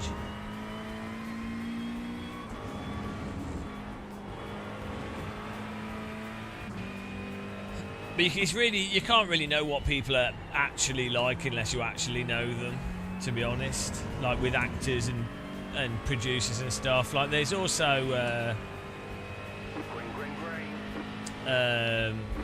you know, there's people that are really, really good that don't get any notoriety whatsoever.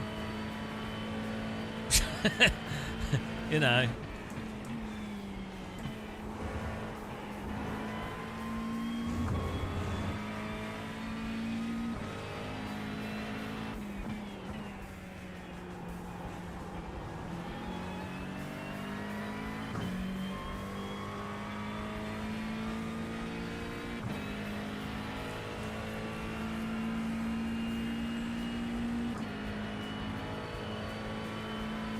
Yeah, I just don't. The thing that it's not that it doesn't bother me too much, but it's like I have no interest, and yet I am presented with these things constantly. Do you know what I mean? You know when you have like no interest in something, like I really just don't care what's happening with Clarkson. I don't really care, and yet I still get pummeled with what's happening, all this stuff. It's like it's like with the royal family. Oh, this is what is happening in the royal. I don't care. I don't want to know. And I try best to like not follow anything, and yet it's still like somehow pushed into my face. So like I don't care. Push interesting history books at me. Yeah, I would agree with Trev, Ken, but I think that's what happens with a lot of people who just mellow out as they get older. And as I say, it's a very common thing with people that are quite right-leaning. Obviously not always, but it's a very common thing that once they experience something directly, that's the only way they develop empathy. That I think is a little bit frustrating when when someone has something pointed out to them over and over and over again, and then they just ignore it and deny it. But then when it affects them, they suddenly change their mind. You know? It's a little bit frustrating that you can't... Some people are impervious to having empathy by default. They literally have to experience it. They can't envision it. There's a lot of people like that. It's unfortunately allows for a lot of bad things to happen. Start caring.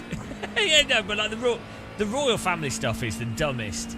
Honestly, it'll be like Prince Charles who's done this. I don't. What am I meant to do with that?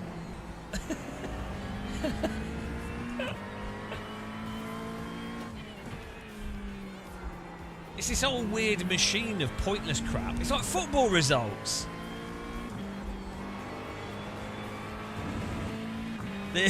The football stuff, the sports results, I do not care. I never asked. I have nothing wrong with it. People can enjoy whatever sport they want to watch and do. That's fine for them. I don't understand why it has to be pushed onto me, like through the news or whatever. I just, do you know what I mean? It's like I don't care who won the football or the tennis.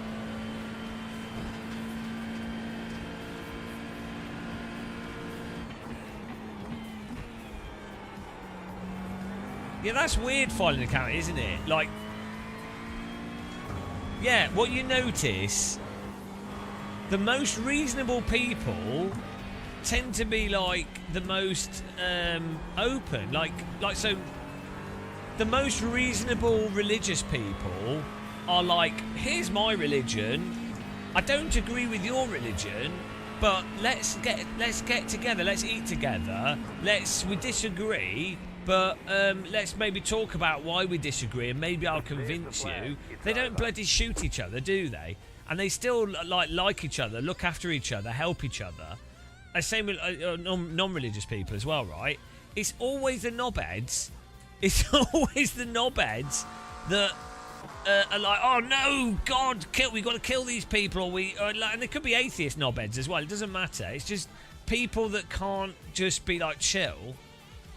Like I don't agree with. I think organised religion. I is love that Mustang. Generally pretty bad, and I don't agree with a lot of general philosophies, generally speaking. But I don't care. Like I actually like. I'm totally happy to have cathedrals, mosques, gurdwaras, atheist community centres, whatever. I don't care. Nice buildings, nice food. Get on with each other. Like humans. Do you know what I mean? It's just get on with each other. No, it's not talking about Israel and Muslims. It's people do it in everything. Why do you always do that? Like, you're doing the stupid thing of like singling out a single specific religion. All religions, all philosophies, you've had extremists, like even there's been like quite fundamentalist Buddhist groups. No, you're not just saying, you've just specifically singled out a single thing, which is stupid. I'm just going to ban you. I'm giving you a warning. You're doing exactly what I'm talking about. Why would you just single... In points in time, you might have certain groups being more stupid than other groups, or parts of groups being more stupid. But, you know... The problem is, every individual human is capable of being a complete moron. All of them. Everybody. Race, sex, gender, order. All humans are capable of being complete morons. And they're also capable of being helpful, nice to each other. So that's what it comes down to.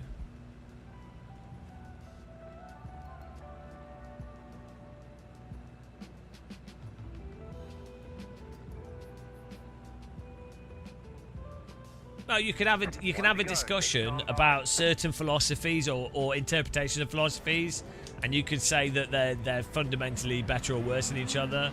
But at the core of it, who gives a shit?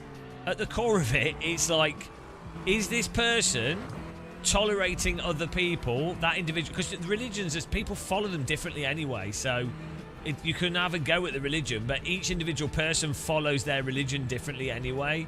So you just have to look at it on a person-by-person basis, and you have to go, is that person doing stupid shit? I mean, are they hurting other people?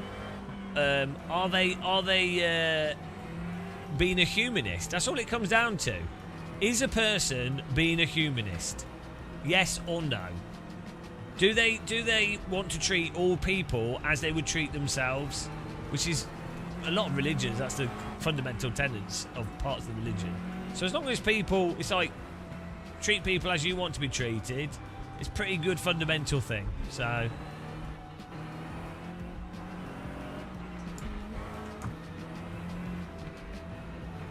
people have to get along and then shout at each other in iRacing. That's what it's all about.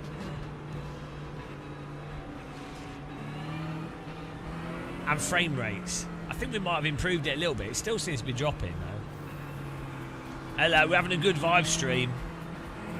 Oh no, it's dropped to 108. Bad frame rate vibes.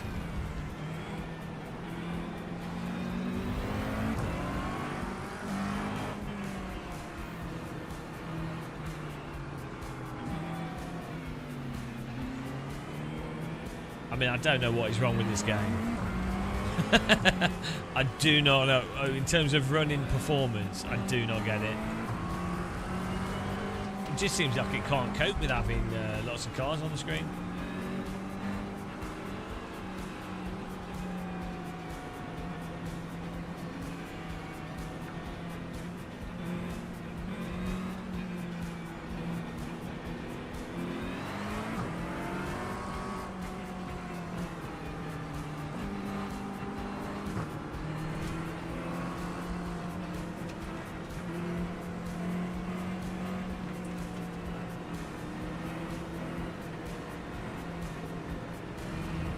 Good vibes in iRacing.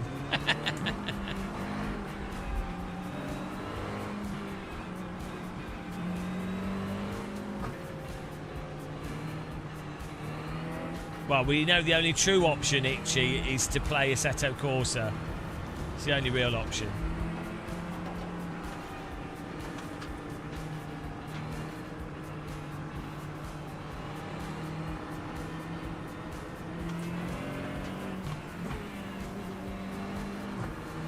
Yeah, I just like the thing is that people just need to get. They have to get along. If someone's anti-compatibilist, then that's a problem. I think most people are actually, as I say, most people probably do believe in humanism and being compatibilist, even if they have different views. You know, it's actually a small number of people that are really sort of doggedly extremist on stuff. It's exactly like sim racing though. There's like a small group of people that are like mentally tribalist for their one racing simulator, and then there's most people just don't care. They're just having a fun time racing or playing different sims. Pace car is off.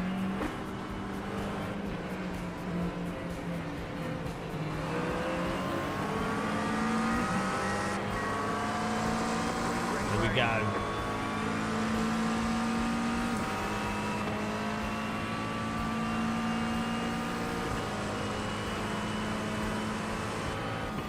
Left side.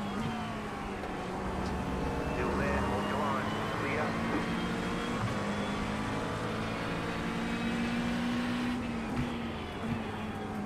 Left side. Clear on the left. What was that? I'm breathing my mouth open.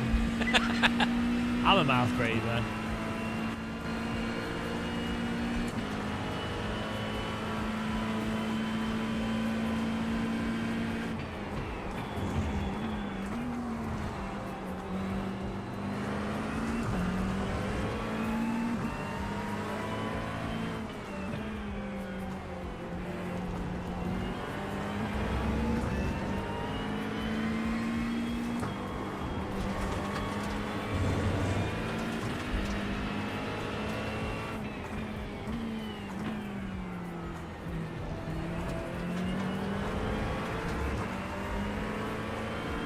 Good old tyre spin. Phantom Race's spell checker's on fire. No, like as I say though, I think when people discuss stuff involving other people in groups, you end up with like a grouping fallacy, where people then attack entire groups. So it's like when people say, attack a whole user base of a video game. Not as a joke, but like literally mean it, right? The thing is it doesn't work. Like for any philosophy, it just doesn't work. Like you have to actually, because you'll automatically end up straw manning a sizable proportion of people. So you have to actually always talk about things in very specific terms, and ultimately it comes down to, on each individual person, you have to go, is this person generally humanist? Like, do they believe in basic human rights? So basically the same rights that they expect from themselves. If they do, great. If they don't, you're like, well, what are you going to do? It's not, no, because you still have to, because nobody follows any religion properly. I'm just going to ban you, Chai T. You're such a rage baiter. You're such a backlasher, pure backlasher. You just come in to have a stupid religious debate every time. I don't care. It's boring. Bored of religious conversations. And then you keep going. Then you keep coming up with like thinly masked anti-Semitism. I'm like, I'm not putting up with it. I'm giving you a warning. You're on a yellow card. Your yellow card's transitioning.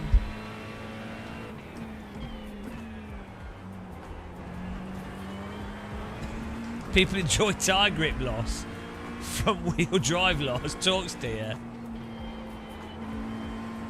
Game of Muscle and Verstappen are rage baiters. Verstappen's the biggest rage baiter.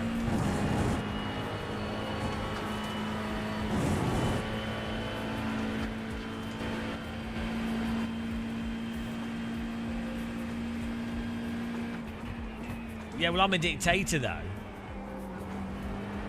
I'm not talking about relativism. I'm not on about moral relativism. I'm on about functional pragmatism, I guess you'd call it. Like, as I said, the problem is, most people do not follow any specific group philosophy or idea on anything in a uniform way, or even that coherently. It's just how it is. Like, even with Sims, no one is like absolutely coherently following. Like, even people that dedicate themselves to like iRacing are still probably not completely committed to iRacing, or like, you know, everyone has a different approach to stuff.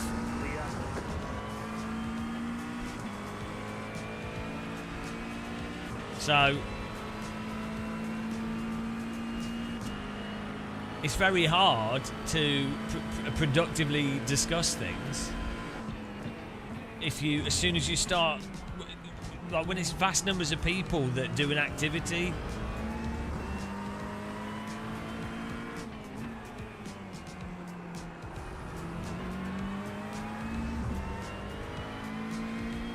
No, but then you're talking about grouping. There's other aspects of, what's it say? Like, grouping is a problem. Grouping stuff together is a problem. So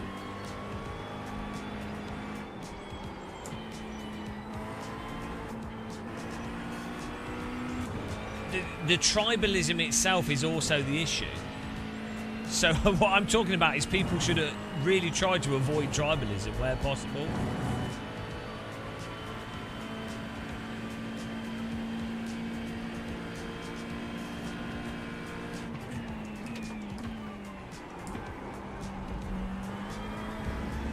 There's multiple things. It depends what angle you're approaching it from and what you're specifically talking about.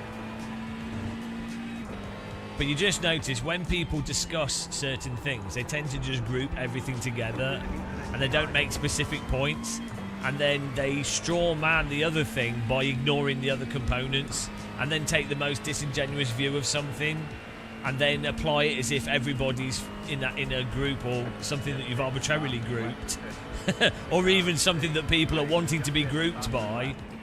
They then apply that as if it's universally the case.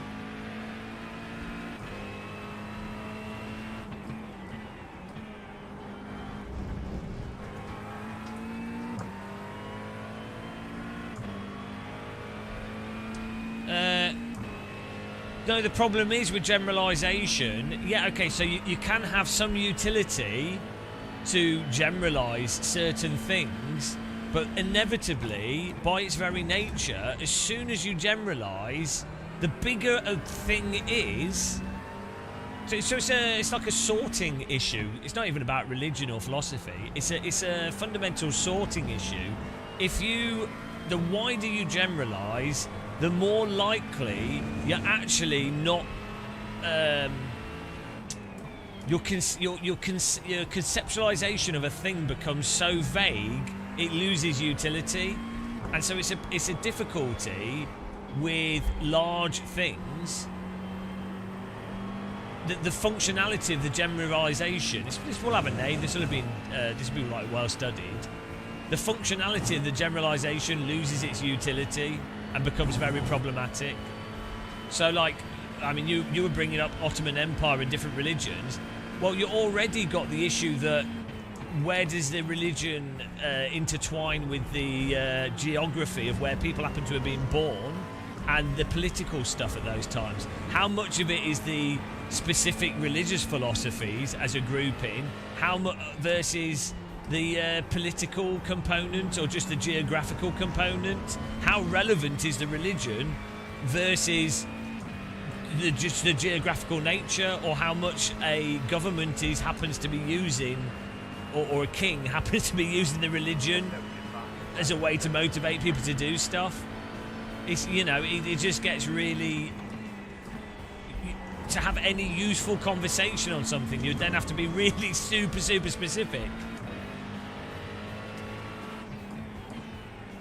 So you end up with these things where people start playing point scoring, and they're like, well, this country or this group of people, and it's like, well, Yeah, it's so vague and wide and generalised. It loses utility in a conversational format. Yeah, I was driving it earlier. I just got the Mercedes. Well, you can debate. I'm sure you could have like a debate on that. Yeah, I just ran the Mercedes last for time. every you could so overall the Chinese government in the 1940s with the Cultural Revolution potentially starved 20 or it might be like 40 million people, right? So is that worse than a what was the British conquistadors or whatever, or like do you know what I mean? And then it's a historical. Maybe one group only did it historically. Maybe one group's going to do it more recently. Maybe it wasn't the group. Maybe it was just a political thing. It's what I'm saying is it's very hard to distinguish what is a specific, or how it applies to stuff in the future as well, or what is more or less relevant, unless you make you're making a very specific argument about a specific thing, in which case someone should just say, this philosophy seems like this specific thing, hurting another person for no reason at all, is not good. Well, there you go, you can just say that. You don't need to say, I don't like this group of people. You could just be like, circumcision. It's not good, is it? Scientifically, there's no real evidence that you need to circumcise children, apart from people with there's like certain conditions. It doesn't really matter about the religion or anything. You can say, there's a lot of evidence to suggest that circumcision is not productive. There you go. Now, if someone disagrees with you, they might say, I disagree with you for religious grounds. You can say, great, but there's no evidence that this is a helpful thing. So it doesn't really matter what the religious grounds are. It's just like, you're against the science, okay?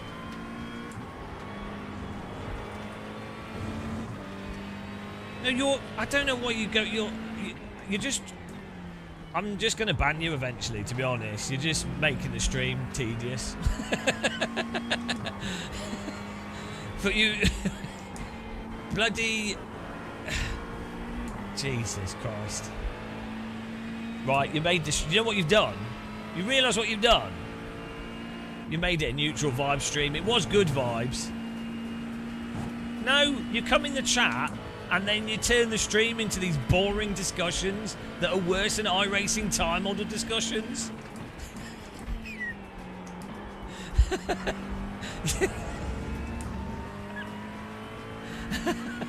Yeah. Next you'll start saying that basketball's good and TCR's good. It's illegal. I don't know. I don't even know, Phantom Racer. Every time Chai T comes into the chat, I want to, like, eat a brick.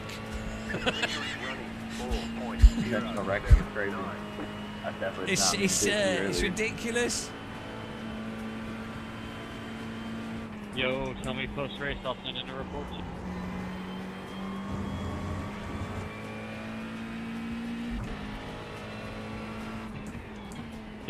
Just remind me of the driver and lap number to send you for.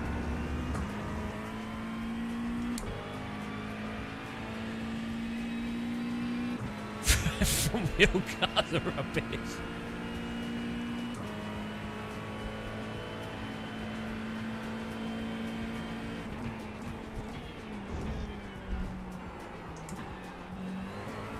Well, look, Chai T could be an incredibly sexy German woman for all I know, so...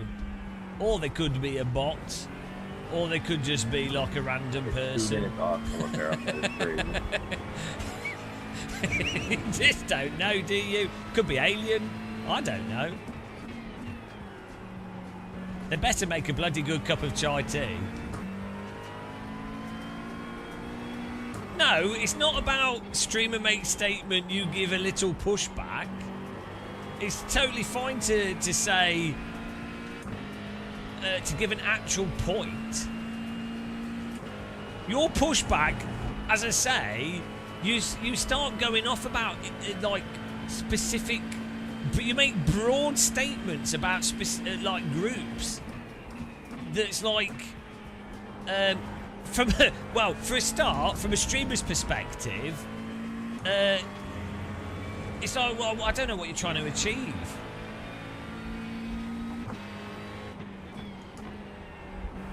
I don't get it. Especially as a commenter on the stream, you can't really make, like, it's a really shit format, isn't it? It's a terrible format. Like, it's a terrible format for me, reading a chat whilst driving a GT3 car. And it's a terrible format for someone to type messages in chat. The whole thing's stupid.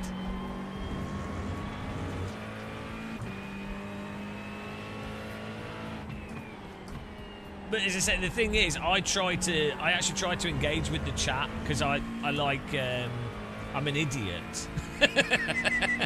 But hey, it's kind of funny. I do find it is funny. But also, like, I do generally like just chatting to people. Like, I like different views. But you know, it is just dumb live streaming, to be honest. Oh, nothing can make me slower. I'm like a frozen Higgs boson.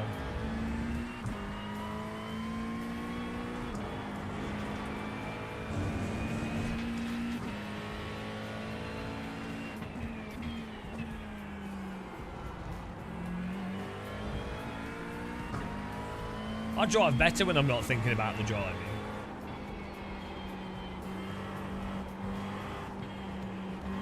No, but there's... See, you're doing it again!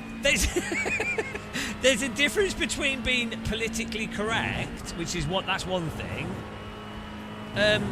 But like you get people that are outright xenophobic or make potentially racist statements or potentially anti-whatever statements. They might not intend that. I'm not saying this is you, but like, there's statements that are so broad that is basically what they're going to amount to. And then they say, and then someone goes, okay, that's a bit of a, you know, that's a bit of a sort of, I'm just gonna stay on my regular line. like, I'm not gonna wait till you're not you're potentially attacking a group without defining a specific thing. And then that person says, oh no, I'm just not being politically correct. But I know it's a balance because you do get people then saying, oh, you can't say that, because they're too worried about it being like literally politically correct, as you're saying. So, you know, where do you draw the line? Everything's a debate.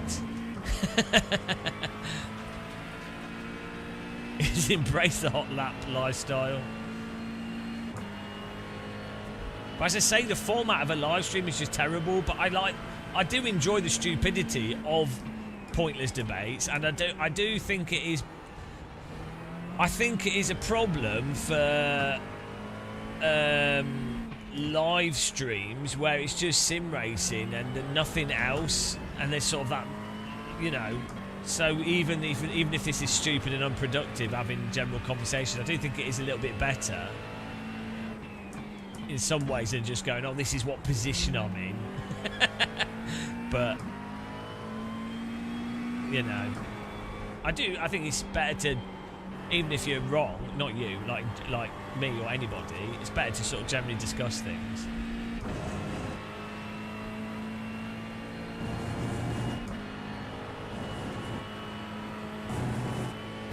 But yeah, no, I say, like, I just don't think it's productive to widely point, like, if you disagree with a philosophy or thing, you, rather than pointing to the group or the grouping, you have to point to the specific thing you disagree with. So like I say, circumcision's a good example. The reasons why I would argue circumcision is bad is that there's no scientific evidence that other than for a set number of people that have specific conditions, there's no evidence that it's good to do that to children.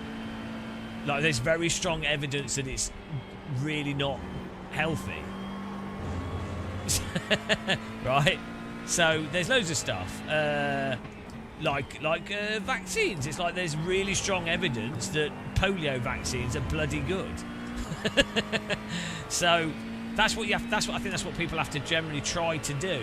But then it's difficult, isn't it? If you're having a casual conversation, for convenience, you start to broaden things up. But then inevitably, the more broad anything is, the more it's just going to end up with an open-ended, pointless conversation. It's not just religious. I know there are a lot of religions that do it for religious reasons. But it's like, you know, cultural.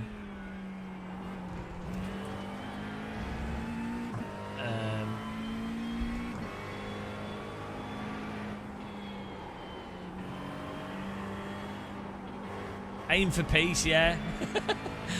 And fail miserably. Look how well it's going in iRacing. Everyone's happy.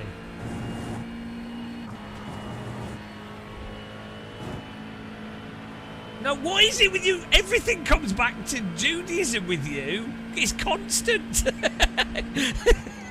Like, if I did a search on your post for how many times you mentioned Judaism.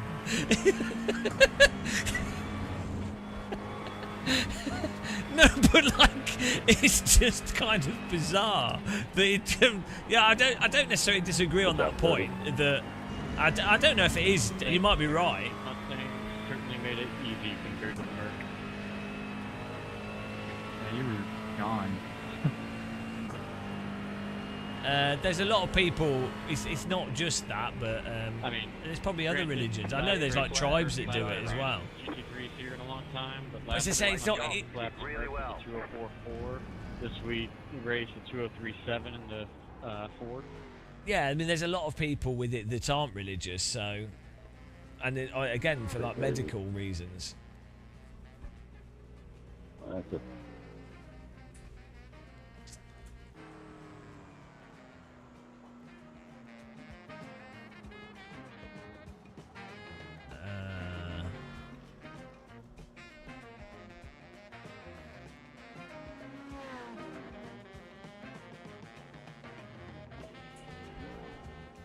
No, Marlonis, I don't think he was actually trying to say that. I think he was just making the point that that group do it for religious reasons, and that's a lot of people. That's all. I think you're misinterpreting what he was saying.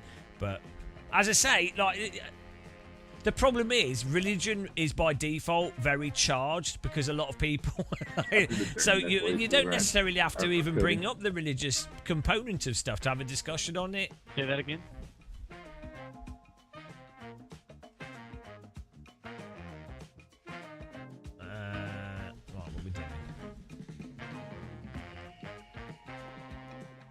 No, I don't think he was claiming it's only them. I think you misread what he typed. He was just making a point that they do that, and then I was just joking that quite a few of his comments come back to Judaism constantly, maybe coincidentally, but oh dear. Do you know how they have a rule about don't talk about religion around the dinner table?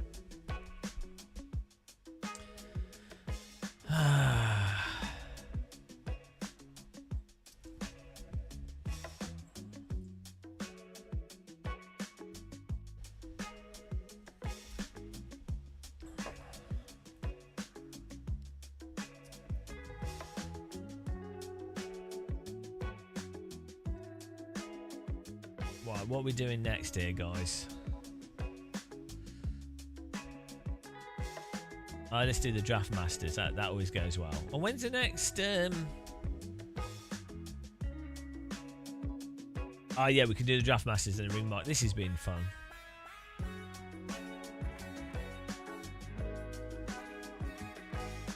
Right.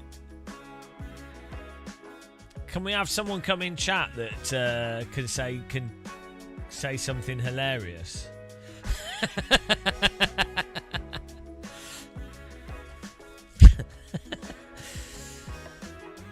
Like, yeah, I don't think the concept of what I was saying originally,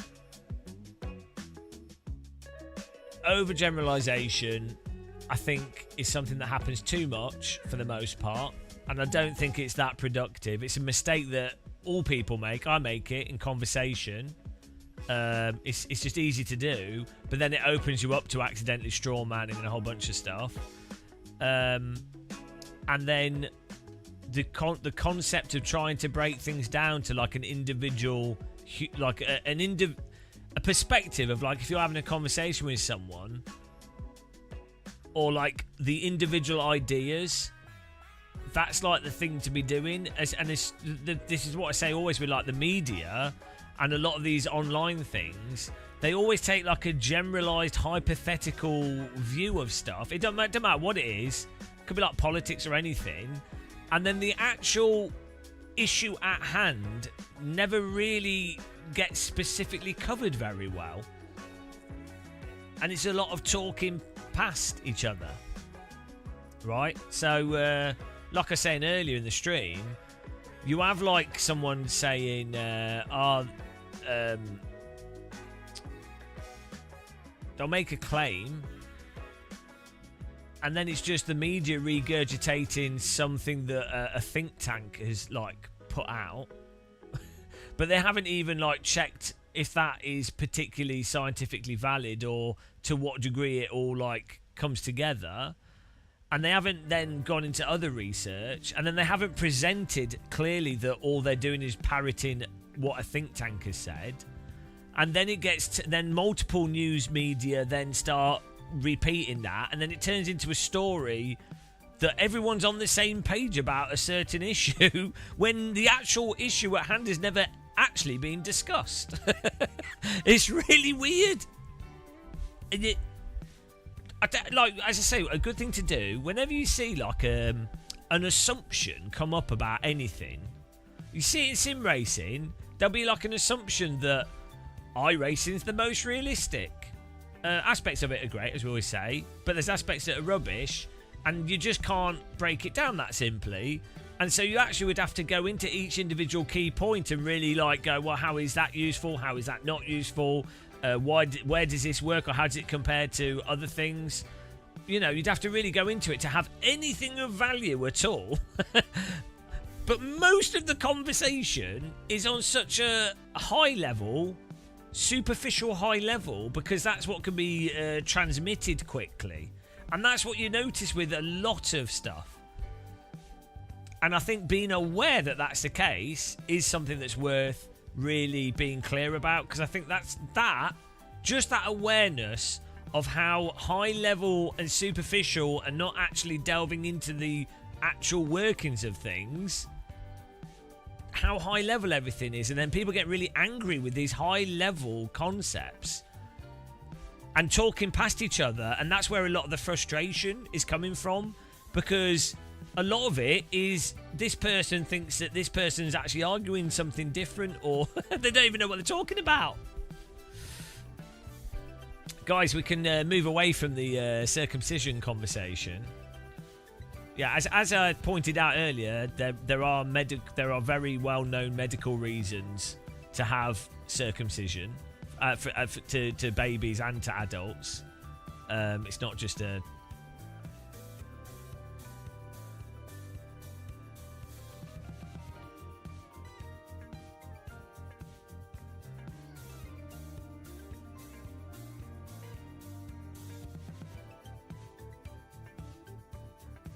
Oh, no, you guys are honestly going to debate the scientific...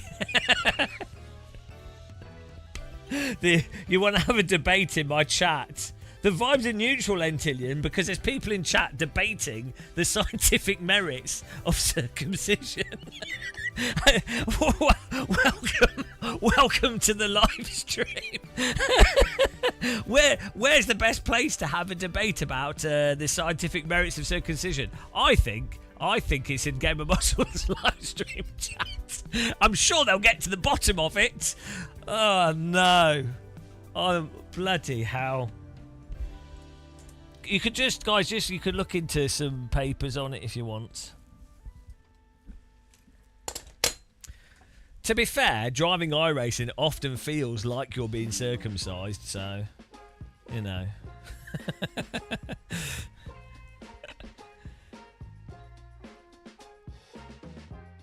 5:30 AM UK chat. Oh my goodness.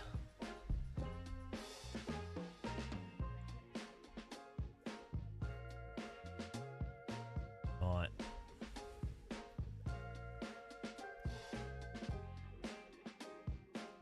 I know. Well, no, we just did GT3 on Road America. I don't even remember the race. I'm well excited for the socks, Lentillion. See, people like Lentillion, not because he sent me money, but because he influenced me to get the socks. I mean, it was very nice for him to buy them as well, but that's not really... I mean, I really appreciate that, but that wasn't the point. People like Lentillion introducing me to new sock experiences. That is what we need more of. He saved the chat.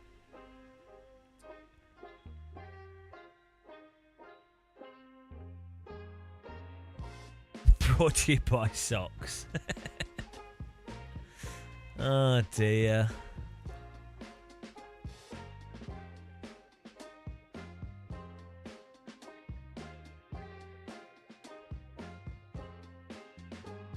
We definitely need to do some glide. I've been bitten on my foot.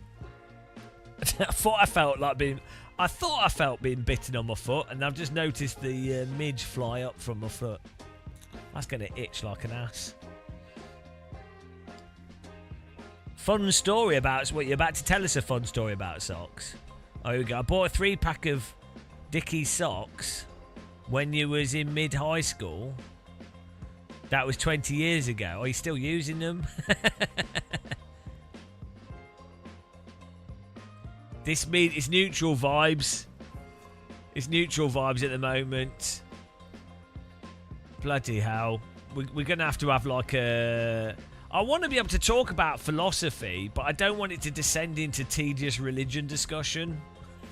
I want it to be focused on stoicism and logical fallacies and, you know, like general critical thinking. That's what I want it to be focused on. I don't want to get bogged down in religious talk. Unless it's the religion of the Church of Force Feedback.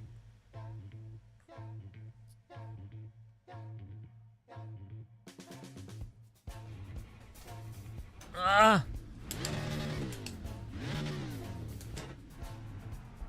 Like...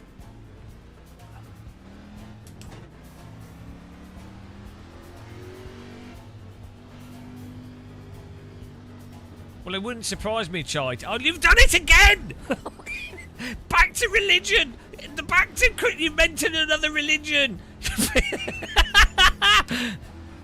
You mentioned another religion. You don't need to.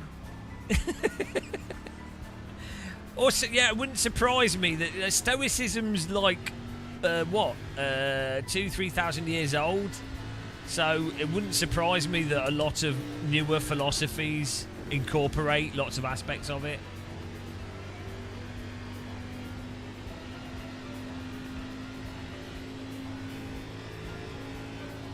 My head wobbling.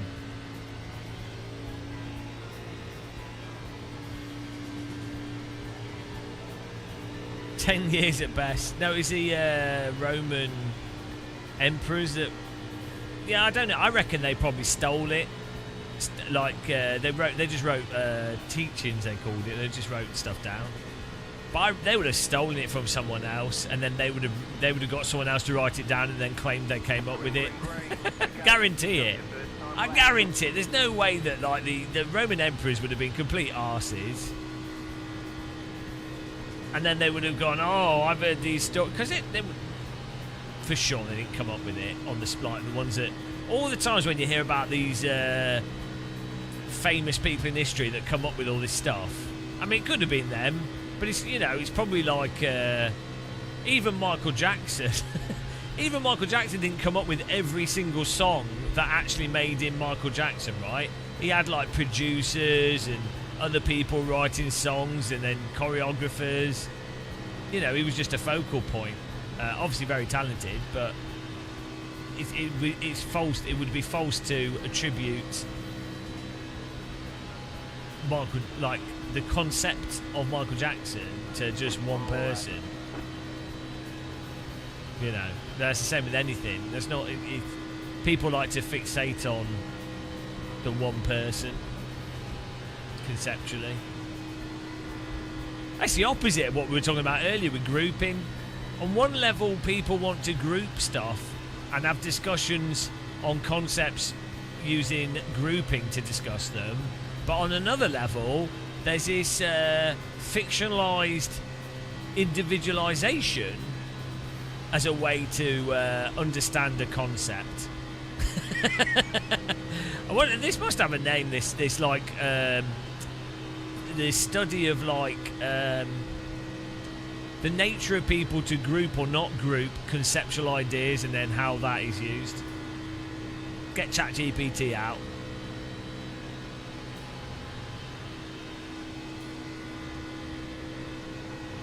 Alright, there's chicken flag.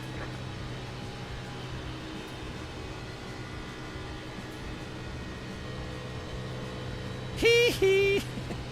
No, he probably didn't come up with that. He actually had a pet goat.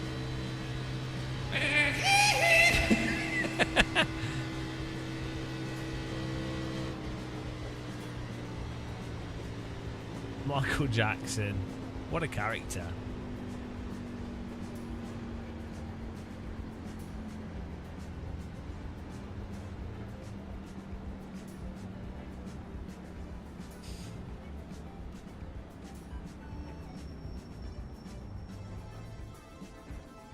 Oh, what happened to Blanket?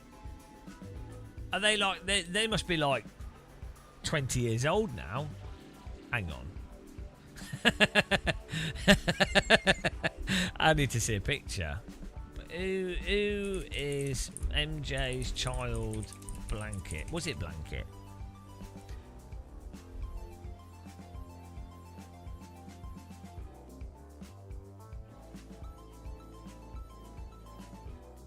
Oh, Prince Michael Jackson II. Oh, that's... I mean, Blanket's probably better. Oh, it wasn't actually called Blanket. That was just a meme. I thought Blanket was its real name. Oh, no. Right. Okay, what's this? Did he name it Blanket? I just remember him holding the baby over the balcony. Somehow, right... Everyone that defends Michael Jackson, and they're like, "Oh, Michael Jackson, what? Oh, he's been unfairly persecuted or whatever." It's like he held a baby over a hotel balcony 4 stories up. That alone is pretty mental. One to go. Next time back. Line up on the inside. Closed. Pit road is closed. Oh no, he looks pretty normal. Is it? I know. 1,695. Oh well, that's nice to know. Good luck, guys. Keep it clean. The DNF today would hurt our points a lot. You too, Steven. Thanks. No, I don't know. I thought his name was Blanket. Goog, tell me, was his actual name Blanket? Hello, everybody.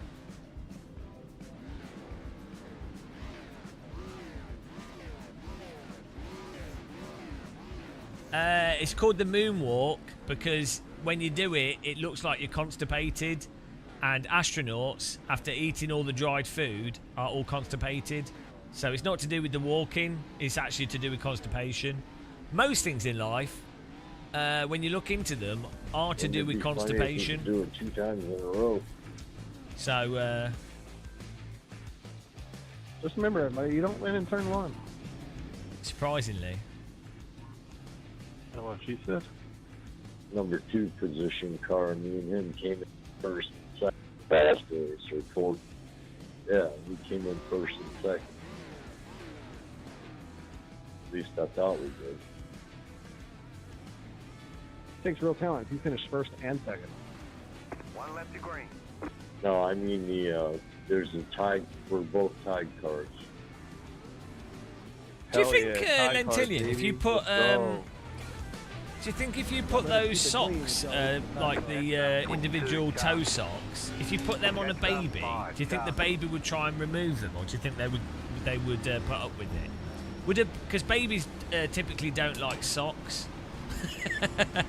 They tend to just keep taking them off. Like, yeah, toddlers I think are all right, but like really young children don't like socks.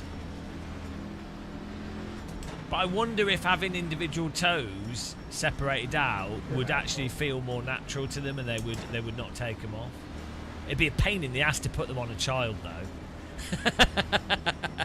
That'd be a nightmare. Oh, we need to take the child out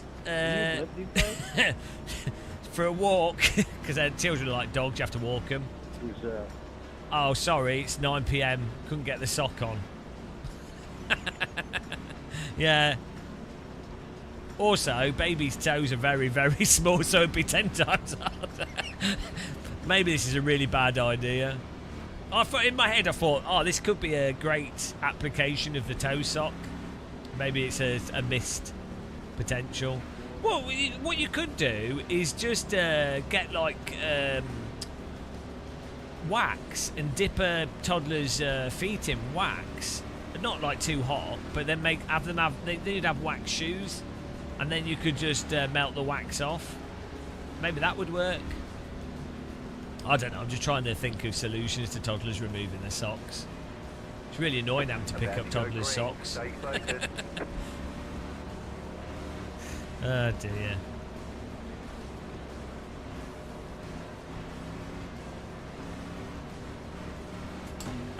Wax shoes is an actual thing, I think.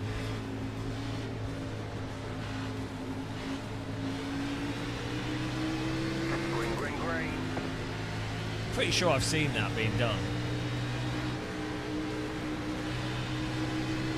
I don't get the sandal thing. If like in the past people would wear sandals, but I don't know if the lighting looks nice here. That looks nice. Yeah, I don't know. You would have thought sandals were. Well, actually, sandals can be quite nice, can't they? But you know, like Viking or Roman sandals. Yeah, I wonder if people just get really good at walking in them. But people would walk hundreds of miles in sandals. Supposedly they're good for your feet because your feet can breathe, but. Yeah, I do wonder. I want to get some nice sandals. Maybe if I wear my toe socks with sandals, I can start a trend. Sandals feel amazing. If you're someone that normally wears shoes, and then you're on holiday and you put sandals on, it's like your feet are seeing the light. But then you get sunburn on top of your foot, and it's the worst thing ever.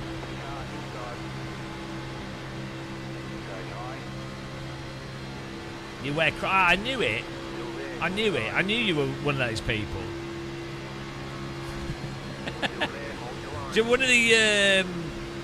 One of the guys from one of the developers on BeamNG wears Crocs, and he was at Sim Racing Expo. He was wearing Crocs, and he put like a car turbo. They 3D printed a miniature car turbo and put it on his Crocs so he could walk faster.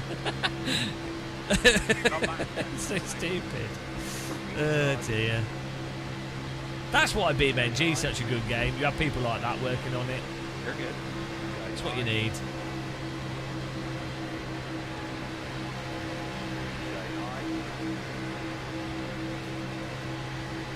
We should try some Beam actually. That'd be nice. This looks really crispy now. We've put AA on just 2x. Doesn't look too bad in iRacing with 2x AA on the 4K screen.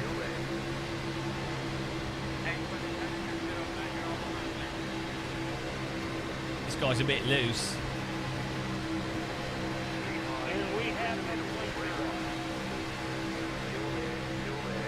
Who? I just saw somebody disappear in the front pack. 23 is back in the Hot Wheels car. Get him out.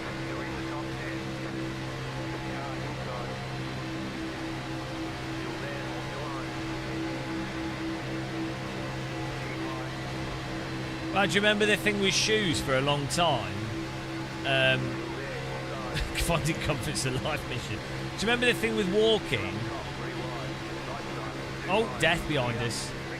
There was that whole thing about having to wear walking boots and ankle support and all the like chunky walking shoes. And then in the last sort of, it's been like 8 or so years now.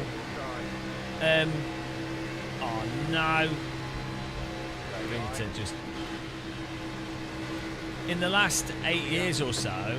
Oh, I lifted too much. I'm a dunce. I know we're good. Everyone, all these like ultra walkers, you know, people doing like Appalachian Trail and things.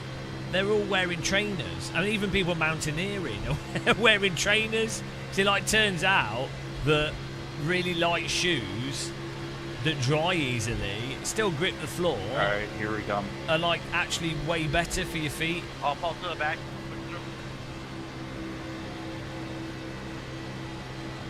Oh, shut up, King Carrot. The only thing I think hiking boots are good if you in like the last race I was in was a tide car too. You know, in like snow or places where you've got like outback or something, where there's like really animals that can bite your ankles and stuff, or those like plants that are really spiky. I think they're good for that. But yeah, for lots of stuff. Like these places where you have to like wrap the boot has to go all the way up your leg, and then you have to wrap the sock around your trousers to stop shit crawling up your legs like ticks and things.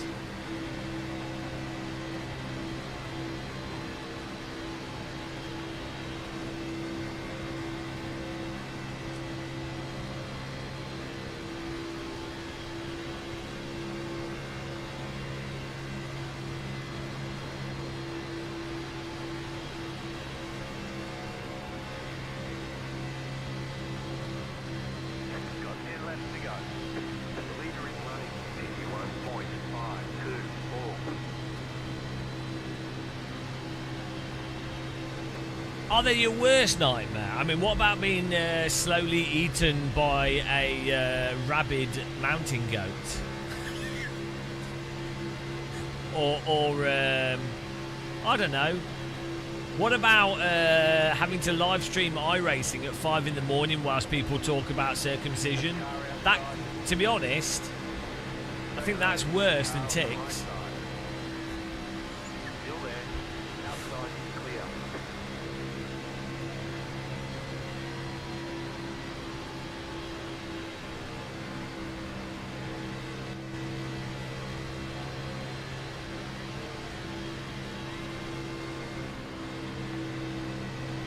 Got a nice little gaggle going here.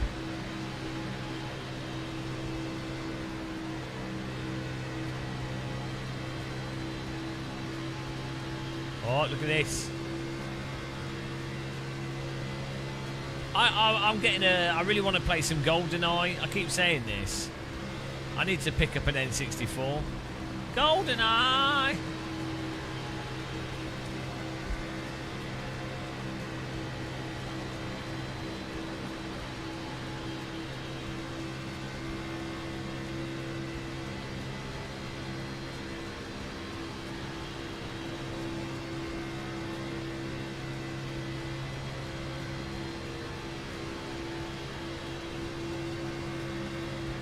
I feel like I need to 100% GoldenEye. Seems like a very mature thing to do as an adult. Someone, you know, the GoldenEye remake. They were going to release it on the Xbox 360, but then it got shit canned.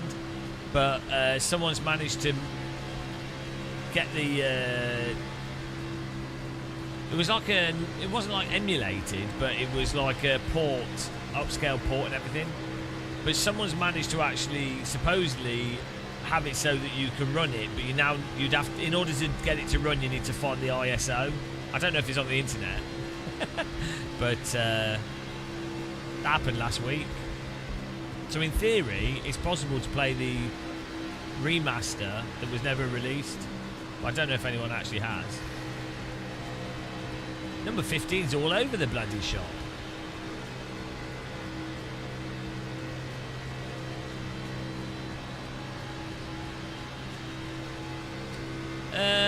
Yeah, I think I'll just play it when it... I think it's got... Supposedly it's like 15 hours of gameplay, sort of casual Hitman type James Bond game.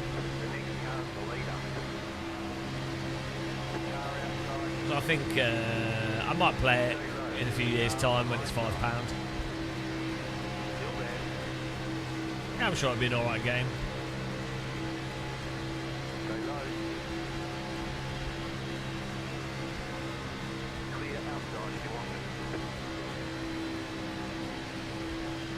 I don't think it's worth like 60 quid though. I don't think it's very rare for a game to be worth £60. Weirdly, the cheaper games tend to often be better as well.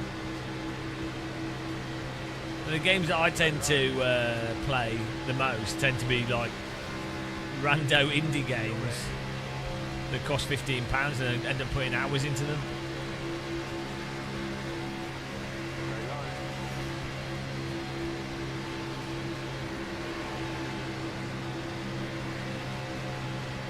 We're sharing the draft of this car. It's nice, isn't it?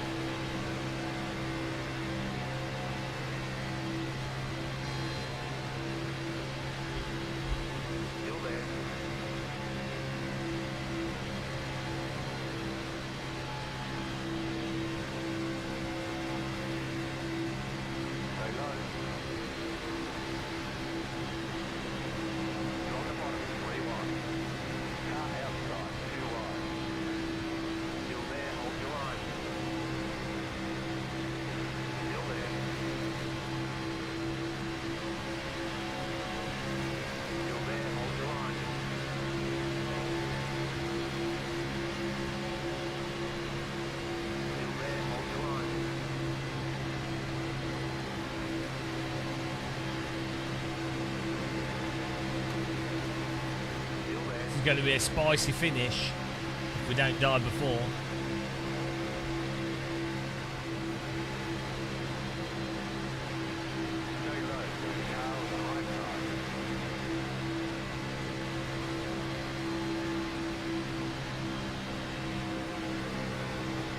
I'm staying low.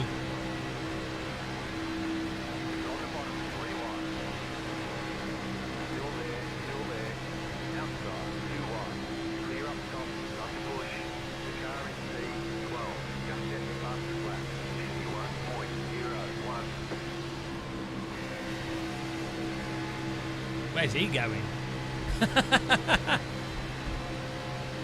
Bloody hell, this 15's all over the place. I think he's playing with a dance mat.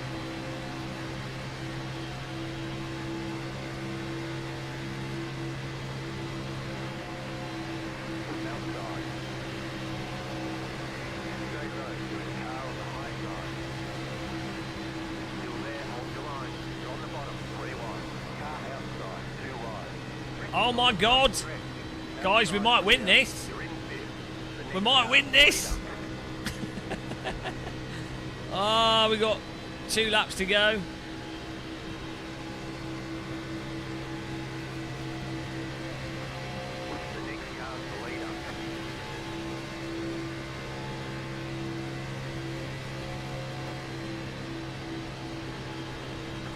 Pure skill, that.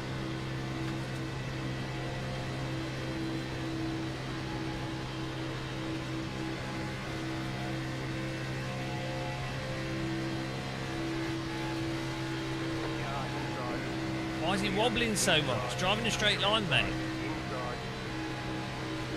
Bloody hell. What's he doing?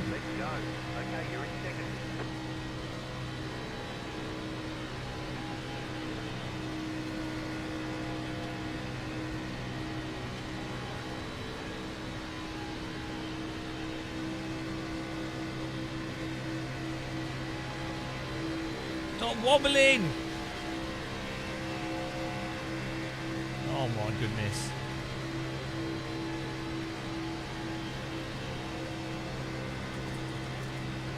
Car behind's coming in. It's not good.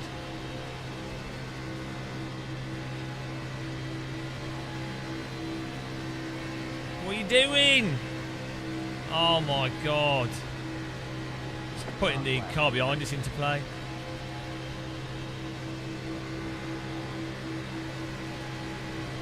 Oh, thank you. Oh my god. What an idiot. He's just wobbling everywhere. He's ruined us.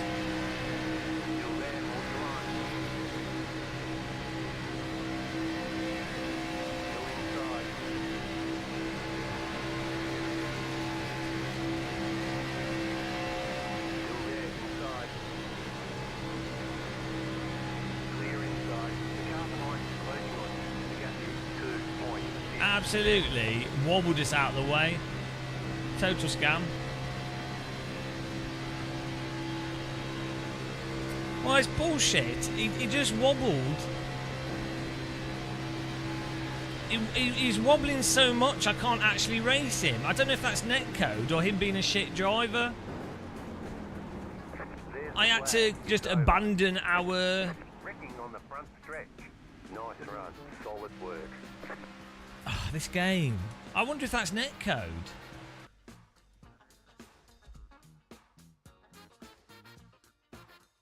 He's just all over the place. You can't... Look at his car. It's absurd.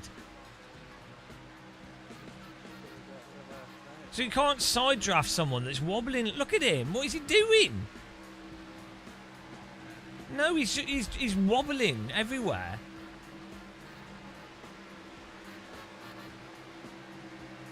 So it means that you can't actually use any skill.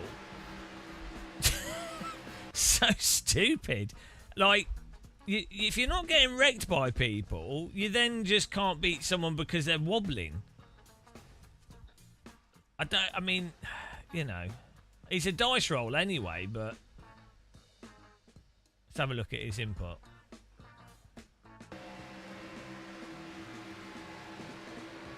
Look at him. I go that way and then he's like, look.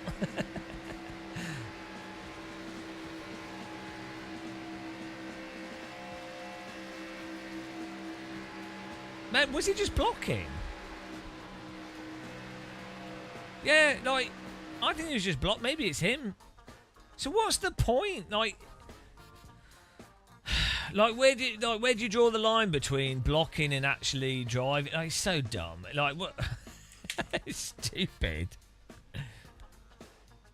Let's have a look at his onboard.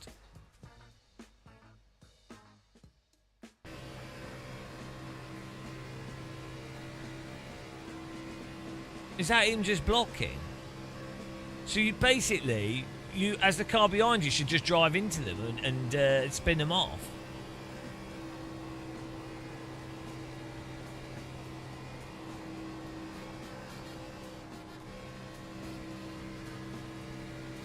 I think he's blocking.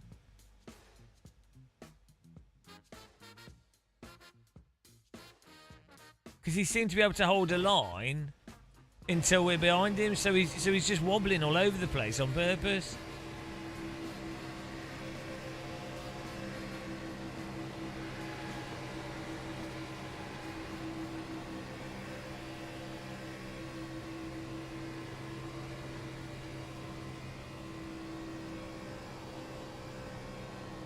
Yeah, look, he's holding that line. You'll be able to see in the replay. Look.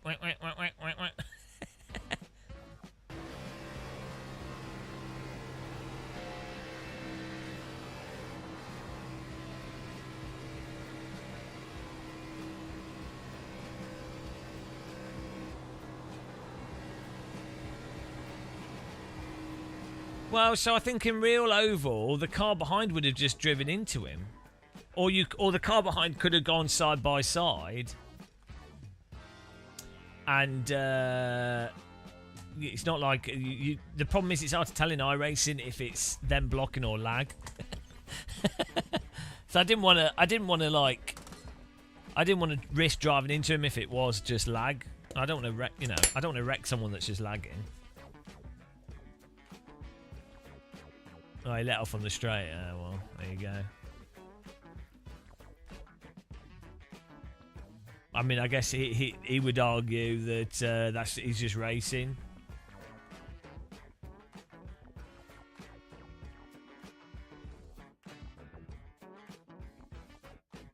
That's number one.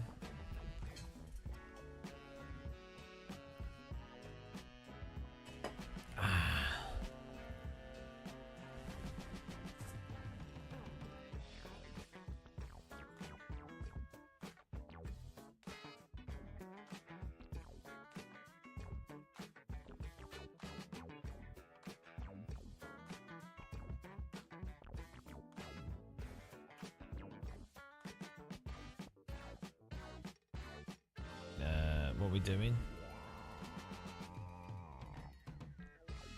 Oh yeah. Checking the weather. Oh, it's not too bad today. 27 maximum. Yes. It looks like it's not going to be as hot as it thought it was going to be. Which is good.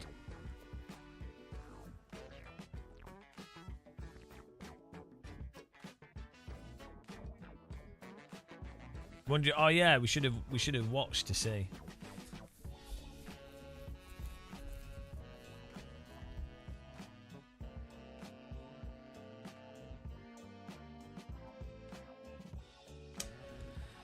Ah, still a neutral vibe stream, I think. It's neutral vibes. We can have a look at the replay of the crash, though. Oh, no. Why didn't it save the crash? What's this a replay of? What's happening here? Crash and no brake, bro. And you left to stay the car in the middle of Oh, the yeah, track. this was our supreme move.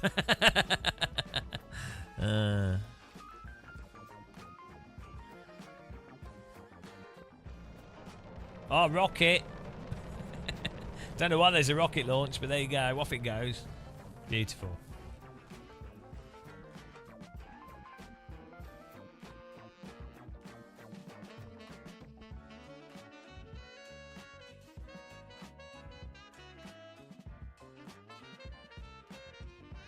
Yeah, I think the wobbling is often just the netcode trying to smooth out the jitter that you get from online ping.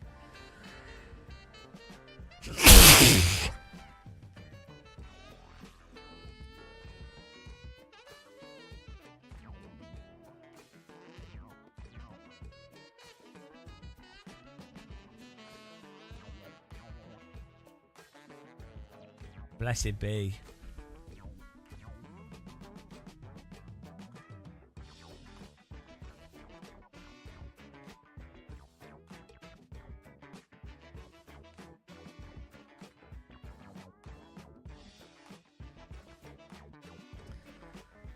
Oh no, the Devil's Diner's been knocked down. Devil's Diner's been removed. No dinner, no German dinner for you in on the Nordschleifer. I want to go to this place at the bottom. I've been to the Devil's Diner. I've been up to Castle up here. I've walked around here. I've walked around the castle actually. It was closed in the castle, unfortunately.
I think The Sims should put the roller coaster back in.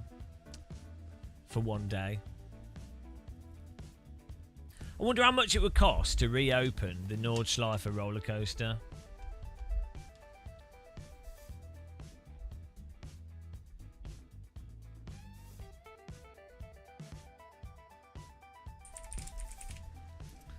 It was only open for one day, I think.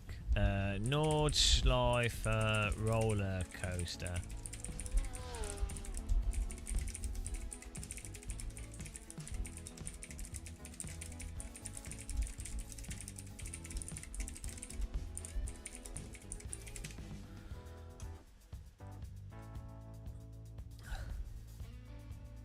So it was open on 31st of October and it closed on the 4th of November. 4 days. The Ring Racer. The coaster was part of a huge Nürburgring expansion project announced in 2007 and 2009. The idea was to create a Formula One theme attraction that would launch riders alongside the racetrack in an F1 car. It was supposed to reach 135 miles per hour, become the fastest roller coaster in the world, and open in 2009. During testing, the coaster's compressed air launch system suffered a major explosion. What? I didn't know this. Several people were injured. Windows in nearby buildings. Is this made this up? The ride was shut down before it could be properly open. Wow, that's news to me. How did I not know that? ChatGPT might have just made that up. Line up on the left side. Pit road is closed.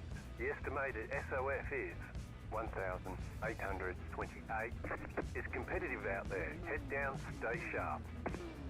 Rough estimate to fix it: 5 to 20 million dollars. Also, they don't do Formula One at the Nürburgring either anymore, do they? So they used to, but most of the coaster remains standing. Parts of it have begun to be removed to make way for new developments. Ah, that's it. It's over. It's over. Why don't they just let people rollerblade around it?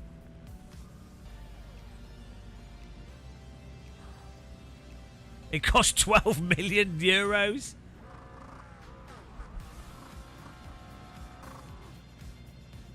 Ah, it's a shame. I wish I'd gone on it when it opened. You could be like, oh, I went on that roller coaster. And you would know. You would know what it was like. Yeah, frame rate's still terrible here. 95. Even with this refreshing all the settings and everything.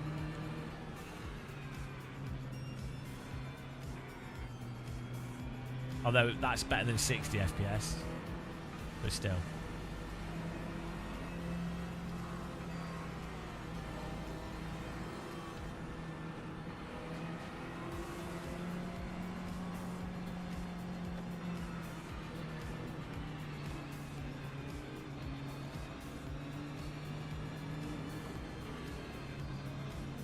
I'm ready to get wrecked again here. About to go green, stay focused.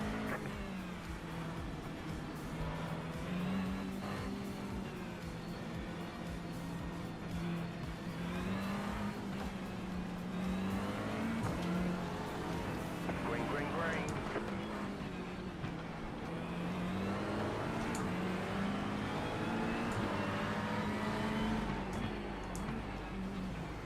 Right side. Clear.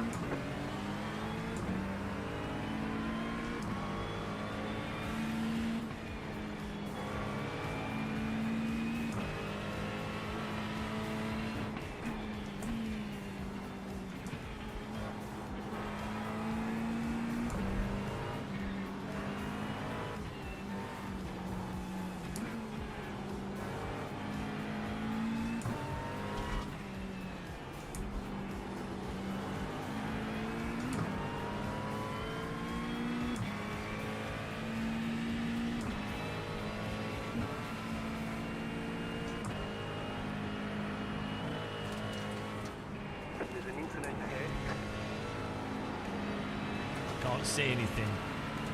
Oh, this is not good. We need to be able to see what's happening in front so we can avoid it.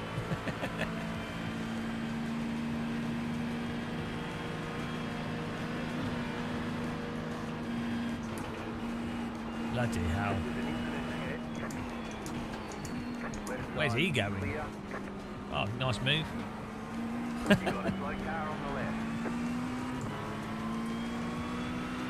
Good move. Whoa, bodywork. Good move by the blue car. He had more confidence than me. Nice overtake. Oh, come on. Bloody hell. Might have got away with that. Car wouldn't stick then. Good recovery there. Nailed it. That'd be an arm Kofi.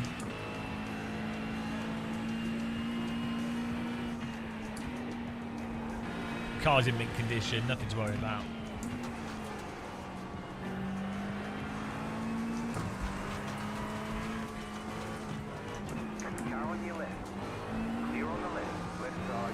Bloody hell. What a raucous. Bit of backlashing going on here, guys. The blue car's doing a bit of blocking.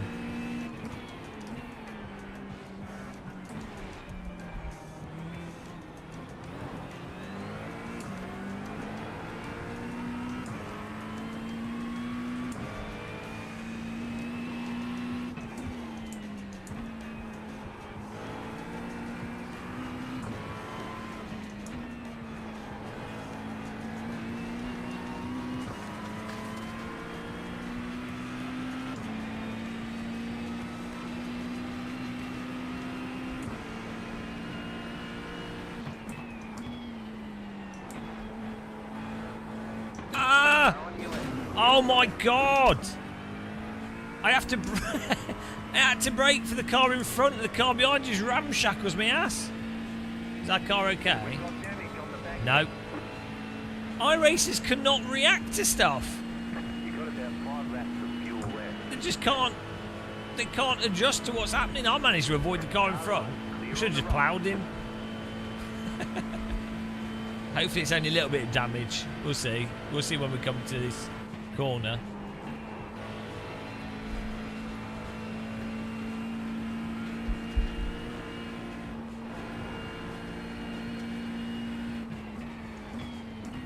Oh, maybe we're okay.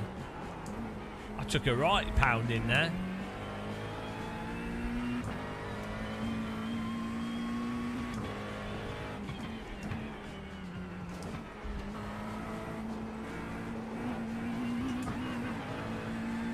I need a strong cup of tea after this.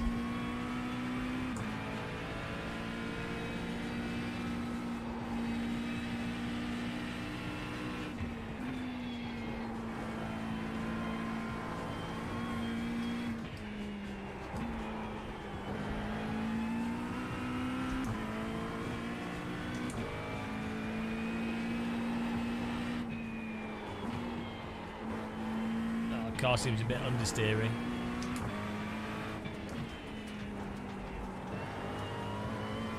Which is weird because it's our rear wing that got pounded. Maybe it's damaged the rear diffuser. So the game's not giving us the ground effect, doesn't it?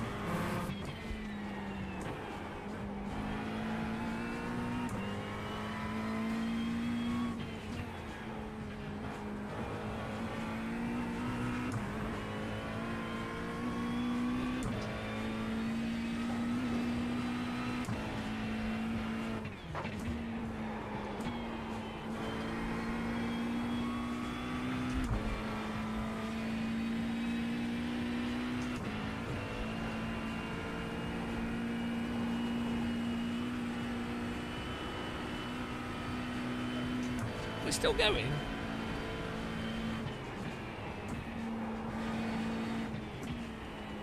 That was a bit fucking aggressive. Oh, we've got some salt coming in. You block like that again, they'll just take you out. Oh. That's a threat. It's against the T&Cs.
Could be the same laser scan.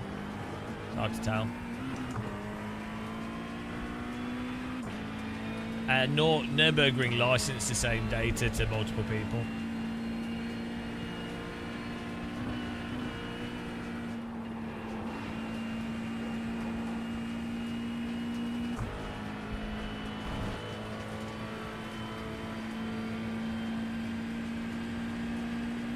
Oh, I've been bitten. Constantly being bitten.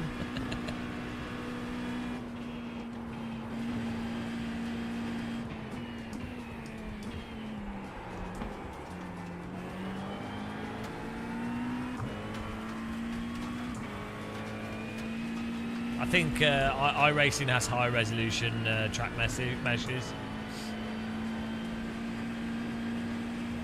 iRacing normally has pretty good mesh quality actually, compared to other sims. It's just a choice of the developer when they build the track over the data, like how many subdivisions or how many polygons the track is.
Hello, Jack.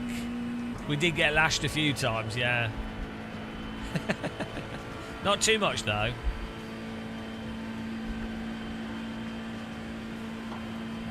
I think I've become Lash the Ripper. I've been doing a bit of lashing myself.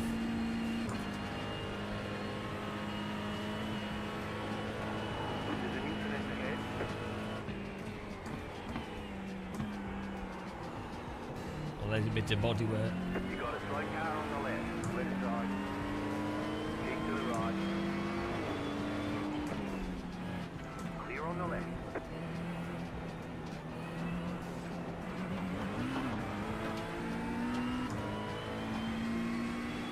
think there's about to be a lashing.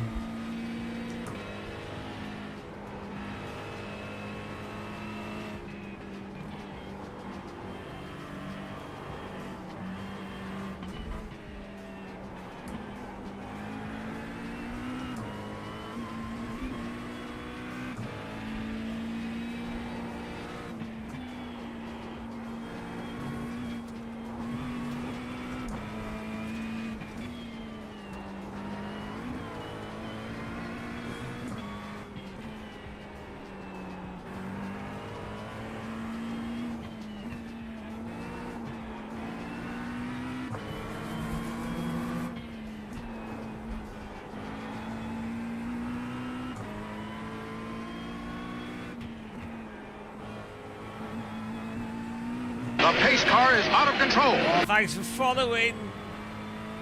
Northern Mongo. Hello. Appreciate the follow.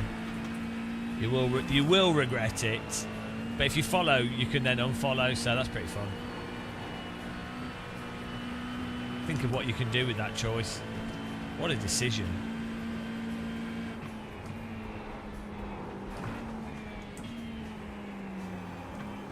Nice gaggle here.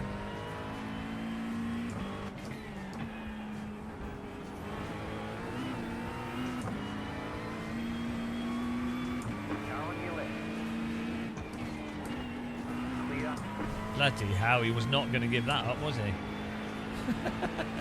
Just sends it. Oh dear.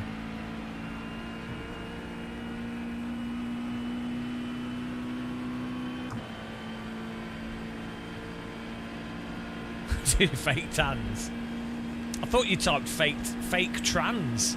I was like, hang on.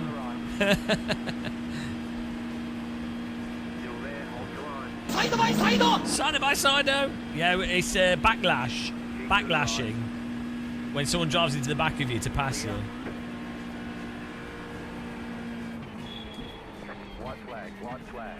There's an incident ahead. Slow car ahead. Whoa! Oh, you! How does he do it twice? What? Childish as fuck. Was that the same guy that pounded my ass? Thanks for my race. The same guy not reacting to what's happening. It was the same guy, right? What on earth? He's got like the reaction times of a turnip. Car on your left. Clear.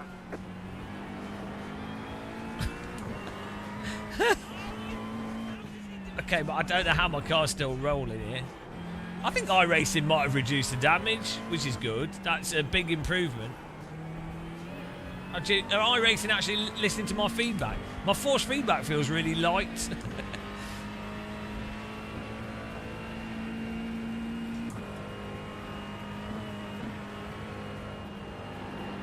But my car's still driving, so we're good.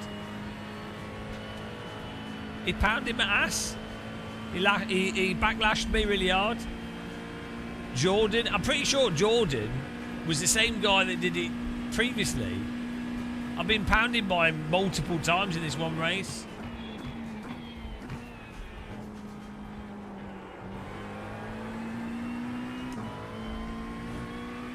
Poundland. It is. It's turned into Poundland and I've not even got a sandwich.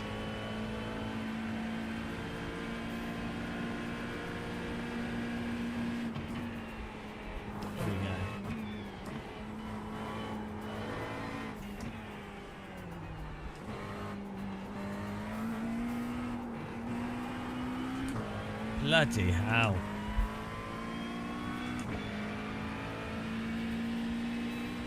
At least my frame rate's gone up.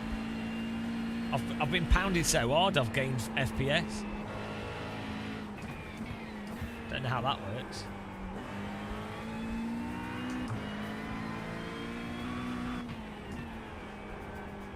Bad vibes.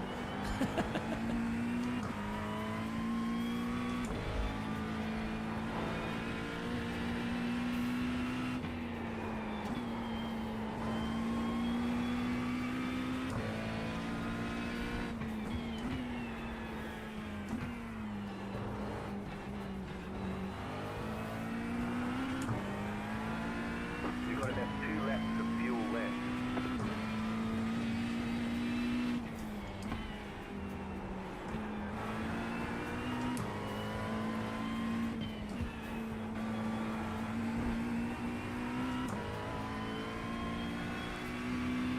I want to see the replay on this Poundo Vision.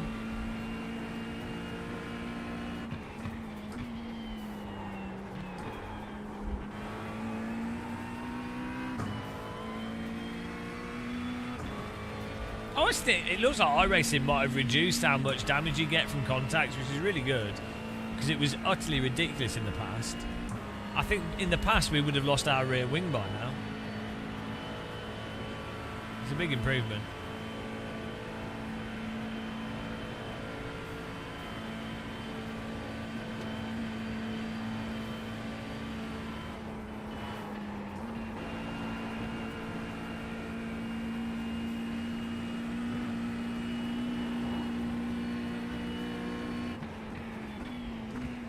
Could just be I've got better at taking a pounding now.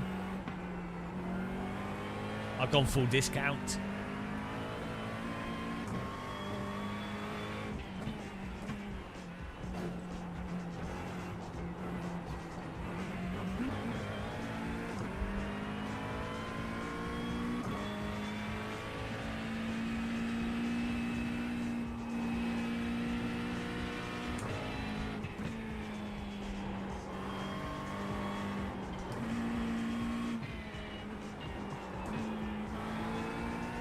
We can take it longer before it gives out. Reinforced rear. I like how these cars are made of carbon fibre, but in iRacing they just bend. bendy carbon fibre.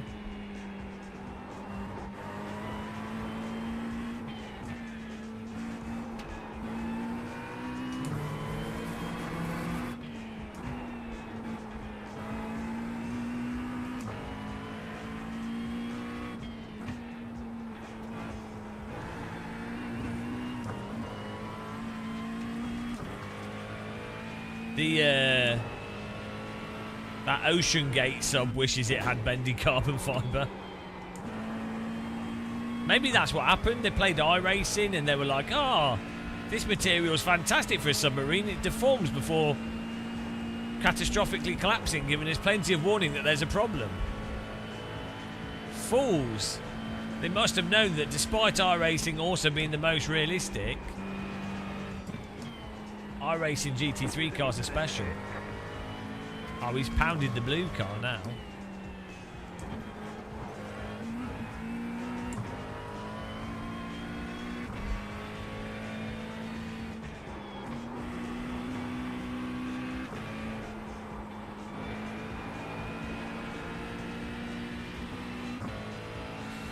That Logitech controller's where it's at. If they built the hull out of that Logitech controller, it would have been fine.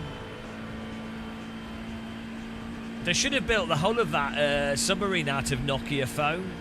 Then they could have, like, gone to the centre of the earth. Idiots. Right, I'm getting a jam sandwich after this. Well hyped. Proper excited. Cup of tea and a jam sandwich. Woo! Well, good. Thanks for taking me out, bro. I appreciate it.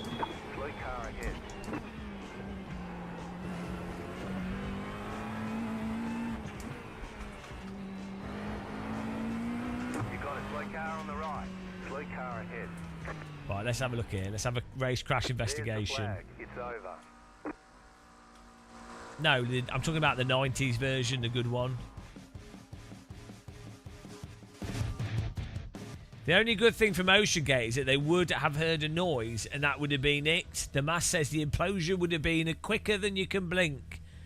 I mean, I wouldn't say that's the only good thing.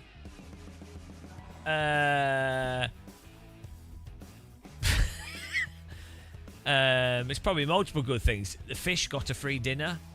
We got a nice documentary out of it.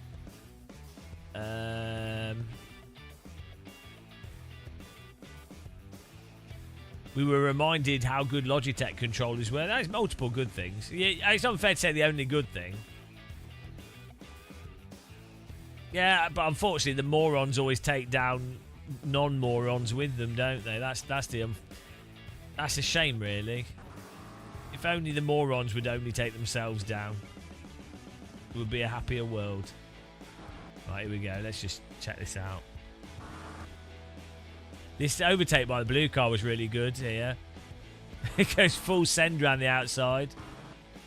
He had more trust. Look at this.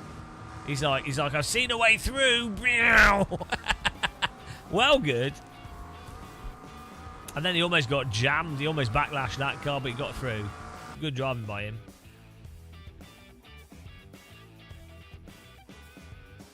Melted. Well, cooked dinner. It's even better. Instant barbecue. Flash fried. And liquefied. Cooked and blended. I mean, basically, the fish got a protein shake. So really, win-win.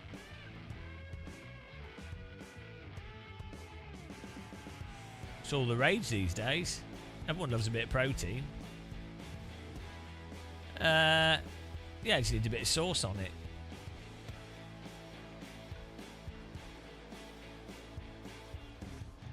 Okay, what happened here? Oh yeah, this is where he pounded me. How much time do you need, mate? How much time do you need? It's not even close to me. I've had to react to the car in front, and he's just pounded me. Full insertion. Look at this. He can see the car. He can see it. He's on the throttle. Why do iRacers have reaction times of mouldy turnips? Look at this. How do you do that on the throttle? Surely you can see that the brake lights have come on and that guy has stopped. Oh my goodness.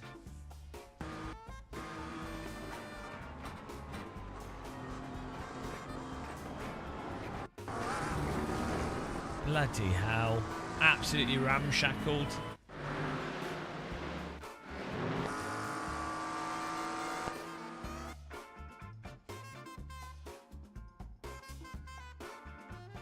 Oh, I've got some salad dressing, but I don't know if it's off date. I've got a whole bag of salad to eat, so I might have to have that in a bit. Right, we need... I need to get some food. What was I going to get? Oh, toast. I was like, shall I have salad or toast or... And I was like, actually, yeah. No, we're gonna have toast. Jam and toast with a cup of tea. This frame rate is... I don't get why the game's running like ass. That's a technical term.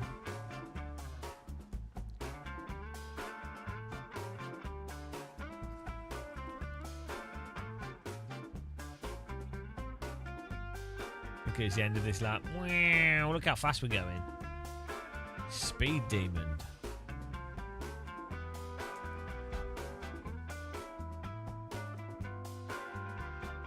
Yeah, is that the same guy?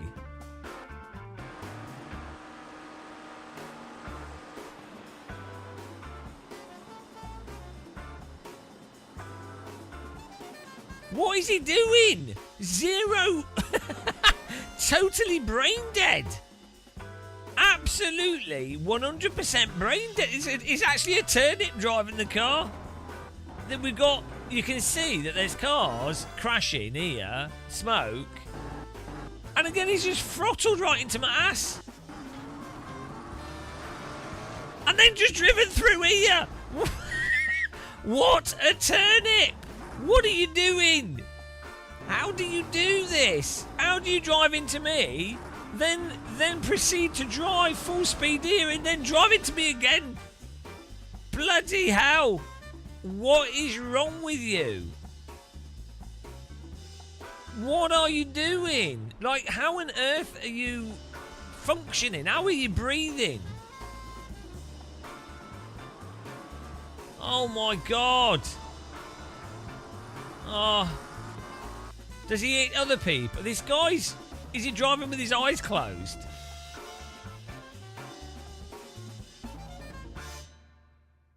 He's a bloody vegetable. I've seen carrots with more mental activity than this guy.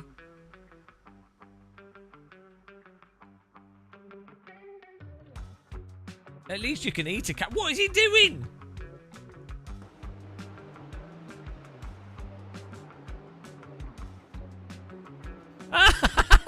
I mean, to be fair, the other guy messed up. Right.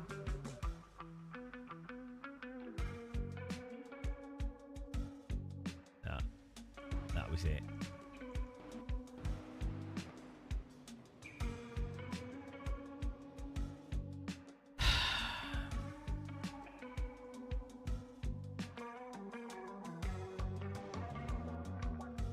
Oh, here we go. Here's the shenanigans.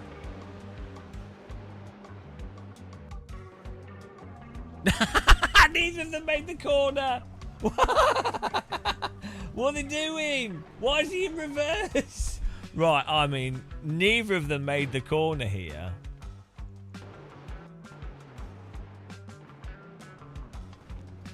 And then why is this guy just pushing him?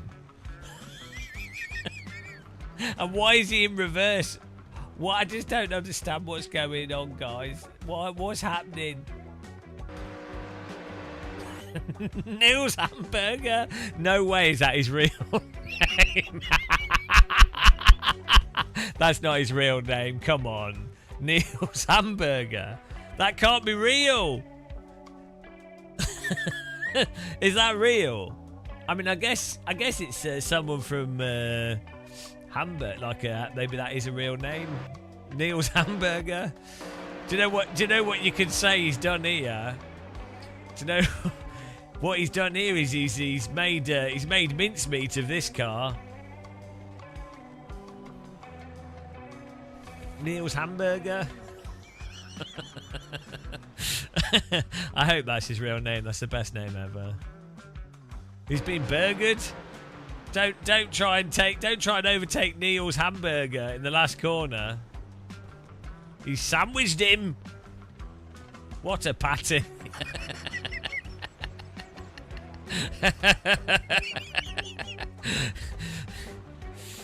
I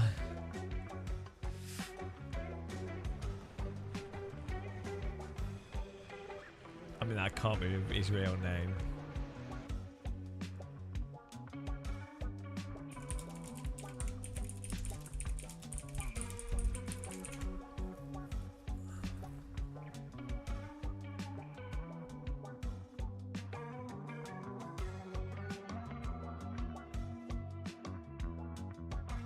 Apparently it is.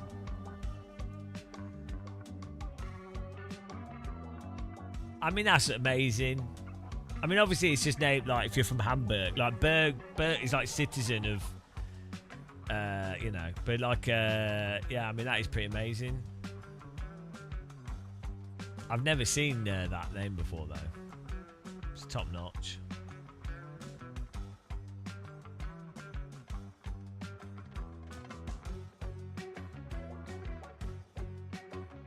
Right, sandwich time. 4 minutes until the next one of these. Oh, okay. Oh, hang on. Is this every hour now? I thought it was every 2 hours.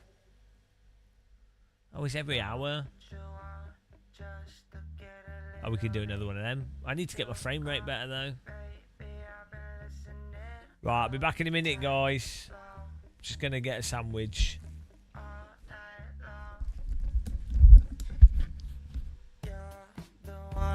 Dancing with your cigarette, carefree me. I wanna be with you all night long,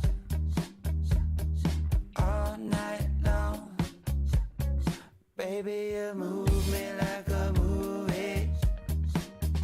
You groove me like a groove. You're doing something to me, and I wanna be the one. Wanna be the one for you.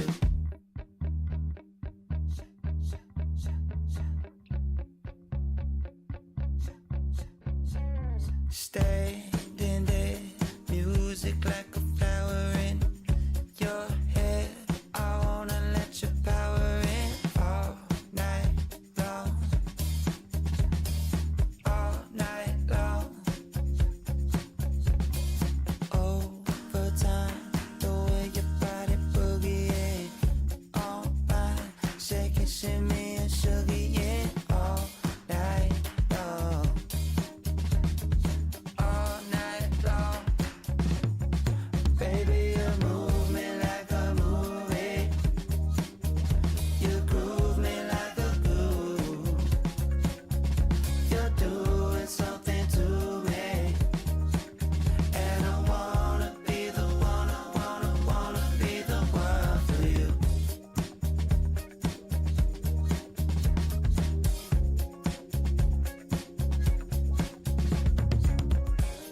Oh, perfect. We do another one. But I could turn the graphics down so we get a good frame rate.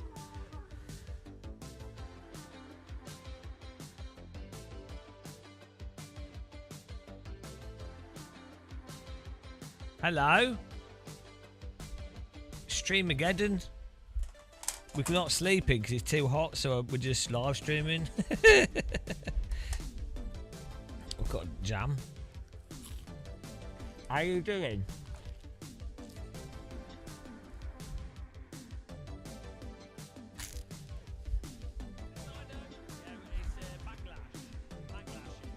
We've been having fun.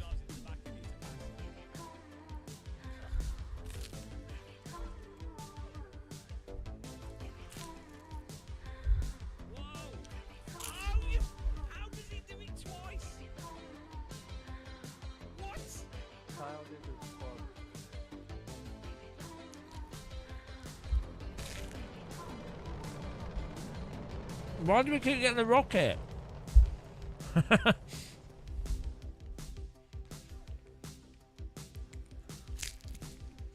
Yeah, we've been having fun. We've been getting backlashed. Still neutral vibes though.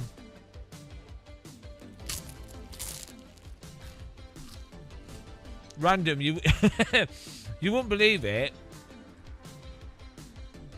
We had bloody people in chat having an argument about circumcision. That's what happens when you stream at 4 in the morning. You know, what are you supposed to do? What are you supposed to do?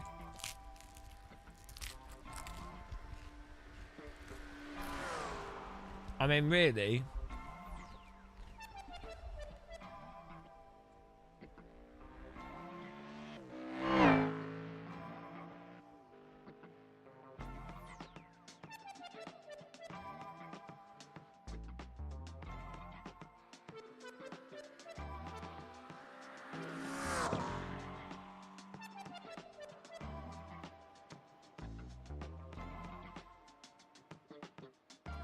Yeah, I don't know. It normally is, isn't it?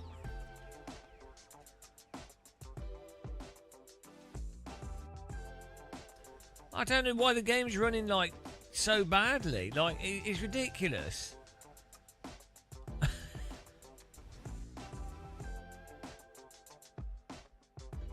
What is wrong with this game?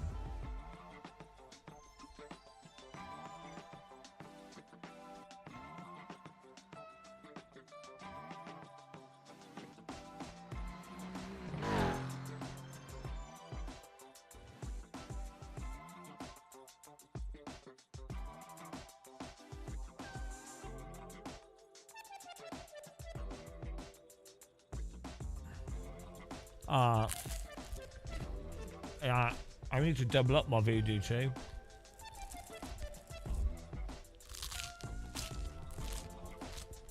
Cheers, everyone.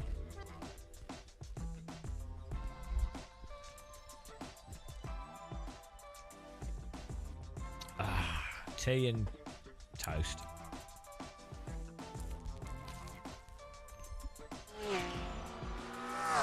I don't think Nvidia changed any settings.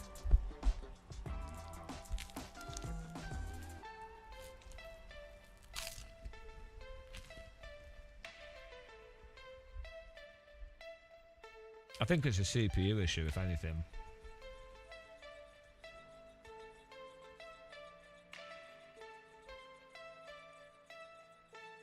Oh, yeah. Well, am I running the game full screen? Maybe that would help.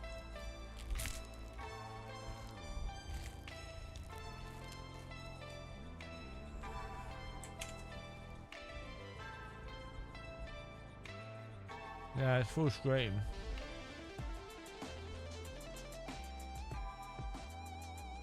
I have no idea what's going on.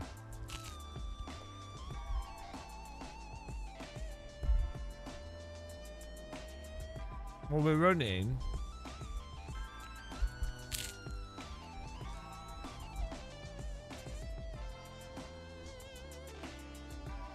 Let's see if my processor's all good.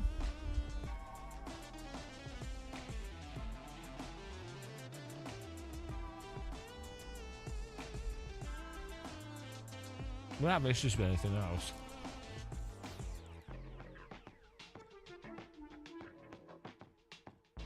I could double check the BIOS.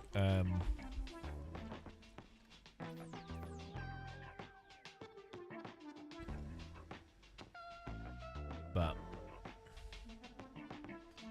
how do you know if you're using XMP? Can you know in Windows?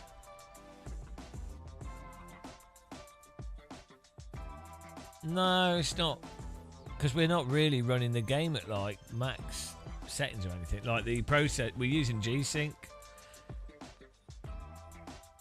so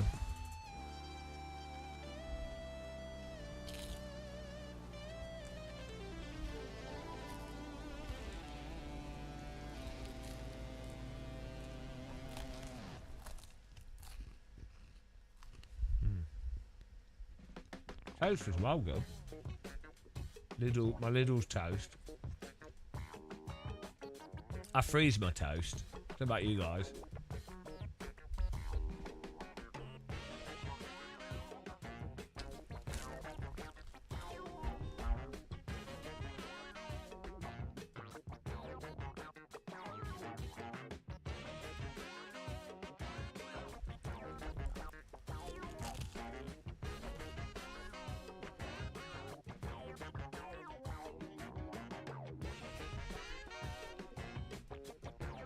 No, it's my toast.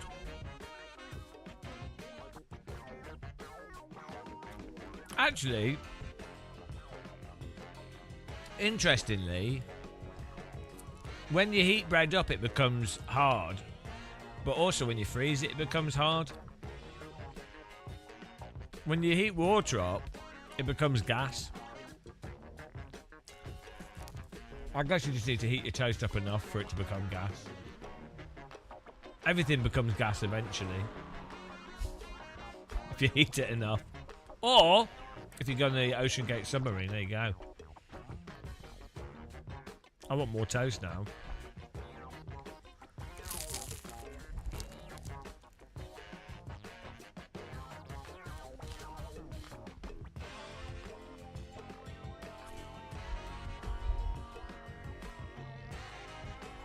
I wonder if we like crispy food. Someone put marbles back there. I wonder if humans like crispy food because vegetables are crispy and you have to have a reason to want to eat carrots. You think about it, most things aren't crispy to eat. I mean, maybe bugs. That would make sense. You're like, oh, bugs are pretty disgusting. So's carrots. But we need to incentivize people to eat bugs and carrots. So we'll make crispy things satisfying to eat. And then people are like, oh, all we've got to eat is crickets. And they'll go, yeah, but I haven't had any crispy food for a long time. So I'm actually quite looking forward to some crickets for dinner. Chain blade. I mean, it kind of depends. It depends what angle you're looking at it from. In terms of like how it looks, and if you've got a really fast graphics card, but in terms of the ultimate performance that you get on average systems, for most people it won't run well. It doesn't run well. But for people with high-end graphics cards, at least it does take advantage of higher-end graphics cards.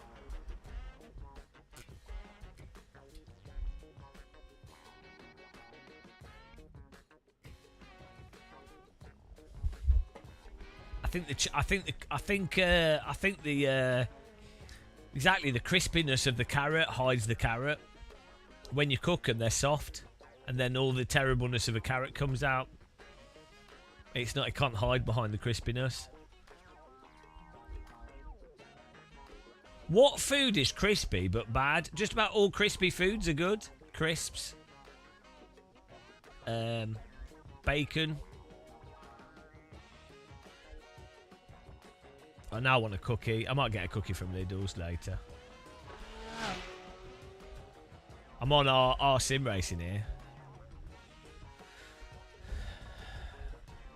Mexican style Philadelphia. Oh, that looks nice. Hello, Shepper. Bought a subscription to Go Fast Overlays.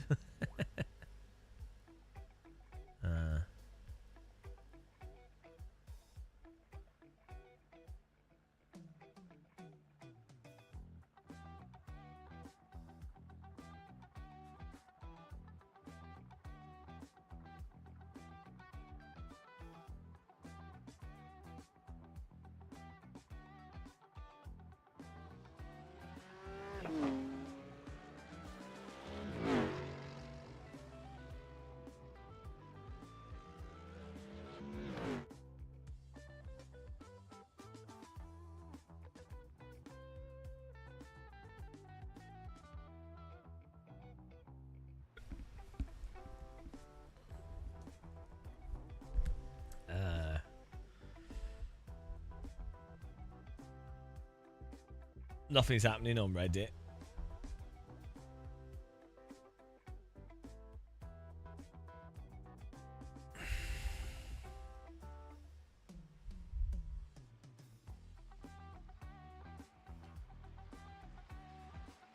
Nothing's happening.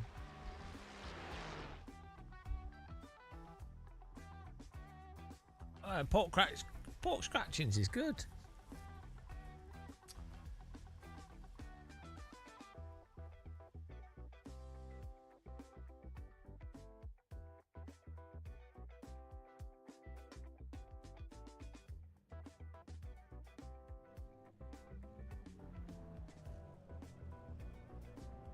Are we going? We're going. One lap to green. Line up. The hairs add Pit texture. road is closed right now. The estimated strength of field is 1,858. Keep it clean. The DNF today would hurt our points a lot. Crash Out Motorsports. Hello. Hello.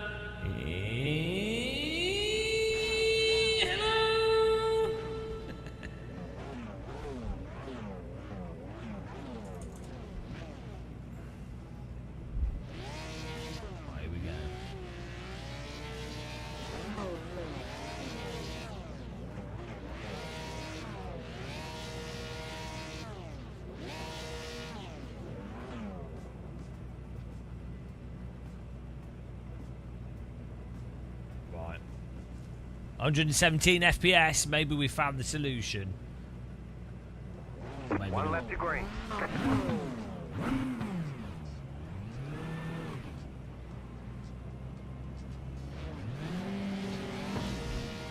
Catch start 13. Car.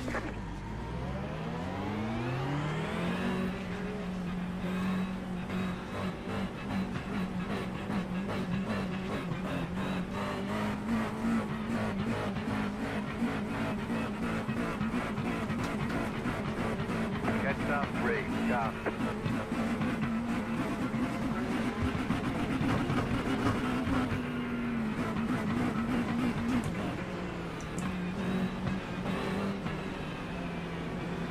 What are these people doing? Why are they bothering to warm the wheels? That don't make any difference. Oh my god.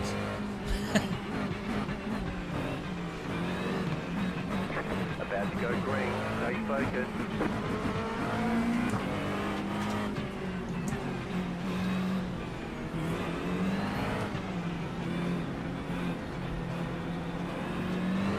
Green flag, green flag.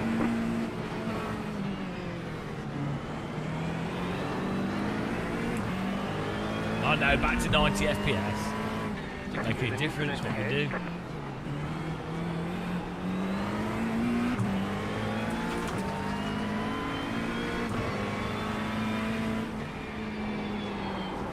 Go right, go right. Left Oh, side, it's on the right. perfect. 3 Woo! wide, left side, 2 wide. Clear on the left. There's an incident behind.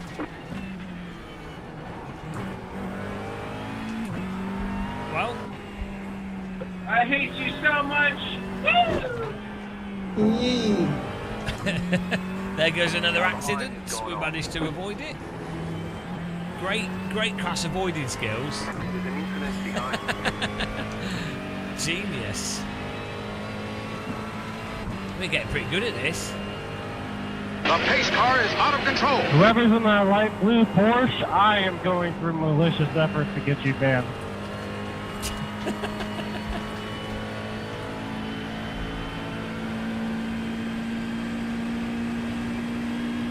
I mean, honestly, it's absurd. There's an incident ahead.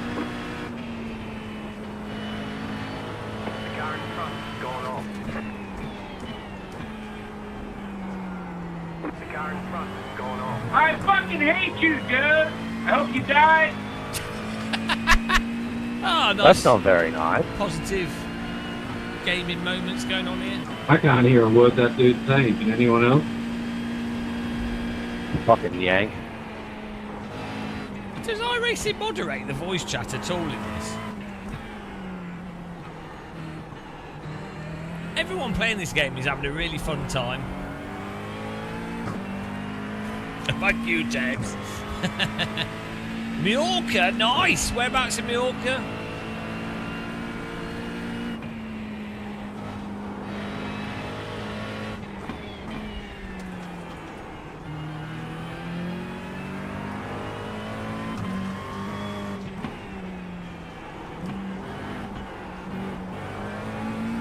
See, he's got seaside. He's got sea to swim in to keep cool.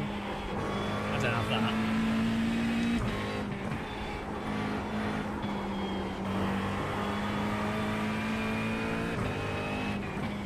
I want more toast, guys. I'm well hungry. Should probably have some real food, but...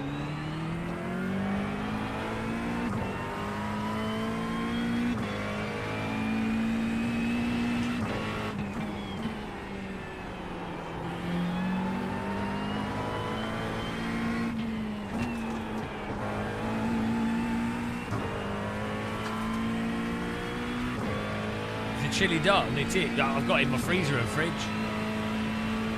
Got enough for the week. I made like 10 portions in one go. I want to know where on Mallorca this guy is. Prut Valencia. Hang on. His name's Prut Valencia, but he lives in Mallorca.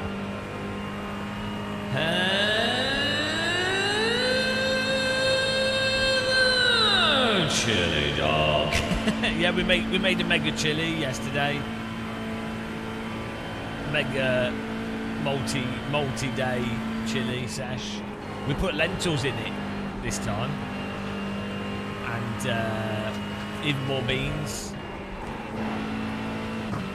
I didn't put any pepper in it though. Next time I will.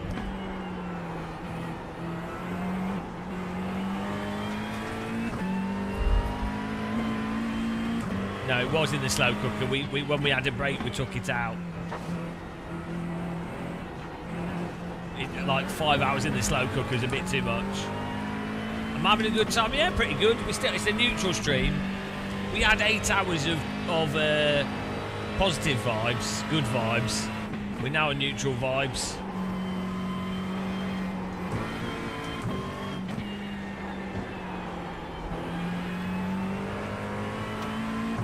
How you doing, comrade?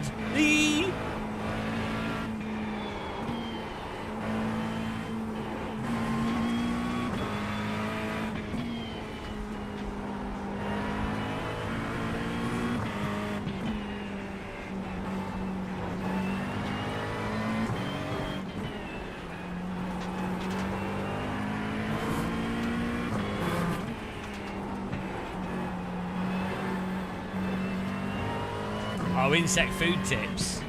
It's time for some cricket.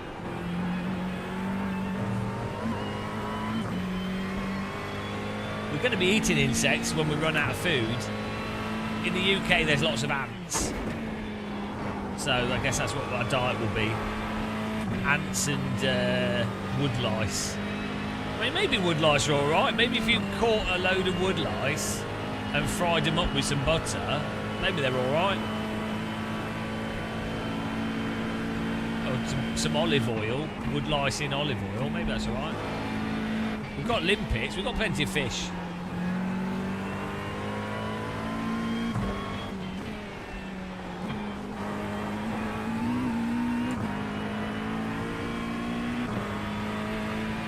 Hello Nordschleife forever. No other track, just Nordschleife. Oh, this guy's gonna backlash me, I could tell.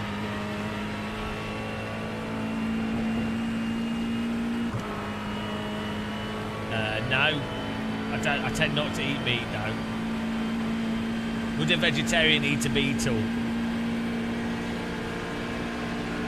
Now on your left. Keep to the right. Still there. Stay on the right.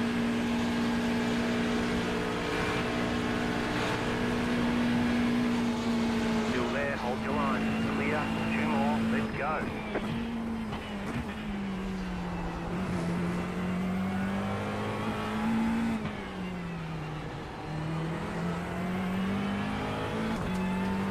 Please.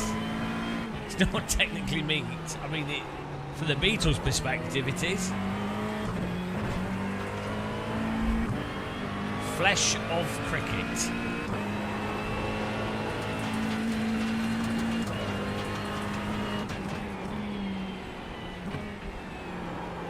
Meaty, good old meaty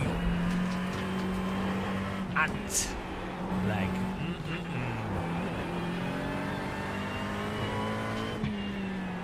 Ladybug. I've eaten a ladybug actually. They taste disgusting.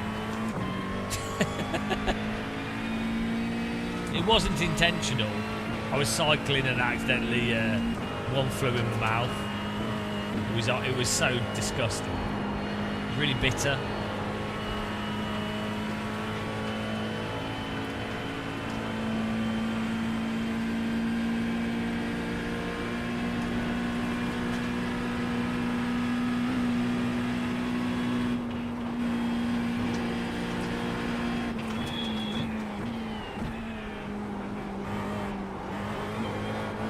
Part there.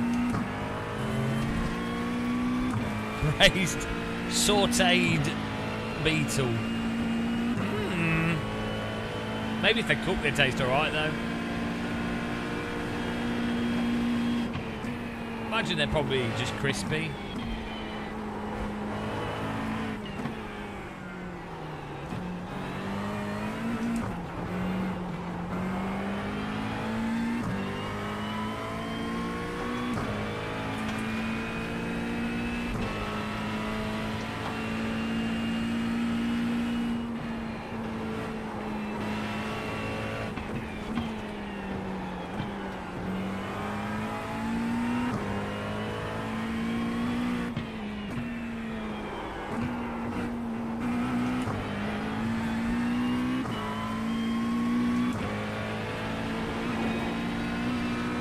Actually, I think earthworms probably are all right. But you have to, if you're going to eat earthworms, you have to clean their intestines out. But yeah, you can eat them. It's a survival food.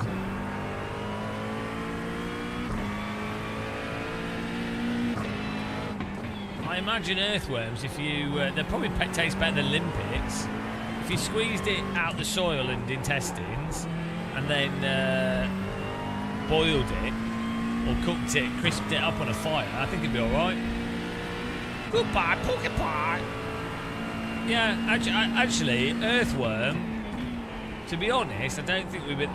cooked, especially, over a fire, like toasted earthworm. Like, you can eat them raw. I don't think they have parasites, but... yeah, toasted earthworm wouldn't... I don't think I'd struggle with that, to be honest. I'd rather eat a worm than a woodlouse.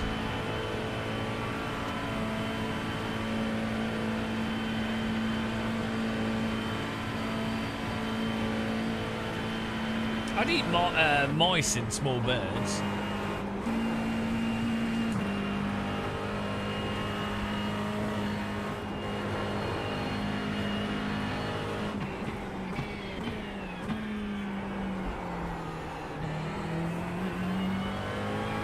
I mean, snails alright. I've had that before. That's good. Yeah, you just chew the bones. They're tiny.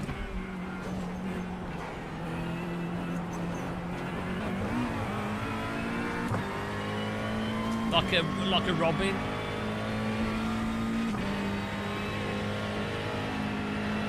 Maybe, like, I mean, if you're really hungry, imagine if you're starving to death and you caught a swan back in like caveman times.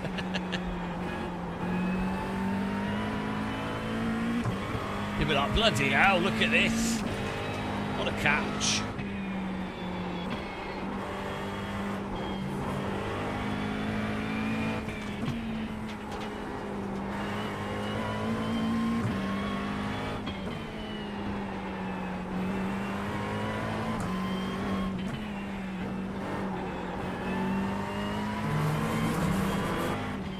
I don't think mushrooms have too many calories, and you can only get mushrooms at certain times of year. Well, actually, it depends what mushrooms, doesn't it? But like most mushrooms.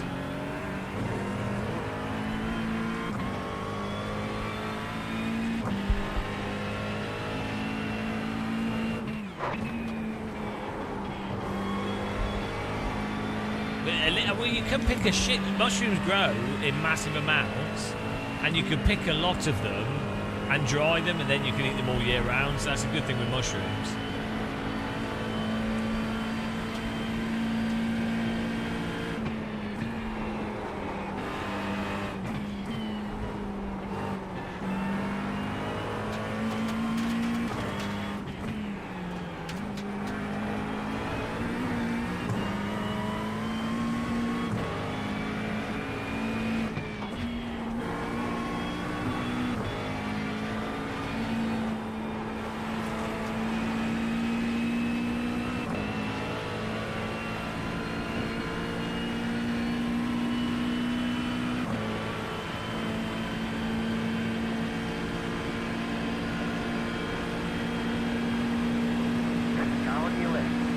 Try not to backlash him. Keep to the right.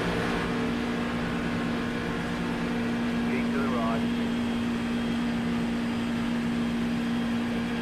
Clear on the left. Car on your left. Still there. Keep to the right. Clear on the left. White flag this time. Oh, he held on to position. Nice driving by him. Fair play. Keep digging. You're in the top 10.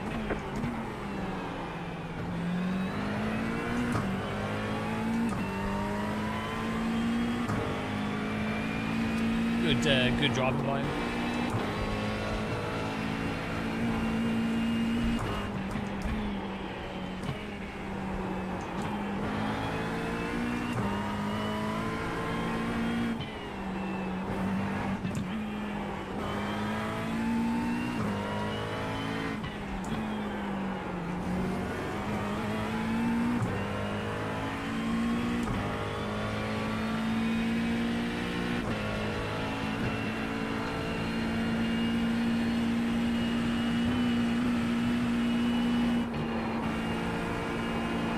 Seems way cooler today than it was yesterday. I mean, it is 6 in the morning, but yesterday was bloody hot.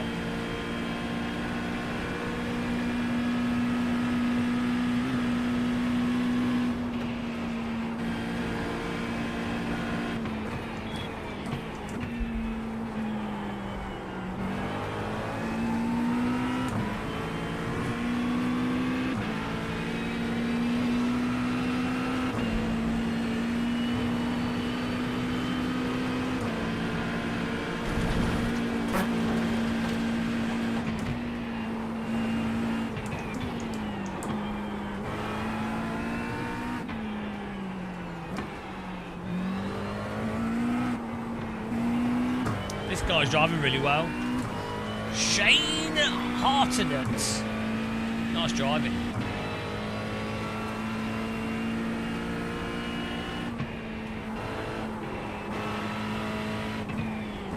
Car in front. Bopping each other. It's too hot, I can't sleep. So, I can either lie there doing nothing, or I can play iRacing like a zombie. Because fortunately, iRacing requires 0 brain power to drive.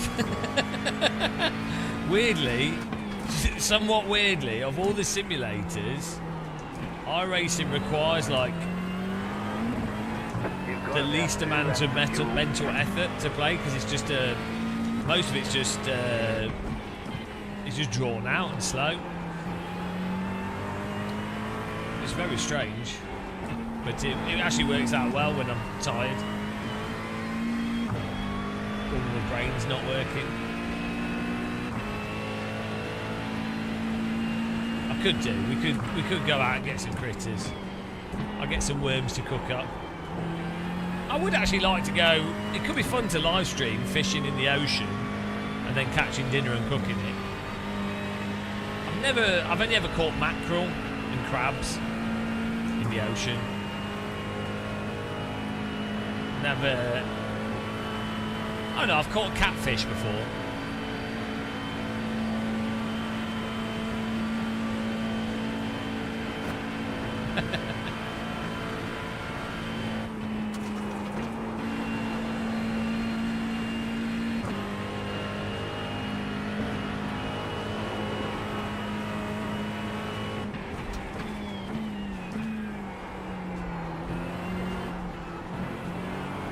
Well, that's it. That's just life on the internet these days.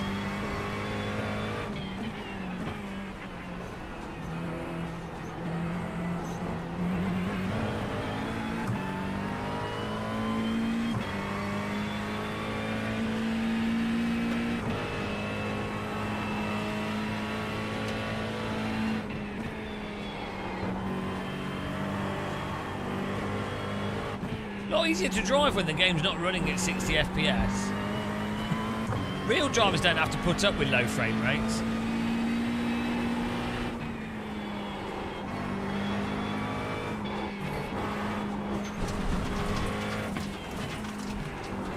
Can't believe I followed them off the track like a noob.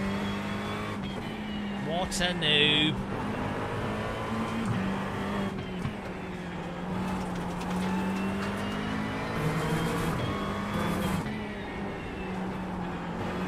I could just drive the Nordschleife constantly.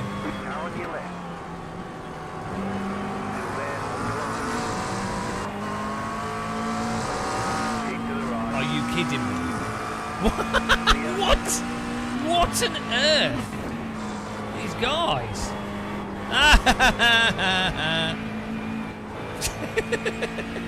What was he doing?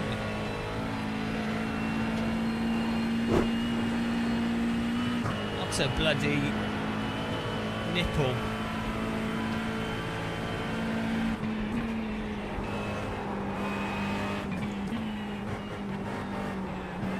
Absolute soggy nipple, that guy. What on earth was he doing? That grass fucked me. Good race, Darryl.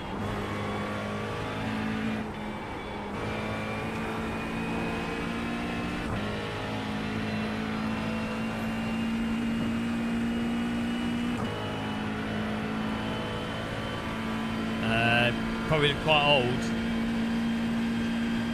And what was he doing?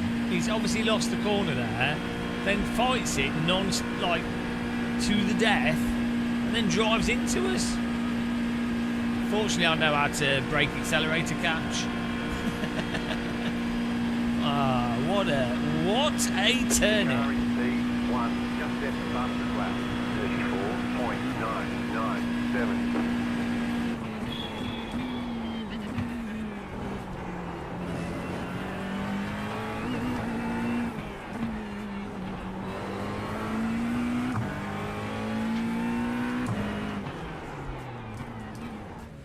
Checkered flag, checkered flag. Right, that was alright. I got a strong addiction. Itching for a nut, I'm prone to fix it. Scrolling through my phone, I'm on a mission. Oh, this bloody song. Why? Some of these songs are so bad. No! Did not mean to click on that. Right.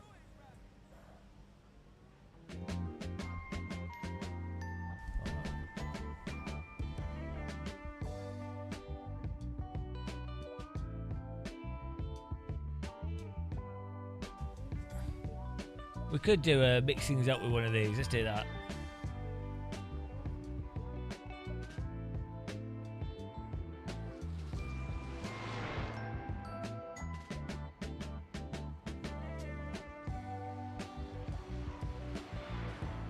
How long we got? 13 minutes. Hello, Vigilo.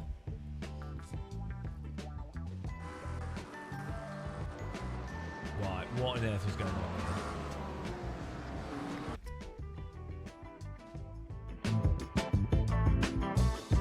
here? I mean, this was just textbook. This is just...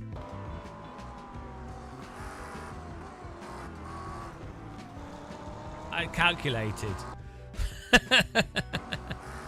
Oh, no.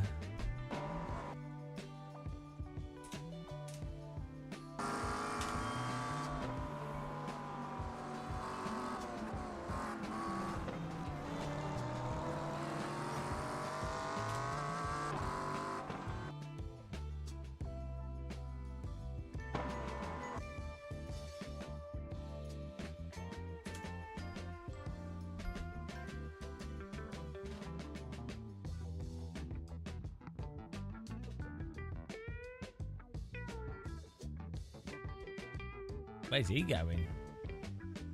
Oh, he got... Oh, no, he didn't get through.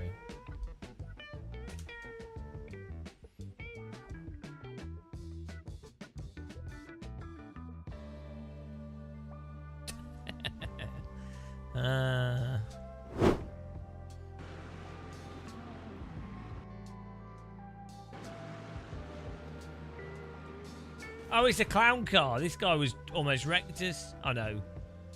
There's someone else. Someone in the previous race.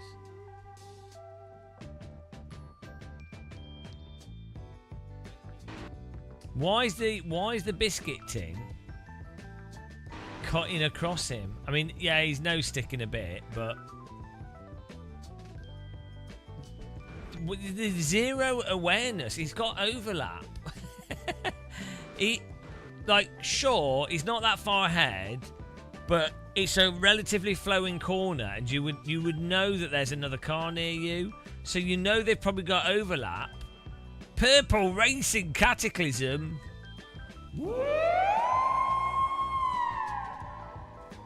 Thanks for the raid. I'll tell you what. Thanks for raiding us. I'm gonna go positive vibes, good vibes now, because you raided us. Thank you. Sorry, there's no alert other than me making a noise, but it's best I can do. Purple Racing Cataclysm. Purple Racing Cataclysm. That's your song.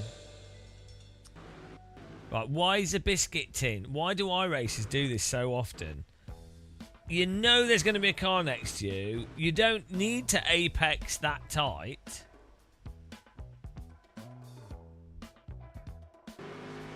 You don't need to... I mean, this guy doesn't need to be here either, but... the car on the outside is driving like he's blind. Again, another turnip racer. Pure turnips in this. This is like a farmer's market. Right. So then that causes that. Then they bounce off the wall. Suboptimal. This guy just rockets into them. Pocket rocket. Let's see. Let's see if he could have avoided this. Right, why did this guy not move to the right at all? You know that people are probably going to bounce off the wall. So this guy, he's driving as if there's no mental crash in front of him. Why would you not move? Like, why would you not brake a little bit to take a tighter line? Oh my God, I got double whammed.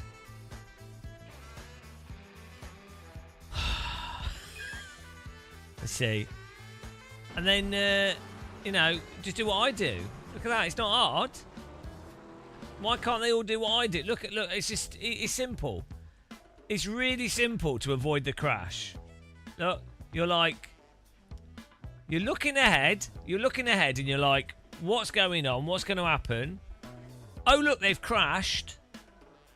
They're going to bounce off the wall. Sure. And he's going to hit that car. Sure. And then that car is going to bounce off the wall there, but I need to watch out for the other car that's also going to hit him and bounce off the wall. But of course he's going to hit off that to move out of the way, and I'm just going to go on the grass and have just enough to move around. You know, like it's that simple. It's really easy to avoid the crashes. We'll watch that in real time, just as an example. It's all really predictable. Bounce off the wall, bounce off the car, back into the road, and just drive off. I don't understand why people can't avoid crashes. You know, I'm demonstrating it. I've showed it. Coach Muscle. I'm saving that. Saving that. Right, what else happened? We didn't get much backlashing in this one. I want some more toast. But I guess we should have some more. We should have some chili rather than toast in a bit.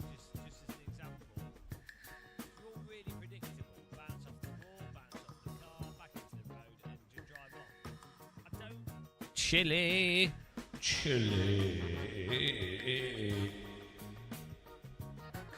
Yeah, I think so. Where was the blue Porsche? It's a good point. Then was that actually a blue Porsche, or was he? I don't know what they were going on about. Do you see a blue Porsche? I don't. Let's see. Oh, is this? No, there are no blue Porsches. Maybe he means the back of this guy. No, there's no Porsches there. This is the only Porsche. The biscuits. No, I want some shortbread now. Oh, I can make some. I don't have any flour. Can't make any. Shortbread's amazing, guys. Do all you guys in chat know what shortbread is? I go to like countries and they don't have shortbread and they think they're butter biscuits, which they are, but they're not. And they're a lot better than like Germany has all these butter biscuits and they're too dry and they're too like they're terrible. They're all like so like shortbread is like, it's a Scottish thing I think originally, but I think other people probably have made it. It's just a certain amount of flour, a certain amount of butter and a bit of sugar, a bit like a cookie, but it's literally just no egg. It's just butter, flour and sugar, maybe a little bit of vanilla, and but it's quite thick, so it's kind of like it's a biscuit. It's basically the most basic of biscuits. Yeah, it's probably the most simple biscuit, but also one of the nicest.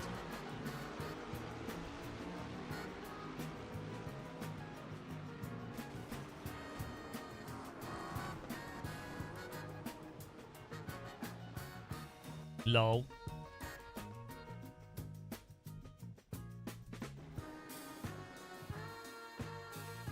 He got hit so hard he disappeared.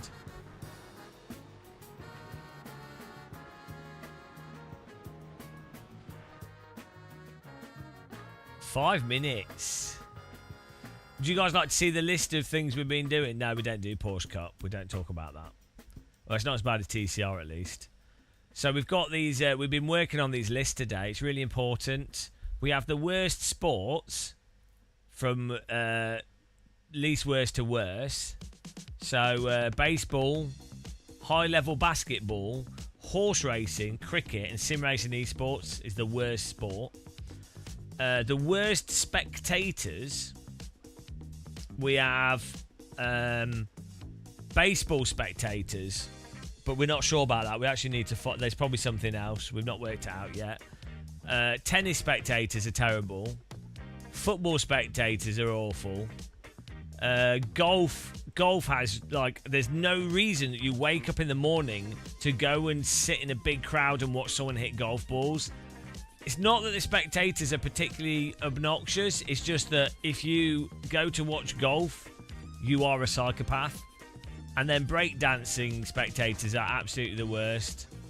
They just do stupid stuff in the background. It's just really annoying. Yeah, rap battle spectators as well, pretty bad. But breakdancing on the music side, they're the worst of the worst.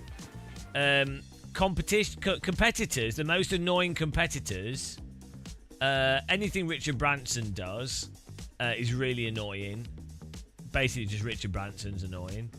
Poker players, some of the most, they're just... Pro poker players are just obnoxious. Pro bowlers, because F1's not a sport. It's just a business circus, so it doesn't count.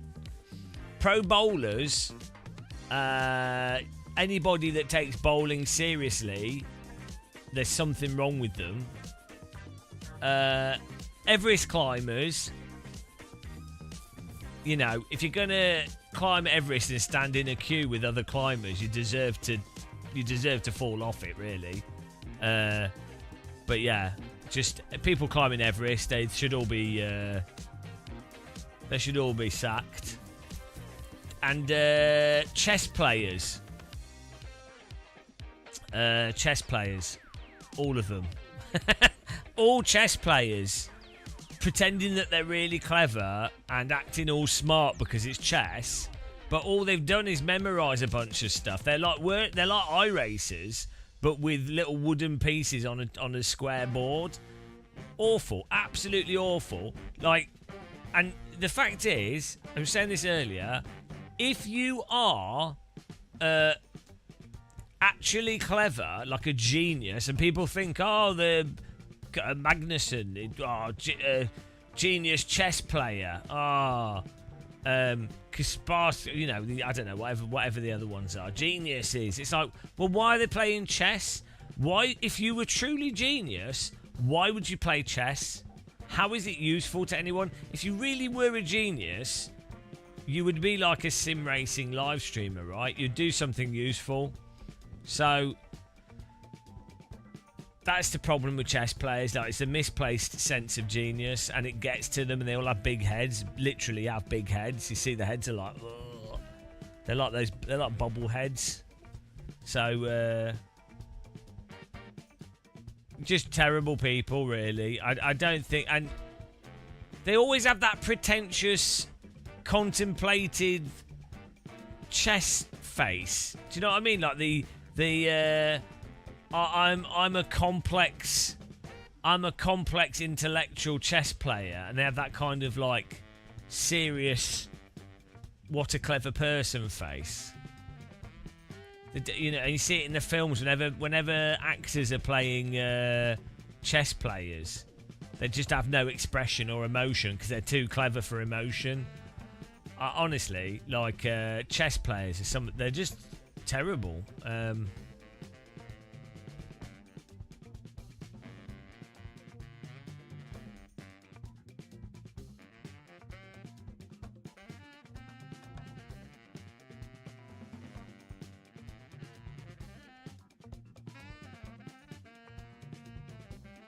Like jazz music, yeah. Oh, jazz spectators. That's just I mean, come on. I'm sorry, but that's not a sport. But holy shit, I think you might have hit on it there. They're really bad. They're worse than tennis spectators, maybe. It's not a sport, but I don't care. Jazz spectators. Oh my god. When the music's really... I don't mind jazz, generally, but sometimes there's some really shitty jazz music. And you'll have people in the audience wanting other people to know that they get it. So they're like bopping in like completely incoherent ways. Just to be like... It's like the breakdancer hyping. The music could be total shit, but you'd still have the person that's trying to show that they get it. Like, oh, I'm so clever, I get it. It's like no one cares. Oh dear, bloody hell. Like, I don't mind jazz music. I think it's fine. Like, I could get into it. But it's that whole pretentious thing around it. It's terrible.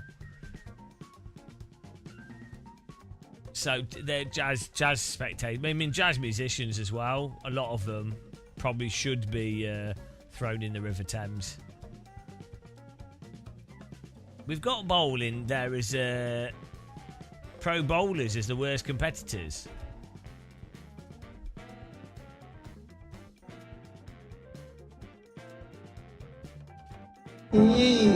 Thanks for subscribing, Mad Driver.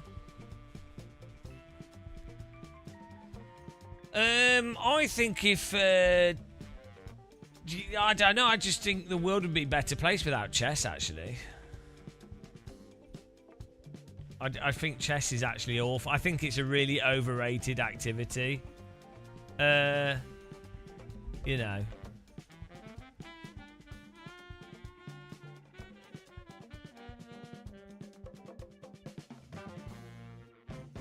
If it sounds good, you aren't good at jazz.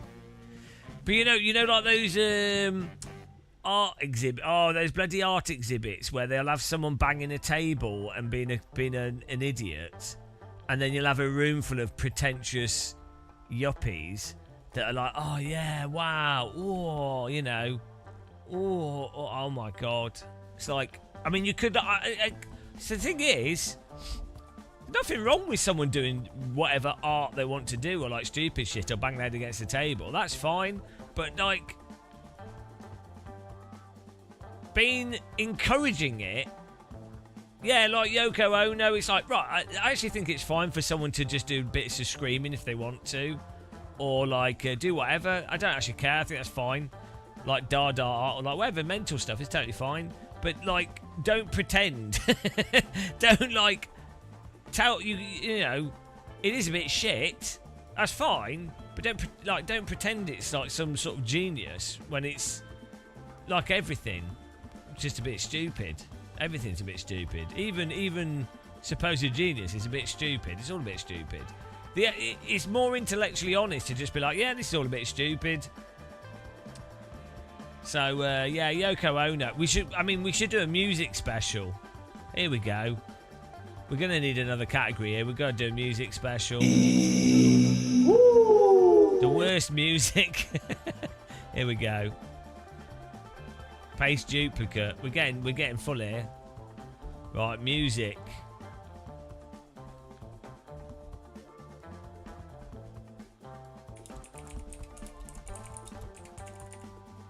Worst music stuff.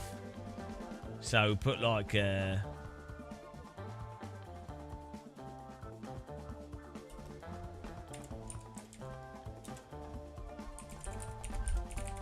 jazz spectators. Yoko Ono. How'd you spell her name? I don't know.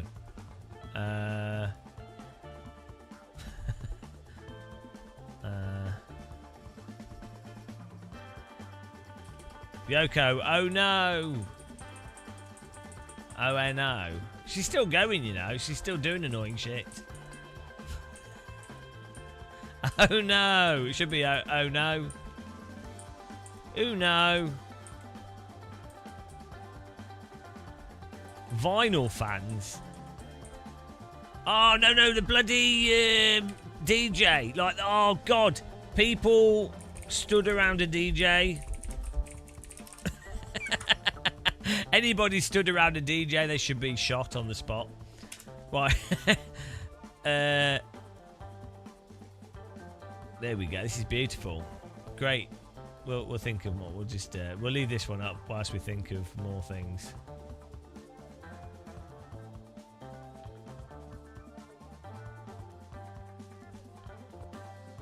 Yeah, that's what I mean. On stage with the you know, those those bloody boiler room things, and you've got like the annoying people, or like you get like women kissing each other trying to get the DJ's attention. It's like no one cares. It's 2026. No one cares that women are kissing. It's like, yeah, maybe 30 or 40 years ago it would have been like, oh, women kissing. We've not seen that. No one cares if you're a lesbian. Nobody cares. Oh dear.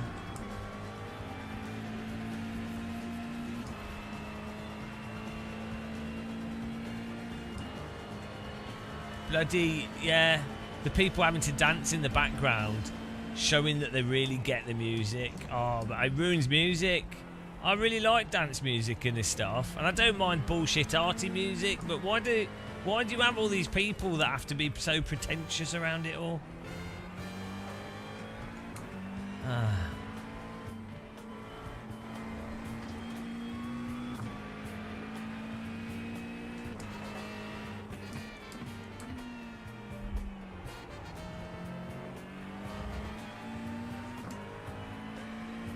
That's good though. This is good therapy.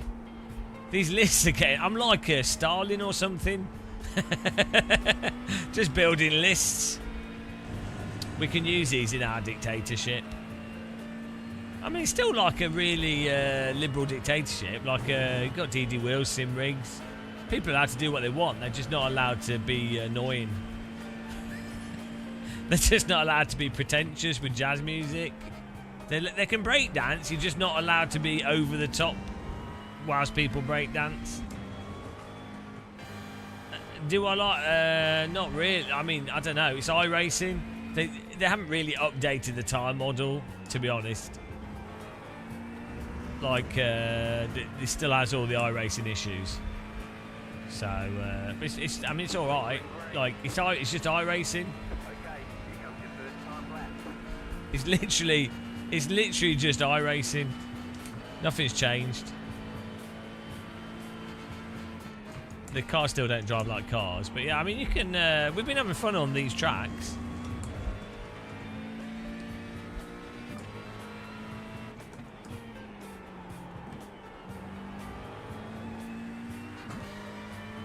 I don't know, King Carrot.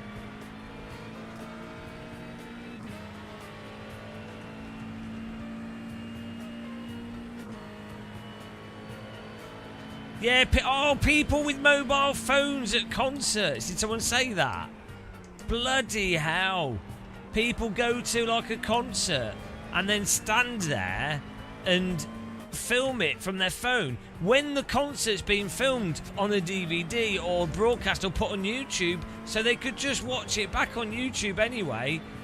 Bloody, what is wrong with people? Like, for sure, I could understand getting your phone out for like 30 seconds just to film the start of it, so you've got like a memory of, oh, I was at this event in the crowd, or you know, just or like a little short clip of you and your mates dancing.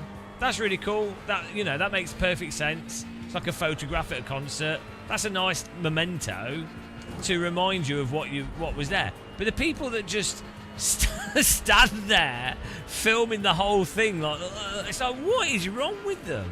Honestly, why? If you're going to do that, why not bring a pocket DJI camera or something and film it properly? I don't know. Honestly. What? They're never going to watch the whole thing on their phone. It will sound terrible as well. I don't get what it is. Yeah. If hypothetically you had a really unique position, and hypothetically you could film it with that while still enjoying it, the experience of being there live, and hypothetically it was really good quality with good quality audio, then maybe I'd give it a pass. But it's to the point, I do literal paid events. Like, I literally go to things as a YouTuber, like races or whatever, and I will not film everything. Because what's the point? Even I've been paid. I'm literally being paid to film stuff, and I will only take my camera out for what are probably like little clips at best. So even when I've been contractually obliged to film something, I've filmed less than people that are just there with their phones. Oh my god, it's so insane. It's so mental. Oh god, I'm an idiot. Oh, it's all right.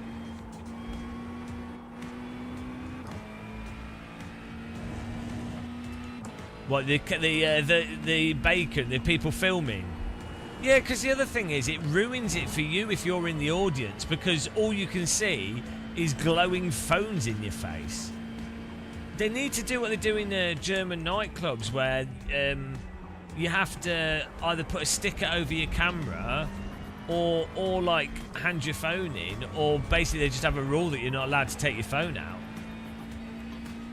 Right? That should be how it is. Should just be the basic.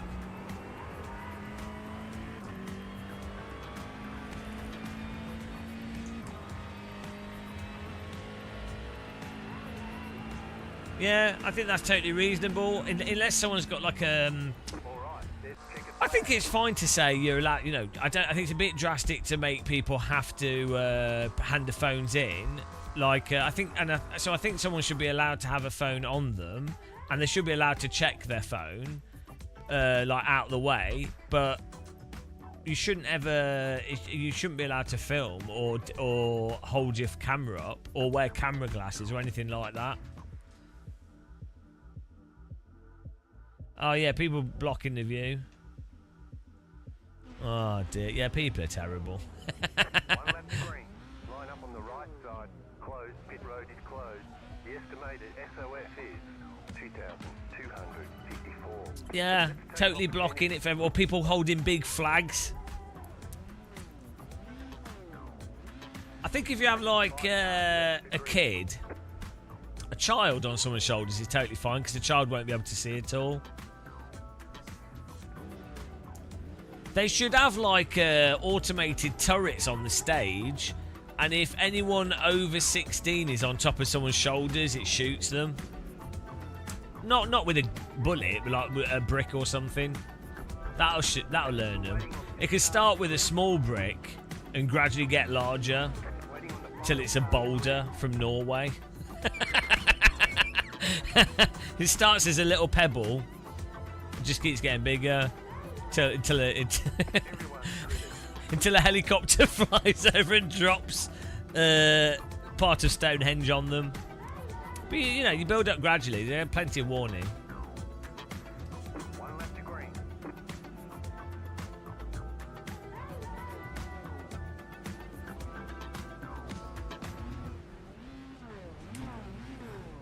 Catch up 6. Oh yeah, you should be. Yeah, they could just target the lasers at them. Yeah.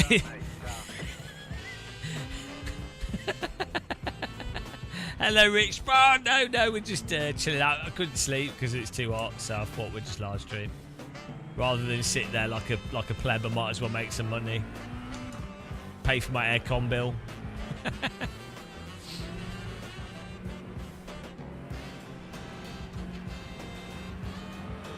It's been a really productive iRacing session. I think we've lost all our rating, but we've been backlashing lots of people.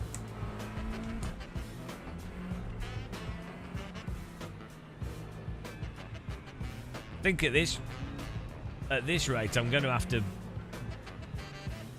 make space down there and put my. I've got an inflatable bed, so I might try and put that down here. It's just way too hot.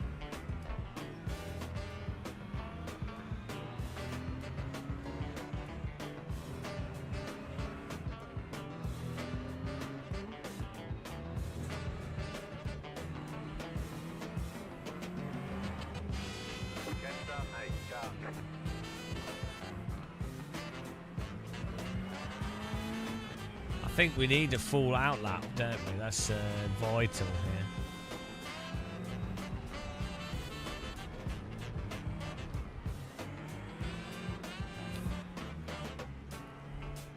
They've all sold out. You're too late. You're done now. That's it. Sorry, they've all gone. They're all like overpriced by like £200.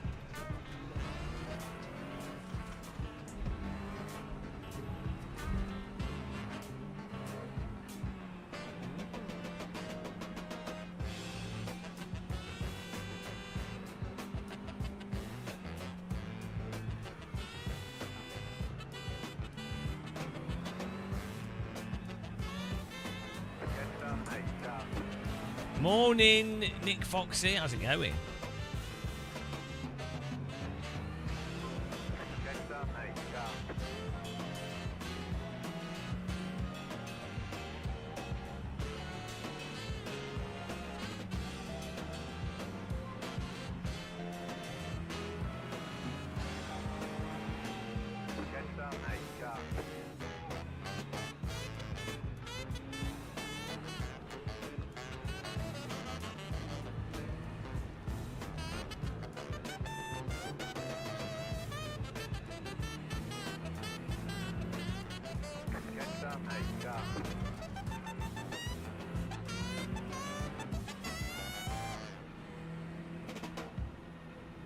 It's a beautiful outlap.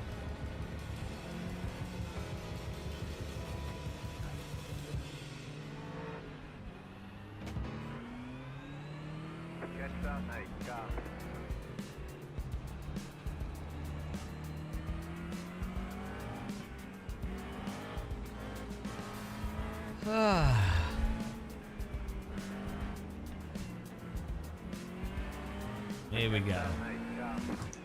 That outlap was really needed.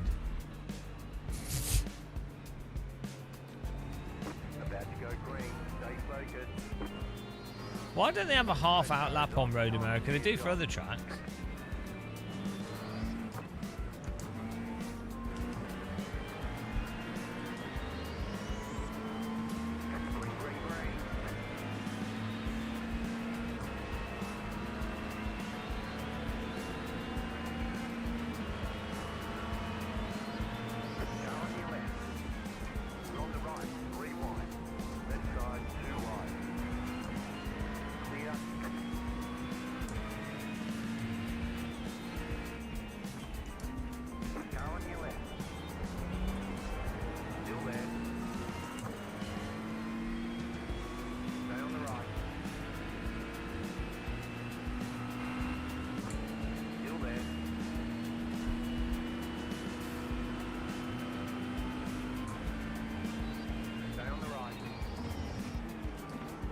How does he manage to drive in? Oh my god. How do they manage to drive into me there? I do not know. I moved right off the track. Couldn't have given any more space. Well, I probably could have given a little bit more.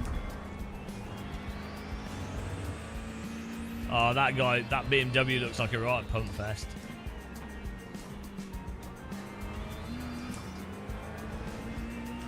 He's all over the place. Looks like a rolling accident. There he goes. What is he doing? Why is this guy so slow? It's like they can't drive on the cold tyres. Oh dear. Oh, my mirror's not working. Oh. We have the other mirror. Eye pounding. Eye Poundland.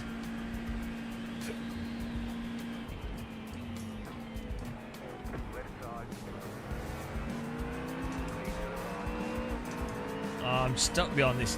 Oh, should it? Hello? Is he just lagging? Totally punted me there. What are these guys doing? This session is full of really bad drivers and laggers.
I don't understand why these other people are so slow on the cold tyres. Because these cars are like ridiculously stable. It's not like you have to watch out for spinning or something.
Has anyone got an M-booster pedal? The ABS doesn't seem to be working with it. It used to. On iRacing. Doesn't seem to be working now. Maybe I need to... Maybe I turned it off.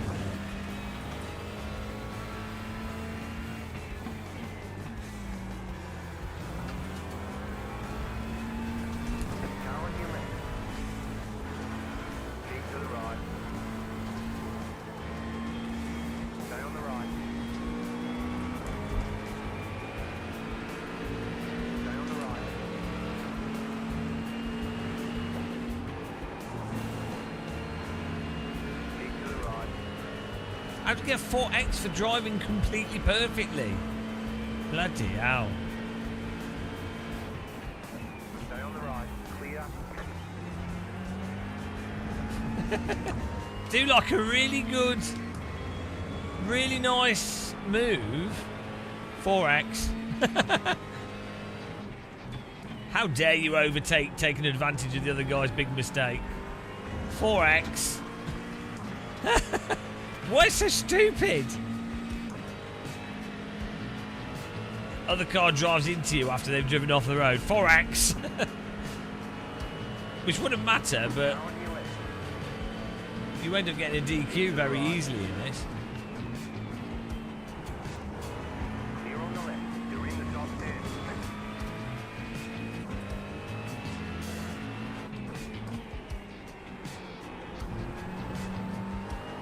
No, it was one. It went up to. Oh, was it just 1x? Am I dumb? Fair enough. Okay, fine. I thought he said 4x from him driving into us afterwards. Like 1x then to 4x. Okay, turns out I'm just an idiot. It's fine. 1x is okay.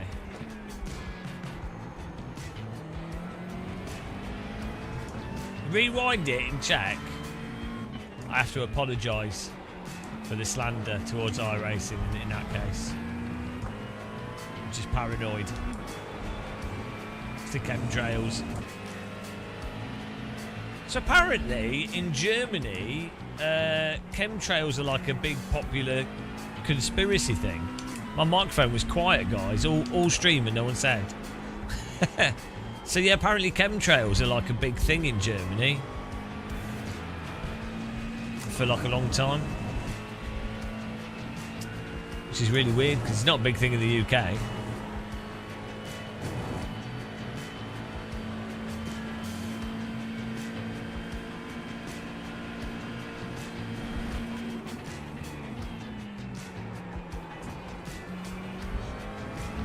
Alright, have a good night.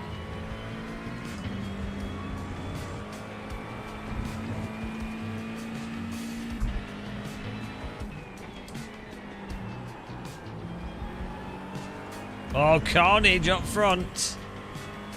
He's mowed the lawn. Car in C1. I mean, personally, I wouldn't recommend head tracking with sim racing because it dislocates you from the car. It can have its place, but unless it's VR, it's better not. It's probably better not to use it. You're better off just using look left and look right. Good for Euro Truck Sim though.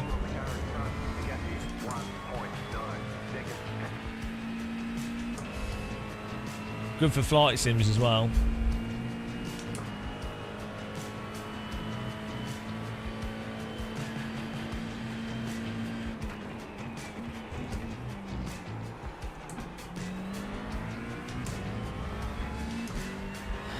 Yeah, but it's the thing is, what head tracker are you using? Even Track IR, which is one of the lower latency ones, still has a shed load of latency to it, and then it's still not one-to-one, and it's still, you end up with rando head movement that's dislocated from what the vehicle's doing.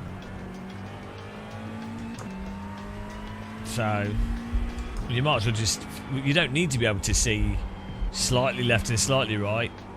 You need to be able to glance at the mirrors, which then requires quite sensitive head tracking. But I mean, if you enjoy it, keep using it, obviously. But it's a bit of a, ends up being a bit of a gimmick.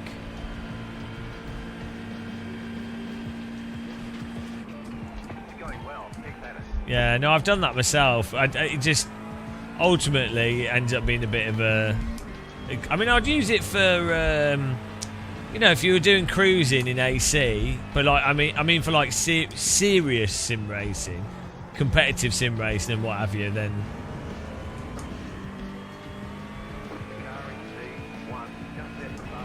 Yeah, I mean, if it probably doesn't really matter. If you enjoy it, it's fine.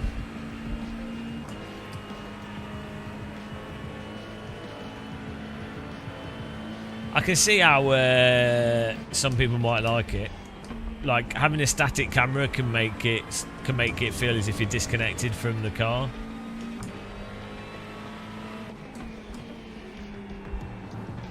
But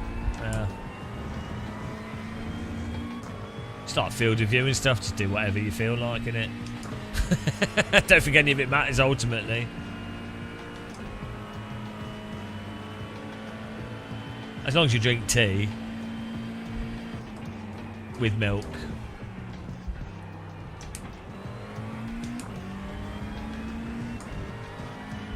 What I would really like is what you really need, and I'm surprised no one's made this, is, you know, like the lighthouse trackers, or like some you need something that's running at like 2000 hertz, and then you could have like the VR quality head tracking. And that'd be really nice. Because for flight sims and stuff, you can get those HTC pucks, but they're quite chunky. So really, I mean, the thing is, you can have there's cameras out there. Like, you could put an IMU on a Track IR type clip for the really fast move, like fast detection, and then use the camera for as a grounding with a 120 hertz camera, and that would be awesome. But they're all based on 60 hertz camera systems.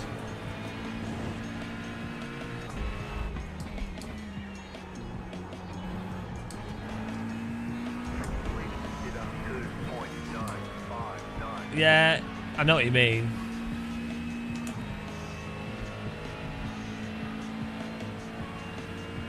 Oh, hang on. The Steam frame might be announced today or tomorrow. Like, be able to be ordered. And Half-Life 3. Like Steam machine, Steam frame. I need to order one as soon as they go up. Otherwise, we won't get one.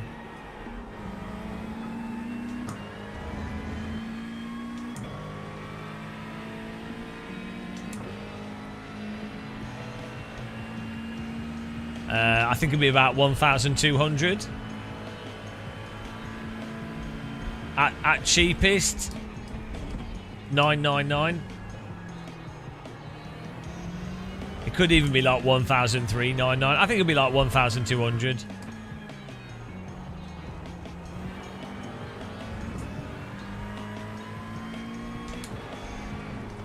I think they'll do a version that comes with like a pro head strap as well.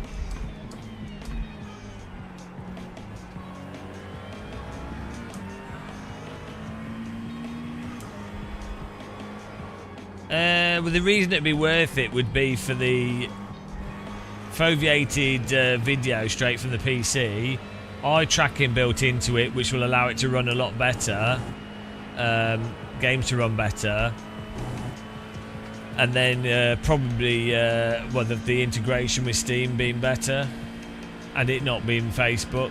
That would be the reason. But yeah, for sure. So if someone's already got a Quest 3, it would probably be more of like a sidestep than a big mega upgrade, if that makes sense, from what I've seen. But then I could see a lot of people, if you had a Quest 3, I could see people with a Quest 3 selling that to get the Valve one.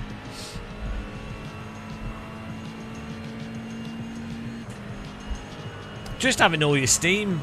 Hello, Tej. Just having all your Steam games accessible. Like, no one wants to use, like, the Quest store. You know. No, we still haven't done gliding. We've been gliding cars into other cars. It's the best I could do.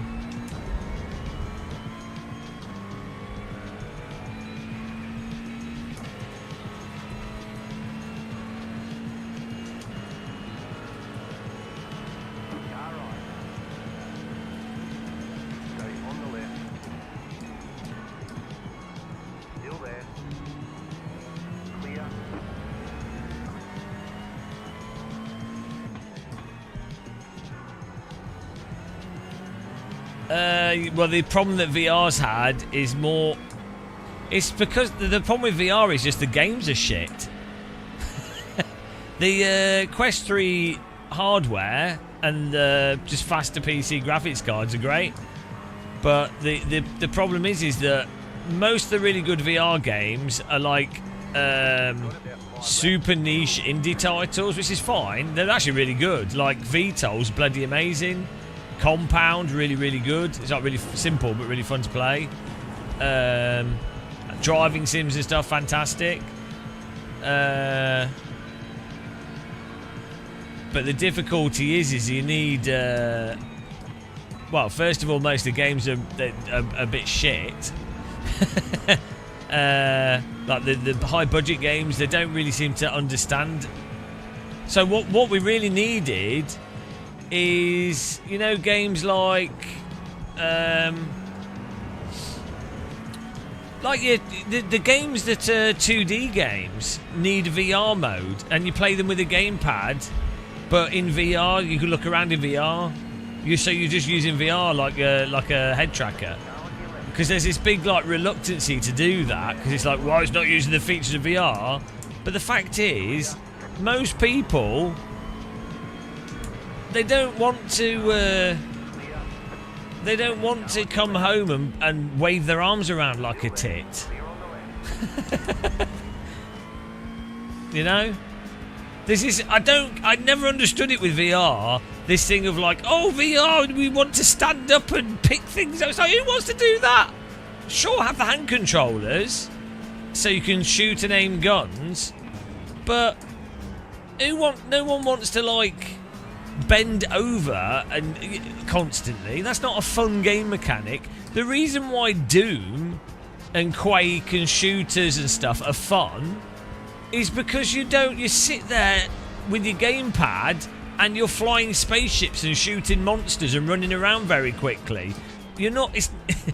Having to physically run around would not make Doom a better game. It's so stupid. You know, it's good to have some games that are physical, like the Wii games, and it's good to have the option.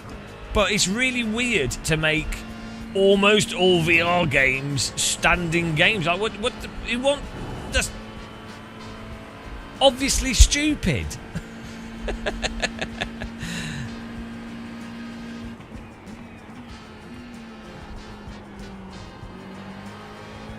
Not really, SimRay, so not when it's this hot.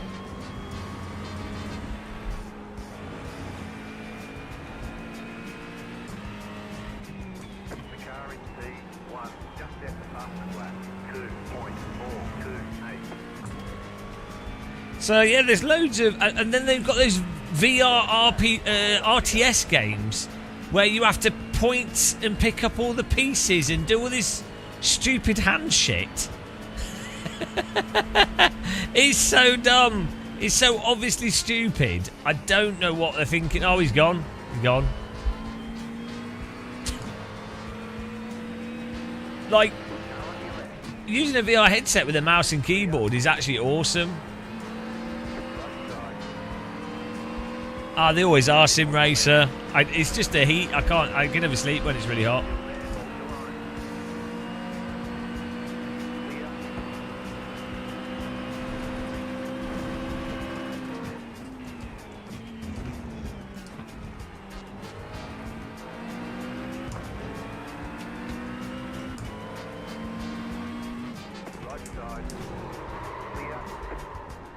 Oh.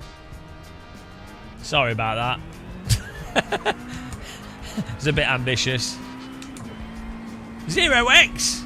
Maybe some netcode there as well. How was that 0x? I completely ploughed him. I went for an LMU style overtake. That's illegal in iRacing.